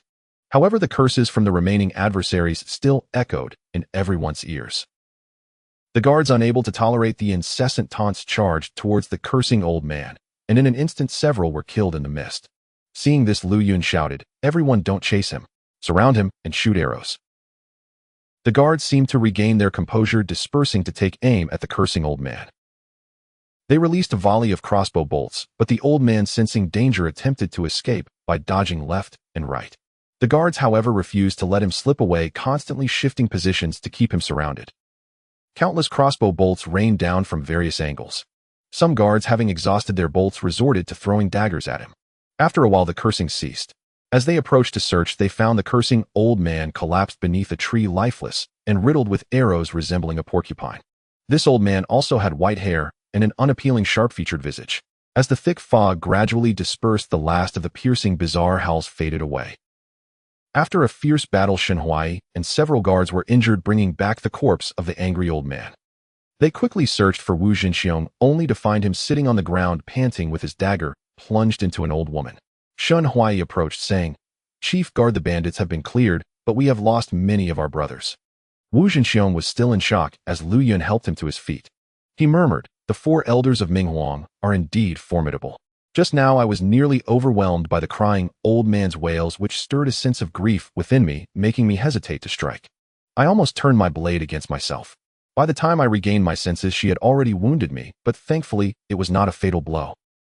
Shen Huai, still shaken, added, "We almost fell victim to the angry old man as well. When he displayed his fury, it was so terrifying that two of our brothers accidentally injured our own men. But our guards from the Qingtian escort agency are not to be trifled with, who, despite their ferocity, we still managed to clear them." After this brutal confrontation, the escort squad was gravely weakened, having lost 6 members with most of the others injured. That night, fearing another bandit attack, they remained awake. Wu Zhenxiong and Lu Yun leaned against a tree to rest. Lu Yun, puzzled, asked, "Brother Wu, I'm curious why our escort team, which travels by day and hides by night, was still discovered by the enemy." Wu Zhenxiong's expression turned serious. "Either we have been followed by various enemies, and regardless of day or night, a large group traveling with an escort card is bound to attract attention, or... No, it can't be. There are no traitors within the Qingtian escort agency," Wu Zhenxiong muttered. Seeing his determination, Lu Yun refrained from making further assumptions. After a while, Shen Huai approached Wu Zhenxiong with a proposal. "Chief Guard, with our losses mounting, I fear that if we continue it may become. Can we open that box to inspect it? If it's not what the rumors suggest, we can reveal the cargo during transport and avoid attracting the bandits' interest." "Absolutely not. Regardless of what it contains, we cannot open the cargo. Doing so would compromise the agency's integrity. It would ruin our reputation. Since the establishment of the Qingtian escort agency, we have never lost a single cargo. Establishing a reputation is incredibly difficult, yet destroying it can happen in an instant," Wu Zhenxiong declared sternly. Shen Huai nodded in resignation and departed. As dawn broke, the group silently buried their fallen comrades. Wu Zhenxiong felt the weight of the events on the road exceeding his control and said, All of you are brothers who have fought alongside me. Now that the path is perilous, if anyone is worried about their families and wishes to return home, I will grant permission." The others replied, "An escort must not show cowardice. We swear to follow you, chief guard, to the death. Indeed, we cannot allow these bandits to underestimate the Qingtian escort agency." Seeing the remaining guards united in purpose, Wu Zhenxiong felt greatly relieved. "All right. If everyone can hold on for one more day, I have written to Master Zhenwu at the Daling Jingguang Temple requesting him to send someone for our assistance. Now everyone rest well and recover. We will head to the Yiyun Inn in town tonight." The escort team found a secluded spot in the mountains to recuperate. By dusk, they changed into ordinary citizens' attire and set out in small groups. The escort carts were covered with hay, making them resemble a cargo transport. They dispersed around the carts, maintaining distances of about 5 or 6 zhang, blending in with the townsfolk heading home, and passed through a small town without incident. About 7 or 8 li outside the town, they spotted an old dilapidated inn. Upon arrival, they saw it had 2 floors, empty and dark inside. A sign above the entrance read, "Yiyun Inn," but the paint had faded with age. Wu Zhenxiong instructed someone to push the door open, light a torch, and bring the 2 carts into the main hall, clearing away cobwebs and dust. Lu Yun, gazing at the deserted inn, felt perplexed. Wu Zhenxiong sat down with him at a square table and said, "Brother Lu, do you find it strange why we chose to rest here? Please enlighten me, Brother Wu." Wu Zhenxiong sighed. "It's nothing special. When escorts travel, we avoid staying at inns, brothels, or inns with dubious ownership, and instead we prefer familiar establishments. In my earlier days, I passed through here a few times, and this inn was our usual stop. Some years back, a group of bandits seeking to target us slaughtered the innkeeper's staff and customers under the cover of night. Once we got wind of it, I led the guards to pursue them for months until we eliminated them all." He paused. "Since then, no one has dared to take over this inn, and it gradually fell into disrepair. I informed Master Zhenwu in my letter about the dangerous rumors circulating, and to ensure our safety, I requested him to send someone for assistance. This inn was the designated meeting point." Upon hearing Wu Zhenxiong's explanation, Lu Yun finally understood. "So this inn has such a backstory. Brother Wu, you thought ahead. Alas, perhaps I thought too late. I never anticipated such an event would occur, and my carelessness has cost us many brothers. The brothers of the Qingtian escort agency are all loyal and fearless, which I greatly admire. I believe you are all truly honorable men. It is a privilege for me, Lu Yun, to risk my life alongside you." Lu Yun expressed sincerely. "Brother Lu, you flatter me," Wu Zhenxiong replied with a smile. "By the way, Brother Wu, after tonight the escort team can finally relax," Lu Yun said joyfully. "Indeed, the martial arts at Daling Jingguang Temple are profound and renowned, though no one in the world dares to underestimate them. With the monks' support from the temple, this escort should proceed smoothly. Once this is over, I can return home and reunite with my wife and children. We must celebrate accordingly. Good. Brother Wu, don't spare the wine when the time comes." With this, both felt a sense of relief. The guards lit torches at the entrance of the inn and waited quietly. After an hour, figures carrying torches appeared in the distance, prompting the guards to rush out to investigate. They were greeted by a group of 30 or so monks approaching the inn. The leading monk, tall and square-faced, wore a yellow robe, while the others donned gray garments and carried ceremonial knives. The group was overjoyed, and Wu Zhenxiong stepped forward to welcome them. The yellow-robed monk asked, "Are you from the Qingtian escort agency of Nanzhou?" "Indeed, we are the Qingtian escort agency. I am Wu Zhenxiong. May I ask, are you monks from the Daling Jingguang Temple?" "I am the head monk of the Vajra Hall at Daling Jingguang Temple, and these are my disciples." Wu Zhenxiong and Shun Huai hurriedly led the monks into the main hall. As soon as they entered, Lu Yun caught a whiff of a faint fragrance emanating from them, but he paid it no mind, standing off to the side. Wu Zhenxiong quickly asked, "Master, has the letter I sent to Master Zhenwu reached you?" The head monk replied, "We received your letter, or else we wouldn't be here. The abbot instructed us to take the items back quickly to avoid any prolonged delay. Your escort agency has worked hard. Please hand over the items so you can return." Seeing their urgency, Wu Zhenxiong felt uneasy and pressed further. "Master, in my letter I mentioned that the cargo is rumored to be your temple's martial arts manual, which is of great significance. I sincerely request that Master Zhenwu himself come to receive it, as this is the employer's intention. The abbot has caught a chill and is unable to come, so he sent me in his place. Chief guard, do not delay any longer. Quickly hand over the items." At that moment, Wu Zhenxiong noticed the monks had spread out into the corners of the room, each with unfriendly expressions. Lu Yun sensed something was off and began to scrutinize them. The guards felt uneasy as the monks pressed in closely, instinctively reaching for their weapons. Shun Huai approached Wu Jinxiong and urged, "Chief Guard, let us hand over the cargo. Once we do, we can be rid of this hot potato and the brothers can return safely." The head monk moved to one of the escort carts, barely concealing his excitement. "Chief Wu, please open the box." Wu Jinxiong pondered for a moment before suddenly shouting, "Hold on. May I ask your Buddhist name, master?" "I am called Zhu Zhan." "Zhu Zhan. Since your temple's monks arrived so swiftly, then the messenger I sent should have returned with you as well. What is his name, and where is he now?" And given the gravity of this matter, even if Master Zhenwu could not attend your temples, 4 great wine fire kings should be present.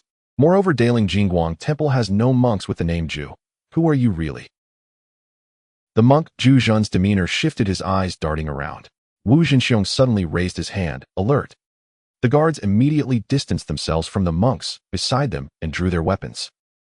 Zhu Zhan's eyes narrowed. "Shun Huai, what are you waiting for?" Thud. A dagger suddenly plunged into Wu Zingxing's chest. The traitor was none other than Shun Huai. The guards were shocked and raised their weapons to retaliate, but they found it hard to muster their strength as the monks advanced on them, slaying them one by one with their ceremonial knives. Wu Zingxing's eyes widened in disbelief as he clutched Shun Huai's collar. You conspired with the bandits. Chief Guard, if you had listened to my advice and handed over the cargo, perhaps the brothers wouldn't have had to die. Don't blame me." Slap. Before Shun Huai could finish, he was forcibly thrown away by Lu Yun, who leapt in to intervene. Zhu Zhan shouted and leapt forward, delivering a flying kick, but Lu Yun countered the blows with quick movements of his palms. Just as Lu Yun prepared to retaliate, he suddenly coughed up blood, feeling weak and unable to muster his strength. It seemed he had been affected by the fragrant powder from these fake monks. Recognizing the danger, he quickly supported Wu Jinxiong and retreated, using every ounce of his strength to carry him to the dark recesses of the second floor. The remaining fake monks rushed forward with blades drawn, but Lu Yun quickly devised a plan. With the last of his strength, he swung his sword, severing the decaying wooden staircase. With a firm stomp, a large section of it collapsed, temporarily halting the pursuers. In mere moments, the entire escort team was decimated. Lu Yun managed to place Wu Jinxiong in a hidden corner on the second floor. Although he could not channel his inner energy, his technique still remained intact. Several fake monks, agile in their movements, leaped onto the second floor corridor, but each was met with a precise sword strike from Lu Yun, resulting in their swift demise. Seeing his formidable swordsmanship, the remaining fake monks cursed and gathered below, no longer daring to ascend the stairs. Zhu Zhan asserted control over the others. "Do not rush. These two have been affected by our paralyzing incense. In a little while they won't even be able to lift their swords. Let's wait and watch." Wu Jinxiong, having been stabbed and betrayed by his deputy, felt his blood boiling and suddenly coughed up a mouthful of blood. Lu Yun quickly supported him again, unsure of what to do next. He glared fiercely, unwilling to accept his fate. "Who are you?" Wu Jinxiong refused to die without knowing why. Zhu Zhan remained calm, clasping his hands in greeting. "I am the second-in-command of the Minor Flower Society, here with my gang to pay my respects to Chief Wu." "So it is you?" Wu Jinxiong exclaimed, a mix of shock and anger coursing through him. The second-in-command chuckled. "If we rank second among those who use fragrant powders in the martial world, no one would dare claim the first position. However, we must thank head escort Shan. Had he not informed me about your message and left markers along the way, we would never have found you, let alone take action." At that moment, Shun Huai lowered his head, unable to meet Wu Zingxing's gaze. Suddenly, he interjected, "Second-in-command, let's skip the pleasantries and open the box to check the cargo. Remember, you promised me we would each copy a set of martial arts manuals and split the gold evenly." "Agreed. You played a crucial role in this. We will proceed as you suggested." Shun Huai then led the members of the Xiaohua Society to one of the escort carts, broke the seal, and unlocked the iron lock. However, the lid of the cart was surprisingly heavy, making it impossible for him to lift alone, so he called for everyone to help. As Lu Yun saw the risk of losing the cargo, he anxiously exclaimed, "Brother Wu, let me jump down and fight them." Wu Jinxiong immediately restrained Lu Yun, signaling him to stay still, his eyes fixated on the cart. The second-in-command gathered everyone around the cart, and together they slowly began to lift the lid. Shun Huai, however, gradually retreated further away. Noticing his distance, the second-in-command became alert and asked, "Why are you standing so far back?" Shun Huai smiled. "Of course I'm afraid of dying." Saying this, he swiftly launched the hidden weapon he had prepared at a circular metallic engraving on the bottom of the cart. The engraving buckled inward with the force, and with 2 audible clicks, dozens of iron arrows shot out from within the cart, like shadows, whoosh, whoosh, whoosh. The crowd too close to react fell to the ground struck by several arrows. The second-in-command was hit by 3 arrows and lay on the ground trembling as he pointed at Shen Huai. You, why did you ambush us? At that moment 4 members of the Xiao Hua Society stationed on the second floor reacted quickly and rushed at Shen Huai with their knives. 2 of them leapt toward him from either side, but were struck in the forehead by 2 throwing darts from Shen Huai, falling lifelessly to the ground. Then he swiftly grabbed a broadsword and engaged the remaining 2 in combat. After a fierce exchange of blows they were no match for him, and were both killed. By the time the inn was silent, besides the 2 upstairs and himself, no one else was alive. He discarded the broadsword, brushed off his hands, and dusted himself off. He remarked, Xiao Hua Society. Merely trivial. Lu Yun whispered from upstairs, Brother Wu, the escort cart we guarded actually concealed a trap. The previous one was a decoy. There was a mechanism at the bottom that when pressed in an emergency would release iron arrows. The real cargo is in another cart. I noticed the commission was substantial for this escort, so I took extra precautions by preparing 1 real and 1 fake cargo. I saw Shen Huai deliberately leading these thieves toward the fake one, which is why I restrained you. Wu Zengxing's voice weakened, his forehead glistening with sweat. Lu Yun supported him, but was cautious about the deep stab wound, afraid to pull out the dagger. Lu Yun had not expected that the brother Shen he had traveled with was such a person. He realized that to save Wu Zhenxiong, he must first eliminate Shen Huai, but his body felt increasingly weak, and he could barely lift his sword. If Shen Huai charged at them now, they would be at his mercy. Yet no matter how anxious Lu Yun felt, he was utterly powerless. Chief Escort Brother Lu, how do you both feel? Lu Yun replied angrily, I wouldn't dare call you my brother. I don't even know when you sold me out. Huh? Shen Huai sneered. Looks like these thieves are merely pawns in head escort Shen's game. You truly have a knack for strategy, Wu Zhenxiong retorted angrily. Indeed. When I was in Yaozhou City gathering information, this second-in-command approached me offering to let me copy the secret techniques and share the gold if I acted as an insider. After thinking it over, I agreed. The messenger must have met with a bad end as well. Yes, after intercepting your letter to Zen Master Jingwu, I found a chance to inform them that the escort team would be stopping at a Yun Inn. But these people are cunning, how could I trust them? I had already planned to eliminate them all. Shen Huai, we have been together for more than 10 years. I have always regarded you as a brother and treated you well. But today not only have you betrayed your fellow brothers, but you also plunged a dagger into my chest. What? Why? Shen Huai sighed and said, Chief Escort, you have indeed treated me well, and I respect you as a person. However, with the meager earnings from being an escort, it is hopeless to aspire to fame and fortune in the future. As he spoke, he walked to the cart containing the real cargo, running his hands over it, as if envisioning unparalleled martial skills and riches before his eyes. He pondered, should he open the cargo first or eliminate these 2? After a moment of hesitation, he finally picked up a bloodied broadsword, swiftly broke the seal, destroyed the lock, and with a loud crack, opened the box. Peering inside, he was left dumbfounded. Seeing Shen Huai had opened the cargo, Wu Zengxing's blood surged, but both men were too weak to respond.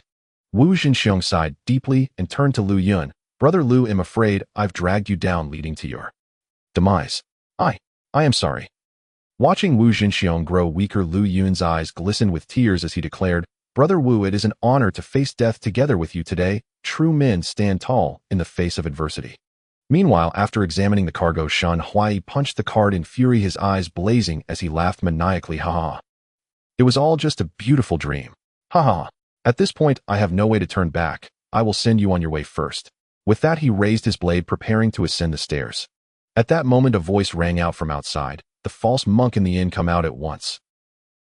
The voice was powerful like thunder, startling Shen Huai, who quickly peered out the door. He saw a group of monks rushing towards the inn, led by an elder in a yellow robe draped with a purplered cassock, his white beard and hair giving him an imposing presence even without anger.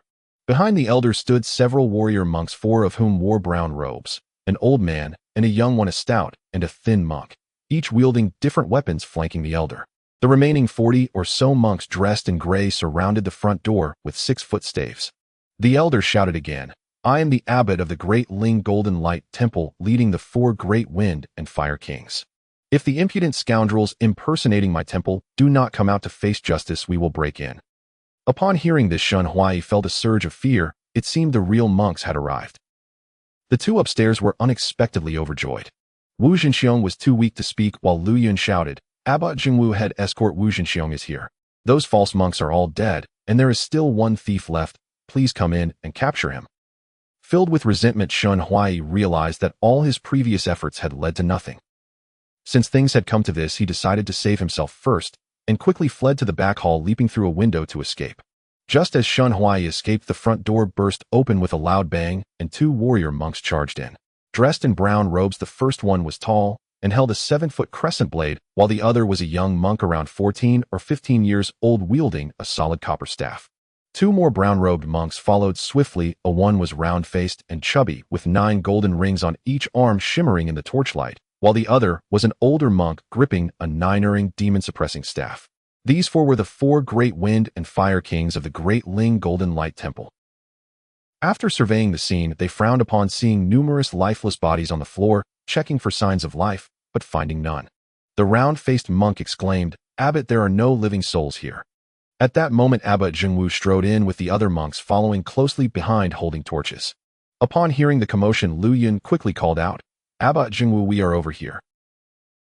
The young monk, agile and quick, leaped up to the 2nd floor and rushed to their side, greeting Lu Yun. "Abbot, there are still 2 living here." Upon hearing the voices, the abbot leapt up, joined his palms together, and said, "Amit Ba?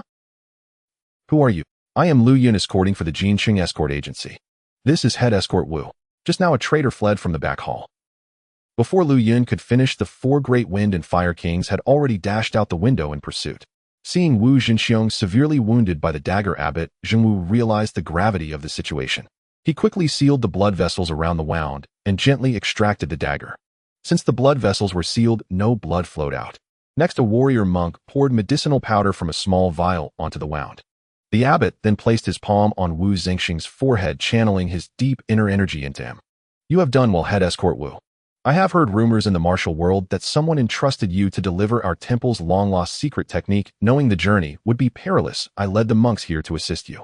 Today we fortuitously discovered that someone had shaved their head and donned monk robes, impersonating my temple's disciples as they headed to this inn, so we followed them, but we arrived too late." Wu Zingxing's breathing began to stabilize. Regaining some strength, he pointed towards the escort cart and said, "Master Jing with the cargo."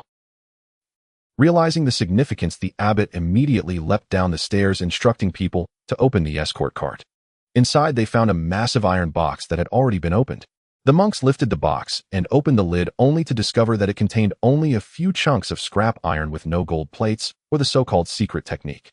The monks stared in disbelief while Lu Yun looked at the iron box, his heart heavy with sorrow. How many lives had been lost for these worthless scraps? Wu Jinxiong silently watched, suddenly coughing up a mouthful of blood, his body weakening. Lu Yun rushed to support him, sensing his grief and anger. He dared not speak further, only softly calling, "Brother Wu. Brother Wu." Wu Jinxiong grasped Lu Yun's hands with his remaining strength, saying, "Brother Lu, after I die, please bury me together with the other brothers." Lu Yun nodded vigorously, tears streaming down his face. Wu Jinxiong tilted his head and passed away. "Amit Ba." In the hall, Master Jingwu sighed, shaking his head. After a moment, he asked, "Who opened the cargo?" Lu Yun wiped his tears and recounted the events regarding Shen Huai. Abbot Jingwu became furious. Who is stirring up trouble in the martial world, causing so many to lose their lives and making a fool of my Great Ling Golden Light Temple? If I catch him, I will make him pay dearly. Oh no, as a monk, I must practice compassion. What a sin. That night, the monks could not find Shen Huai. The next day, they buried the members of the Qingtian escort agency and recited sutras to honor the heroic souls, including Wu Jinxiong. Honoring Wu Zingxing's dying wish, Lu Yun buried him alongside the other escorts. As he looked at their gravestones, a profound sadness filled Lu Yun's heart, and he wept silently. Approaching him, Abbot Jingwu spoke softly, "Lu, I will send someone to the Qingtian escort agency to report this matter. I also greatly respect the heroes of the escort agency." Lu Yun replied, "The heroes of the escort agency are honest and righteous. It is an honor of a lifetime to have worked with them." Jingwu nodded. "After I return, I will thoroughly investigate the mastermind behind this, seeking justice for head escort Wu." "Thank you, Master Jingwu. What are your plans for the future, Lu?" At this question, Lu Yun felt lost, momentarily speechless. Indeed, he was no longer a disciple of the Biang sect. Where would he go now? After chatting a bit more, Jingwu invited Lu Yun to visit the Great Ling Golden Light Temple in the future. Then he set off with his disciples, parting ways with Lu Yun. As Lu Yun adjusted his saddle and prepared to embark on the journey ahead, he spotted someone galloping towards him from a distance. Upon closer inspection, it was Kai Gao. Lu Yun was both surprised and delighted to see Kai Gao, quickly asking, Senior brother, what brings you here? Kai Gao dismounted and grasped Lu Yun's shoulders, saying, Junior brother Chun returned to the Beong sect and said you willingly chose to be expelled rather than return. I was worried sick upon hearing this, so I came to find you. Junior brother, why are you being so foolish? Come back with me, and I will plead with my father to let you return. Lu Yun gently held Kai Gao's hand, smiling faintly. Senior brother, my mind is made up. I won't go back. Thank you for coming so far to look for me. Kai Gao, confused, replied, Junior brother, I know my father should not have treated you so coldly, but rest assured if he dares to treat a great contributor to the Beong sect like that again, I will not allow it. Senior brother, there's truly no need. I don't want to put my master in a difficult position. Junior brother, why do you say that? Lu Yun took a few steps forward and sighed. Senior brother master has always feared that I would surpass you in martial arts, and he worries that I would overshadow you in front of the other disciples, diminishing your standing in the Beong sect. In his eyes, you are meant to inherit the leadership of the Beong sect, but with me around, he fears you won't be able to command respect in the future. I understand master's concerns. If I remain in the sect, I will always be like a thorn in his side, causing him sleepless nights. Kai Gao pondered for a moment and said, Junior brother, at Sea Mountain you single-handedly fought 5 battles, making great contributions to the revival of our Beong sect. Do you know that there are now over 300 disciples in the sect, many of whom came because of you? This is a prime time for the Beong sword sect to flourish. I completely disagree with my father's actions. You are an outstanding disciple of our sect. As long as the Beong sect can dominate the martial world in the future, what does it matter if you become the head? Hearing this, Lu Yun felt a warmth in his heart. Since joining the sect, he had endured hardships in that dilapidated hut for 3 years, serving as both a disciple and a laborer. The suffering he experienced was beyond words. Now Kai Gao's words showed that he harbored only noble intentions without selfishness, making Lu Yun feel that everything was worth it. Though his master was wary of him, his senior brother was filled with sincerity. Lu Yun's eyes glistened. Senior brother, you flatter me. Since you possess the ambition to elevate the Beong sword sect, you will surely achieve great things in the future. It is not that without me you cannot succeed. With so many disciples in the Beong sword sect, there will surely be a plethora of talents emerging in the future. Junior brother. Kai Gao tried to persuade him a few more times, but Lu Yun remained resolute. Reluctantly, Kai Gao said, Junior brother, since your mind is made up, I won't force you. Where are you headed? Let me escort you part of the way. All right. The two rode side by side, sharing their hearts. Lu Yun recounted his experiences with the escort agency, leading Kai Gao to sigh.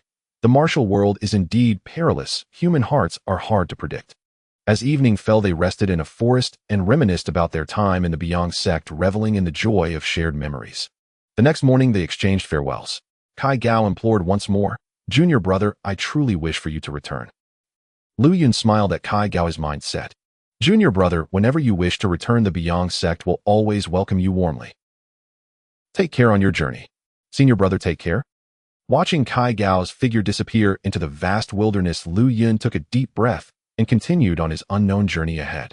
The jade waters embraced the mountains, and the sheer cliffs revealed themselves unexpectedly. The wild geese flew southward, their silhouettes rolling gracefully through the clouds.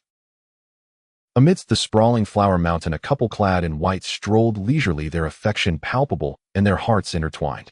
After a while, the woman suddenly inquired, My dear husband, is it not true that your wager with the southern swordsman Han Tianlu is drawing to a close with less than a year remaining? The man furrowed his brow and replied, I had nearly forgotten, my lady. I wagered with Han Tianlu to see who could first find an exceptionally gifted disciple to inherit our swordsmanship. If the deadline passes and I have not succeeded, he shall take my treasured Qingtian sword. He then lovingly examined the sword, which shimmered with a blue light. The woman chuckled, Your current disciple is indeed a rarity in the world. She could not continue, covering her lips with a laugh. Please do not jest, dear wife. This matter is governed by fate, and finding an outstanding disciple is far from simple. If you lose, will you truly part with the Qingtian sword? Of course I would be reluctant. This couple was the renowned White Crane swordsman who 3 years prior had rescued numerous individuals, including an infant, from water bandits in the river. They were unique figures in the martial world, embodying a carefree spirit indifferent to fame and fortune, and had long since retired from the Jianghu, living a serene life in seclusion known by very few. The man named Chu Huchin was celebrated for his unparalleled sword techniques, while his wife Wan Shuangling not only excelled in swordplay, but also possessed a remarkably sophisticated grappling skill rarely revealed. Together they traversed the martial realm, inseparable as a pair of devoted cranes deeply in love. 3 years ago they discovered this beautiful place known as Wanjian Valley, and chose to reside there. As they continued their light-hearted banter hand in hand, they ventured further into the mountains. Meanwhile, Lu Yun, having parted ways with Kai Gao, rode alone, accompanied only by his horse. He allowed the horse to lead the way, wandering aimlessly through mountains and by waters, marveling at the vastness and beauty of the world around him. Days passed as he journeyed. One day, while meandering through the wilds, Lu Yun rode past a narrow, towering mountain pass and unexpectedly found himself amidst a vast expanse of majestic peaks, greeted by an extraordinary display of blooming flowers. The mountains were adorned with vibrant rhododendrons of various hues, some bright red, others soft pink, golden yellow, pale green, and even delicate orange and white. As he gazed upon the scene, the flowers stretched endlessly for miles, filling the air with their intoxicating fragrance, immersing him in a blissful reverie. Encountering such rare beauty lifted Lu Yun's spirits, urging him to disregard his fatigue as he entered the floral embrace, admiring the kaleidoscope before him. While he ambled through the blossoms, a large monkey suddenly leaped from a tree, swinging in front of his horse, screeching before darting to another tree. The horse was startled, rearing up, suddenly kicking its front hooves wildly in the air. Lu Yun, caught off guard, lost his grip on the reins and tumbled to the ground. He quickly pushed himself up, regaining his footing. The monkey, having settled on a branch, approached Lu Yun, curiously tilting its head and scratching its ears. Stunned by the monkey's antics, Lu Yun observed it closely. The creature stood about 3 feet tall, covered in brown and tan fur, with a face reminiscent of a grizzled elder. In a seemingly provocative manner, it bared its teeth at Lu Yun, exuding an air of mischief. Angered, Lu Yun thought to himself, "This little rascal has startled my horse and now dares to challenge me. It's time to teach it a lesson." With that, he swung his hand towards the monkey, only for it to nimbly evade the strike, springing forward to attempt to snatch the sword from his waist. Lu Yun sidestepped and kicked at it, but the monkey effortlessly dodged, retaliating by tearing a hole in his clothing before landing deftly nearby. Surprised by the monkey's agility and cunning, Lu Yun focused intently on it. The monkey picked up a twig, gesturing towards Lu Yun's sword with animated movements. Lu Yun was taken aback. "Do you wish to duel with me?" Bored and intrigued, he unsheathed his sword halfway, but after a moment's thought returned it to its scabbard. Instead, he selected a slender branch, brandishing it playfully. "Very well, let's see what you've got."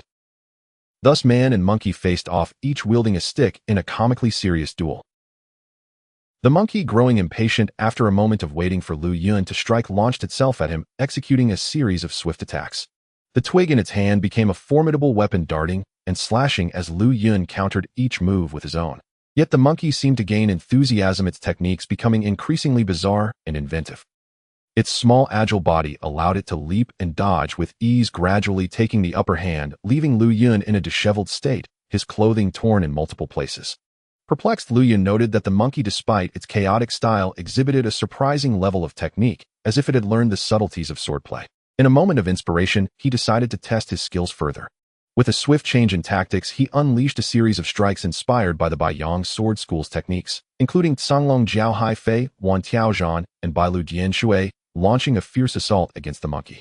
A flurry of exchanges ensued, with Lu Yun striking the monkey's exposed flank with a resounding crack, leaving it squeaking in distress.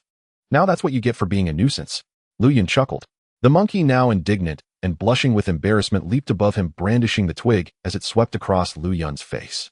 In a flurry of movements, it attacked with newfound vigor, executing moves that exhibited both finesse and precision. Lu Yun struggled to defend himself, but the monkey's relentless onslaught found its mark, leaving him battered and bruised, the twig inflicting numerous cuts on his legs. As he attempted to retreat, the monkey pursued him, delivering a swift kick to his chin and knocking him off balance, leaving him covered in monkey fur. Realizing he was outmatched, Lu Yun pondered whether this monkey had indeed mastered swordplay, its ingenuity surpassing his own. If it had wielded a real sword, he mused, he would have been in dire straits. Having vented its frustrations, the monkey screeched triumphantly, casting a sidelong glance at Lu Yun before swaggering back into the woods, leaving Lu Yun momentarily speechless. Is this monkey some sort of divine creature? He wondered, still bewildered. Observing the state he was in, he couldn't help but chuckle, thinking that the monkey's swordsmanship might just qualify it as his mentor. After some time, his horse wandered back, nudging at Lu Yun with curiosity, before letting out a neigh, perhaps mocking him. Letting out a long sigh, Lu Yun's thoughts drifted back to the Qingtian escort agency, the smiles of Wu Zhenxiong and others flashing through his mind. Resigned, he retrieved a flask of wine from his saddlebag, uncorking it to sit amidst the flowering trees, drinking alone. Pouring himself a drink, he sprinkled some on the ground and murmured, "Brother Wu Yu once said that after this matter is settled, we would celebrate properly. Today I will drink in your honor." He raised the flask high, tilting his head back to drink. After another pour, he took a sip, lamenting, "Brother Wu, I regret not learning more from you about horsemanship. Today I've embarrassed myself by being thrown off by a monkey. Forgive me, my brothers." Thus Lu Yun continued to drink and speak to himself, and before long he was thoroughly inebriated. As dusk settled, painting the sky in hues of lingering light, Lu Yun awoke groggy and disoriented. As he patted his forehead, preparing to rise, a woman's voice suddenly called from behind, "Young brother, what are you doing here?" Turning around, he saw a woman who had appeared unbeknownst to him, her curious gaze fixed upon him. She seemed to be in her 40s with a dignified appearance, her skin resembling a lotus bloom, clothed in a deep ice blue robe layered with a white outer garment, a bamboo basket slung over her arm. Lu Yun replied, "Madam, I passed through here, drank a bit too much, and inadvertently fell asleep. I apologize for the disturbance." "Madam." The woman paused, raising her hand to gently touch her cheek, sighing softly, "Indeed, it seems I have aged into my 40s with a few more silver strands in my hair. It truly is madam now." Realizing his potential faux pas, Lu Yun felt embarrassed, but could not discern what he had said wrong. The woman examined him closely, noting his tattered clothing, the multiple rips, and the scrapes on his legs and neck. "Where did you fall?" With a sheepish expression, Lu Yun confessed, "I was injured by a large monkey." Her expression shifted slightly upon hearing this. "Did you provoke it?" "I did not mean to." He then recounted the tale of his encounter with the monkey in detail. The woman stifled a smile at his story, then shook her head, speaking with a mock sternness, "That mischievous monkey is becoming increasingly audacious." She retrieved a small jar of medicinal powder, uncorked it, and gently applied some to Lu Yun's wounds. "Madam, this is... Do not move. Let me treat your wounds first, we can address it properly later." With a softer tone, she asked, "Where is your destination?" Lu Yun's expression dimmed. "I wander alone, following wherever my horse takes me." "How did you arrive here?" "I'm not quite sure. I only know I've been walking in the mountains for days and ended up here." "Might I ask, madam, what is this place so abundant with flowers?" The woman, noticing Lu Yun's repeated address of her as madam, frowned lightly and sighed. "You are within the borders of Bijou, in a place called Wanjian Valley, where the mountaintops and gorges bloom with rhododendrons stretching for miles." Noticing the contents of her bamboo basket, mushrooms, wild fruits, and fresh fish, he inquired, "Do you live here?" "My husband and I came here a few years ago. Seeing the beauty of the scenery and the simplicity of the people, we chose to settle down. Forgive my intrusion, I hope you can bear with me." With that, Lu Yun clasped his hands in a gesture of respect. The woman smiled, "My husband and I spend our days surrounded by these flowers. There's nothing to disturb us." "What is your name, young brother?" "I am Lu Yun. Since I have sobered up, I shall take my leave." He bowed respectfully. The woman gazed at him with kindness, noticing that he was still injured and preparing to depart. Just as she was about to urge him to stay, a man's voice echoed from a distance, "My dear, look at this beautiful blue-purple rhododendron I picked." Although Lu Yun could not see the speaker, he watched as something soared through the air, landing effortlessly in front of the woman. It was a blue-purple rhododendron, its colors vibrant and its fragrance enchanting. It was extremely light, suggesting that the one who sent it had remarkable inner strength. The woman smiled, "Such a rare flower, you should not have plucked it." A man in white appeared, gracefully landing beside her. He appeared to be in his 40s, as well as hair and beard flowing, elegantly dressed in a pristine white robe, holding a gleaming blue sword. His presence was silent, yet striking. This couple was none other than the renowned White Crane swordsman. Qingtian stroked his beard and remarked, "It would be a pity if my lady did not take the time to appreciate the unique flowers and landscapes of this world." Wan Shuangling pouted slightly, her cheeks tinged with a blush. "You always bring me flowers and plants to charm me. Meanwhile, this young brother has come to admire the blossoms and drink wine. You should pay him some attention." Qingtian turned to Lu Yun, observing him for a moment before curiously inquiring, "How did this young brother come to be so injured?" As he spoke, a figure suddenly leaped out from the woods, swinging around a tree before landing squarely on Qingtian's shoulder, the very monkey that had troubled Lu Yun. The horse, recognizing the monkey, became startled again, whinnying and galloping away, leaving Lu Yun behind. "Be careful," Lu Yun shouted. "This monkey is aggressive. It just injured me." Upon hearing this, Qingtian's expression darkened, and he scolded the monkey, "You wretched creature. After stealing a few sword techniques, you dare to harm others. I shall discipline you properly. Do not come near me again while practicing swordplay."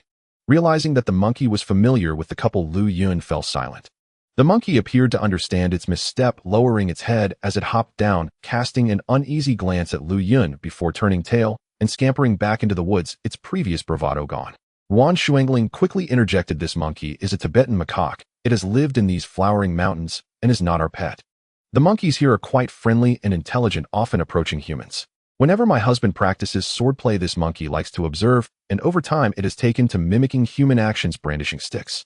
Today, seeing your sword, it became competitive, wanting to spar with you, but it did not know its own strength. For today's incident, I must take responsibility and sincerely apologize, Qingtian said, bowing in apology. Lu Yun pondered, so that's how it is. This monkey has only learned a few tricks, but is already so formidable. What does that say about the one before me? Lu Yun quickly bowed and said, Junior Lu Yun, may I ask how to address the two esteemed seniors? The surname is Chu, name Huchen, courtesy name Xiaoyou. This is my wife, he replied. Greetings, Chu Daxia Chu Foreign. I am originally a disciple of the Beyond Sword sect. Lu Yun briefly recounted his dealings with the Qingtian escort agency. Qingtian sighed. The martial world is treacherous and the affairs of the world are ever-changing. The Qingtian escort agency is filled with heroes and righteous men. However, those who work as escorts must possess a broad-mindedness. Traveling the rivers and lakes, one faces life and death. It is the way of destiny. Do not grieve too deeply. Lu Yun felt somewhat reassured and said, Thank you, Chudaxia. At that moment, dark clouds gathered in the sky and heavy rain was imminent. Child, hurry and come home with us. We need to bandage your wounds and let you rest before making further plans, Chu Foreign urged, gently supporting Lu Yun's arm, her eyes filled with warmth. Qingtian also encouraged him. Seeing the sky darkening and his horse fleeing without a trace, Lu Yun readily agreed, and the three of them made their way home. After a brief journey, they arrived at a modest courtyard nestled deep within the mountains.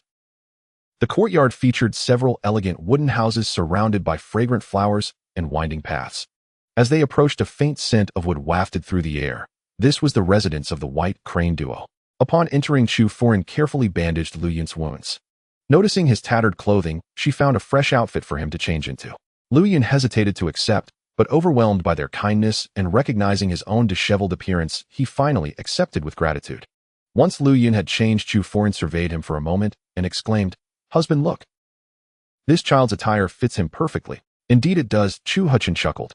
Lu Yun's cheeks flushed at their praise as he quickly bowed to them. After dinner, Qingtian asked, Child, you claim to be a disciple of the Beyond sect, but why do you not return? Lu Yun's expression turned melancholic as he explained the reasons behind his departure. I see. The sect leader Tsai Yushan is perhaps too eager for his son, but you are not at fault, Qingtian replied. Indeed, Lu Yun had long since come to terms with the situation and held no resentment toward Tsai Yushan. May I ask who your father is? Qingtian inquired. Lu Yun answered, I was abandoned by my parents as an infant and was raised by the beggars gang. The couple exchanged astonished glances. Lu Yun then recounted his life story in brief. The couple had not anticipated that this young man was once a crippled beggar who had endured countless hardships to reach his current position. They looked at Lu Yun's crooked left eye with deep empathy. As night fell, Chu Foreign prepared a clean room for Lu Yun, laying out bedding and advising him to rest well. He was immensely grateful. Once settled, the White Crane duo stepped into the courtyard where the heavy rain had ceased, revealing a sky full of stars. Husband, if what this child says is true, he is indeed quite pitiable, Chu Foreign remarked. Qingtian stroked his beard and nodded slightly. My dear, I noticed how you looked at him with such affection earlier. Do you perhaps like this child? With a sigh tinged with sadness, Chu Foreign replied. Yes, if only the child I once carried had survived, he would be of similar age. Tears welled up in her eyes as she spoke. Qingtian gently held her arms, fully aware of her feelings. Years ago, Ruan Shuangling had suffered a miscarriage due to an attack from a villain, and since then she could no longer bear children. He comforted her, saying, Let us not dwell on the past. To be able to spend a lifetime with you is enough for me. We should cherish the present. Chu Foreign gazed affectionately at her husband, her eyes filled with love. Qingtian then smiled. This child we encountered today, if you like him, we can let him stay for a few days to recuperate.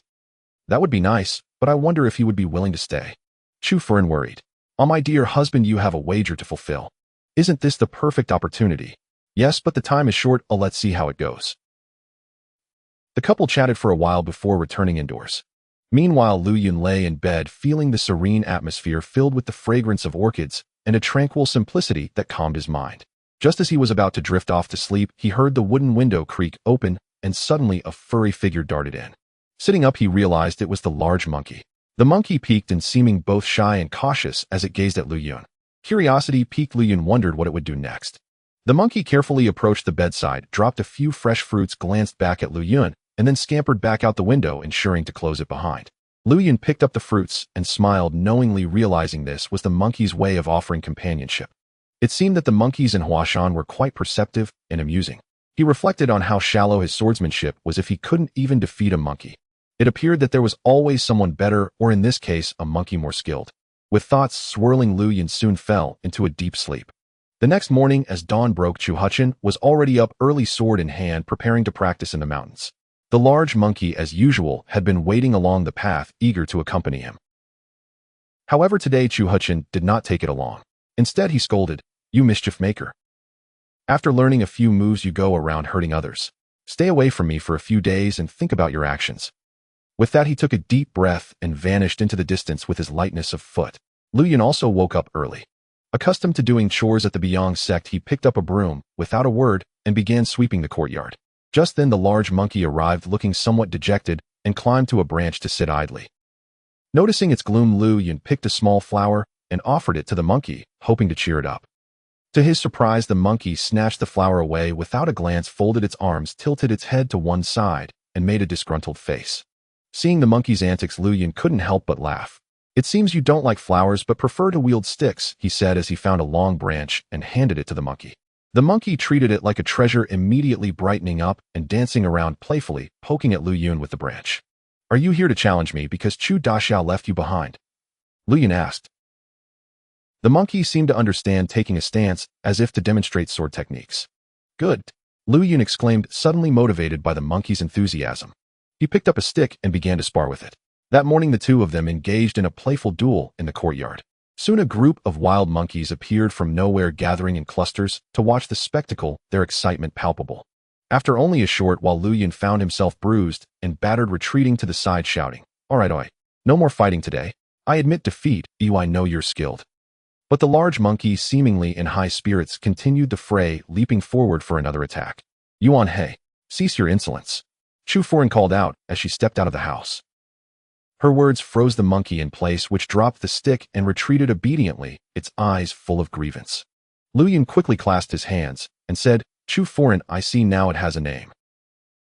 Chu Foran hurried over to Lu Yun, scolding, "You naughty child. Your wounds from yesterday aren't even healed, and now you've added new ones. You're quite the troublemaker." "Chu Foran, it's no trouble. I only blame my inept swordsmanship for not being able to defeat a mere monkey." Chu Foran sat him down, applying medicine to his injuries while saying, "Don't underestimate this mischievous monkey. It is the king of the wild monkeys here. It usually follows us around, and when my husband feels bored in the mountains, he entertains himself by joking with it, and that's how it got its name." Lu Yun's mouth fell open in surprise. "I see." Chu Foran sighed. "If that Han Tianshua were to know that my husband, a renowned sword hero, took a wild monkey as a disciple, he'd surely laugh his heart out." Yuan He perked up at the mention of its name and dashed back into the forest. Chu Foran was too weary to pursue it and continued, "By the way, you shouldn't be working so hard while still recovering." "To be honest, Chu Foran, I've been doing chores at the Beong sect for 3 years now. I am quite used to it. If there are any tasks you need help with, just let me know. I have plenty of strength to spare." Chu Foran looked at Lu Yun with compassion. "You have had a tough life, my dear child." Without waiting for permission, Lu Yun eagerly helped Chu Foran chop firewood, fetch water, and prepare meals, excelling at every task and making her feel guilty. When Chu Huchin returned and saw Lu Yun had sustained new injuries, he laughed heartily after hearing the story. "Child, your wounds have yet to heal. If you are willing, I think you should stay here a few more days." Lu Yun sensed that this couple was kind and courteous. In just 2 days, he had felt a warmth that was hard to describe. Combined with his determination to defeat Yuan, he agreed to stay. Chu Foran was delighted, and Chu Huchin glanced at her, pleased to see her so happy. In the following days, Lu Yun became obsessed with challenging Yuan He to swordplay every day.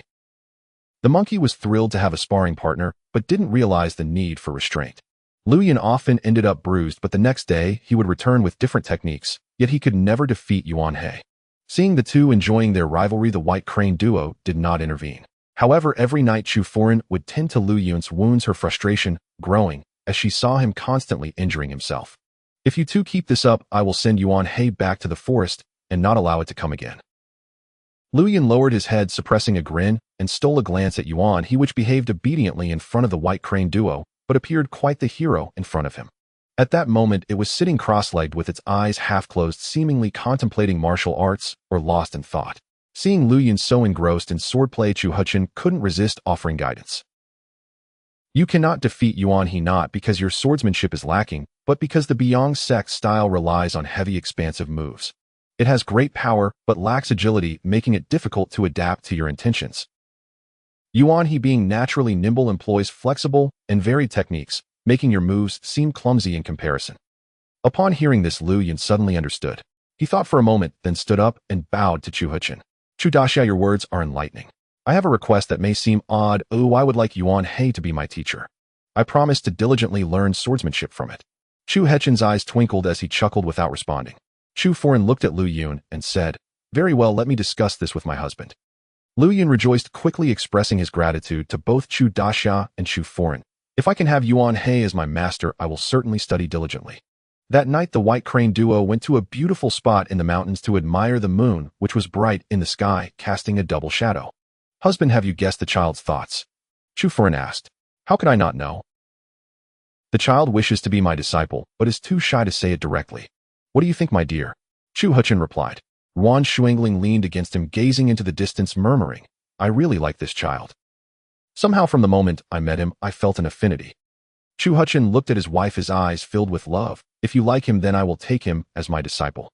You have practiced martial arts for half your life, and there have been no disciples to inherit your swordsmanship. This child has grown up without parents, suffering hardships unimaginable. I find him to have a good character and high comprehension. It is a fortunate coincidence that we have met. Chu Huqin stroked his beard. What you say is true. Upon careful observation, this child has sparred with Yuan He without ever using a real sword. He prefers to inflict pain on himself rather than harm the monkey, demonstrating his kindness. As for whether he is a gifted individual, we will see in time. I would be pleased to teach such a student. Moreover, with that wager in mind, to keep this mysterious green sword, I cannot delay any further. More importantly, my dear, you have always wished for a child like this, have you not? Indeed, after all these years, how could I not know your heart's desire? Chu Huqin said tenderly. You are no different. The two exchanged deep gazes, entwining their hands as they returned home. Thus, the next day, the White Crane duo summoned Lu Yun before them. Chu Huqin scrutinized Lu Yun for a moment and said, Lu Yun, after these few days together, I have something to tell you. Lu Yun clasped his fists. Please, Chu Daxia, go ahead. The White Crane duo exchanged glances, and Chu Huqin smiled warmly and said, I wish to take you as my disciple to learn the sword techniques of the Qingtian sect. Are you willing? Lu Yun was momentarily stunned, his hands trembling with astonishment and joy. Seeing him silent, Chu Foren asked, Child, do you not wish to? Regaining his composure, Lu Yun quickly knelt down and bowed deeply 3 times. I am deeply grateful for the kindness bestowed upon me by my master and mistress. I am willing, he exclaimed, overwhelmed with emotion and tears streaming down his face. Chu Huqin, with his hands behind his back, stroked his beard seriously. Regardless of which school you practiced before, you are now a disciple of the Qingtian sect. I hope you will respect your teacher's work diligently, and in the future uphold righteousness and honor our expectations. Yes, Master, I will remember your teachings. Lu Yun pledged earnestly. Chu Foren, filled with joy, helped Lu Yun to his feet. From now on, we shall call you Yuner. In the dim, haunting moonlight, the depths of the palace echoed with sporadic coughs. Soon after, a palace eunuch hurriedly emerged from the Tai Xian Hall, clutching a brocade box, and stealthily made his way toward the western gate. Once outside, the eunuch changed his attire, secured the brocade box to his body, and rode a swift horse toward Majo, disappearing into the vast night. Not far away, several pairs of eyes had long been fixated on him. Days later, amidst the desolate landscape, a team of riders rushed into a deep valley. Leading the group was a dignified, middle-aged man, his gaze sharp and imposing. He waved his hand, summoning a burly attendant to his side.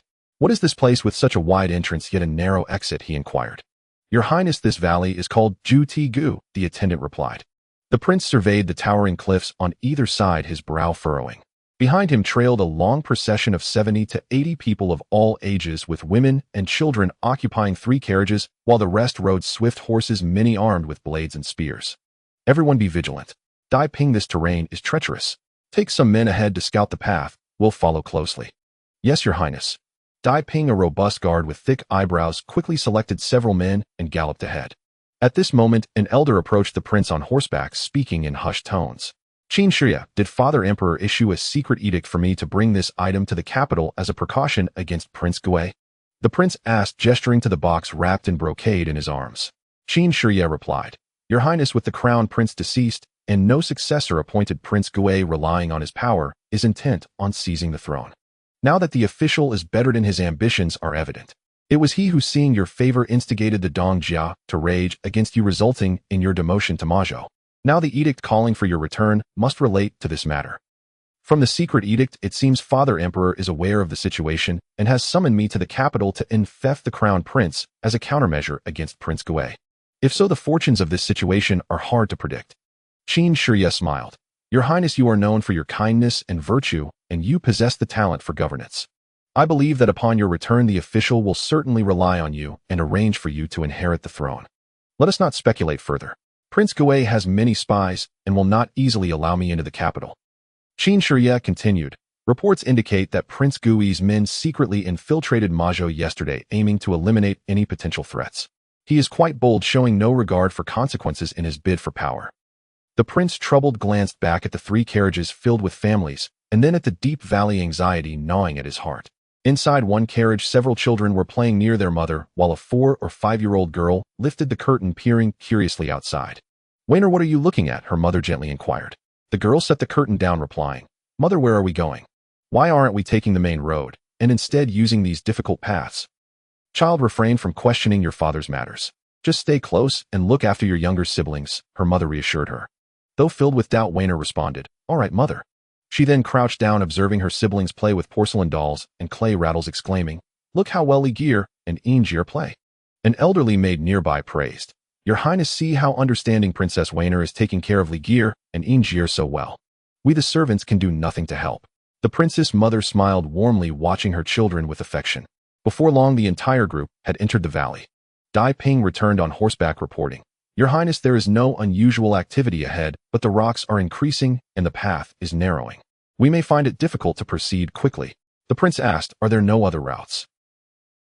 "My lord, I have surveyed the area. To return to the capital, we can only follow this narrow path through Jutigu. If we turn back to seek an alternative route, we would have to navigate several stretches of desolate wasteland. Your Highness, if we detour now, it will take much longer, and in this vast wilderness we cannot afford to compromise our stealth," Qin Shiya advised. The prince nodded, aware that this was indeed the quickest route, yet his anxiety deepened as they ventured deeper into the valley. He gazed at the towering peaks, contemplating the peril of an ambush. After a moment of hesitation, he commanded, "We cannot linger here, we must pass through swiftly. All guards remain alert." "Understood."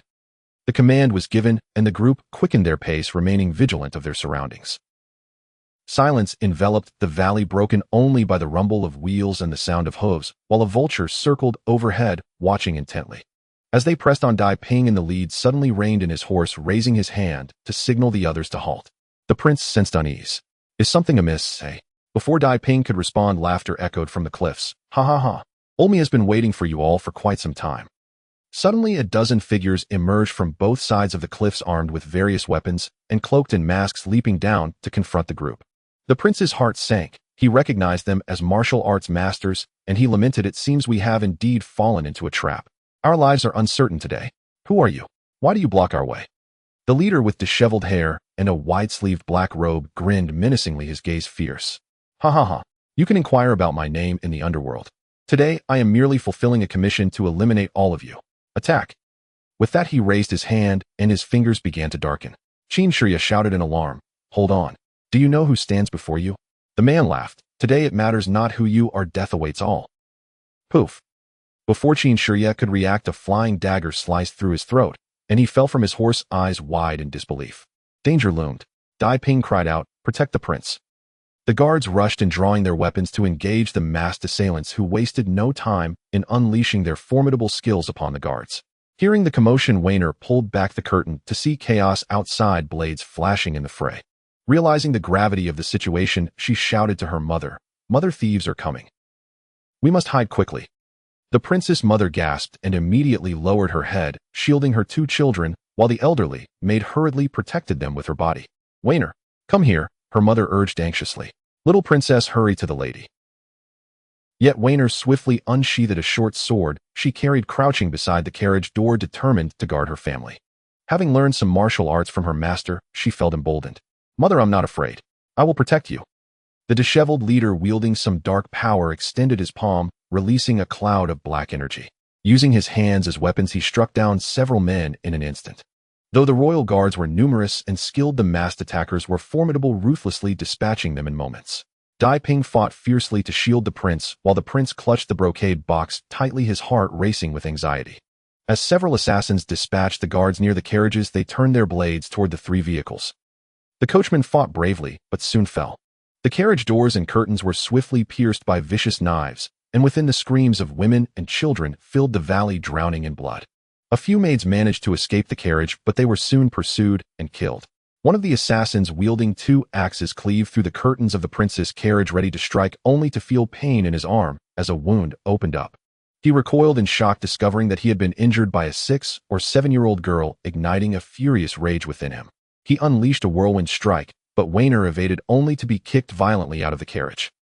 "Quickly protect my wife and children," the prince shouted. Realizing the imminent danger, he made a frantic dash toward the carriage, commanding Dai Ping to safeguard his family. "My lord, I cannot leave you. What if you do not concern yourself with me? Go now," the prince urged desperately. Reluctantly, Dai Ping sprinted toward the carriage. As he neared, he heard a scream from within. "Mother! Mother!" Dai Ping leaped into the carriage, only to hear more screams echo out. Realizing the dire situation, he thrust his blade upwards, tearing the roof off, revealing the lifeless bodies of the maid, the princess, and her children within. Dai Ping froze momentarily, and the assassin swung his axes again, forcing Dai Ping to roll away and counterattack fiercely. The prince, accompanied by his remaining guards, rushed to the scene, only to find the gruesome aftermath collapsing upon the bodies in grief. As Weiner was kicked out of the carriage, she fell unconscious, but the sound of her father's cries gradually woke her. She crawled back to the carriage, where a guard shouted, "My lord, the little princess is still alive." Seeing her mother and siblings dead, Weiner rushed to shake them, crying out, "Mother, please open your eyes and see Weiner. Ligir, look at your sister. Ingier, look at me." The prince's heart turned to ash as he realized these people would not spare him. He tenderly caressed Weiner's forehead, sorrowfully saying, "Weiner, father must follow your mother today. I entrust this item to you. It is of great importance. You must protect it and give it to your master. Do not let it fall into the hands of thieves." With that, he pressed the brocade box into her hands, casting one last lingering look at her before shouting, "Dai Ping, take her away." Dai Ping fought off the enemy and swiftly retreated, scooping up Weiner and running up the mountainside, while she cried out, "Father! Father!" Meanwhile, the once 70 to 80 strong group had dwindled, the masked assassins pressing closer. The prince commanded, "Let us hold them off." He tightened his grip on his sword, joining the remaining guards in a desperate last stand, ultimately succumbing to multiple wounds and collapsing in a pool of blood. The disheveled leader led his men to slaughter the remaining members of the prince's household, and upon noticing a few fleeing, signaled for his men to pursue, while he remained still, seemingly waiting for something. Dai Ping carried Weiner up a rocky cliff and glanced at the brocade box in her arms for a moment before saying, "Princess, you're small, and carrying this will hinder you. The enemies are coming, you must give it to me." Weiner shook her head, clutching the box even tighter. Seeing her refusal, Dai Ping was about to insist, when several shadows leaped up to confront him, engaging him in combat. After exchanging blows, Dai Ping found himself overwhelmed, and in a moment of distraction, he was struck down. As the assassins advanced toward Weiner, a figure suddenly descended from the cliff, wielding a whisk, channeling her energy to sweep the attackers away. The onlookers gasped as they recognized the figure clad in the garb of a nun, her appearance elegant yet fierce. Weiner exclaimed, "Master!" In an instant, the nun scooped Weiner up and leapt to the high cliff with remarkable agility. The pursuers, lacking in skill, could not keep up and could only watch in frustration below. This nun was Weiner's master, Liao Ji. When the prince left Mazhou, he had written to her, informing her of the dangers he faced upon returning to the capital, asking her to provide covert protection. However, the events unfolded too rapidly for her. By the time she arrived, only Weiner remained alive. Recognizing the assassin's formidable skills, Liao Ji chose not to linger and fled with Weiner. Just as they exited the valley, they heard a voice call out, "Ha ha ha! Where do you think you're going?" To their surprise, the disheveled leader had appeared before them. Without hesitation, Liao Ji tightened her grip on the whisk and engaged him in battle. Weiner, clutching the brocade box, trembled with fear as she watched. Suddenly, the leader transformed into a monstrous figure with 3 heads. With a swift motion, he struck Liao Ji, and she staggered back, slowly turning her face to reveal. Her face was soaked in blood, her eyes gouged out, and she murmured, "Weiner, run." Overwhelmed with horror, Weiner cried out, "Master, what has happened to you? How did you become like this?" "Master." Lin Shuwan jolted awake, sitting upright in bed, drenched in sweat and gasping for breath, realizing it had all been a dream. A solitary moon hung high in the night sky, casting a pale light into the room, spilling onto the bed. Lin Shuan let out a long sigh, brushing her hand across her face, which was streaked with tears. Surveying the empty room, sleep eluded her, prompting her to rise and step into the courtyard still dressed. The small, dilapidated house felt desolate, and Lin Shuan gazed up at the moon, unwittingly revisiting the events of 15 years ago that transpired in Jutigu. On that day, Liao Ji had led her through a series of hideouts, evading the assassins for several days. Eventually, Liao Ji brought her to a nameless nun's convent on Xialong Mountain, seeking refuge. Not long after the emperor passed away due to severe illness, and Prince Gui ascended the throne, claiming that the prince's family had violated orders by leaving their fief. They were said to have encountered mountain bandits along the way, resulting in their massacre, while a few vagabonds were executed to close the case. Lin Shuan remained unaware of the relationship between her father and her master, but she knew that Liao Ji cherished her deeply, imparting the finest martial arts skills to her. However, after handing over the brocade box, Liao Ji forbade her from mentioning it again. The tragic demise of Lin Shuan's family was later revealed by Liao Ji to be orchestrated by Prince Gui, who had secretly commanded the massacre of the prince's family preparing to ascend the throne. This blood feud left an indelible mark on Lin Shuan, who spent her days consumed by thoughts of revenge. Liao Ji, understanding the gravity of the situation, could not bear to see her only disciple sacrificing herself for vengeance. One day, she stealthily infiltrated the palace, intending to assassinate the now-crowned Prince Gui to avenge Lin Shuan, allowing her to live peacefully. However, within the deep palace lurked the enigmatic, dragon-armored divine guards. These guards, unlike ordinary ones, were clad in full armor, equipped with concealed weapons and mechanisms impervious to blades, and with intricate formations capable of launching various poisoned arrows and traps. It was clear that Prince Gui, apprehensive of assassination attempts, had resorted to such unconventional measures. Liao Ji, with her exceptional lightness skill, managed to evade them for a time, but ultimately failed to achieve her goal, returning home wounded and passing away within a few years. On her deathbed, she entrusted Lin Shuan to Liao Chun, who was unskilled in martial arts. Lin Shuan then became a maid at Tianlu sect, hoping to secretly learn the Jade classic sword technique to exact her revenge until she met Lu Yun. Thinking of Lu Yun, Lin Shuan felt resentment. That fool, he clearly promised yet. Unbeknownst to her, Liao Chun had deceived Lu Yun, causing him to leave in disappointment, and from that day forth they were separated by fate. Later, Lin Shuan discovered that the assassins responsible for the massacre of nearly 80 members of the prince's household were 15 martial arts experts, not mere bandits. One day, Lin Shuan learned that the leader of the Ghost Axe sect wielded 2 ornamental axes, and under the cover of night, she captured him. Employing various methods to extract information, he finally divulged everything. It turned out that they had all been summoned by the disheveled leader, lured under the premise of attacking a merchant caravan passing through Jutigu, enticed with promises of 1,000 taels of silver each for their participation in the massacre. These individuals concealed their identities, masked to avoid future complications, and he himself did not know who the others were. Once she learned the truth, Lin Shuan wasted no time striking him down with her sword. From that day forth, Lin Shuan found notes with the names of 15 people secretly placed in her belongings. Upon inspection, one name matched that of the Ghost Axe sect leader she had just killed. Clearly, someone was aiding her from the shadows. Lin Shuan was uncertain of the identity or motive of this benefactor, but the fact that they could provide her with these names indicated they were knowledgeable about the events of that fateful day. Lin Shuan used the list to track down each name, ultimately confronting all involved in the assassination, killing them one by one. Until one day at Ci Mountain, she found Ding Feng, the leader of the Thousand Hands sect. Ding Feng pleaded, revealing that the disheveled leader had approached him, inviting him to participate in the massacre. Though he had reservations, the leader threatened him, claiming that refusal would lead to his own demise. Fearing for his life, he agreed. Lin Shuan bit her lip, plunging her sword into Ding Feng's heart, unaware that Lu Yun was also present that day at Ci Mountain. Now Lin Shuan wandered alone through the martial world, determined to slay her enemies one by one to avenge the bloodshed of her family. I wonder how Lu Yun is faring now. Has that limp been cured? Lin Shuan pondered, her resentment fading as she now only cared for his well-being. And what of Dai Ping? Did he survive? The distant sound of hoo-hoo reached her ears, the owl hunting in the night. A gentle breeze brushed against her cheek, pulling Lin Shuan back to the present. Only 2 remain, she declared fiercely. With her sword gripped tightly, her gaze sharpened. Under the bright moonlight, she stood solitary and resolute, one person with one sword against the vast expanse. Lu Yun rose early one day and suddenly sneezed several times in succession, wondering who might be thinking of him. Could it be Lin Shuan? The mere thought of her cast a shadow over his heart as he pondered why she had asked Liaochen to inform him that she would not be returning, urging him not to seek her out again. He was also left wondering whether she had avenged her grievances and how she was faring now, and where he might go to find her. You know, what are you thinking about? Good morning, master. I have nothing on my mind. The courtyard is too small for sword practice. Come with me. Chu Huchen led Lu Yun into the mountains, while Yuan Shuangling accompanied them to the stream to gather fruits and vegetables. She patted Lu Yun on the shoulder and advised, "You two should return early." "Yes, mistress." Lu Yun smiled in response.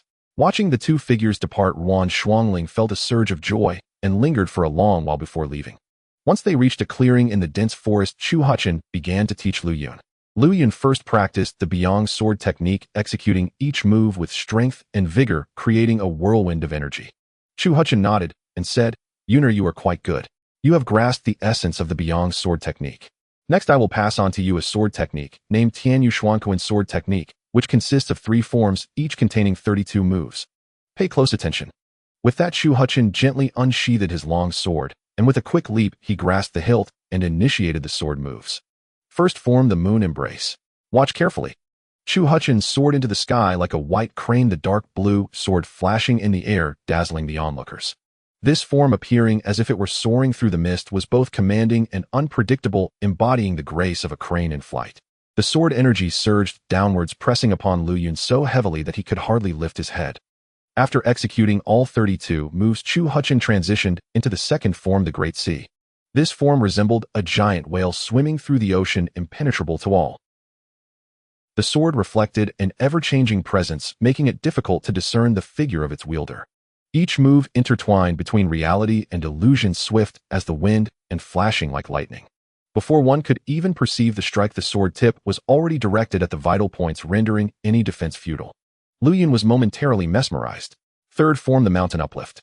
Suddenly, Chu Huchen's swordplay transformed dramatically.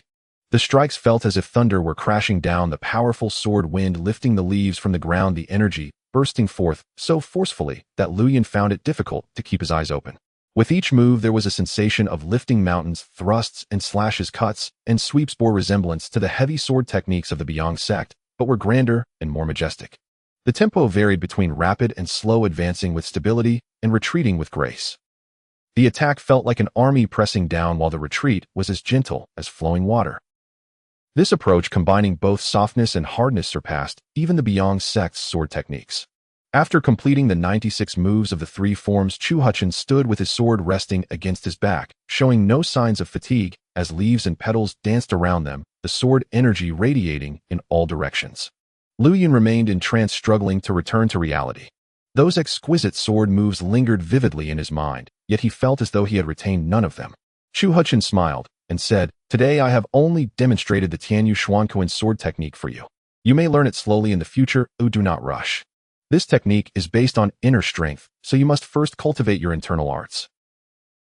Lu Yun bowed in respect and replied, "Master, each move you performed contained such profound inner strength, and this sword technique is truly extraordinary. I feel there are few in the martial world who could rival it. Do not flatter me. Come here, let me test your inner strength." Lu Yun's face turned red as he stepped forward. The two extended a palm to meet each other, channeling their inner energy. After a moment, Lu Yun suddenly leaped back, retreating several steps to dissipate Chu Huchen's power. Chu Huchen was astonished, saying, "I did not expect someone so young to possess such formidable inner strength, but it is rare indeed. What internal technique are you practicing?" Lu Yun replied respectfully, "I practice the Yujing technique of the Tianlu sect." He then recounted how he had met Mu Xiaochen and how he had learned the Yujing technique. Chu Huchen sighed. The Tianlu sect's Yujing Xinxiao sword technique is indeed a remarkable sword art, and the Yujing technique is a treasure among internal arts. Unfortunately, it is most suited for those with disabilities to achieve great success, while ordinary practitioners find it challenging to make breakthroughs. Lu Yun stated, "Even for those with disabilities, it is quite arduous to practice, as the pain when opening the meridians is unbearable. I sense that within your inner strength lies a continuous and unyielding power. Do you possess 2 forms of internal energy in your body?" Hearing this, Lu Yun was taken aback, surprised that his master could perceive the existence of another form of energy within him.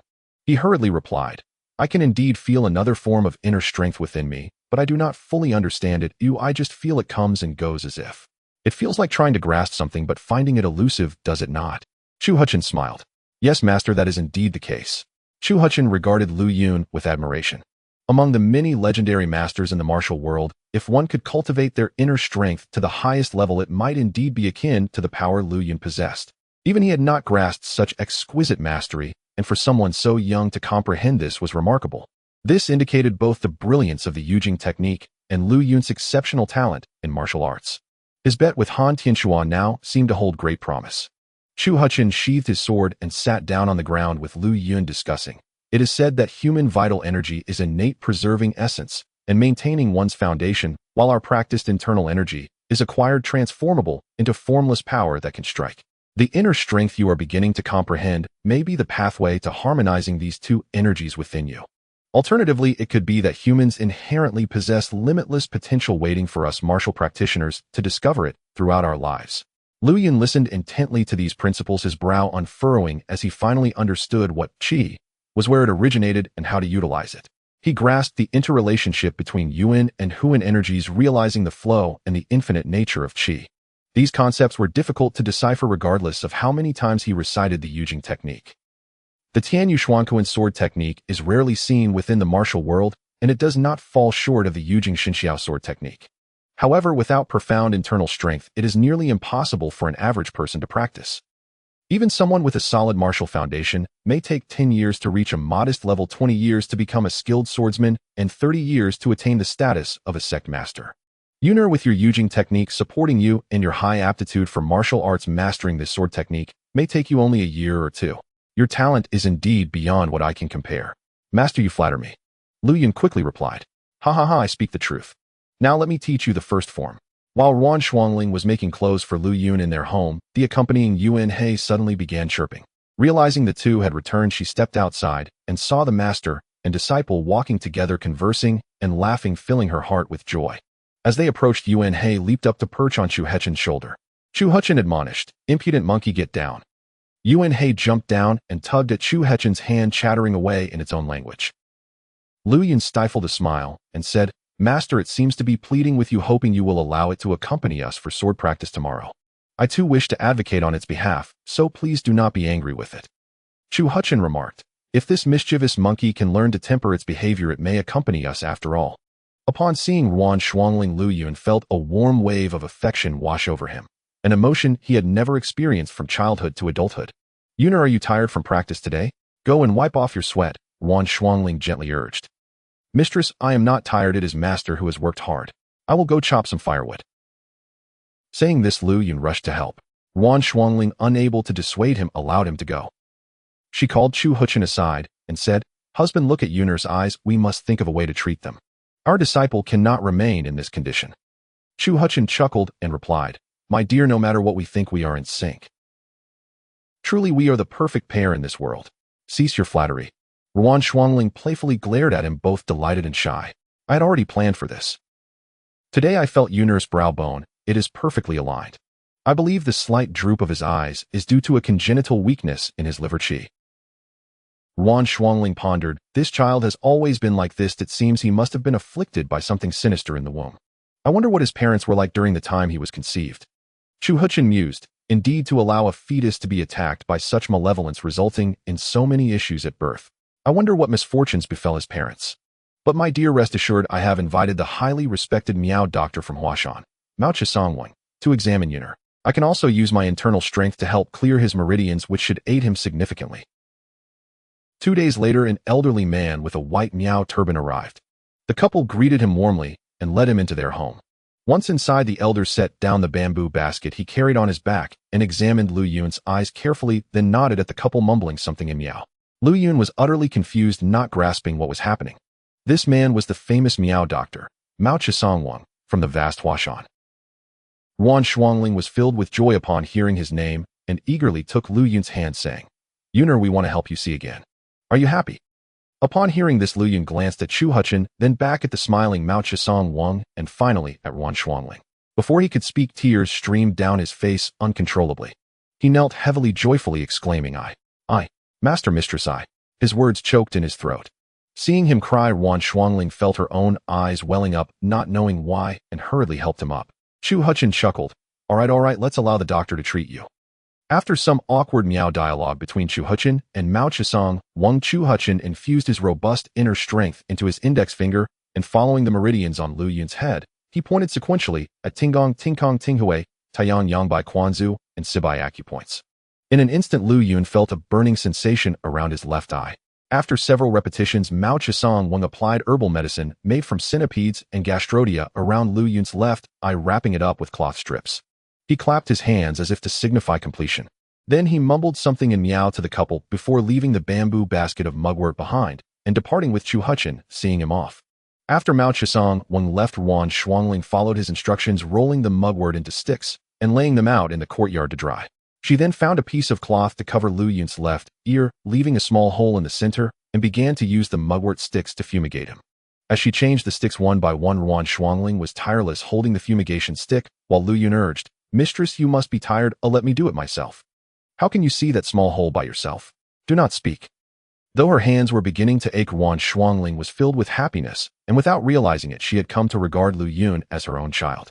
Lu Yun silently cherished this maternal love, thinking how wonderful it would be to stay by her side forever. At that moment, Yuan He arrived with several little monkeys, strolling leisurely to the window. When it saw Lu Yun with a white cloth covering one eye, it froze in surprise, not understanding how Lu Yun had come to be in such a state. It pointed at Lu Yun and mimicked his gesture, covering one eye with its paw, tilting its head, and grinning mischievously, as if reveling in his misfortune. The two were amused by its antics, bursting into laughter, their hearts filled with joy. In the following days, Lu Yun practiced swordsmanship with his master daily, while receiving treatment for his eye.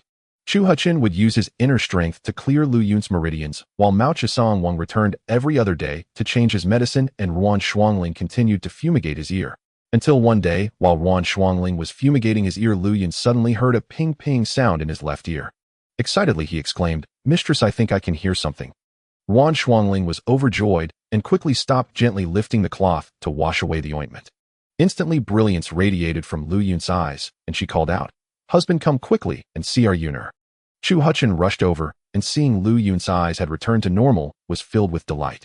He exchanged glances with his wife and turned to Lu Yun, saying, "Yuner, your eyes are better."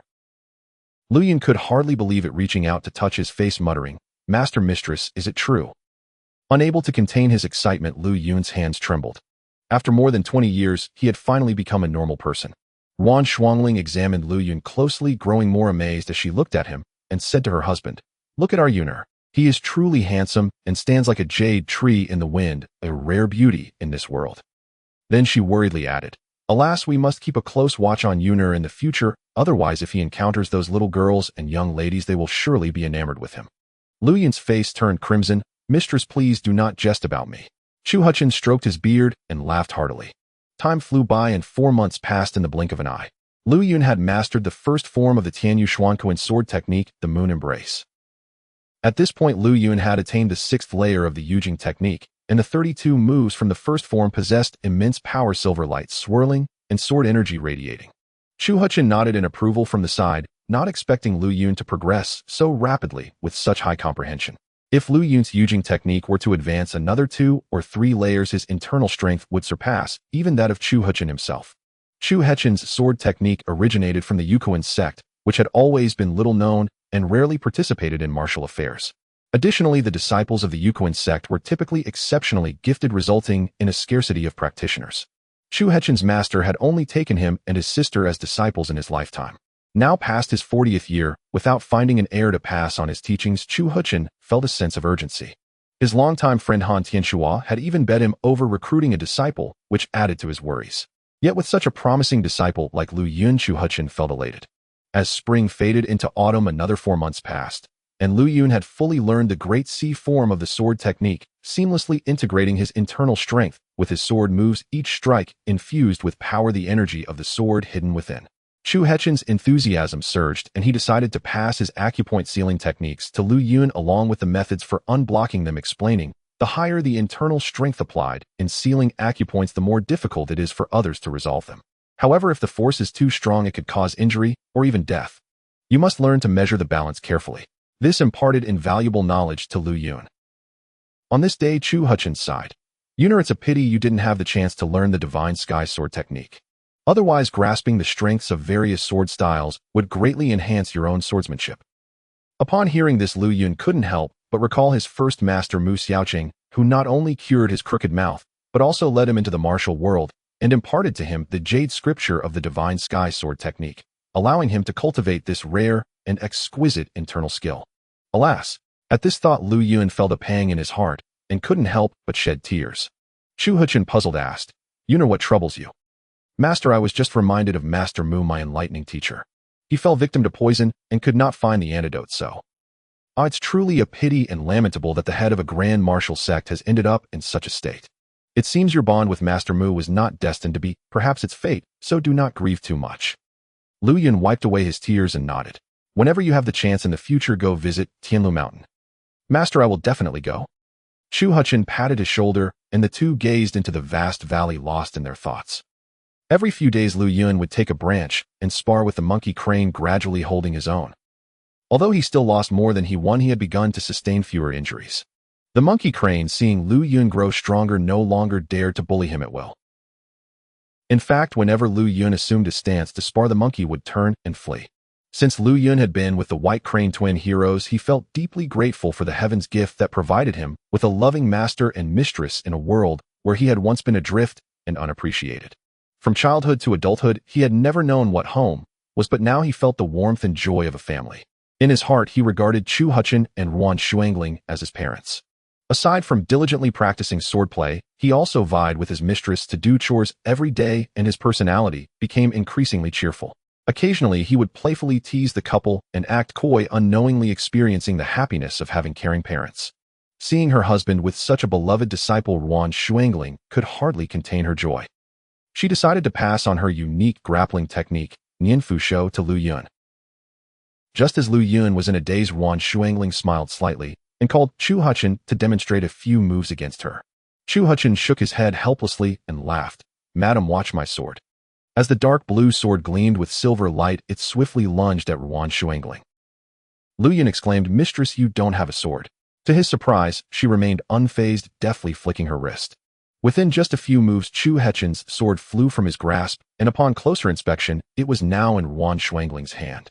Qingtian's face flushed slightly as he softly said, "It seems my wife is indeed more skilled, and no matter how advanced my swordplay is, it cannot escape her gentle grasp." Lu Yun stood by, dumbfounded, astonished beyond measure. Ruan Shuangling smiled. "Yuner, did you see that? This is Nianfu Shou."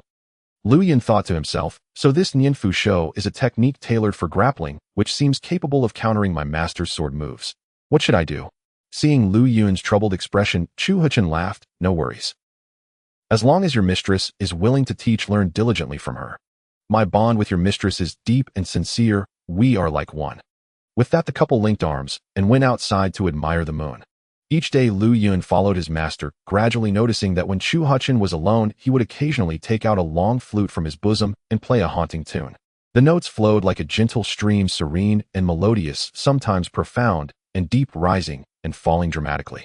Lu Yun, though unversed in music, was enchanted by the sound, feeling as if he were immersed in poetry and painting, both ethereal and dreamlike. "Master, what piece is this? It feels so comforting, yet stirs the heart." As the melody concluded, Qingtian's gaze turned solemn as he explained, "Yuner, this is the Tianlu 12, sounds the most profound martial art of my Yukuan sect.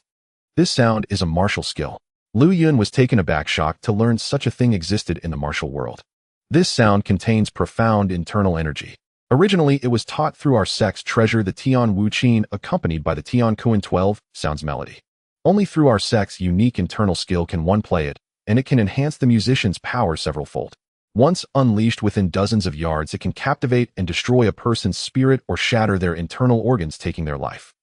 Lu Yun's jaw dropped in disbelief at the shocking martial arts hidden in the world. This technique is little known to outsiders. Those who have experienced it are mostly long gone.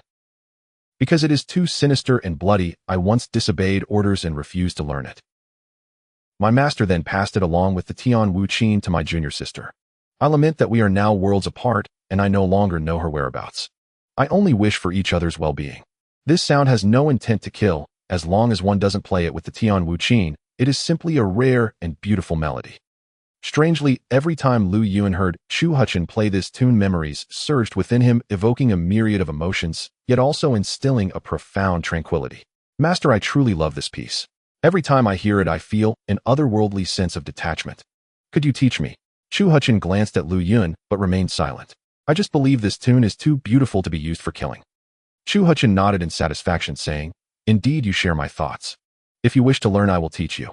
For months passed, and the flowers in Wanjian Valley withered as the chill began to set in. In less than a year, with the aid of the Jade Scripture, Lu Yun had mastered all the moves of the Tianlu Xiankuan sword technique. Every night, he diligently practiced this technique, reaching a level comparable to that of Mu Xiaoqing. His internal energy flowed more rapidly now. Each time he struck, he did not have to consciously channel his energy. It naturally manifested with his sword moves, and his perception of energy grew even stronger. One day, Chu Huchin said, Yuner, come spar with me. Yes, master. The two began to exchange moves using the Tianlu Xiankuan sword technique. Initially, Lu Yun was agile and adept, but gradually he felt his moves becoming clumsier. Even when he exerted all his strength, he struggled to land a single blow.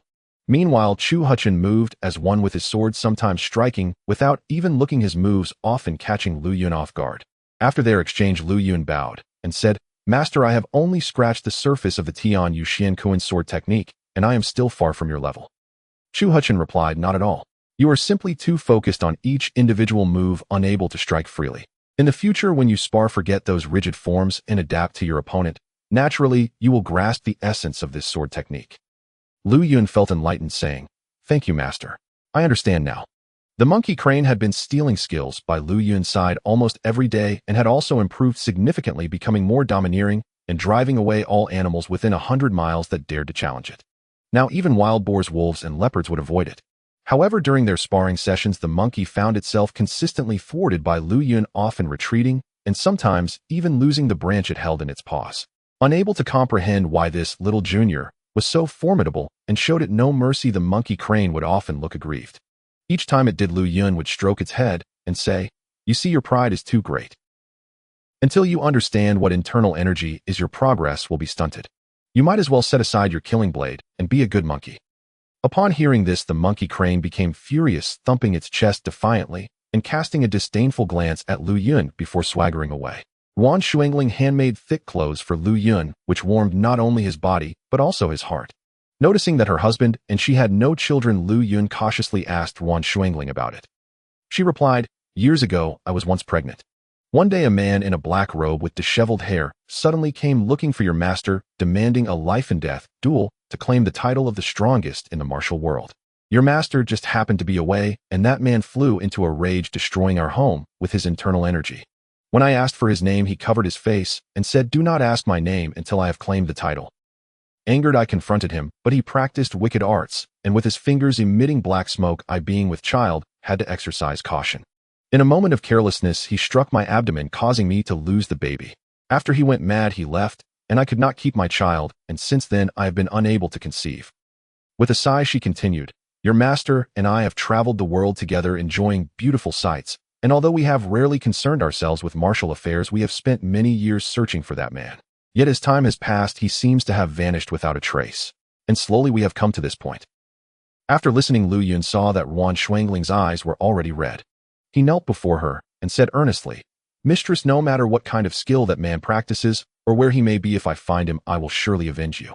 Wan Shuangling gently caressed Lu Yun's cheek, her eyes filled with affection as she softly said, Silly child, I do not wish for you to seek vengeance on my behalf. I only wish for you to be well and stay by our side. Lu Yun nodded vigorously, cherishing this warm life he had always dreamed of. By the way, may I show you the keepsake my parents left me? Sure. Lu Yun gently took out a cloth-wrapped item from his bosom, and upon unwrapping it revealed a white silk handkerchief. Wan Shuangling carefully took it, examining it closely. The handkerchief had turned slightly yellow, and at one corner a vivid red Lu character was embroidered, elegantly crafted and enchanting. She could not help but exclaim in admiration. Lu Yun leaned in closer, his eyes brimming with tears. He thought, if my parents truly loved me, how could they have sent me to live with the Jiugong and made me a beggar, enduring hardships and trials? Seeing Lu Yun's expression, Wan Shuangling comforted him. What parents in this world do not love their children? Look at how exquisite this embroidery is. Your mother must have been a wise and virtuous woman. She must have had no choice but to abandon you. You must treasure this handkerchief. Perhaps one day you will learn of your true origins and the reasons behind it. Do not think too much about it now. Her words opened Lu Yun's heart, and he secretly anticipated the arrival of that one day. Time flew and the day of the bet with Han Tianshu approached. The White Crane twin heroes and Lu Yun packed their belongings and prepared to head to Chaoxian town in Shuo Prefecture. Before they set off, Chu Huchin asked, "Yuner, we have taught you all we know. Do you have confidence for this competition?" Lu Yun lowered his head, saying, "Master, I have memorized the sword techniques, but I have not yet mastered the acupoint strikes and your mistress Nian Fu Shou. Haha, no rush. Who becomes a master overnight? Yuner, you are already among the few in the martial world blessed with talent. I am very pleased to have a disciple like you." Lu Yun cheekily replied, "How could a disciple learning from two martial masters fall short?" Chu Huchin furrowed his brow. "When did I teach you the skill of flattery?" The three shared a laugh and set off on their journey. The weather grew colder and the monkey crane had been sleeping in a cave for days, even dreaming of an encounter where it had beaten Lu Yun to a pulp. Gazing southward, the wind blew swiftly and leaves fell for miles. Days later, Lu Yun arrived at Chaoxian town with the White Crane twin heroes. The town was built along the river, bustling with activity. The three enjoyed their time exploring the town. They came upon a five-story building by the riverside and upon closer inspection saw it was called Yuxia Tower. As they approached, they suddenly heard a voice behind them laughing. "Haha, I thought you two wouldn't dare to show up. It's been 2 years, how have you been?" The voice was bright and booming. Chu Huchin turned to see two men standing a distance away, both wielding long swords.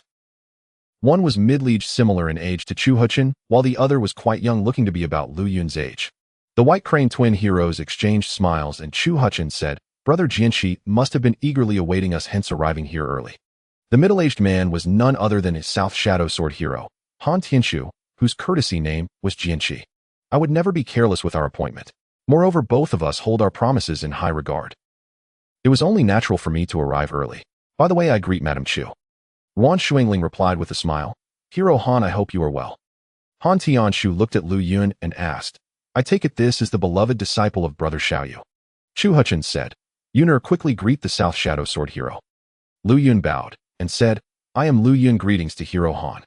Han Tianshu carefully scrutinized Lu Yun, noting his impressive appearance and demeanor. He curiously remarked, "I never would have imagined that Brother Xiaoyu, who spends all day in Huashan, would take on a disciple. How curious, how curious. Today's meeting seems even more interesting." Wan Xuangling secretly smiled, thinking if it weren't for this child Lu Yun, I might have only brought that monkey along today. This must be Hero Han's esteemed disciple. Wan Xuangling looked at the young man beside Han Tianshu. "This is my disciple Yin Hong.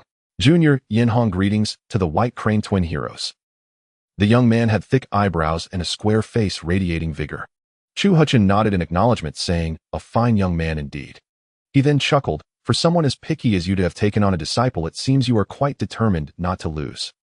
Han Tianshu hastily replied, "Of course. You wouldn't part with your dark blue sword, and I wouldn't part with my shadow-seeking sword." With that, he lifted a sleek, pitch-black sword and caressed it. "I originally thought Brother Xiaoyu didn't want to take on a disciple, and had thus made this wager, but now that we both have disciples, how shall we determine the winner? Why not let them compete, and see whose swordsmanship is superior? Whichever prevails, that will determine our victory. What do you say?" Seeing Han Tianshu's insistence, Chu Huchin replied, "Since Brother Jianxi is so eager for my dark blue sword, let's find a place to compete." Han Tianshu quickly said, "No hurry, no hurry. You've just arrived. Why not come to Yuxia Tower behind us for some food and drink? We can rest before discussing the matter. If that's the case, after we eat and drink our fill, will we still have the energy to compete? Let's handle the important matters first, then we can chat and drink later." "Very well, Brother Xiaoyu, please lead the way." The group made their way to an open area on the eastern outskirts of the town. The place was spacious and flat, surrounded by wetlands where patches of reeds grew. The wind blew through, causing the green and yellow hues to sway. Lu Yun once inquired about the wager with Chu Huchin. It turned out that the renowned hero Han Dashio was famous in the martial world for his Luoxin sword technique, and had a penchant for collecting famous swords from around the world. 2 years ago, he had taken a liking to the dark blue sword in Chu Huchin's possession. As old friends, they set a 2-year limit, each agreeing to take on a uniquely gifted disciple. If either failed to find such a student, they would gift their respective famous swords to the other.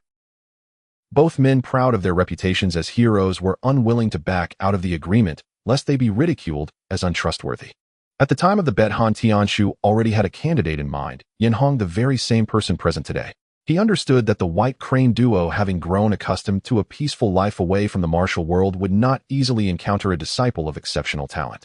To learn the essence of Chu Huchin's sword technique in just a year or two would be a daunting task, so he was quite pleased. Little did he know that the White Crane duo had brought Lu Yun along today. Upon seeing Lu Yun, Han Tianshu could tell at a glance that he was no ordinary person. His own beloved disciple seemed to have met a formidable opponent. With the venue chosen, the duel was about to begin. Han Tianshu handed his treasured sword known as the Seeking Shadow Sword to Yin Hong. This sword was unlike ordinary ones, measuring 3 feet and 4 inches in length, completely black and devoid of shine. Its back was thin yet resilient, and a glimmer of cold white appeared along the edge. When touched, one could faintly feel the dragon claw patterns. Though it appeared plain, it emanated a chilling aura. This sword could cut iron silently and moved with the wind. Its materials were a mystery. Chu Huchin, unwilling to be outdone, called Lu Yun to his side. "Yuner, take this. Don't let it be a disadvantage in the duel." After saying this, he handed his dark blue sword to Lu Yun. Upon inspection, Lu Yun found the sword to be a light azure color adorned with intricate patterns and relief carvings, its edge exceptionally sharp, crafted from blue steel. When unsheathed, it emitted a dazzling blue light, proving to be a rare and formidable weapon. Taking the sword, Lu Yun said, "Master, I'm off. Wait a moment, come closer. I have something to tell you." As Lu Yun approached, Chu Huchin whispered, "You cannot lose, but do not win against him either." Confused, Lu Yun nodded slowly, "Yes, master." After exchanging the customary greetings, they unleashed their sword forms, channeling internal energy, and soon the air crackled with tension. Holding the sword, Lu Yun felt an extraordinary lightness and agility as his internal energy surged invisibly. He unleashed the giant C style, executing 7 or 8 sword moves in swift succession. Seeing Lu Yun's aggressive approach, Yin Hong remained calm, countering while retreating. Their swords clashed, producing a series of dull ringing sounds. As the exchange of moves continued, Yin Hong seized the opportunity to retaliate, and Lu Yun heard a faint buzzing sound. The sword strikes approached, silently flickering before his eyes, yet making no sound. With silver glints on one side and dense shadows on the other, both displayed impressive speed and techniques. Each of Lu Yun's moves carried immense internal power, the sword's edge gleaming with lethal energy. In contrast, the Luoxin sword technique was silent and elusive. Occasionally, a sword would dart forward unexpectedly, and by the time Lu Yun discerned its approach, it was already mere inches away. At times, it seemed as though multiple strikes were made at once, blurring the line between reality and illusion. Lu Yun thought to himself, this Seeking Shadow Sword combined with the Luoxin sword technique is indeed challenging to counter. The sword energy seemed intangible while being laden with hidden strength upon reception. Each move attacked unexpectedly, striking at the most guarded points, appearing and disappearing like a specter. Luckily, it was daytime. Had it been night, he would have struggled to see his opponent's moves and would likely have fallen prey to them. Determined not to overthink, he unleashed a series of moves, including the mountain lifting style and the moon reaching style, gradually suppressing Yin Hong. Just as Lu Yun prepared to strike at his opponent's face, he recalled his master's warning against winning, so he swiftly altered his strike towards Yin Hong's arm. Surprised, Yin Hong quickly retracted his sword, parrying and counterattacking in succession. The two engaged in a fierce battle, each showcasing their exceptional sword techniques to great effect. Both were exceptionally intelligent individuals with a high understanding of martial arts, their combat resembling a clash between lions and tigers or a duel of dragons and phoenixes, resulting in quite a spectacular display. Their respective masters watched with satisfaction, and Chu Huchin nodded repeatedly, recognizing that Lu Yun had discreetly allowed Yin Hong several openings, revealing vulnerabilities without pressing the attack and conserving his internal energy when striking at critical moments, enabling Yin Hong to repeatedly evade danger. As the battle progressed, Lu Yun, though having grasped his opponent's style, did not rush to force a conclusion. Instead, he responded to Yin Hong's moves fluidly, allowing his instincts to guide him, no longer relying solely on absolute techniques, embodying the essence of his master. Growing impatient from the stalemate, Yin Hong, in a moment of urgency, executed a powerful downward cut aimed at Lu Yun's head, channeling all his internal energy to push Lu Yun back. He then unleashed the signature move of the Luoxin sword technique, Luoying Wuzhong, targeting Lu Yun's wrist with precision.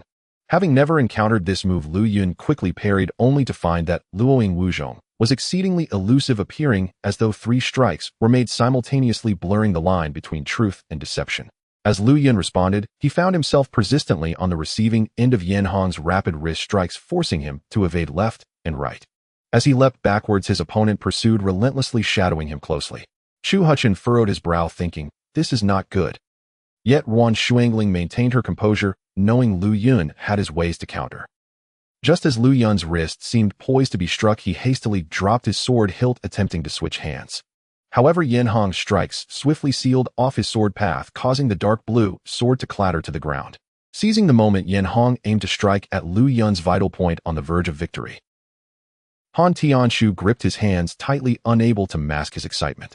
In a flurry, Lu Yun executed the flicking hand technique, closing in and disarming Yin Hong in 2 swift motions, then turned the blade to press against Yin Hong's heart. At that moment, both had lost their swords, yet had each secured the vital points of the other, resulting in a draw. Well, not bad at all, brother sword enthusiast. Your disciple is truly a rare talent in martial arts. Chu Huchen exclaimed with a smile.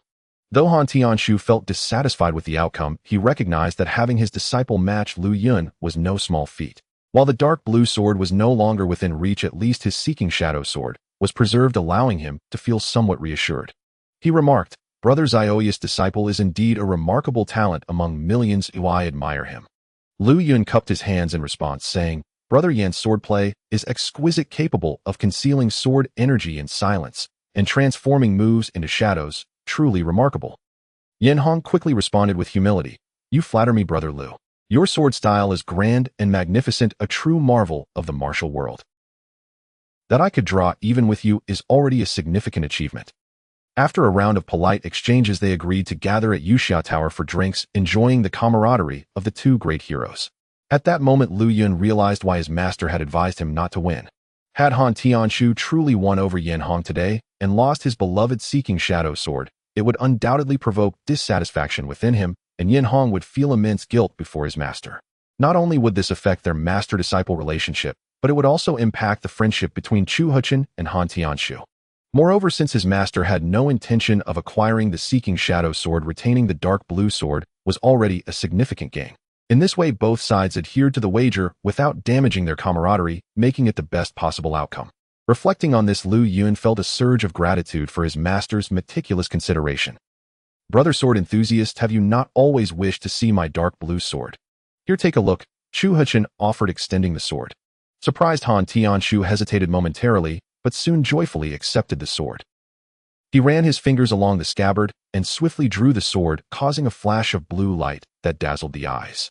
He examined it closely, exclaiming, I have collected many fine swords in Ziki Mountain, but none compare to this exquisite piece of yours. This blade is made of fine steel, light and agile in hand. Its elegant length and superb resilience make it exceptional. When swung, it sparkles like silver, and it can slice through iron like mud. Truly a magnificent sword. Ha ha. Chu Huchen laughed. Then, brother sword enthusiast, feel free to take it and enjoy it. Han Tianshu quickly replied, Oh, how could I? If you had truly lost this sword to me today, I would not have hesitated to accept it. Though I love swords, I would never casually take someone else's possession.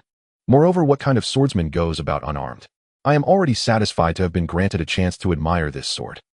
He hastily returned the sword, and both shared a hearty laugh.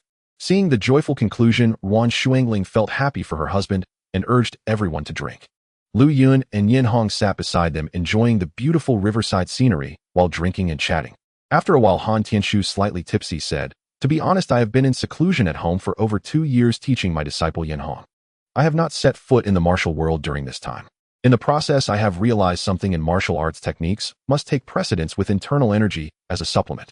Without exquisite sword techniques, even the strongest internal power is useless. Chu Huchen, in high spirits from the wine, countered loudly, Brother sword enthusiast, that is mistaken. In martial arts, cultivating internal energy principles should take precedence with techniques as a supplement. If one's internal energy is insufficient, even the most exquisite techniques are in vain. Wan Shuangling quickly intervened. All right, whether it's techniques or internal energy, each is equally important, neither can be neglected. Madam Chu, while techniques and internal energy are both indispensable when it comes to attacking and defending against enemies, regardless of how strong the internal energy is, one must ultimately rely on techniques. Thus, one should strive to master exquisite techniques to the highest realm, achieving a state where no technique surpasses the presence of moves, rendering all attacks ineffective. Wan Shuangling could only nod, acknowledging, Brother Han's words are not without merit.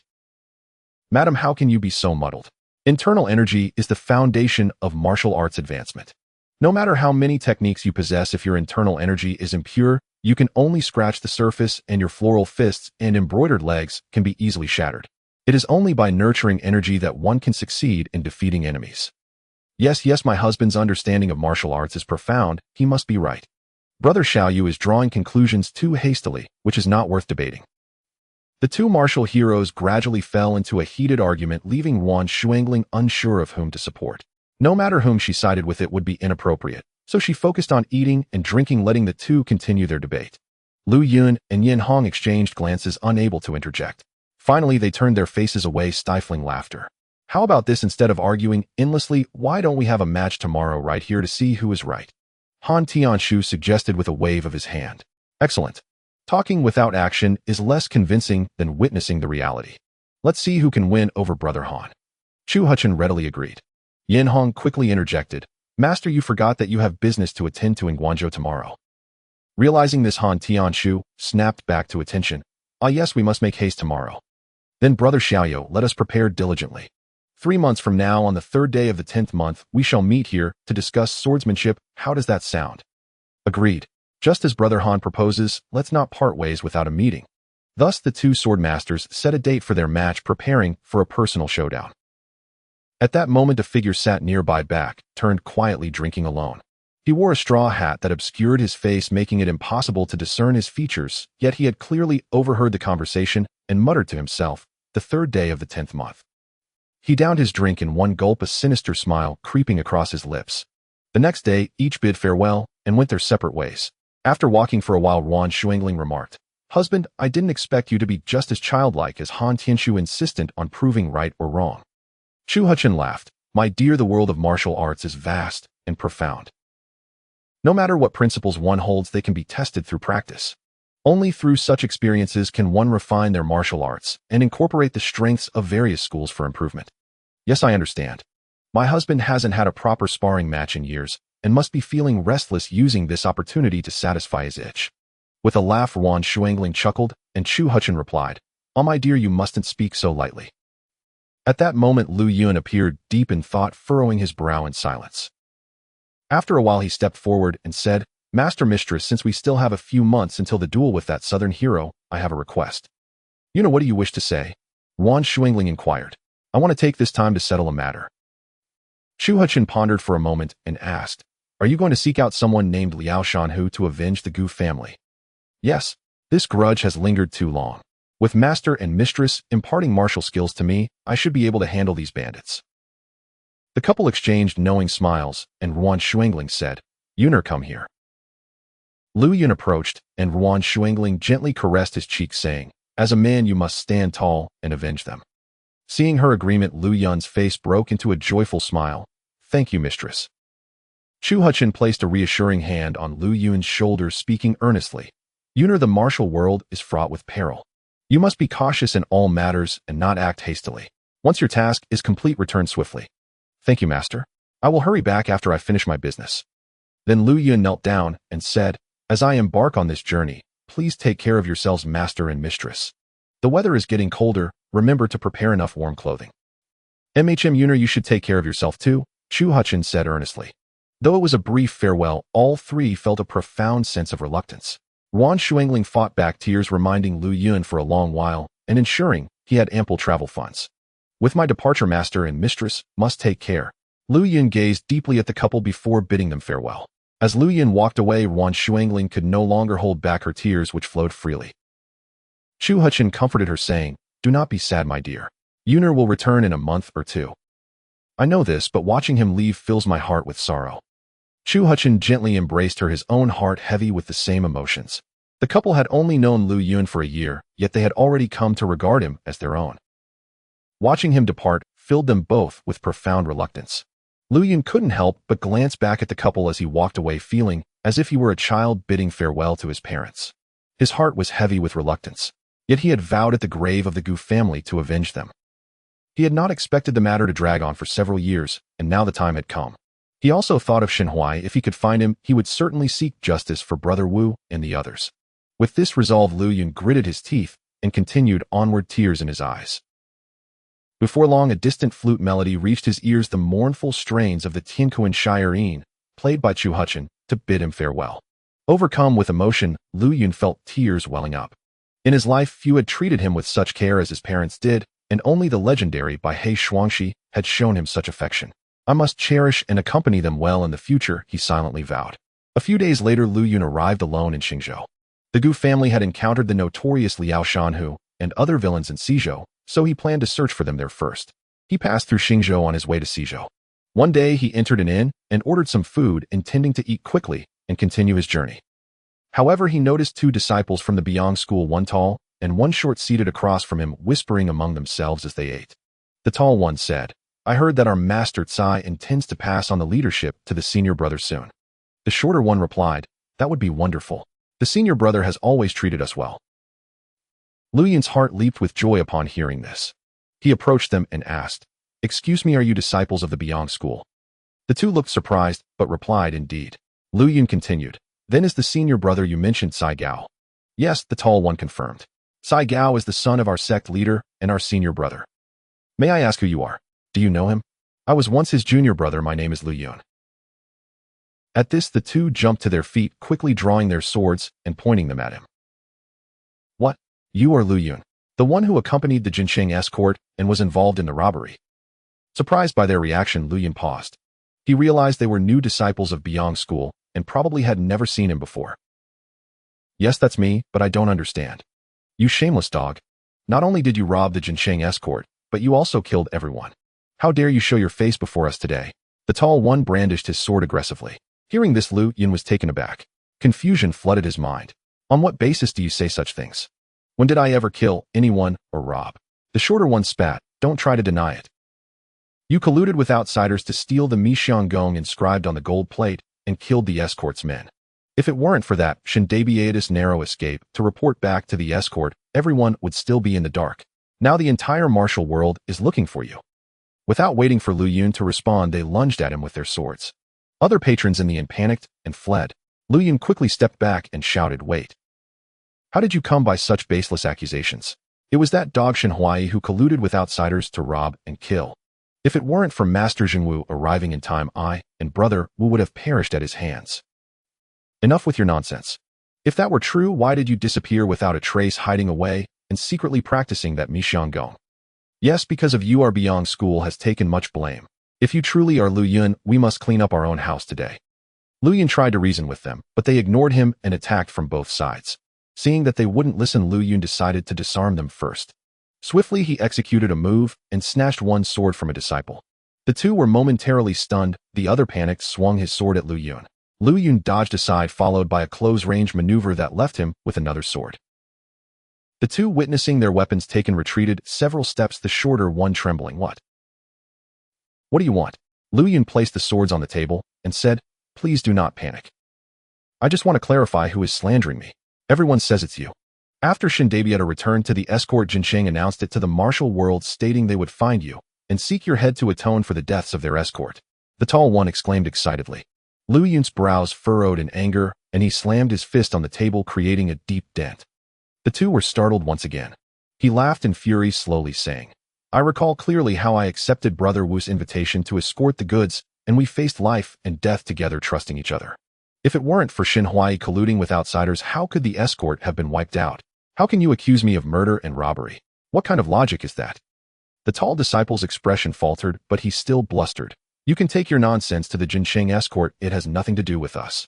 You can either let us go, or you can kill us both. Do as you see fit."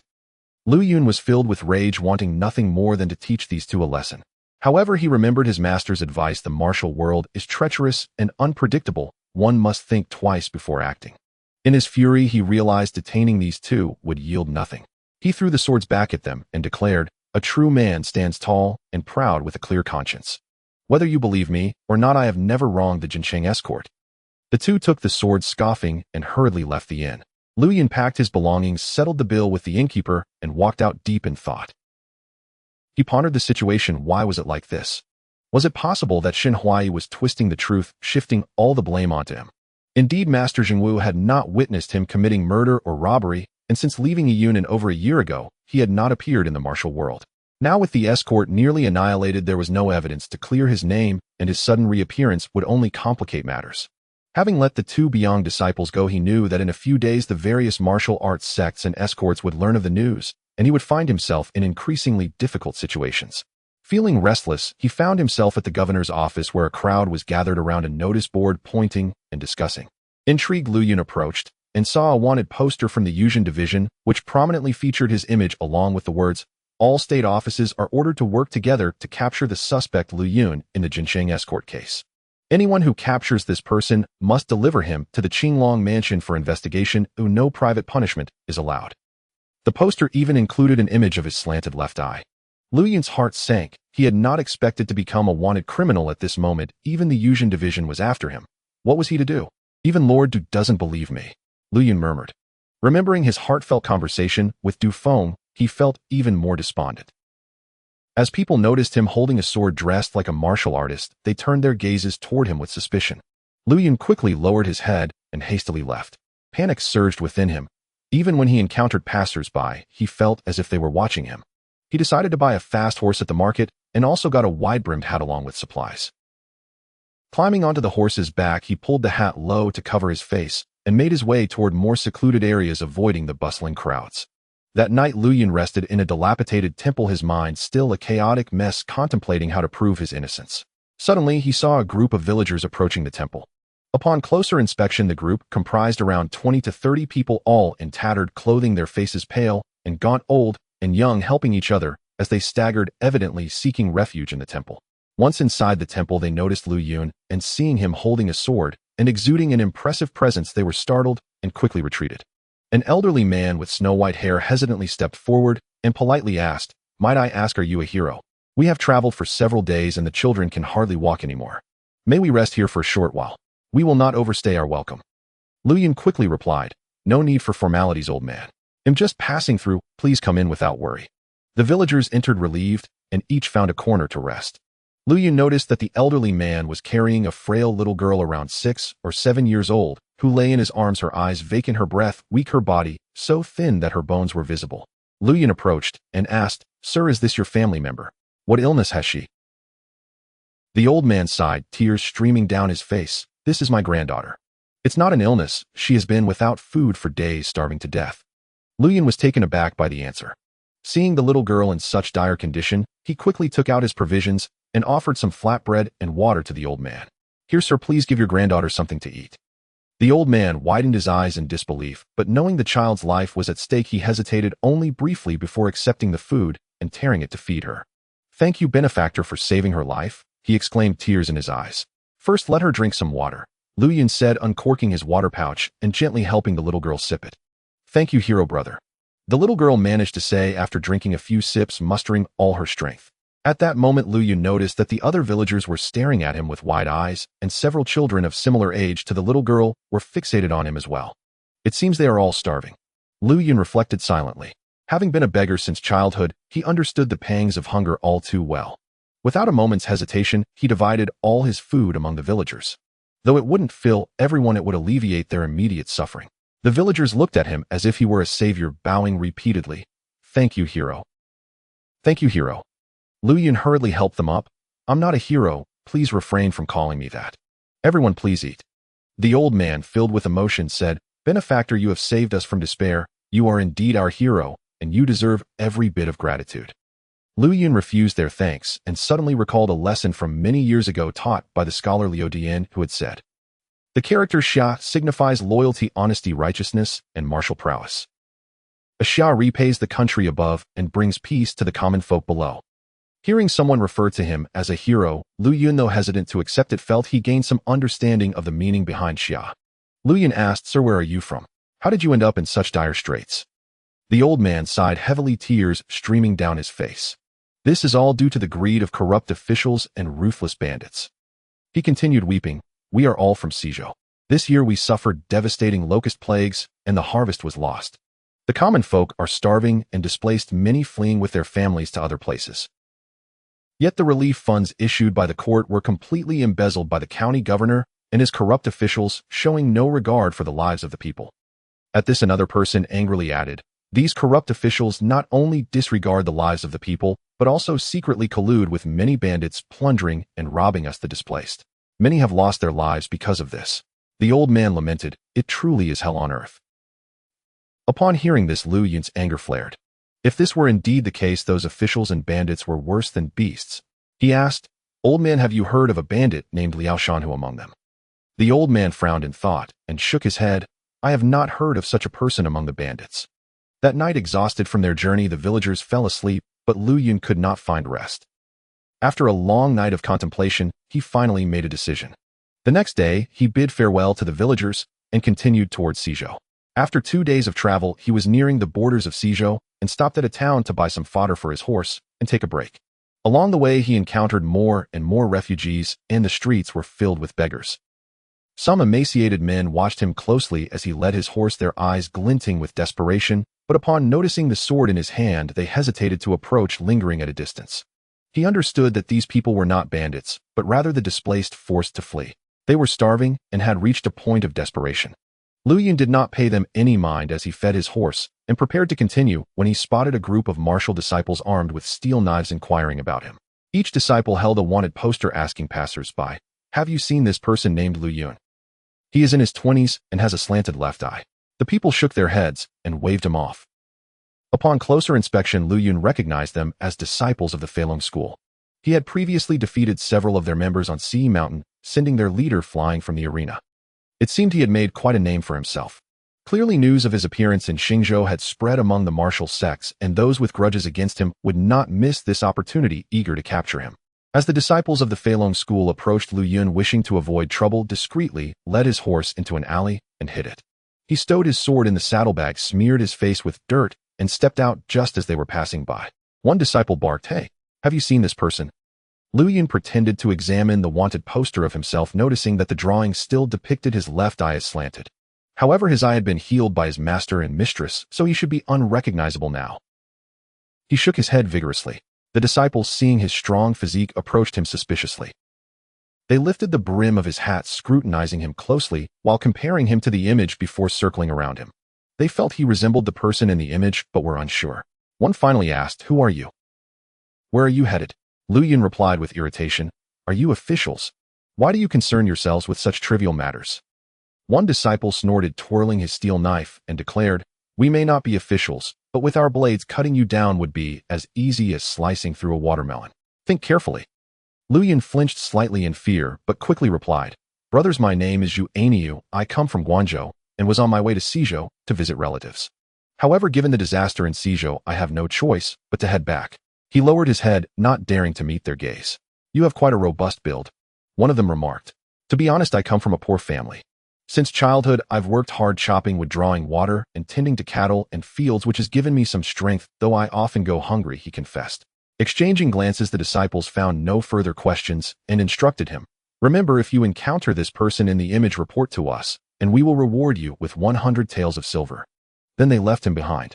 Once they were out of sight, Lu Yun quietly mounted his horse, reflecting, "Looks like I'm worth 100 taels now."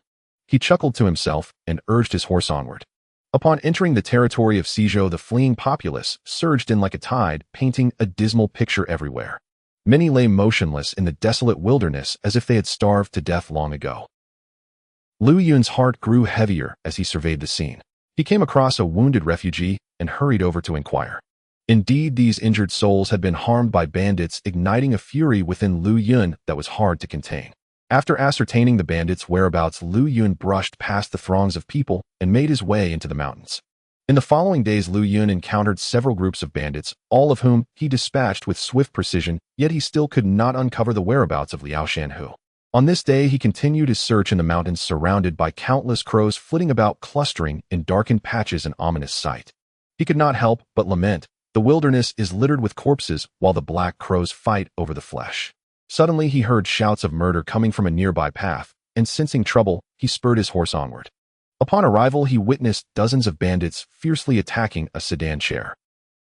On the ground lay a dozen or so corpses, with 7 or 8 individuals desperately guarding the chair. It was unclear who sat inside the sedan, prompting such a violent struggle outside.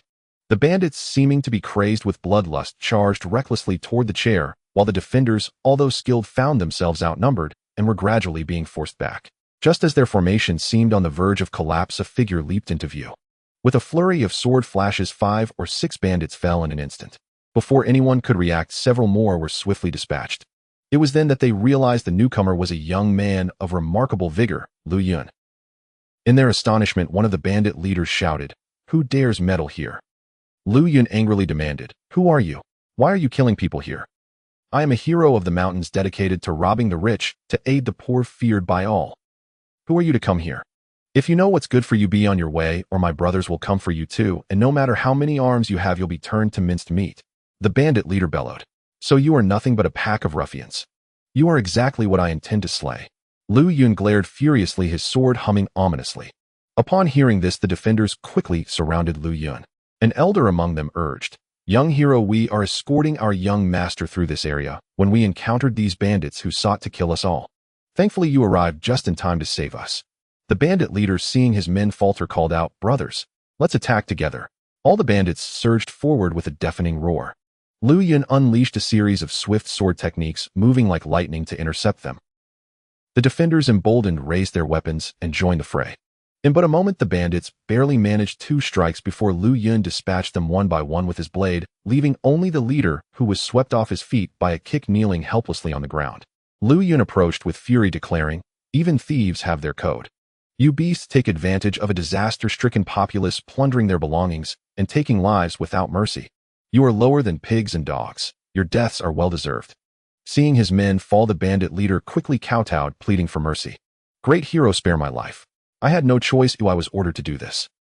The elder immediately pressed, "If you want to live, speak quickly. Who sent you to harm our young master?" "The young master? We only knew we were to kill an official as you were here inspecting the disaster and speaking with the refugees. The governor feared that you would report his embezzlement of disaster relief funds to the court, correct?" I do not know." After learning the details, the elder hurried back to the sedan and whispered, "My apologies, your highness, for the fright caused. Luckily, someone intervened, and all the brigands have been eliminated. We await your commands." From inside the sedan, a calm voice responded, "These men were sent by the governor to silence me. The corrupt official, unaware of your discreet visit, suspected you were an inspector and dispatched bandits to ambush us, fearing you might expose his embezzlement. Embezzling disaster relief funds and colluding with bandits to rob the people, even daring to ambush me. This is a crime punishable by death. I recognize the one who intervened had remarkable skills. Go and find out who he is and thank him properly on my behalf." "Yes, I shall do so." Lu Yun pressed further. "Now tell me, you must answer truthfully, or I will end you with a single stroke. Do you know a villain named Liao Shenhu?" Upon hearing this, the bandit leader thought hard for a moment and then hurriedly replied, "I remember this person. Liao Shan, who committed a murder in Suzhou years ago and fled to other places to rob. Now that the storm has passed, he has returned to Suzhou amidst this disaster, and it seems he is hiding in Eagle's Mouth stronghold. Spare my life." Finally learning of Liao Shenhu's whereabouts, Lu Yun felt a rush of excitement. After confirming the route to Eagle's Mouth stronghold, he handed the bandit leader over to the sedan's guards to be bound and set off at once. Suddenly, he heard someone calling from behind, "Hero, please wait. My young master commanded me to thank you for saving him. May I know your name?" Lu Yun paused for a moment, not looking back, as he replied, "I am but an unremarkable person. With bandits rampant, everyone must seek their downfall. No need for thanks." However, the man caught up and pressed a 500 silver note into Lu Yun's hand. "You have vanquished dozens with a mere flick of your wrist. Your martial prowess is unparalleled in my lifetime. This is a token of gratitude from my young master. Please accept it." Lu Yun shook his head. "Your young master is being too kind. This place is in chaos. You should not linger and should leave quickly." With that, he quickened his pace. "Wait." The occupant of the sedan was taken aback, astonished by the intriguing nature of this young man. At that moment, a group of riders hastily approached the leader, dismounting and rushing to the sedan, bowing deeply. "Dufeng reports for duty, your highness. I beg your forgiveness for my tardiness." "Have the matters been dealt with?" the occupant inquired. "Your highness, the governor of Suzhou has been apprehended by my subordinates with numerous incriminating evidence confiscated from his home. Upon interrogation, it was revealed that he, unaware of your discreet investigation into the disaster, audaciously colluded with bandits to ambush you. I hurried here immediately. Good. I am unharmed. The disaster in Suzhou is both a natural calamity and a man-made catastrophe.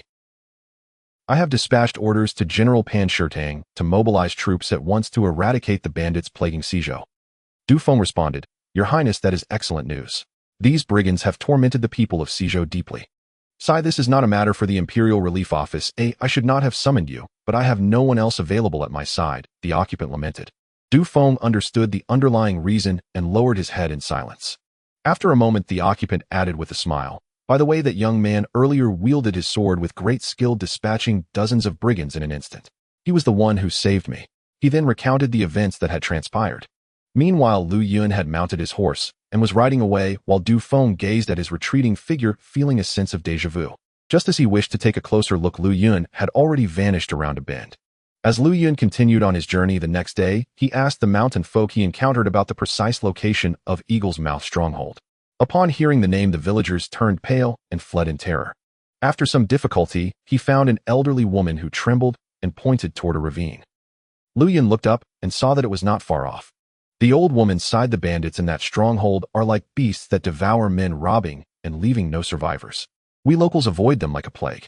I see you are young. Why do you seek them out? For revenge, Lu Yun replied calmly. The old woman widened her eyes, unable to believe this young man sought vengeance. She hurriedly attempted to dissuade him. Lu Yun smiled gently. There is no need for concern, elder. If I dare to go, I have my own means of survival. You should return home quickly. After bidding farewell to the old woman, Lu Yun took a deep breath and strode toward Eagle's Mouth stronghold. Dark clouds loomed overhead, and the mountain wind howled fiercely. As Lu Yun entered the ravine, he saw a number of bodies strewn about, men and women alike, some old, some middle-aged, and some as young as he was. A couple lay embraced beneath a tree, the man shielding the woman, ere it seemed he had tried to protect her, but it was all in vain, and they both perished. These people's belongings had been ransacked. It was evident that bandits were responsible. Lu Yun raised his gaze toward the distant stronghold, his eyes burning with murderous intent. After some time, Lu Yun arrived at the stronghold's gates, where a black flag depicting a ferocious tiger fluttered in the wind. A coarse wooden palisade surrounded the area, and the imposing gates stood firmly shut, marked with the bold characters, Eagle's Mouth stronghold. Stopping before the gates, Lu Yun stood tall, hands behind his back. Bandits were stationed atop the palisade, their expressions fierce. Upon noticing him, one shouted, "Who dares wander here?" Lu Yun called out, "I am Lu Yun. May I ask if your stronghold leader is Liao Shanhu?" A small bandit leader cursed back, "Who the hell do you think you are to call our boss by name? You're asking for death. If that's the case, please inform him that I've come to bring him a generous gift." The small leader's eyes glinted with interest. "What kind of gift? I see you're empty-handed. Where is it? Are your eyes not working? The sword I hold is the gift." "What?" Before the bandits could comprehend, Lu Yun's blade flashed a chilling light, erupting in his grasp. In a heartbeat, he leaped onto the palisade, and with a swift motion of his sword, the small leader's head flew from his shoulders, followed moments later by his body collapsing to the ground. A cacophony of shock arose among the bandits. Chaos ensued as they realized the gates posed little challenge for Lu Yun. With a flurry of sword strikes, the remaining bandits fell one after another. Realizing the danger, the few surviving thugs shouted in panic, "The boss is in trouble." Instantly, dozens of bandits rushed from the dilapidated houses within the stronghold, wielding various weapons and encircling Lu Yun. He counted silently. There were over 60 of them. Liao Shan, who had evidently grown his forces over the years, no longer the small-time thug he once was. Lu Yun scanned the area. The stronghold was modest in size, with only a few dozen houses, the largest likely serving as the bandit leader's quarters. Suddenly, he spotted a high wooden post in the center with a boy of around 14 or 15 chained to it, hunched over and dirty, watching in fear. Lu Yun thought to himself, "This child is likely kidnapped. I must ensure he remains unharmed when the fight breaks out." As the bandits shouted and cursed Liao Shan, who emerged from the main building, Lu Yun recognized him immediately. The scarred face belonged to none other than the infamous Liao Shanhu. The bandits observed Lu Yun, who exuded a murderous air, having dispatched 10 or more in mere moments. Though they cursed loudly, none dared to approach. Liao Shanhu studied Lu Yun coldly and asked, "May I ask which mountain you hail from?" "Guess," Lu Yun retorted icily. "Green mountains and clear waters circle about the whole area, burns incense for a single stick. I, Liao Shan, who have just returned to Suzhou. I don't know when I made an enemy of you, but today you come to extinguish my light." Seeing Liao Shan, who reminded Lu Yun of the night with the Gu family troop, the villain's face had never faded from his memory. This man had sullied Kair's name, driving her to take her own life. With this thought, Lu Yun's fists tightened with resolve.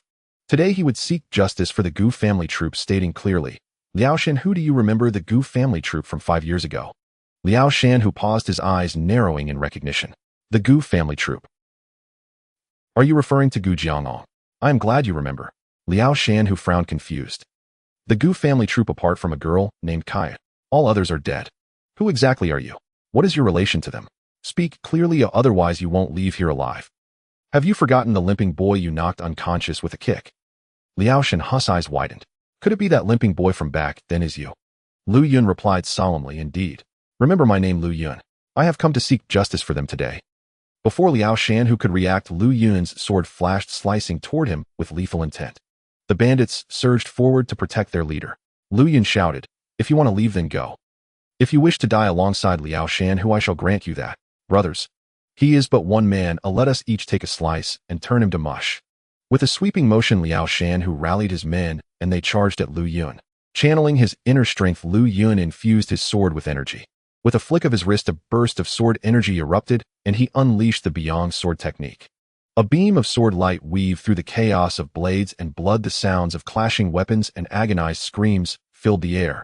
The mountain bandits, having little martial skill, typically relied on their numbers to bully the common folk. When faced with someone truly formidable, they could only brace for a beating. Lu Yun struck down one bandit after another, dispatching them with barely 3 moves each, their cries echoing in the air as he wielded the sword techniques of the Beiyang sect. He didn't even need to resort to the Tianlu Xiankuan sword method, as he left his foes bleeding and lifeless. In no time, a significant number of Liao Shan's underlings lay dead or injured, while the rest scattered in panic. Liao Shanhu, however, displayed a degree of courage, standing his ground amidst the chaos. Noticing that no one stood in his way any longer, Lu Yun surged forward with his sword drawn just as a voice shouted, "Big brother, be careful. There's a trap on the ground." Lu Yun turned to see the boy shackled by iron chains, shaking his head, frantically desperate to warn him. With his hands and feet bound, he could only cry out. As Lu Yun halted, he suddenly felt the ground shift beneath him. Upon closer inspection, he discovered a large net buried beneath the soil, its corners connected to inconspicuous thin ropes attached to wooden stakes nearby.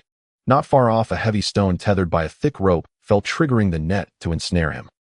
Thanks to the warning, Lu Yun leaped into the air just as the net began to close, using the Lan Yu move to burst through its confines, severing 4 ropes with a single stroke of his sword. Seeing Lu Yun escape the trap, Liao Shanhu's expression changed to one of alarm, prompting him to retreat. Just then a bandit shouted angrily, "Anyone who disrupts our plans, kill that boy." Several men charged at the young captive with knives. Realizing the danger, Lu Yun dashed forward, and with a resounding thud intercepted their blades, swiftly dispatching them with his sword. He then turned to the chains, and despite sparks flying, struggled to cut through them. Gathering his internal energy, he struck hard, and finally severed the chains. "Find somewhere safe to hide," he urged the boy. The boy's eyes widened in awe, looking at Lu Yun as if he were a god of vengeance or a savior. Once the boy had found refuge, Lu Yun scanned the surroundings, noticing the remaining bandits had already scattered like birds. With his focus unwavering, he gripped his sword firmly and strode purposefully toward the main building. The boy, now hidden behind a corner, reflected on the chaos he had witnessed. His companions had been slaughtered, and Liao Shanhu had abducted him. Now Lu Yun had come to rescue him, sending his heart racing with a mix of fear and exhilaration. After a brief wait, a commotion erupted from the main building. Suddenly, Liao Shanhu was kicked out, tumbling through the doorway. Lu Yun emerged calmly, advancing step by step toward Liao Shanhu. With a loud shout, Liao Shanhu seized a fallen steel knife from the ground, raising it high with all his might. Lu Yun deftly dodged 2 strikes and, utilizing the Nian Fu technique, disarmed Liao Shanhu in a swift motion. He flung the knife behind him, where it struck the flagpole, slicing it in half and causing the black banner depicting a ferocious tiger to fall. Then Lu Yun pressed the tip of his sword against Liao Shanhu's throat, years of hatred bubbling to the surface. Gritting his teeth to restrain his anger, he commanded, "Kneel." Liao Shanhu scoffed, "You little wretch from back then. I regret not having cut you into pieces. You think I'll kneel? Not a chance." "Very well, but today you must kneel." With that, Lu Yun employed the pressure point technique taught by Chu Huchin, striking Liao Shanhu's knees. Liao Shanhu felt a sudden weakness, collapsing to the ground in a thud, unable to move. As an agonizing pain surged through him, Liao Shanhu grimaced. Lu Yun coldly inquired, "Who was the masked man that day?" Upon hearing the question, Liao Shanhu's face twisted in fear, and he gritted his teeth. "I don't know." Recalling the details of that day, Lu Yun realized that this man was the mastermind behind it all. Had he not inadvertently spotted the white silk handkerchief on him, he too would have perished at his hands. It seemed this man knew about his origins, and today Lu Yun intended to uncover the truth. But despite Lu Yun's relentless questioning, Liao Shanhu remained obstinate. Taking a deep breath, Lu Yun released a slow exhale, lowering his sword as memories of the Gu family troop resurfaced in his mind. Suddenly, the spirit of Zhang Si appeared, shouting, "When the time comes, I'll teach you my soil tricks, brother Lu." Then Zhao Shun's spirit joined in, "Your flying umbrella can't compare to my skills, brother Lu." A gentle smile spread across Hanzi's face as he patted Lu Yun on the shoulder, saying, I'm just strong. If you want to build strength, eat well, and take your time. Lu Yun declared these 3 strikes are for Brother Zhang, see Brother Zhao Shun, and Brother Hanzi. With that puff, puff, puff, 3 long gashes were carved across Liao Shanhu's chest thigh, and back blood splattering everywhere, eliciting cries of agony from him. Huh, it doesn't hurt. Not at all. You little wretch, haven't you eaten? Liao Shanhu gritted his teeth defiantly. Then Lu Yun recalled Gu Jiangwen's words as he smiled, by the way, Brother Lu, in a few days will reach Dingzhou. After you meet an old friend, if you have no other plans, you might as well join my Gu family troop. How about we wander the rivers and lakes together? This strike is for Gu Jiangwen. Puff. Liao Shanhis, I was pierced, and he screamed, ah. At that moment, Kaier's face flashed through Lu Yun's mind as she removed a plum blossom hairpin and asked, do you think my pin is pretty? Furious, Lu Yun proclaimed, this strike is for Kaier. Puff. Lu Yun severed Liao Shanhu's arm, causing him to cry out, ah. Now all Lu Yun could see were the faces of the Gu family troop who had treated him like family, but had met tragic ends at Liao Shanhu's hands. Tears welled in his eyes as his hatred deepened. Spare me, young hero. Spare me. I truly do not know the man's name, nor have I ever dared to ask. All I know is he came from the capital. That day the leaders of the bandits summoned me, ordering me to obey him. Beyond that I know nothing. If you wish to find him, go to the capital. Liao Shanhu finally begged for mercy, unable to endure the pain any longer. Lu Yun, hearing this, pressed on, what is his name? Where in the capital can he be found? Liao Shanhu gasped for breath, responding, even if you kill me, I do not know. But I know that if he wishes to kill you, it would be as easy as squashing an ant beneath his foot. You can go to the capital and search at your leisure. Perhaps due to the pain from his severed arm and the excessive blood loss, Liao Shanhu's face turned pale, and he collapsed, unable to speak further.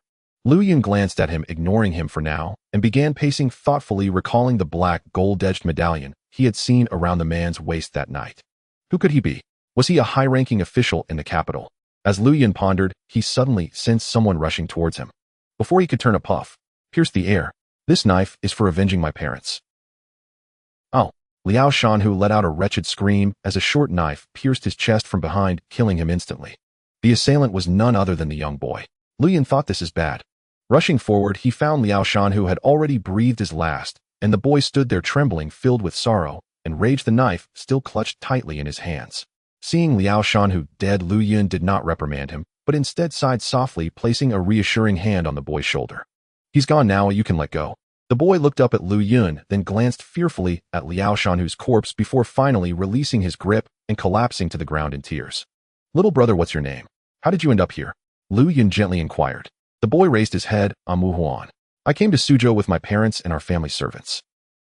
We encountered this group of bandits here, and they killed my parents. Lu Yun shook his head, lamenting, why did Liao Shanhu take you captive?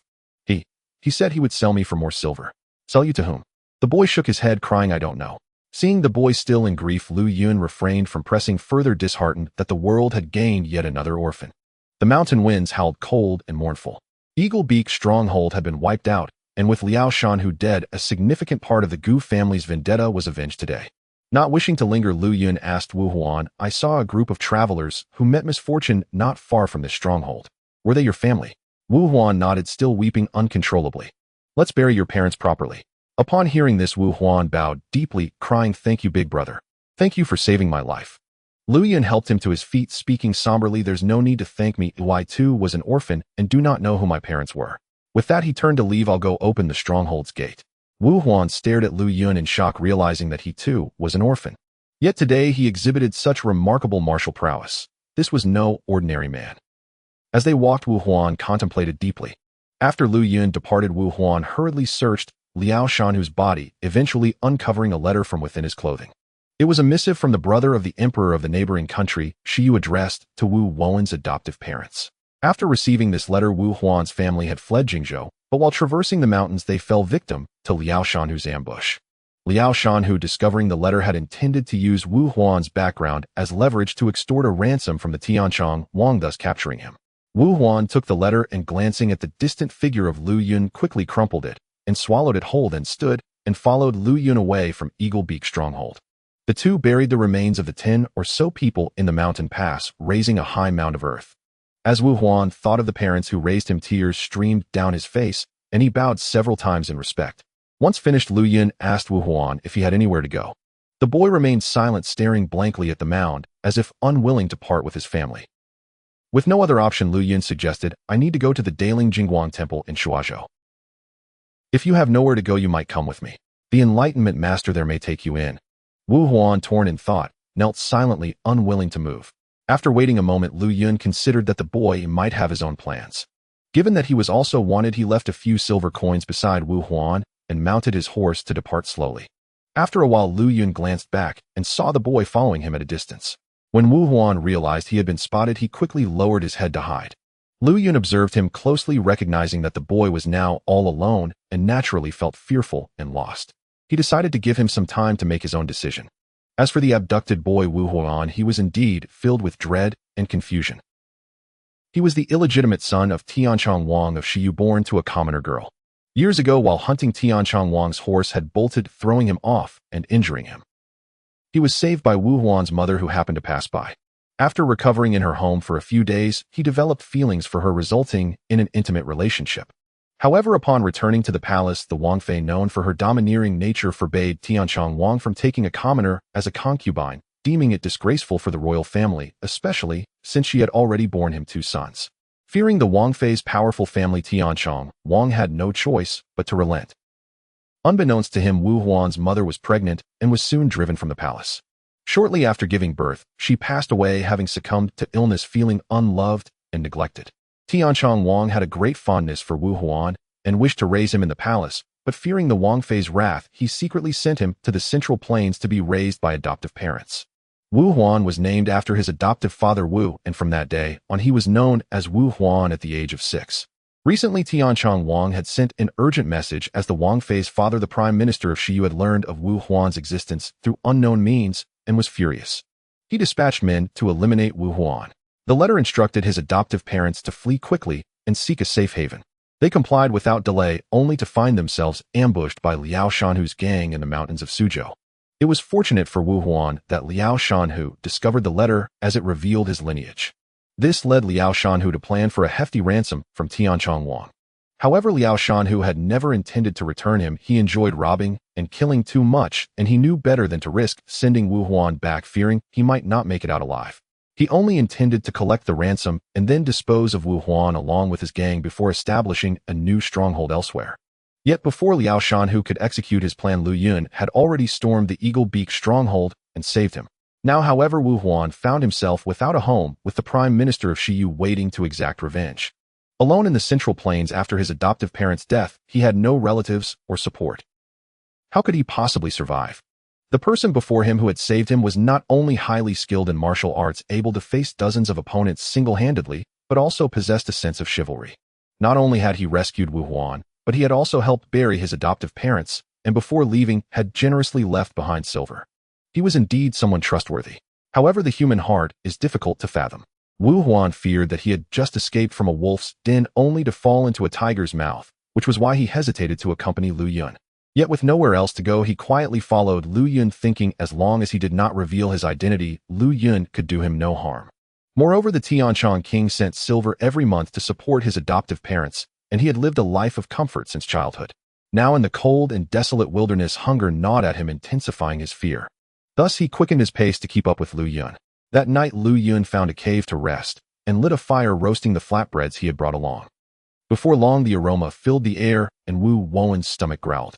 Unable to resist the hunger any longer, he finally approached the fire.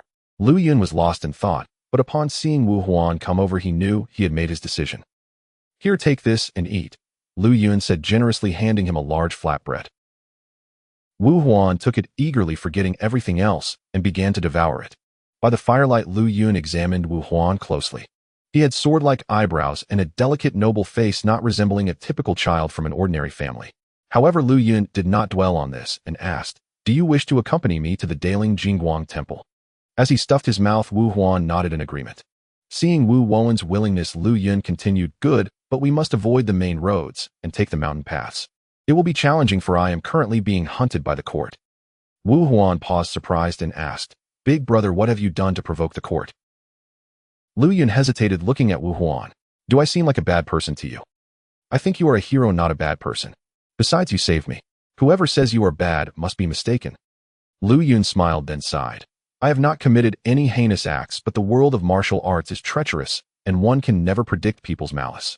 Someone committed a crime and pinned the blame on me. I am going to clear my name. In that case, big brother, you must do just that. Is your home in Suzhou? My home is in Jingzhou. Then why are you in Suzhou? Wu Huan pondered how to fabricate a suitable story, then replied, my family has been in the cloth business in Jingzhou. This year my father was deceived and lost all our money, leaving us in severe debt. To ensure our family's survival, he decided to take us to Suzhou to seek a new path, but unexpectedly. I see. Lu Yun sighed. Wu Wuan's eyes darted around, and he said, big brother, now I am all alone.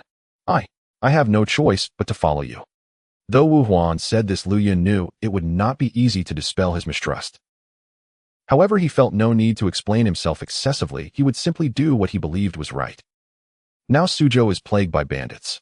Stay close to me, and I will ensure your safety. Wu Huan quickly asked, what is your name, big brother? My name is Lu Yun. Also, you are brother Lu. I thank you for saving my life. With that, he bowed deeply to Lu Yun. Lu Yun helped him up. No need for such formalities. We are now companions in this life, destined to support each other. Thus, in the following days, the two of them took the small paths.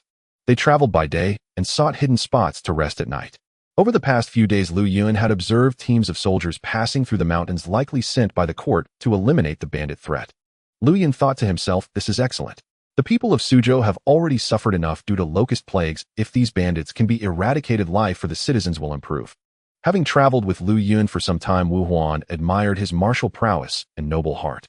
He felt safe following him, and his immediate priority was to survive. Throughout their journey, Wu Huan diligently attended to Lu Yun, listening to his every word.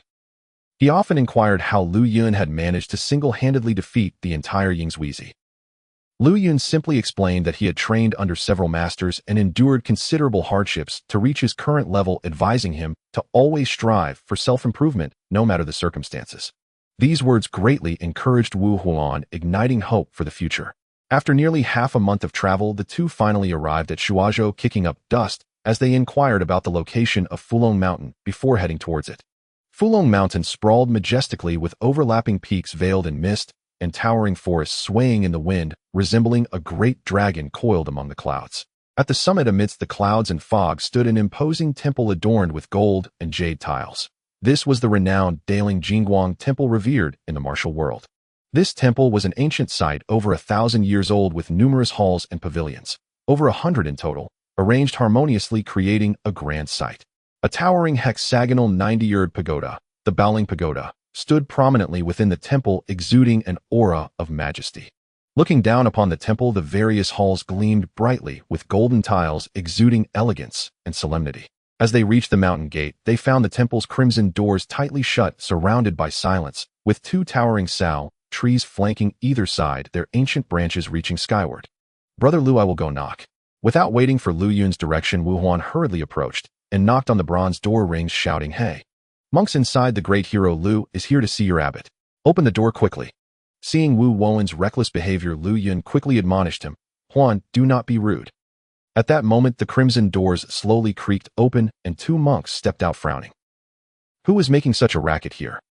Wu Huan, emboldened by Lu Yun's martial prowess, dismissed the monks with a wave. What racket? I have traveled for half a month with brother Lu. We finally arrived. Go call your abbot out.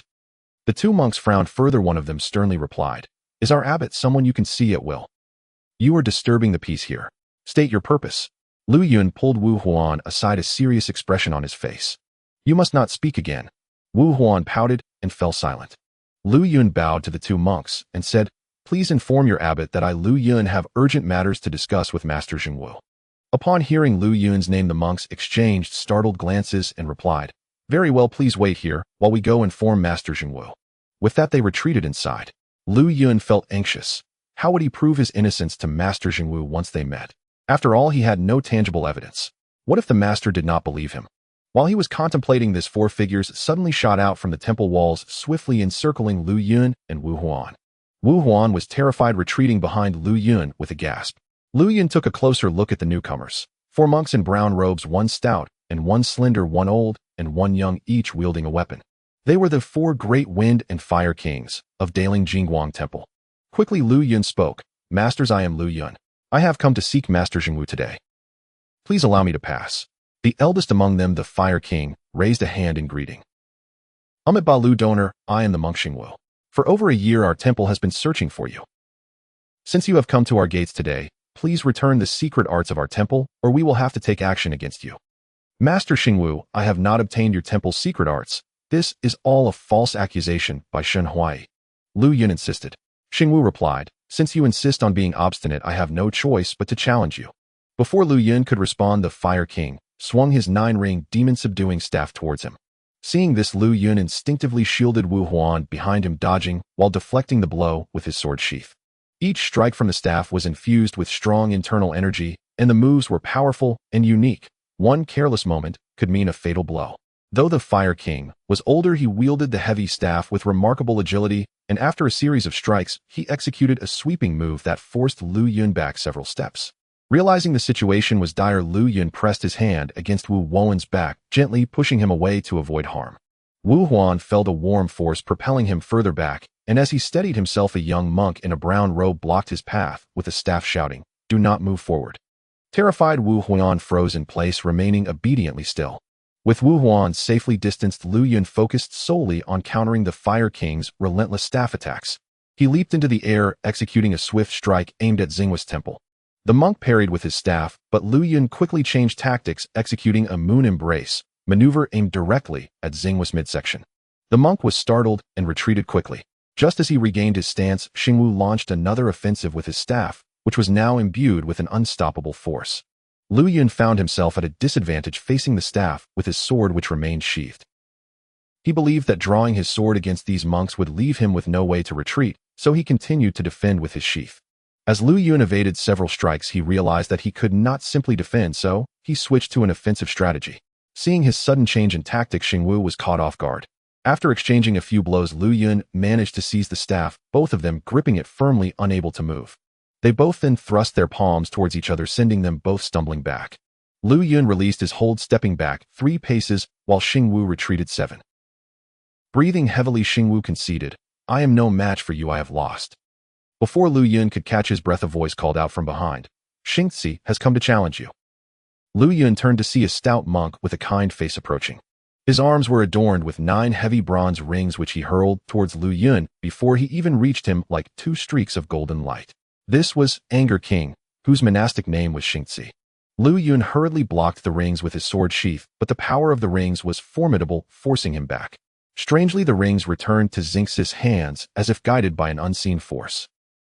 It became evident that this monk excelled in both throws and boxing techniques. Those large bronze rings could attack or defend. If hit, Lu Yun would suffer severe injury. Holding the sheath in front of him, Lu Yun thought, this group of monks is quite aggressive and shows no courtesy. If I wish to meet Master Xingwu today, I must first get past the Great Wind and Fire Kings. Though Anger King was stout, his strength was incredible. He unleashed a barrage of powerful punches towards Lu Yun in an instant. His stance was solid, shifting between advance and retreat with ease, keeping Lu Yun on the defensive without any opportunity to counterattack. Watching from the side, Wu Huan was terrified. He had never witnessed a martial arts duel before, and he felt that any of those techniques could easily defeat him in an instant. Seeing that Xingtian's punches were both forceful and relentless, Lu Yun realized he could no longer afford to defend. He unleashed the Giant Sea sword technique, a rapid and overwhelming offensive. The Giant Sea move, one of the 3 techniques of the Tianlu Xuanquan swordplay, employed lightning-fast strikes to overpower enemies. Each move intertwined reality and illusion, the sword energy present, yet elusive, quick as a gust of wind and fluid as lightning. Lu Yun launched a flurry of attacks aimed at Xingtian's vital points, shifting his focus with each counter. After several exchanges, Qingtian began to falter, his footing becoming unsteady. Seeing that the tide was turning, Qingtian shouted as he leaped back, using his arms to unleash a barrage of 18 bronze rings towards Lu Yun. Lu Yun felt as if a storm of golden light had descended upon him, and he had to summon all his strength to block the onslaught. With a series of loud clangs, he managed to deflect numerous strikes, though he was forced back a considerable distance. As the 18 bronze rings returned to Qingtian, and seeing Lu Yun unscathed, he lunged at him like a massive ball of flesh, delivering punches that propelled the rings with even greater force. Realizing he was facing a formidable maneuver, Lu Yun quickly secured the sword sheath to his back, stabilizing his stance and extending both palms to meet the attack. With a loud crash, the two were pushed back, Lu Yun retreating 4 steps, while Qingtian stumbled back 8. Qingtian, holding his head, muttered, "I have lost." Lu Yun quickly bowed in respect. "Master Qingtian, I concede to your skill." As Lu Yun finished speaking, the young monk stepped forward, bowing and announcing, "I am the monk Qingtian. Lu Donor, prepare to face my staff." The young man known as Qihua Jingguang, Qingtian, despite his tender age, has already distinguished himself as one of the four great wind and fire kings at the Daling Jingguang Temple's Vajra Hall. His prowess in martial arts is exceptional, making him a rare talent in combat. With a swift leap, he brandished a 6-foot solid bronze staff, launching an assault with a series of rapid strikes, pointing, lifting, cleaving, and sweeping, each aimed squarely at Lu Yun's face. Lu Yun, alert and ready, used the scabbard of his sword to deftly counter each attack. Zinken's movements were agile and graceful, his techniques fluid, yet forceful, as the bronze staff alternately blocked and struck, leaving Lu Yun scrambling to keep up. Their contest unfolded like an intricate dance, with each move flowing seamlessly into the next. Lu Yun responded with the Baishan style, executing strikes that varied in speed and intensity, maintaining a steady defense that mirrored the rhythm of Zinken's staff techniques. They exchanged blows in a fierce back and forth, neither gaining the upper hand, while the courtyard echoed with the sounds of clashing weapons. Several times Lu Yun found himself in perilous situations, but his exquisite swordsmanship allowed him to evade disaster. As the battle wore on, Zinken's frustration grew, and he seized the moment to unleash his ultimate technique, Chuanqing Gun. He evaded Lu Yun's sword with a swift maneuver, channeling his inner strength to spin like atop his staff, swirling with a gust of wind as he attacked. The fierce wind made it difficult for Lu Yun to see, forcing him to retreat a few steps. In a moment of desperation, he recalled a powerful move within the Lan Yu style, called Kinpo Jiutian.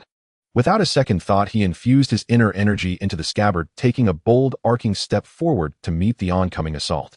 His scabbard danced past the staff, striking towards Zinken's waist with the ferocity of a dragon's claw. Unprepared for such an unexpected strike, Qingtian swiftly pivoted his staff to counter.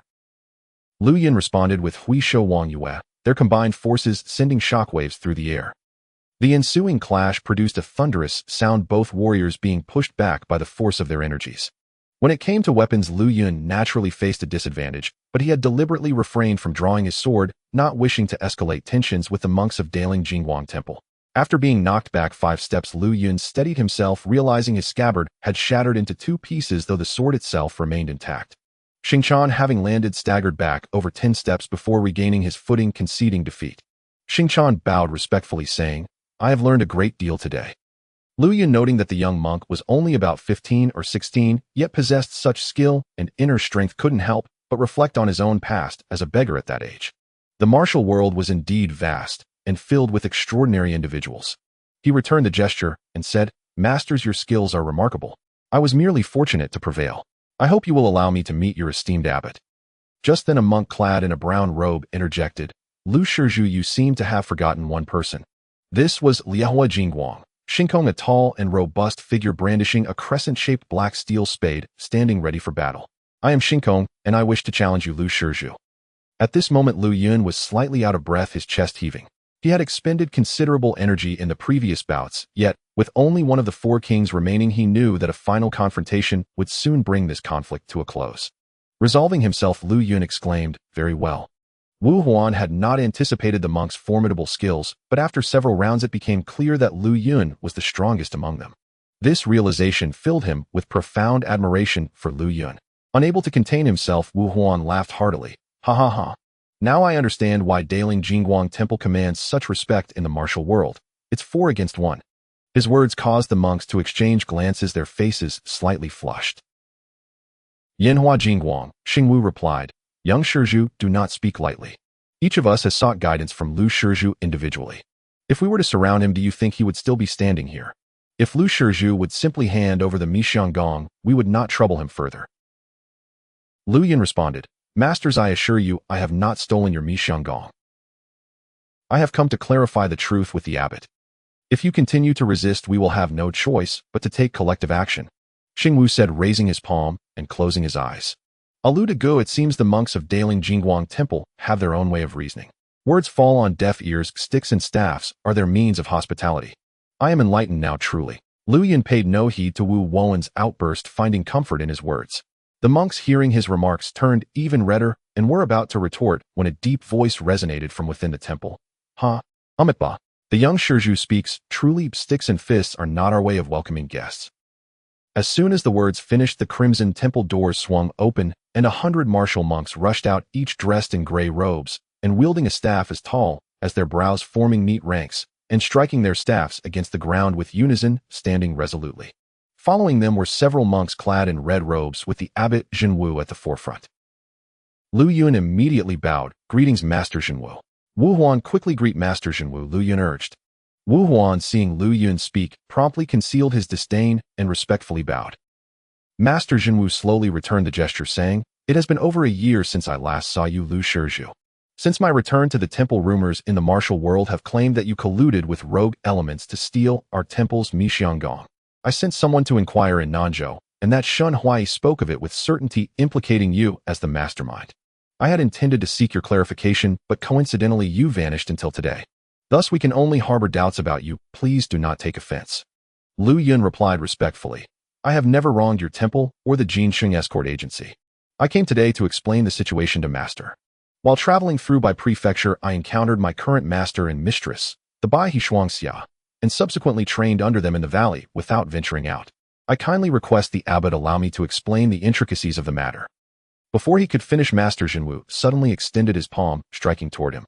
The movement was slow, yet the force behind it was formidable. Lu Yun, caught off guard, quickly responded with his own palm.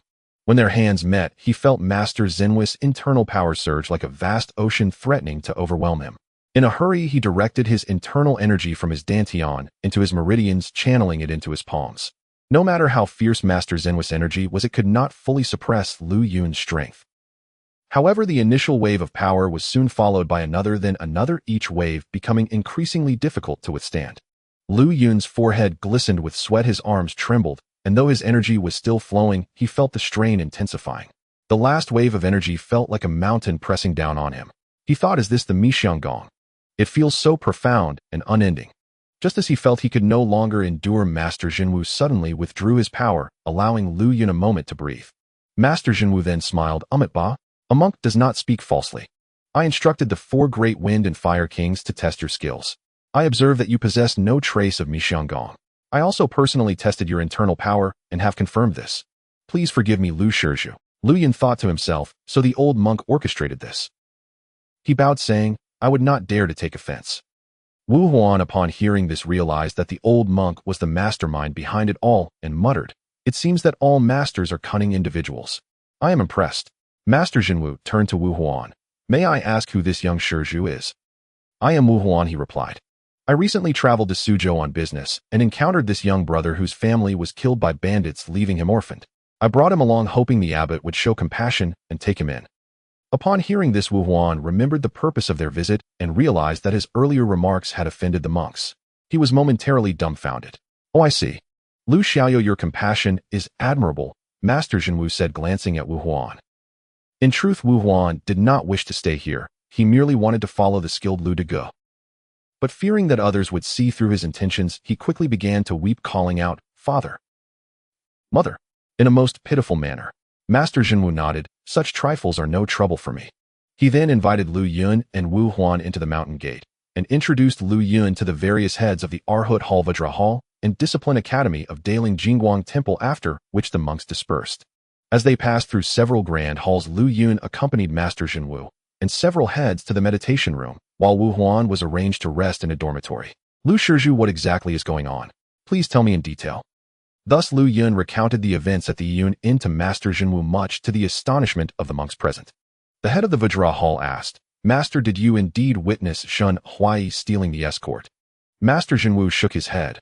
"When we arrived that day, we found only Lu Shizhu and Chief Wu. The others had perished. Lu Shizhu informed us that Shun Huai had fled through a window. I sent disciples to pursue him, but they found nothing." The head of the Discipline Academy remarked, "If that is the case, we cannot prove that what Lu Shizhu says is the truth."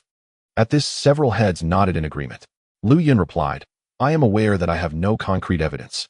Nevertheless, I came to your temple because I have acted with a clear conscience. I am here to invite Master Jinwu and the monks to join me in confronting Shun Huai at the Qingtian escort agency. The truth will reveal itself then." "Indeed, Master, what Lu Shizhu says is correct. Only a face-to-face confrontation will uncover the truth," the head of the Discipline Academy concurred. Master Jinwu sighed. "Our temple's treasure Mixianggong has been stolen for 3 years. We bear the responsibility for its loss, and now it has been used to create chaos in the martial world. We have no face to meet our ancestors. It seems the one who entrusted the escort must be the thief who stole the Mixiang gong back then. The heads fell silent, each feeling the weight of disgrace. Very well. Since Lu Shizhu has taken the initiative to express his intentions today, I will accompany you to the Qingtian escort agency to uncover who is deceiving the entire martial world. At that moment, the head of the Arhut Hall seemed to recall something. Master, the journey to Nanzhou is long and our temple is about to hold a grand almsgiving ceremony next month. Thousands of pious laypeople will come to our temple for fasting and worship. How can you leave for such an important affair? Indeed, the funds raised during the almsgiving ceremony are substantial, representing the heartfelt devotion of the faithful. We must treat this matter with utmost respect, the head of the Arhut Hall added in agreement. Not to worry. I will go with Lu Shizhu and you all can remain to oversee the almsgiving ceremony, Master Jinwu replied. The heads whispered among themselves for a moment before nodding in agreement. Master Jinwu then wrote a letter dispatching someone ahead at once to deliver it to the Qingtian escort agency in Nanzhou, explaining the situation. The following day, Lu Yun and Master Jinwu set out on their journey accompanied only by Liehua Jingguang Shinkong. As Lu Yun prepared to leave, Wu Huan reluctantly bid farewell, saying, Lu De Gu, return quickly. Lu Yun earnestly replied, I have urgent matters to attend to, but I will return once they are resolved. Master Jinwu has agreed to take you in, so you will have a place to stay. But what if they shave my head and make me a monk? Do you not wish to become a monk? Wu Wuan's eyes widened in shock. Heaven!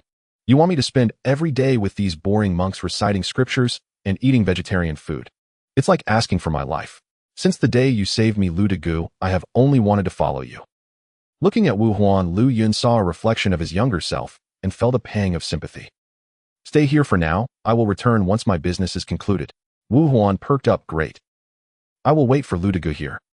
A few days later, upon reaching the borders of Nanzhou, they received word in advance, and escort members greeted them along the way. That day, the three of them checked into an inn where over a dozen escort members had already paid the innkeeper in advance. They prepared 2 pristine upper-class rooms while Lu Yun's room was left unattended. During dinner in the common room, Master Jinwu inquired about the Qingtian escort agency. One of the escort members respectfully replied, Under Chief Shin's leadership, our business has been thriving, and the position of the foremost escort agency in the north has returned to Qingtian escort agency. Upon hearing this, Lu Yun felt a mix of emotions. He recalled how Wu Jinxiong had aimed to revitalize the Qingtian escort agency and was willing to die to ensure the escort was entrusted to Master Jinwu, unwilling to tarnish the agency's reputation. After suffering a great loss, it was heartening to see them rise again. Shun Huai was indeed a capable person in the escort business, but that did not absolve him of his earlier greed, which had led to the demise of the entire escort team. Wu Jinxiong had effectively died at his hands, and now this person sat proudly in the role of chief escort. It was utterly detestable. This grudge must be avenged at all costs. The escort member shot Lu Yun a fierce glare before continuing. But over the past year, everyone remembers the debt owed to Chief Wu and his brothers, which has yet to be repaid. It seems that time is drawing near. The bodyguards, if not for the face of Master Jinwu, would have likely already turned against Lu Yun by now. The other bodyguards were also glaring intently at Lu Yun, fully aware that their supposed mission of escorting him was merely a guise to keep a close watch on him. Lu Yun bore no resentment towards this. The loyalty shown by these bodyguards was genuinely admirable. Meanwhile, the monk Shinkong remained silent, vigilantly observing the bodyguards to prevent any reckless actions. Master Jinwu had instructed him to ensure Lu Yun's safety until the truth of the matter was revealed. As they spoke, more bodyguards from northern factions arrived, forming a solid line outside the door and around the premises, asserting that all bodyguards in the world were united, especially in the face of such robbery and murder. Seeing this, Lu Yun pondered, what audacity does Shun Huai possess to strike back at me? Is he not afraid of being exposed? Lu benefactor, until you see head bodyguard Shin, you may rest assured that no one can harm you in the slightest, Master Jinwu said slowly. Upon hearing this, Lu Yun felt a wave of comfort, replying, Thank you, Master, for your profound understanding. I am truly grateful. Master Jinwu waved his hand, signaling Lu Yun not to be overly polite. He understood that given Lu Yun's martial prowess, no one could stop him if he chose to leave except for himself. Yet the young man had come to seek justice from him, displaying his sincerity. Moreover, after years of practicing the secret techniques, he had already discovered that Lu Yun did not possess this particular martial art. Therefore, it was unlikely that the robbery and murder were instigated by him. After a moment, Master Jinwu asked, Is your current martial skill taught by the Shuangxia of the White Crane? Lu Yun nodded. Indeed it is. Then you must be considered a disciple of the Yuquan sect. It's quite rare to see disciples from that school in the martial world, Jingwu remarked. Lu Yun hurriedly replied, my master and mistress rarely venture into the martial world, so not many are aware of their existence. How does master know of them? Jingwu smiled, I have not had the fortune to meet the Shuangxiao of the White Crane, but I have heard of the Yuquan sect. I know that your sect is extremely selective in choosing disciples. Only those with exceptional talent in martial arts can qualify, making the number of your sect's members quite scarce, seldom seen in the world. It is indeed a stroke of luck for me to meet you, young friend. Lu Yun grinned, it is my fortune to encounter Master Jingwu. Haha, once this matter is resolved, you must visit my temple. I wish to have a good chat with you, Jingwu invited warmly. Thank you for your kindness, master. I will certainly make time for a thorough conversation, Lu Yun promised. After they finished their meal, the three returned to their respective rooms to rest, while the bodyguards continued their vigil, refusing to disperse. Just as Lu Yun lay down, he suddenly heard the sound of galloping hooves outside, indicating that a large group was approaching. Lu Yun furrowed his brow, sensing that today's events were far from ordinary. After a flurry of commotion, someone called out from outside his door, Brother Lu, are you resting inside? Recognizing Du Feng's voice, Lu Yun felt a pang of anxiety. Was the esteemed official here to arrest him? With nowhere to hide, he quickly opened the door to find Du Feng waiting. Greetings, Du Feng. It has been some time since our last parting in Guangzhou. I hope you have been well. Lu Yun stammered, both excited and apprehensive about the recent bounty on his head. Du Feng instructed his guards to wait outside and entered the room, helping Lu Yun to sit down. Brother Lu, you've made it difficult for me to find you. After such a major incident, you didn't come to me. It seems you don't trust my Qinglong mansion. Lu Yun quickly stood up. I have never engaged in robbery, nor did I harm Brother Wu and the other esteemed bodyguards. I hope, esteemed official, that you will see the truth. Du Feng laughed heartily. What kind of person do you think I am? I know well who you are. We once shared laughter and wine with head bodyguard Wu. What a joyful time it was. He then sighed. I never expected that after parting things would turn out like this. At this point, Lu Yun was reminded of the time they had spent together during the escort mission, a poignant memory that stirred his emotions. After Shen Huai returned to the bodyguard bureau, rumors spread that you conspired with outsiders to rob and kill for the secret techniques and the 48 gold plates of the Lingguang Temple. If I didn't know you, I might have believed it. But I know your character, and you would never commit such acts. Then why is the Yuzinchi after you, right? Seeing Lu Yun nod, Du Feng explained, since someone has accused you, and this matter involves the martial world, it naturally falls under the jurisdiction of my Qinglong mansion. Unfortunately, you were out of reach, and according to the laws of our dynasty, the Yuzinchi had to issue a bounty. I only hoped that you would come to me once you saw the bounty notice, so I could clear your name. I specifically instructed that anyone who apprehends you must not resort to violence, but must hand you over to the Qinglong mansion for investigation. Otherwise, they would face the same punishment. I fear someone may act against you. Understanding now, Lu Yun clasped his hands. The disciples of various martial sects are searching for me, which caught me off guard. Upon learning that I am wanted, I became quite distressed and failed to comprehend your intentions, esteemed official. Please forgive me. Du Feng chuckled. There's no need to be so formal. Please share the details of that day's events with me. All right.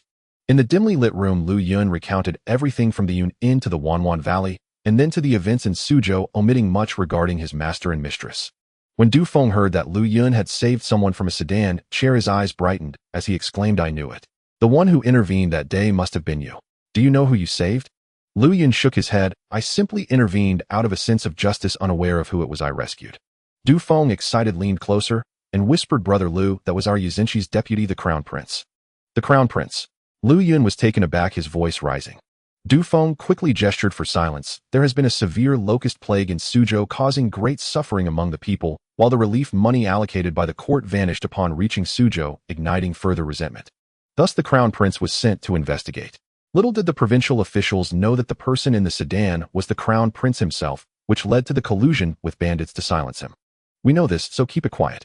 Lu Yun nodded but cautiously asked, I still don't understand. Since the Crown Prince is the deputy of Yuzinchi, why is it not under Yuzinchi's jurisdiction to investigate the relief funds? Du Feng grew solemn. Currently the court is rife with factions, and officials protect one another, all serving for personal gain. There is no one trustworthy near the emperor anymore, and thus the Crown Prince had to personally oversee the investigation in Suzhou. He has taken down the bold and corrupt provincial governor. Lu Yun responded respectfully, the people are fortunate to have such a Crown Prince. Du Feng grinned, by saving the Crown Prince you have done a tremendous service for our dynasty. Once this matter is resolved, I will certainly report it to him. Esteemed official, that is unnecessary. It was not solely my effort. The Crown Prince's personal guards also fought valiantly to protect him, all of whom are loyal and righteous. Rest assured, anyone who contributes near the crown prince will receive their due rewards. Afterward, Du Feng conversed with Lu Yun for a while longer, agreeing to visit the Qingtian bodyguard bureau personally. He promised to expedite the withdrawal of the bounty once he clarified the situation. Then Du Feng visited Master Zhengwu briefly before leaving with his entourage.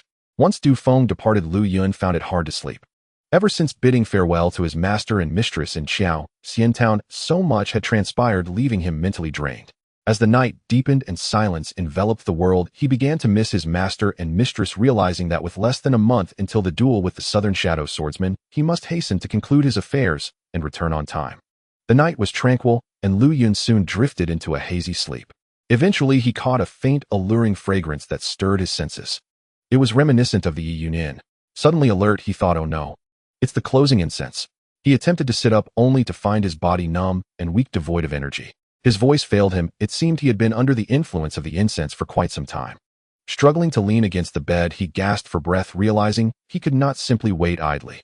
He needed to gather his energy to resist. Quickly, he lay back down, stretching out his limbs and closing his eyes, pressing his tongue against the roof of his mouth. First, he focused on stabilizing his breathing before attempting to channel his energy to break through the blocked acupoints. Feeling that several acupoints, including the Fengmen, were sealed by the incense's poison, he silently summoned his inner energy to repeatedly clear them, but to little effect. He then tried to gather the yang energy within him toward the Fengfu Dingshu and Dazui acupoints, gradually dispersing the poison affecting the Fengmen. In the midst of this urgent effort, a shadow silently pushed open the window and slipped into the room. Lu Yun's heart raced as he realized that if this intruder attacked, he would have no strength to resist, leaving him utterly vulnerable. The figure clad in black with a slender blade strapped to their back moved with agility and lightness, approaching Lu Yun step by step. His heart pounded. He thought, if this person strikes me with their blade, I might as well fight to the death, avoiding critical strikes and retaliating if I survive. However, the intruder did not rush to draw their weapon, but instead pulled a note from their bosom and placed it on the bedside table, securing it with a teacup. After preparing these items, the figure slowly began to scrutinize Lu Yun. They reached out a hand and gently shook Lu Yun, but there was no response. The figure cautiously drew their blade, waving it above Lu Yun's head, but still received no reaction. Finally, they tapped Lu Yun's cheek with the blade, and he remained unresponsive. At that moment, Lu Yun was fully focused on breaking through the blocks in his acupoints.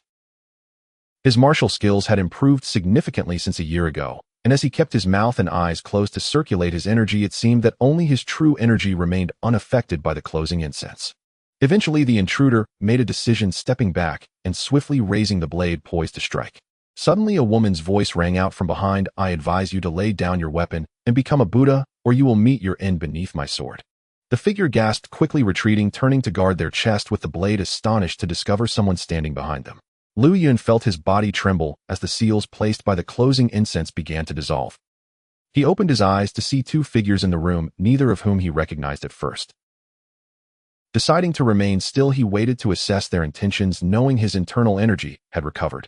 The black-clad figure confronted the elegantly dressed, veiled young woman standing nearby, asking in a low voice, "Who are you?"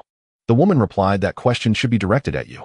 Sneaking around at night to use poison and then entering to kill, what is your intention? None of your business. With that, the black-clad figure swung their blade, lunging at the woman. She smiled disdainfully, easily deflecting the attack with a graceful maneuver, then swiftly thrusting her sword toward the figure's armpit. The assailant quickly pulled back, seemingly unwilling to fight further. With a horizontal slash, they leaped out of the window. The woman made no attempt to pursue, casting a glance behind her before disregarding the situation. Just as the black-clad figure landed on the rooftop, someone shouted, "Who is it? Where do you think you're going?" A monk brandishing a crescent moon spade dashed out, swiftly pursuing the black figure. It seemed that the one who had yelled was Shinkong, the fiery diamond monk. Soon after, chaos erupted downstairs in the inn, indicating that several bodyguards were in hot pursuit. A moment later, the windows of Lu Yun's room swung wide open, the fragrance dissipating and the candlelight reignited. The woman removed her veil and approached Lu Yun's bedside, curiously examining him. In the candlelight, Lu Yun finally recognized her face, and a rush of warmth filled his head. He struggled to sit up, exclaiming, "Ying, is that you?" "No, it should be Wanner." Indeed, the woman was Lin Shuwan. Concerned that Lu Yun might still be affected by the poison, she hurried to support his arms, attempting to help him up. Overwhelmed with excitement, Lu Yun sprang up, but his body, still under the influence of the incense, caused him to black out, momentarily collapsing onto Lin Shuwan, who had been bending to assist him. In that moment, Lu Yun's mind went blank as the scent of her orchid-like fragrance overwhelmed him, and he felt her soft warmth against his chest. They remained in that position for a moment before Lin Shuan hurriedly pushed herself up, surprised at how their reunion had unfolded after so many years apart. Her cheeks flushed, heart racing. Lu Yun, now fully awake and clear-headed, stared wide-eyed, frozen in place, as if under a spell, his mouth agape. Seeing his reaction, Lin Shuan felt a mix of embarrassment and urgency. She quickly tapped his forehead, lightly scolding, "You fool. Are you still drinking and discussing philosophy with a deity? Wake up." Lu Yun was suddenly jolted out of his reverie.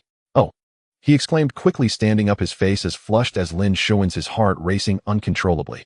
He gazed at Lin Shuan, who after several years apart had blossomed into an even more captivating presence, exuding grace and elegance, yet with a hint of sorrow etched on her features. In that moment, Lu Yun felt transported back in time, back to the summit of Tianlu Mountain. Unbeknownst to him, his eyes gradually blurred, tears welling up in his gaze. "Shuan, is it truly you? Am I dreaming?" Lu Yun stuttered. Lin Shuan looked into Lu Yun's eyes, her tears glistening as she smiled gently. "Are you the Lu brother from Tianlu Mountain? You seem like a completely different person. The one I remember wasn't as handsome as you, with a crooked eye, a limp and stuttering speech."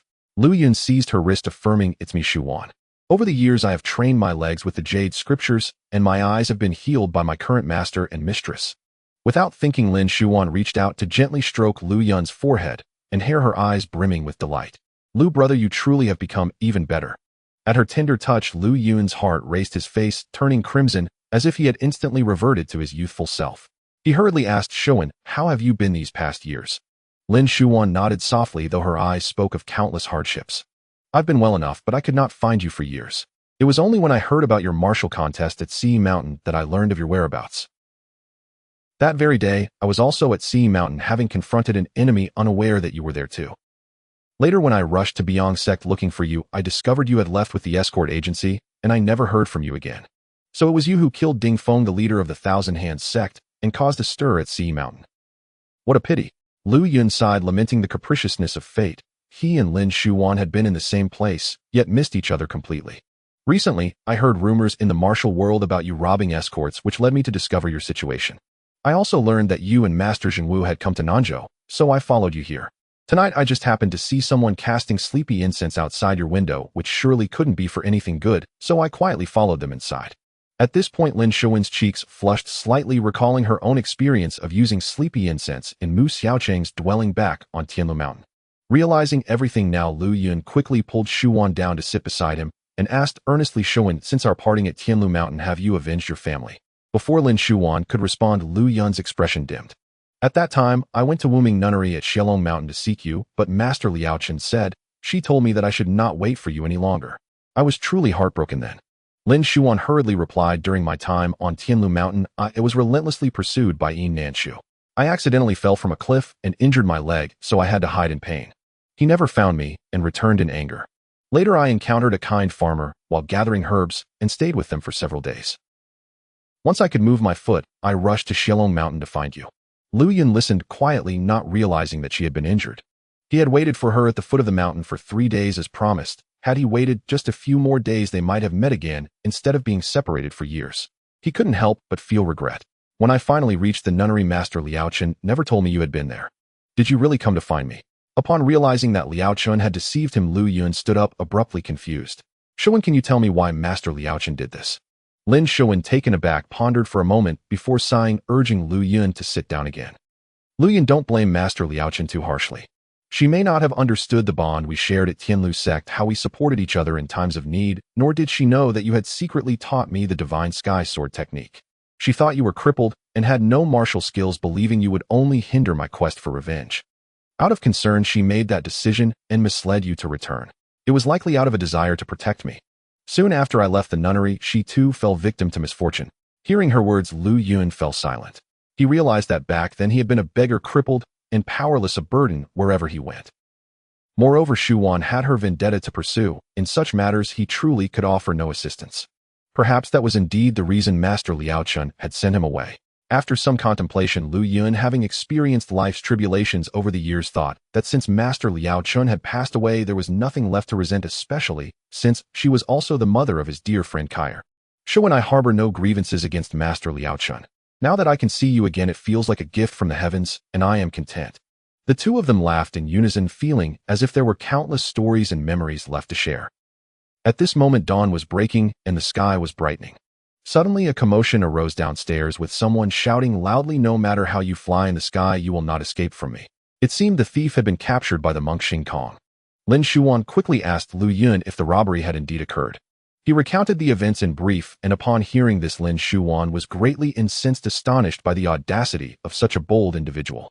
It was then that they noticed a note beneath the teacup on the table. Lin Shuan picked it up to read: "The Xiaohua Society will act on behalf of heaven to eliminate the rogue Lu Yun and avenge our second leader.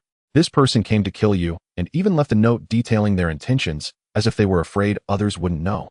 Lin Shuan exclaimed, about to burn the note in candlelight. Lu Yun hurriedly stopped her, saying, "Not so fast. I sense this matter is more complicated than it appears. We should keep the note for now. If we destroy it, others might think I am guilty." "True, but keeping it only gives others more grounds to speak against you. I act with integrity and have nothing to hide, so I fear nothing." Just then there was a knock at the door. "Lu benefactor, it is I, the monk Qingtian. Are you well?" Upon hearing this, Lu Yun felt a mix of laughter and tears. It had taken them so long to remember to check on him. He opened the door to find Zheng Wu also stepping out of the room, coming to greet Lu Yun. "Last night I heard that a friend had come to visit you, so I didn't dare to interrupt. Qingtian, Lu benefactor possesses remarkable martial skills. That mere rogue poses no threat." Qingtian clasped his hands in greeting. "Indeed, this lady is." Zheng Wu turned to Lin Shuan. Shuan, having discreetly put her veil back on, performed a courtesy. "I am Yinger, a humble girl who once stayed with Lu brother at Tianlu sect. After many years apart, having learned that Lu brother is traveling with master, I came to seek him." She then slyly winked at Lu Yun. Understanding her intent, Lu Yun realized that Lin Shuan's background was not simple. Given that her vendetta was not yet fulfilled, revealing her true name could attract trouble. "Oh, I see. What a joyful reunion. Lu benefactor, may I inquire about last night's events?" Lu Yun recounted the incident with the assassin and the use of sleepy incense to Zheng Wu. Both monks were taken aback, realizing the danger they had been in, sharing looks of disbelief and guilt. In the guest hall, the captured assassin was kneeling, bound tightly, surrounded by escort guards wielding steel knives. Lu Yun handed the note to Zheng Wu, who examined it before demanding, "What is your name? Who sent you?" The assassin, appearing middle-aged, sneered at the gathered crowd. "When I reach Qingtian escort agency, I will speak. Until then, ask no more.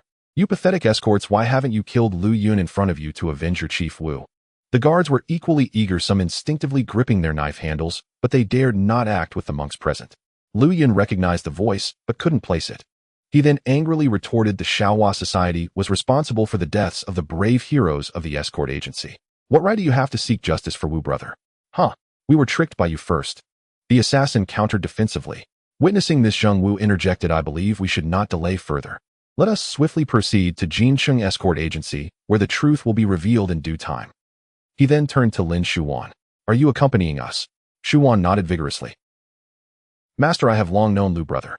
Now that we have finally reunited, I shall accompany him to the escort agency. It should not pose any issues." Zheng Wu nodded in agreement. "As long as you do not interfere with the matter at hand, it is permissible." Shuan beamed, "Rest assured, I know my limits." "Thank you, master." Lu Yun expressed his gratitude to Zheng Wu, then turned to smile at Lin Shuan. Though he spoke no words, he understood that she intended to protect him on this journey, filling his heart with warmth. He had so much he wished to share with her. As dawn broke, the group, escorted by numerous guards, set off with the assassin in tow. They spent a good part of the day traveling to Nanzhou City, which was vast and bustling with activity, compelling them to slow their pace. Taking advantage of the moment, Lin Shuan rode her horse alongside Lu Yun and asked softly, "Lu brother, if Shun Huai refuses to admit his guilt, do you have a plan?" Lu Yun replied, "To be honest, I have no solid evidence, but I must pursue this journey. I firmly believe that justice will prevail and the truth will be revealed to the world. Moreover, we cannot let the deaths of Wu brother and the others go unavenged." Lin Shuan looked at Lu Yun, remembering their last parting at Tianlu Mountain. His character had not changed. He was still the kind-hearted, righteous person she remembered. If there had been any change, it was that Lu Yun now carried himself with greater confidence and had become significantly more handsome, perhaps due to the skills he had acquired over the years. For some reason, as Lin Shuan gazed at Lu Yun, a feeling of joy swelled within her, causing her to momentarily lose herself in thought. She quickly turned her head, chiding herself for her errant thoughts. Noticing her cheeks flush, Lu Yun asked with concern, "Shuan, what's wrong? Are you feeling unwell?" Lin Shuan vigorously shook her head, choosing not to speak, yet the lingering sensation of that moment refused to fade. In the blink of an eye, they arrived at a broad, deep alley. Under the guidance of the escort guards, they approached a grand entrance flanked by two fierce stone lions with the words Jin Sheng, Shou Xian, and Biao Xing Tian Xia prominently displayed on the walls. Above the gate hung a sign reading Jin Sheng Escort Agency. We finally made it. Lu Yun sighed deeply. After announcing their arrival, the gate swung open, revealing dozens of guards brandishing sabers, forming a formidable line. Each one was muscular and imposing, radiating an air of authority. Zheng Wu, Lu Yun, and the others stepped into the courtyard with the assassin being escorted inside as well. Inside, they found hundreds of guards dressed in various colored uniforms, each marked with the name of their respective escort agency, Qingtian, Huan Weiwu, and so on, all glaring at Lu Yun with hostility. As Lu Yun scanned the courtyard, he noticed an array of weapons displayed prominently. Passing through the expansive courtyard led them to the main hall, where 7 or 8 individuals were already seated on the right side, presumably the heads of various escort agencies in Nanzhou.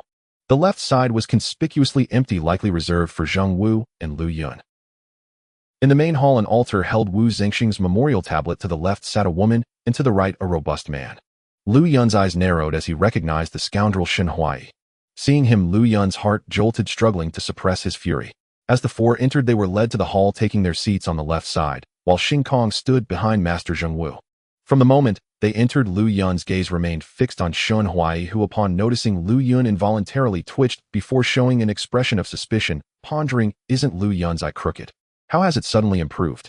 Just as they settled in, the couple spoke up. I am Yin, the wife of Wu Zhenxiang. May I ask if the revered Master Zheng Wu has arrived? Zheng Wu rose, palms together. Ba, I am indeed Zheng Wu. Upon hearing this, everyone stood and greeted him, and Zheng Wu returned the gesture. The woman continued, Master, this is Shen, our chief at Jinsheng Escort Agency. These others are the heads of various escort agencies from Nanzhou that I have invited, and this is Chun, the master of Yudao sect from Nanzhou. Zheng Wu thought to himself, it seems that Jinsheng Escort Agency has few martial friends, and they specially invited Master Chun to lend some prestige today. It makes sense why Chief Wu sought Lu Yun. He wanted to leverage his reputation to secure safe passage. Zheng Wu then introduced the others, and as he mentioned Lu Yun's name, everyone in the hall stood up in unison, some reprimanding, you are the rogue Lu Yun. The woman slammed her palm on the table, furious, you are the one who caused my husband's death. Since you have come, you shall not leave this place. Today we of Jinsheng Escort Agency will avenge my late husband, and I implore all present to bear witness. Shen Huai, with righteous indignation, declared, everyone, this scoundrel colluded with outsiders to kill Chief Wu. He must not be allowed to live. Both Zheng Wu and Lu Yun rose simultaneously to speak, when suddenly someone announced, Lord Du from the Qinglong mansion has arrived. Upon hearing this, Shen Huai's heart sank. He thought, why has Du Feng come? In the main hall, as confusion reigned among the gathered crowd, Du Feng strode in with several guards. Within the courtyard, over 100 escort members drew their blades to block his path. One of the guards shouted, boldly daring, how dare you wield weapons to obstruct a court official? Do you wish to face the consequences? The escort members exchanged glances, unsure whether to stop or let him through. Observing this, Inshur said, everyone step aside. Only then did they create a path. Upon entering the main hall, the guards stationed themselves at the entrance. Inshur stood and saluted, asking, may I ask why this esteemed official has come here? Du Feng surveyed the room and declared, I am Du Feng, the commander of the Qinglong Bureau under the Imperial Zhen Division, sent by the deputy of the Zhen Division to investigate the case of the Jinsheng Escort Agency being robbed years ago. As fate would have it, the suspects and witnesses are all present today, and I have come to handle this matter. Lin Shuan glanced at Du Feng. Though her face remained impassive, her hand discreetly gripped the hilt of her sword, ready to draw it at a moment's notice. The escort leaders began to murmur among themselves. Inshur recalled that Shen Huai had once mentioned Du Feng's close ties with Lu Yun, so she replied, this matter concerning my escort agency requires no concern from you, sir. Furthermore, if this case is to be handled, it should be by the local authorities in Yaozhou. What business does the Zhen Division have with it? I kindly ask you to take your leave. Madame Wu, it is known throughout the land that my Zhen Division manages matters involving martial arts sects and the Jianghu associations. Firstly, Lu Yun was still a disciple of the Biang sword sect when he was escorting goods. Secondly, the small Huahua association was involved at that time. Thirdly, I happened to rescue Wu Zongbiao while passing through Guangzhou years ago and traveled with him for a few days, forming a pleasant acquaintance and gaining some knowledge of the situation. Moreover, Lu Yun is currently wanted by my Zhen Division as a key suspect. Therefore, this case is inherently linked to my division. Du Feng responded calmly. Hearing this, the escort leaders found it difficult to counter Du Feng's words, especially since he had once saved Wu Zongbiao. It was indeed inappropriate to dismiss him so easily today. I thank you, Lord Du, for your concern, but I am determined to avenge my late husband and seek justice for the agency. If you wish to take Lu Yun today, I fear none of the esteemed elders present will agree. Indeed, we absolutely refuse, the escort leaders echoed. Du Feng smiled. Madam, you misunderstand. Since those involved in the case are present, I need not go through the trouble of taking anyone back for questioning. I can simply observe here, and once you identify the true culprit, I will make my decision. However, Shun Huai interjected coldly. Lord Du, it is known that you have a close personal relationship with Lu Yun. Your uninvited arrival today suggests it is not merely a matter of observation. Du Feng's brows furrowed. In conducting an investigation, I shall act impartially, showing no favoritism. How dare you slander me here? Do you think the esteemed leaders and Master Zhenwu are mere wooden figures? Upon hearing this, Yinshu said, In that case, please be seated, my lord. Du Feng glanced at Lu Yun and chose a vacant seat next to Lin Shuwan. A tightness gripped Lin Shuwan's heart as she thought it appears today is truly a day of unexpected encounters. May I ask who this young lady is? Du Feng inquired curiously. Lin Shuwan smiled lightly. I am Yinger, and I have known Lu Di for many years, though we haven't met in quite some time. I encountered him a few days ago and came to the escort agency with him.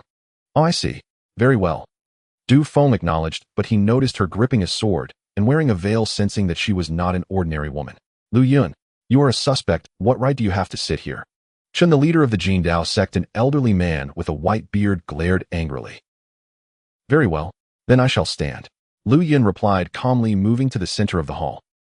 At this moment, Master Zhenwu rose and said, Amit Ba, as the representative of the Great Spirit Golden Light Temple, we deeply regret the incident concerning the Qingtian escort agency. Now that only 2 of us remain involved, I kindly ask both of you to recount the events before everyone assembled. I will speak first. Shun Huai stepped forward. Lu Yun watched him coldly, eager to hear how he would slander him. Shun Huai, filled with righteous indignation, began. At that time, Wu Zongbiao earnestly requested that Lu Yun accompany us on our journey, passing through several states, including Xinguan and Yao. We faced numerous hardships before finally reaching Yaozhou. To prevent any unforeseen events, the chief escort personally sent a letter to the Great Spirit Golden Light Temple asking Master Zhenwu to send someone to assist us. At this point, Master Zhenwu interjected, I did not receive any letter from Wu Zongbiao. It was merely rumored in the Jianghu that your agency was transporting the secret art of the hidden aspect, which I feared would incite conflict. To avoid any bloodshed in the Jianghu, I personally brought my disciple to Yaozhou to provide assistance. Shun Huai nodded in agreement and continued, however, upon hearing that the agency was transporting the secret art of the hidden aspect, which was inscribed on 48 gold tablets, Lu Yun suddenly grew greedy. He conspired with the small Huahua association, and before the letter was sent, the messenger mysteriously disappeared, likely harmed by Lu Yun. Furthermore, he left markers along the way, making it impossible for our escort team to evade pursuit regardless of how we disguised ourselves. I had my suspicions about him and advised the chief escort to be wary. After all, he was an outsider not necessarily aligned with our interests. Yet the chief escort was generous and took him as a trusted brother. That day, when our escort team arrived at the Yun in the second-in-command of the Huahua Association, disguised as a monk, came to collect the goods leading to this calamity. Shen Huai then twisted the incident where he stabbed Wu Zhenxiong with a dagger, claiming it was the second-in-command of the Huahua Association, and accused Lu Yun of using hidden weapons to obliterate those intending to steal the goods. He concluded that Wu Zhenxiong had already lost consciousness at the time and continued to trust Lu Yun until his last breath. He only managed to escape after engaging in a few rounds with Lu Yun to prevent being silenced. Master Zhenwu added, when I entered the Yun, and I indeed only saw Lu Yun and Wu Zongbiao, and the escort box had been opened, revealing only a few scraps of iron. Shun Huai promptly asserted, what was inside that escort box when it was opened I do not know. Perhaps the goods had already been swapped out by him. Listening to this, Lu Yun felt an increasing sense of dread as he realized Shun Huai was audaciously distorting the entire truth, making it sound so plausible that it was no wonder many believed his lies.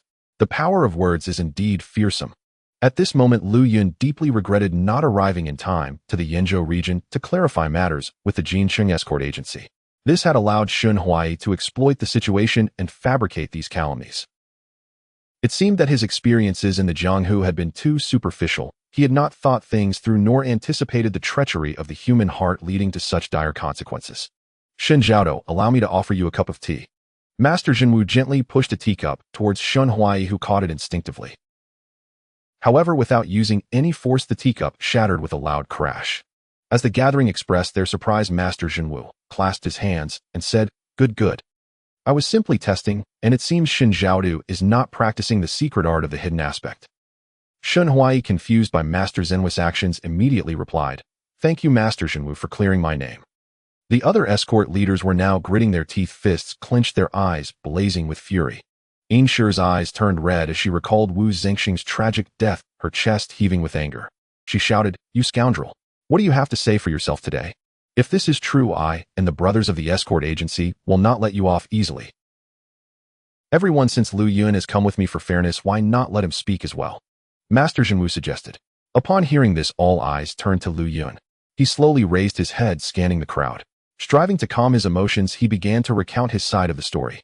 From the initial encounter with Wu Zhenxiong at the back mountain of the Beyong sect, to the life-and-death struggles with various bandits, to the fierce battle with the Huahua Association at the Yun, and he detailed everything. He also explained why he had not appeared in the Jianghu for a year following the incident at the Yun, and stating that he had been training in the mountains. After hearing Lu Yun's completely contrary account, the audience furrowed their brows some deep in thought, unsure of who to believe. At this moment, Du Feng said, It seems everyone should not be swayed by the words of any one person. Everyone present must not be deceived by Lu Yun's words. I have traveled with Wu Zongbiao for years. If I were to grow greedy, would I have waited until now? Shun Huai argued passionately. Though Yinshi had her doubts, hearing Shun Huai speak thusly, she nodded, saying, Shun Zhaodu has been with our Qingtian escort agency for many years, sharing life and death with my husband, and has managed the agency well since his passing. I trust that he would never commit such a malicious act. As for you, Lu Yun, our agency has never lost a shipment in all the years we have been operating. Since troubles began after you joined us, if that were mere coincidence, I cannot blindly believe it. The other escort leaders, being people of the escort trade, sympathized with Yinshi and were more inclined to believe Shun Huai's words, echoing their agreement. Hearing Yinshi's words and seeing the smug expression on Shun Huai's face, Lu Yun felt a chill as he witnessed such a blatant inversion of truth. However, he also thought, since Wu Zongbiao and the heroes of the escort agency have perished, and the second-in-command of the Huahua Association along with his men also met their demise at the hands of hidden weapons, there was no evidence to support his claim, and he had no witnesses to counter these accusations. Lin Shuan observed that the escort leaders were firmly defending their own, unwilling to entertain Lu Yun's words. She said, Lu Di, I believe you should not have come today. Even if what you say is the truth, there may not be anyone here willing to believe you. They only trust their own. This young lady speaks without reason. If you claim that Lu Yun's words are true, what evidence do you have? One of the escort leaders retorted. Lin Shuan scoffed him. Does Shin Zhaodu's account have evidence? The escort leader was momentarily left speechless, falling silent. Seeing the argument lead nowhere, Master Jinwu interjected, Ba. Last night an assassin attempted to attack Lu Yun and was captured by my temple's disciple. How about bringing him forth to inquire about the matter? What do you all think? The others, unaware of this incident, nodded in agreement, while Shun Huai remained unperturbed, a subtle smile escaping his lips. When two escort members brought the assassin into the hall and made him kneel, Master Jinwu said, Did you not have something to say here? Everyone is present, to please speak. The assassin glanced around at the crowd and began, I am Lu Si, the subordinate of the second-in-command of the Huahua Association. Upon hearing that the Qingtian escort agency was transporting the secret art of the hidden aspect inscribed on 48 gold tablets, all the various associations in the Jianghu prepared to converge on Yaozhou. The second-in-command took us to Yaozhou to test our luck. Unexpectedly, Lu Yun came seeking us and attempted to join forces to rob the goods. The second-in-command, swayed by Lu Yun, became tempted, and that night we arrived at the Yun Inn as agreed. The rest of Lu Si's account mirrored Shun Huai's, claiming that the second-in-command of the Huahua Association and his men had perished at Lu Yun's hands. He meanwhile had merely been stationed outside the inn as a lookout and fled when circumstances changed. For the past year, he had not dared return to the Huahua Association, instead seeking Lu Yun's whereabouts to avenge the second-in-command. Last night, upon learning of Lu Yun's residence, he attempted to assassinate him. Master Jinwu produced the letter and asked, Is this your writing? Why leave such a note? The assassin replied sternly, A true man acts openly and above board. Whether or not the assassination succeeds, the world must know why I sought to kill him. At this moment, Lu Yun was taken aback, realizing that the assassin had deliberately left the note seemingly captured for the purpose of framing him before everyone, ensuring he could not defend himself. Fortunately, he had not burned the note, otherwise it would have raised even more suspicion and left him speechless. Such vile malice. Lu Yun's heart burned with anger as he shouted, "Explain. I was inseparable from Brother Wu. How could I possibly conspire with your second-in-command?" The assassin, caught off guard by the question, stammered that, "I'm not sure." Du Feng furrowed his brow and shouted, "I ask you, was what you just said true? If I find out you are spouting lies, I will not let you off lightly. Every word is true. I dare not deceive." The assassin replied. Du Feng stood up abruptly. "You better be certain. Lord Du, with the witness present and the facts laid bare, Lu Yun is the one who harmed my husband. There is no need for further inquiry. Today our escort agency will seek justice and punish the true culprit. Please take your leave." Insher stood, filled with righteous indignation. The other escort leaders, now devoid of doubt, rose in agreement, and the hundreds of escort members in the courtyard surged forward, surrounding the hall tightly. Master Zhenwu found himself at a loss, sensing the situation was a tangled mess. He muttered, "Ba," before closing his eyes in silence. Seeing the tide turning against Lu Yun, Lin Shuan thought, if these people are determined to make things difficult for Lu Yun today, then I must act to take him away from here. Everything else can be addressed later. At this moment, everyone began to point fingers at Lu Yun, hurling accusations as the scene tilted heavily against him. Lu Yun stood at the foot of the hall, head bowed, silent. Lin Shuan could no longer bear it, and was on the verge of drawing her sword to defend him, when she suddenly saw Lu Yun throw back his head and laugh heartily. "Ha ha ha." Lu Yun laughed maniacally, slowly turning to face the memorial tablet of Wu Jinxiong in the main hall. Suddenly kneeling on one knee, clasping his hands, and gazing skyward, he proclaimed, "Brother Wu, do you see? The one who harmed you is now brazenly sitting in your place. Your sister-in-law and the esteemed elders refuse to heed any truth, while the brother Lu you once toasted with has now become the mastermind behind it all. What an irony. Very well. Even if Shun Huai had not framed me, I would still seek him out to avenge the heroes of the escort agency. Today is the day to restore justice for you all, even if I must bear the brunt of scorn. Otherwise, how could I face the world?" Lu Yun finally recalled the voice of the assassin. It was the knight Wen Chong from years ago who had attempted to seize the jade scripture of the divine sky sword technique from Mu Xiaoqing. Seeing Lu Yun's actions, everyone was momentarily stunned. Then someone shouted, "What nonsense are you talking about?" Lin Shuan stepped forward and whispered, "Lu Yun, they don't believe you at all. Why don't we join forces and break out? What are you still doing here?" Lu Yun asked, "Yinger, do you believe me?" Lin Shuan nodded vigorously, her eyes shimmering with unshed tears. "Good." Lu Yun turned to Zheng Wu and Du Feng. "Master Zheng, Lord, do you trust me, Lu Yun?" Zheng Wu replied, Ba, I have come here with no intention of blindly believing the words of a particular faction. Now we shall see how you Lu Ji can prove your innocence." Du Feng added, "As long as I am here, no one can act recklessly until there is solid evidence. Moreover, the identity of this assassin is unclear and his arrival is suspicious. I suspect there is a trickery involved." "Good." With that, Lu Yun leaped forward, swiftly rushing towards Shen Huai. Chen Zhongmin of the Golden Blade sect reacted quickly, shouting, "Not good. Protect Chief Shen." He swiftly moved to block Lu Yun's path. In an instant, the two exchanged blows, and after forcing Chen Zhongmin back with a palm strike, Lu Yun didn't hesitate. He darted a few steps and confronted Shen Huai. Startled, Shen Huai was seized by Lu Yun using a technique that effectively immobilized him. Before the other guards could react, Lu Yun had dragged Shen Huai down from the hall and into the courtyard. Just as the others drew their swords and surged forward, Lu Yun held Shen Huai with 2 fingers pressed against his Tianling point and said solemnly, "Stay back. Otherwise I will strike him." The Tianling point is a critical spot on the head. If struck, it could lead to instant death. As the crowd rushed out from the hall to pursue, they hesitated to approach, fearing for Shen Huai's life. At this moment, Insher was infuriated and shouted, "Lu Yun, you villain! Is it not enough that you killed my husband? Now you want to act ruthlessly." The heads of various escort factions brandished their sabers, cursing incessantly from the sidelines. Du Feng, witnessing Lu Yun's actions, understood there must be a reason and signaled to the Imperial Guard not to act rashly, opting to observe the situation. Zheng Wu stepped out of the hall slowly, saying, "Lu Ji, why go through this? We came to the Qingtian escort agency to clarify matters, not to resort to violence. Let go of Chief Shen." Earlier, Zheng Wu had seen Lu Yun seize Shen Huai, but did not intervene. Heng Kong, who had been poised to act, also refrained upon seeing Zheng Wu's silence. Zheng Wu merely wanted to see how the two would prove their innocence, offering verbal persuasion without acting. What good is capturing me? Killing me will only ruin you further. You will become a pariah in the martial world, hunted by all. Chen Zhongmin shouted. Lu Yun released Chief Shun. If you kill him today, the entire martial world will not spare you. Regardless of the curses and Shun Huaiyi's cries, Lu Yun ignored them. He swiftly pressed his fingers against Shun Huaiyi's various pressure points, utilizing 4 layers of internal energy.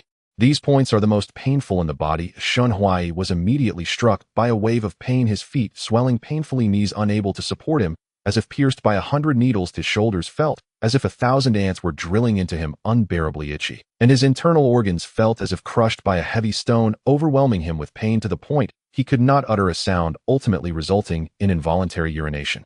In a matter of moments, Shun Huaiyi was convulsing, cold sweat pouring down his mouth, foaming in excruciating agony. The onlookers were horrified upon seeing this. Zheng Wu understood Lu Yun's intentions and was secretly astonished by the young man's acupoint technique, knowing it was taught by Chu Huchen, whose skills were indeed remarkable. Some attempted to step forward to rescue Shun Huaiyi, but Lu Yun warned, "If anyone takes another step closer, I will strike him and take his life instantly." A guard discreetly readied a hidden weapon. Lu Yun noticed and declared, "Everyone, let's see whether your sabers are swifter or my fingers." Seeing his finger was less than half an inch from Shun Huaiyi's Tianmen point, the crowd could only remain still. As Shun Huaiyi seemed on the verge of collapse, Lu Yun swiftly extended both hands, one finger pressing on Shun Huaiyi's De point, while the other pressed on his Shui Hai point. With simultaneous force, the pain throughout Shun Huaiyi's body dissipated in an instant, allowing him to gasp for air, though terror still filled his eyes. "Shun Huaiyi, if you reveal the truth of that year now, I will release your acupoints. Otherwise, in half a tea's time, you will endure unbearable pain for 3 days before your internal organs burst, and you will die without treatment." Upon hearing this, Shun Huaiyi's face turned pale, but he still tightly sealed his lips, refusing to speak. "Yinger, please bring that Lu Si here." "All right." Suddenly, from the back of the crowd, someone flew forward and landed at Lu Yun's feet. It was Lu Si. Lin Shuan had taken advantage of a moment to kick him away, and he now lay incapacitated at Lu Yun's side. "Yi Fengxiao, do you still recognize me? Years ago, you tried to seize the Jade Scripture of Divine Sword technique from the hands of the leader of the Tianlu sect, Mu Xiaoqing, but you were scared away." Upon hearing this, Lu Si's eyes widened in confusion as he stared at Lu Yun. "How do you know?" "No, you are mistaken." Just as Lu Yun was about to respond, voices rang out from the rooftop. "Ha! Young hero, wonderful skills. The Little Flower Society has come to pay respects." Everyone looked up to see 4 figures leaping down from the roof, landing between Lu Yun and the guards standing in a neat row. All 4 were mid-age, dressed in splendid long robes of blue, pink, purple, and red, exuding an enchanting fragrance. Upon catching the scent, Lu Yun shouted, "Everyone be careful. They carry fragrance that can seal one's abilities." He immediately stepped back, dragging the 2 with him. Hearing this, the crowd quickly noticed the scent and retreated several paces, while Inshur coldly remarked, "So it's the 4 leaders of the Little Flower Society. We haven't settled our accounts with you yet, so why are you here?" The man in blue stepped forward, saying, "Madam Wu, do not take offense. We did not participate in the events of that year. It was just that the second brother would not heed our advice and insisted on meddling in this turmoil, leading to his demise.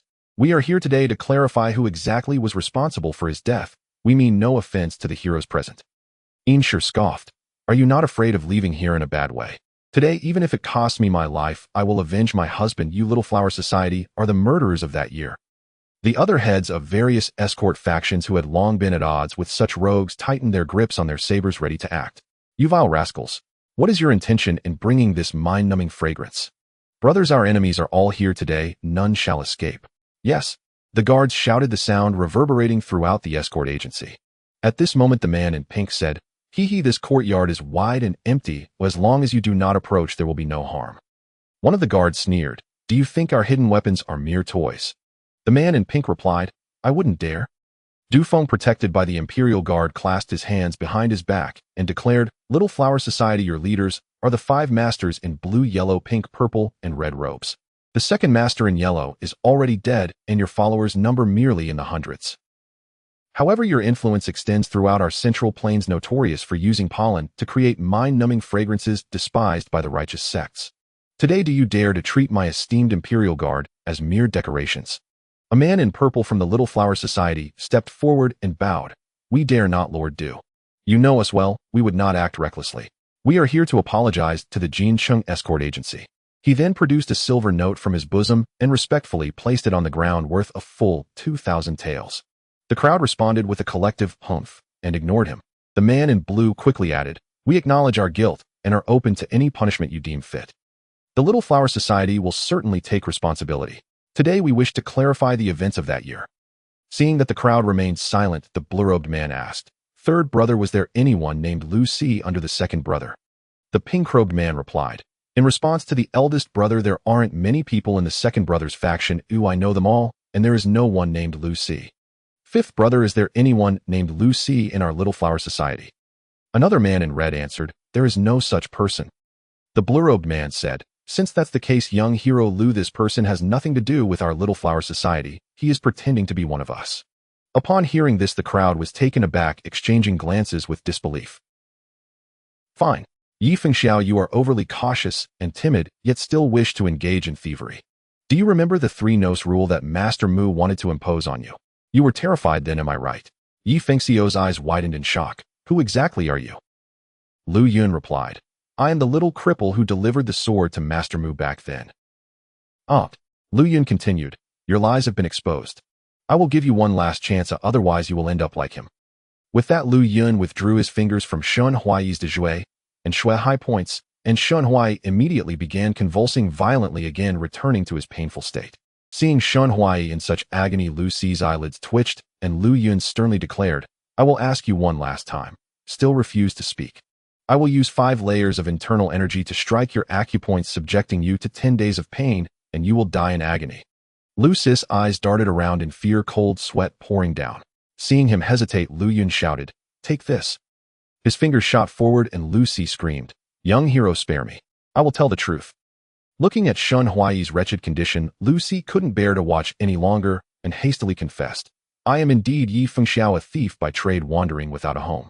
As I grow older and my mother has no one to care for her, I thought to make a fortune and leave the martial world to live a stable life. Some time ago, Shun Huai approached me aware of my intentions, promising a large sum of money if I helped him with this matter. Everything I said was taught to me by him." This revelation caused an uproar among the crowd. Inshi's eyes brimmed with tears, unable to believe the truth.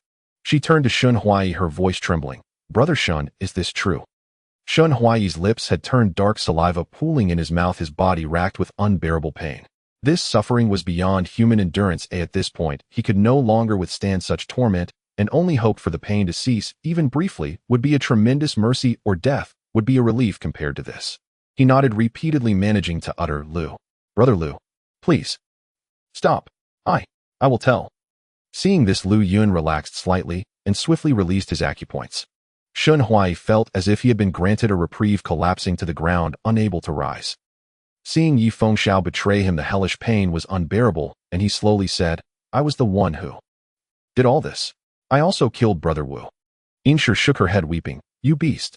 Your husband treated you like a brother, and I trusted you completely. Why would you commit such a heinous act?" Shun Huai's gaze was vacant as he trembled and said, "I wanted to rise above, to live a life of luxury. Unfortunately, as an escort, the income was meager and the work grueling. When I heard we were escorting the secret techniques of the golden plates, I was tempted. Whether it was the golden plates or martial arts manuals, possessing them would be a tremendous fortune. I'd live a life of glory and wealth."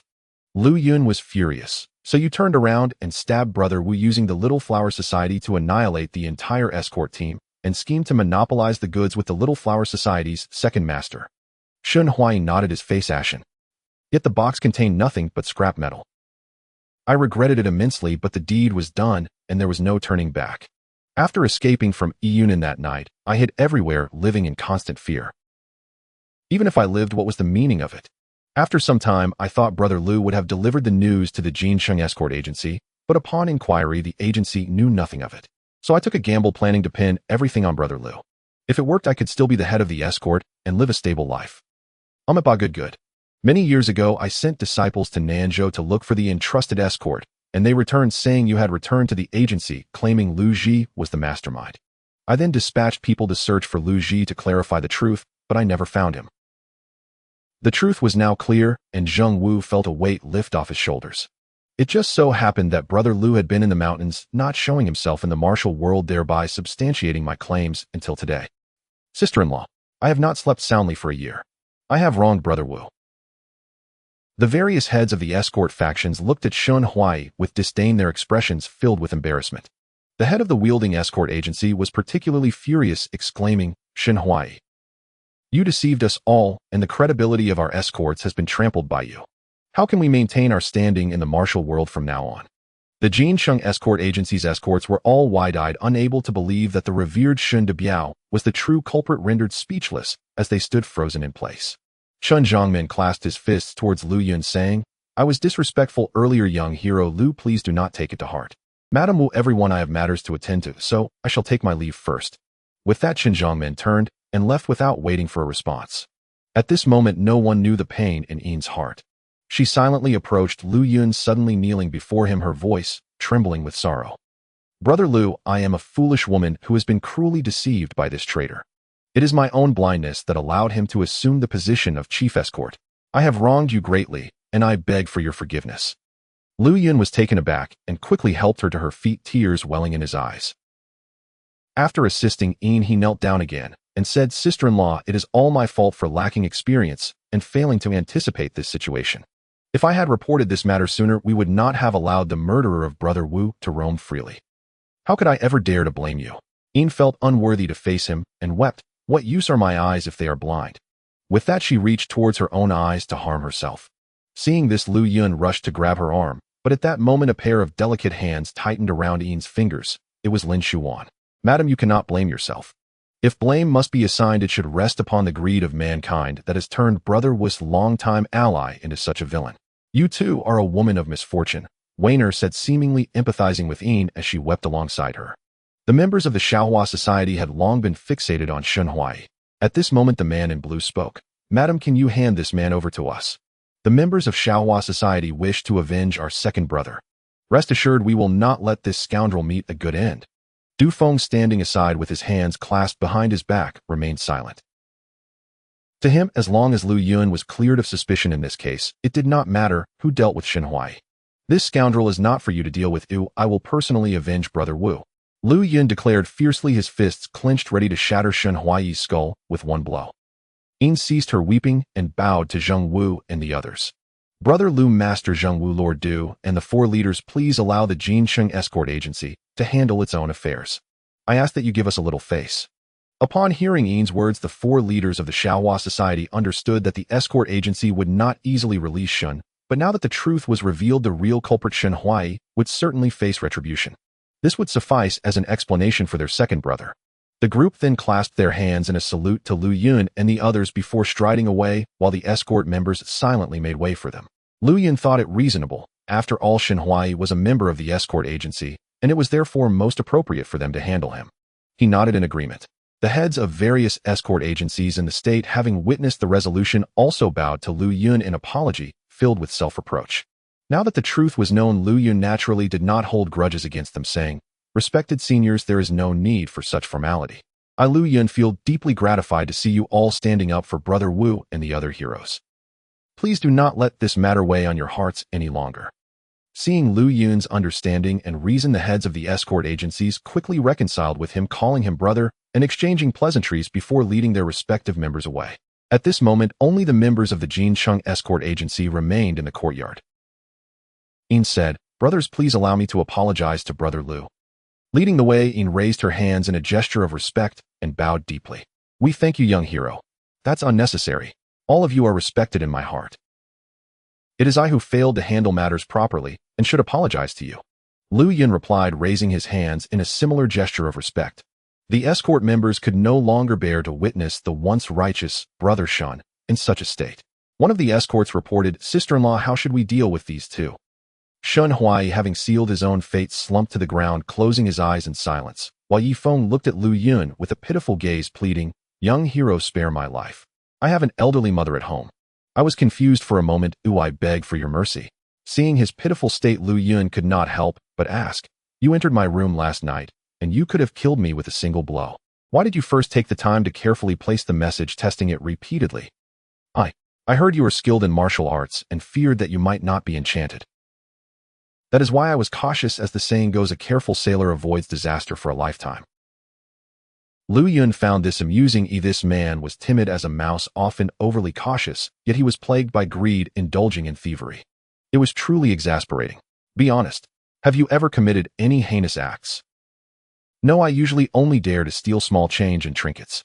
I wouldn't dare commit any major crimes. I only wish to make a living." After pondering for a moment, Lu Yun turned to Yin and clasped his hands. Sister-in-law, I would like to plead for him. Let him return to care for his family. If he engages in his old ways again, I will not spare him should I encounter him. Yin replied kindly. Very well, he has no significant grievance with our escort agency, so we shall agree to Brother Lu's request. Thus Yifeng was released. He turned back every few steps, bowing deeply and expressing his gratitude profusely before leaving. Meanwhile, Shen Huai was taken away to await his punishment. Du Feng, seeing that matters had concluded, spoke to Lu Yun. Brother Lu, I truly did not misjudge you. I simply refrained from speaking up today out of fear of idle gossip. I hope you do not hold it against me. Lord, do you speak too modestly? Your fairness is already a great help to me. Haha, good. It is a pity that I must attend to official matters and cannot stay longer. Otherwise, it would be wonderful to drink with you, Brother Lu. Upon my return, the Imperial Jin Division will announce the truth of the robbery to the martial arts world and various state governments, restoring your reputation. By the way, may I ask, what is the relationship between Miss Yinger and you? Lu Yun replied, Yinger and I studied together on Tianlu Mountain. Due to various events in the Tianlu sect, we escaped and have been separated for many years. Du Feng pondered this for a moment, then turned to Lin Shuwan and asked, Forgive me for being presumptuous, but may I inquire about Miss Yinger's surname and where she resides? Are her parents still alive? Yinger was already on guard. She looked at Du Feng, her eyes revealing a chill. My surname is Qiu, and I am from Jingzhou. There are no relatives left in my family. Du Feng was momentarily taken aback, and then said, So it is Miss Qiu. It is a pleasure to meet you. Your Excellency Du is too kind. It is an honor for me to meet you, Lord of the Imperial Jin Division, Lin Shuwan replied with a bow, though her eyes held an inscrutable expression. Brother Lu, once you finish your business in the state, be sure to come to the capital's Imperial Jin Division to find me. I have important matters to discuss with you. Very well, I will certainly visit Lord Du. Good. Madam Wu, Master Zheng Wu, I take my leave. After seeing Du Feng off, Yin invited Lu Yun and the others into the main hall and sincerely apologized for the misunderstandings. Lu Yun naturally offered words of comfort, and as he looked at Yin's sorrowful expression, he sighed inwardly, wishing that Brother Wu could return to them now. Zheng Wu comforted Yin, saying that he had already recited sutras for Wu Jinxiong and the other heroes, assuring them they could rest in peace. Yin immediately bowed in gratitude to Zheng Wu. Zheng Wu continued, The one who entrusted the escort to us is the true mastermind behind the scenes. If it were not for this person's scheme, the escort agency would not have ended up in such a state. My temple will pursue this matter thoroughly to provide everyone with an explanation. Lu Yun's heart tightened. This was the true instigator of the entire incident. Who could this person be? Why would they stir up such bloodshed in the martial world? Our escort agency has also found no leads, but this matter will not simply come to rest. This person will surely face divine retribution, Yin declared. After a moment, Yin began to reminisce about her late husband Wu Jinxiong and said, By the way, I wonder how my husband became such close friends with Brother Lu. Recalling the past, Lu Yun felt his eyes moisten. In his final moments, Brother Wu entrusted me with burying him alongside his brothers, demonstrating the deep bond he shared with the members of our escort. He treated me with utmost sincerity, toasting and sharing his heart with me. Looking back, Brother Wu was indeed a true hero in my heart. He then recounted his experiences while escorting goods, moving everyone present. That night, the Qingtian escort agency held a banquet to entertain everyone, serving vegetarian dishes for Zheng Wu and Xing Kong, allowing everyone to unburden their hearts and talk freely. The next day, Lu Yun and the others took their leave with the escort agency, sending over 10 escort members to protect them, publicly affirming Lu Yun's innocence within the martial world. They first escorted Master Zheng Wu back to the Deling Jingguang Temple, and Lu Yun then went to fetch Wu Huan before heading to Wanwan Valley. Having resolved this matter, Lu Yun felt in high spirits on the road. He had much to say to Lin Shuan, but he noticed Weiner wearing a worried expression. Yinger, if you have something on your mind, feel free to share. I am here to listen. In front of others, Lu Yun referred to Lin Shuan as Yinger. For the past few years, I have been diligently practicing my swordsmanship, and I have nearly avenged my family, but there is still one person I do not know who they are, the very one who led my enemies to destroy my entire family. Rest assured, I believe that heaven will not forsake you, and one day you will surely find out. Lin Shuan nodded faintly. I hope so. Seeing that the two had something to discuss, Zheng Wu said, Young friend Lu, I shall rest for a moment. You two can go ahead and reminisce about the past. Having dispelled his doubts, Zheng Wu addressed Lu Yun differently. He had sensed that Lu Yun possessed exceptional internal strength at such a young age, and a fondness for talent began to grow in him. As the two walked ahead, Xing Kong scratched his bald head in confusion, asking, Master, what is there for a man and a woman to talk about? Zheng Wu laughed. What do you know? A monk should focus on reciting their own scriptures and perfecting their martial arts. The two exchanged knowing smiles, appreciating the old monk's understanding. After walking for a while, Lu Yun said, "You have been alone all these years. It must have been a hard life. If I could be by your side, you would suffer less. I do not know your grievances, but if I can help in any way, do not hesitate to ask." Stepping away from the others, Lu Yun addressed Weiner more personally. He was eager to know about Lin Shuan's circumstances over the years. Lin Shuan gazed at Lu Yun beside her, hesitating to speak. In the end, she said, "It is better for you not to know about my background to avoid bringing trouble upon yourself. As for my enemies, it is safer for you not to know." Seeing that Weiner was unwilling to share anything with him, Lu Yun felt an inexplicable distance between them, his heart filled with unspoken frustration and gloom. Realizing his discontent, Lin Shuan felt sorrowful as well. The court was actively pursuing her. How could she drag Lu Yun into this quagmire? Moreover, her greatest enemy was none other than the current emperor. No, she could not say. Even if Lu Yun resented her, she could not reveal it. Besides, anyone close to her would be in extreme danger, and she couldn't stay by Lu Yun's side for long. As they walked in silence, lost in their thoughts, Lu Yun finally broke the silence, asking, "Weiner, your swordsmanship must have improved greatly by now, right?" Lin Shuan smiled slightly. "Guess. It must be. Well, I might as well tell you. I have created a set of my own sword techniques called Ling Yao sword technique." Unbeknownst to Lu Yun, after descending from Tianlu mountain, Lin Shuan practiced the Shunxiao sword technique daily, combined with the superior lightness skills taught by the elderly master Liao, gradually forming her unique sword style. This technique was graceful and fluid, allowing her to leap and strike her opponent's upper body with elegance. Each move was intricate and powerful, hiding the thunderous might of the Shunxiao sword technique, while embodying the ethereal agility of her lightness skills, making it difficult for opponents to counter. Lin Shuan boldly named this style the Ling Yao sword technique. Upon hearing this, Lu Yun joyfully exclaimed, "You must demonstrate it for me when you have the time. I can only imagine how beautiful you must look while performing this sword technique." Realizing he had spoken too lightly, Lu Yun quickly fell silent, his face inadvertently turning red. Seeing him like this, Lin Shuan felt a surge of inexplicable joy. "If you wish to see, I will show you right now." With that, Lin Shuan dashed to an open area, formed a sword stance, and unsheathed her sword, beginning to demonstrate the Ling Yao sword technique. She moved like a spirit goose, as graceful as a celestial maiden, each move exquisite beyond compare. The sword danced in her hands like a living thing.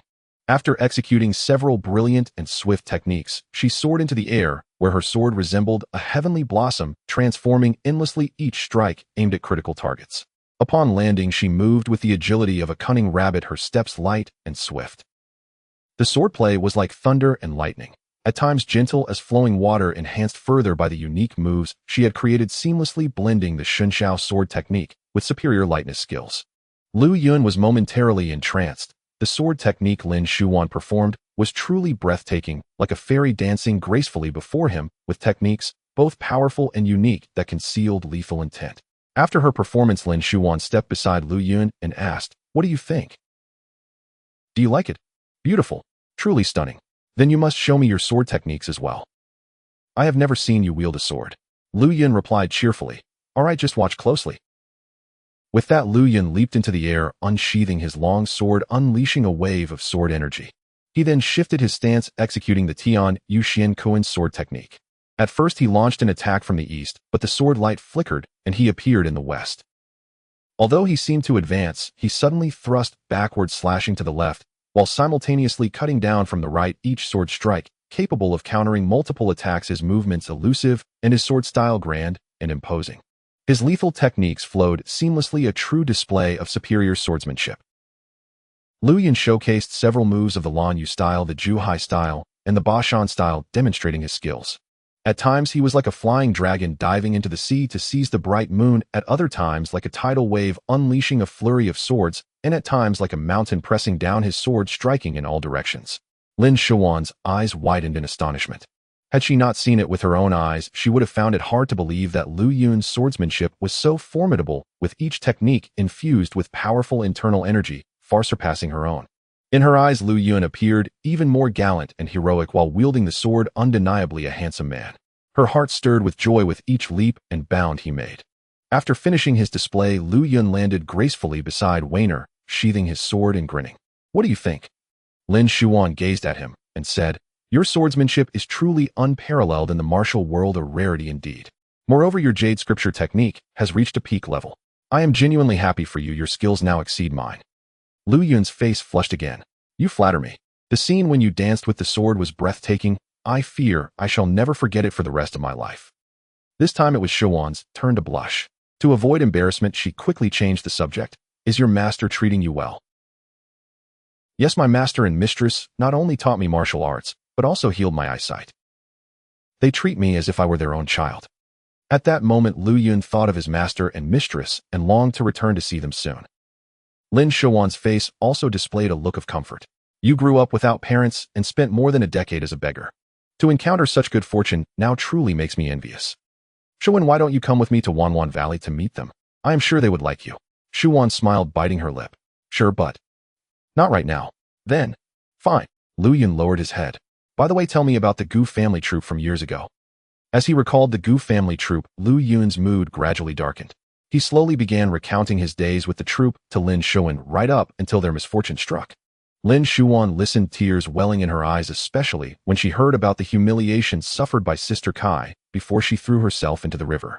Her heart ached even more. Lu Yun sighed deeply, saying, all this happened because of that half of the hidden dragon map. Now that Liao Shanhu has been eliminated, I will find the mastermind behind it one day. Suddenly Shuwan remembered that her master had occasionally mentioned this map in the past. It must contain a significant secret. She quickly asked, did Sister Kai not give you her half of the map? No. When Sister Kai was about to throw herself into the river, she only left me her hairpin. Lu Yun took out a cloth-wrapped object from his bosom, gently unveiling it to reveal a wooden plum blossom hairpin, the red plum blossom on it appearing vividly lifelike. Let me see.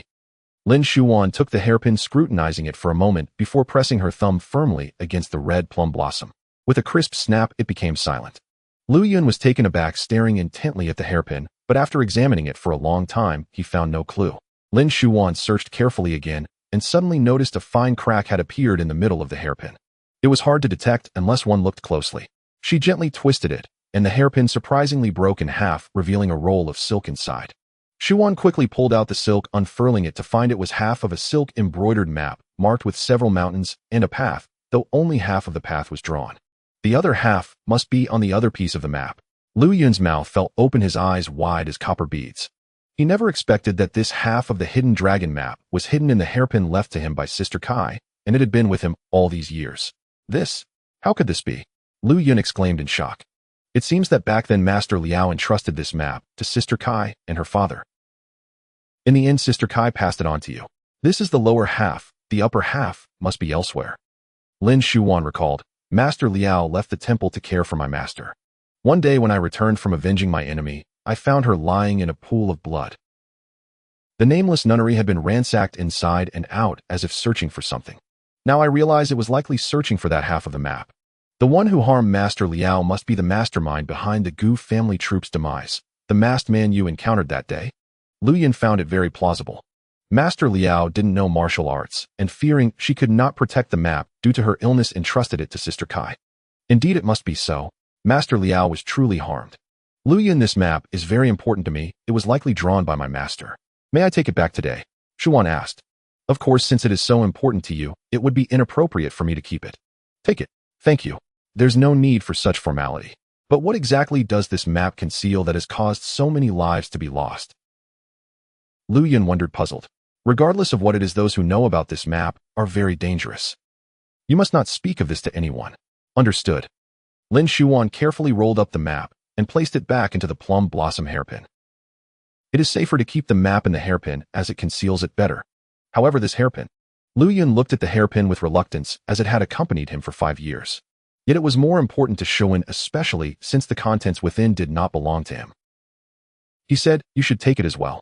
I am sure that Sister Kai would be deeply comforted to know that this hairpin has returned to you. Yes.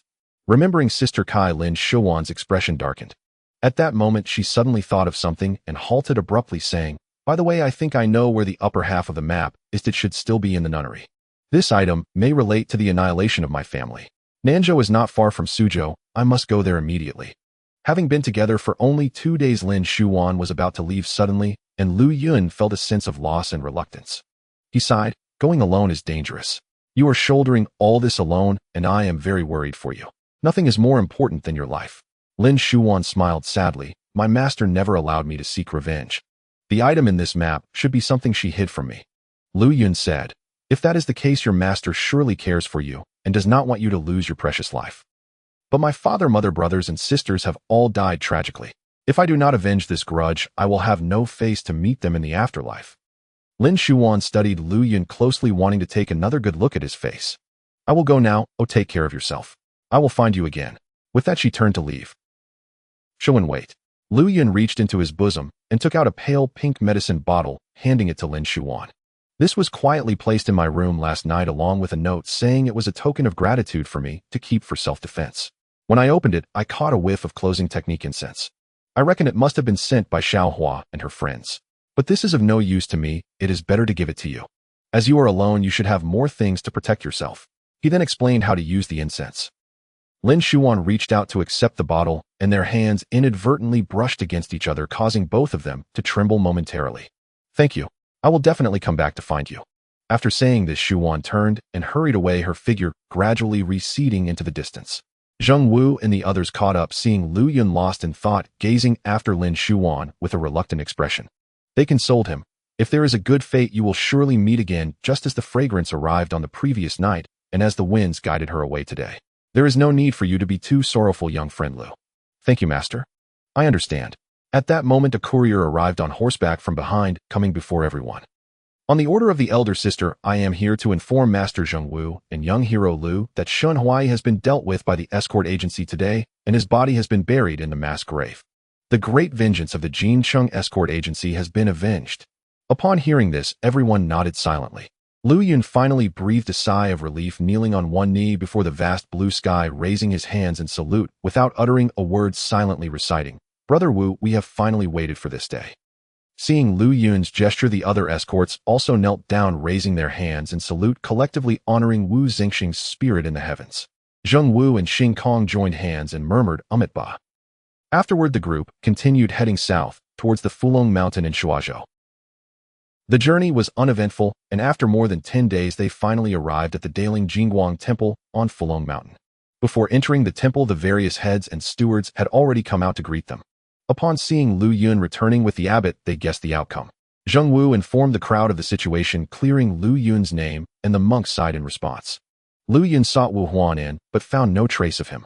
Upon inquiring, he learned that everyone was stammering, knowing he had gone to play on the back mountain. After a while, several disciples brought a ragged young man to Zheng Wu and the others. Lu Yun squinted to see that it was indeed Wu Huanan. Huanan, what happened to you? Wu Huanan seemed dazed, but upon hearing Lu Yun's voice, he suddenly snapped back to reality, leaping into Lu Yun's embrace and crying, Brother Lu, you finally made it.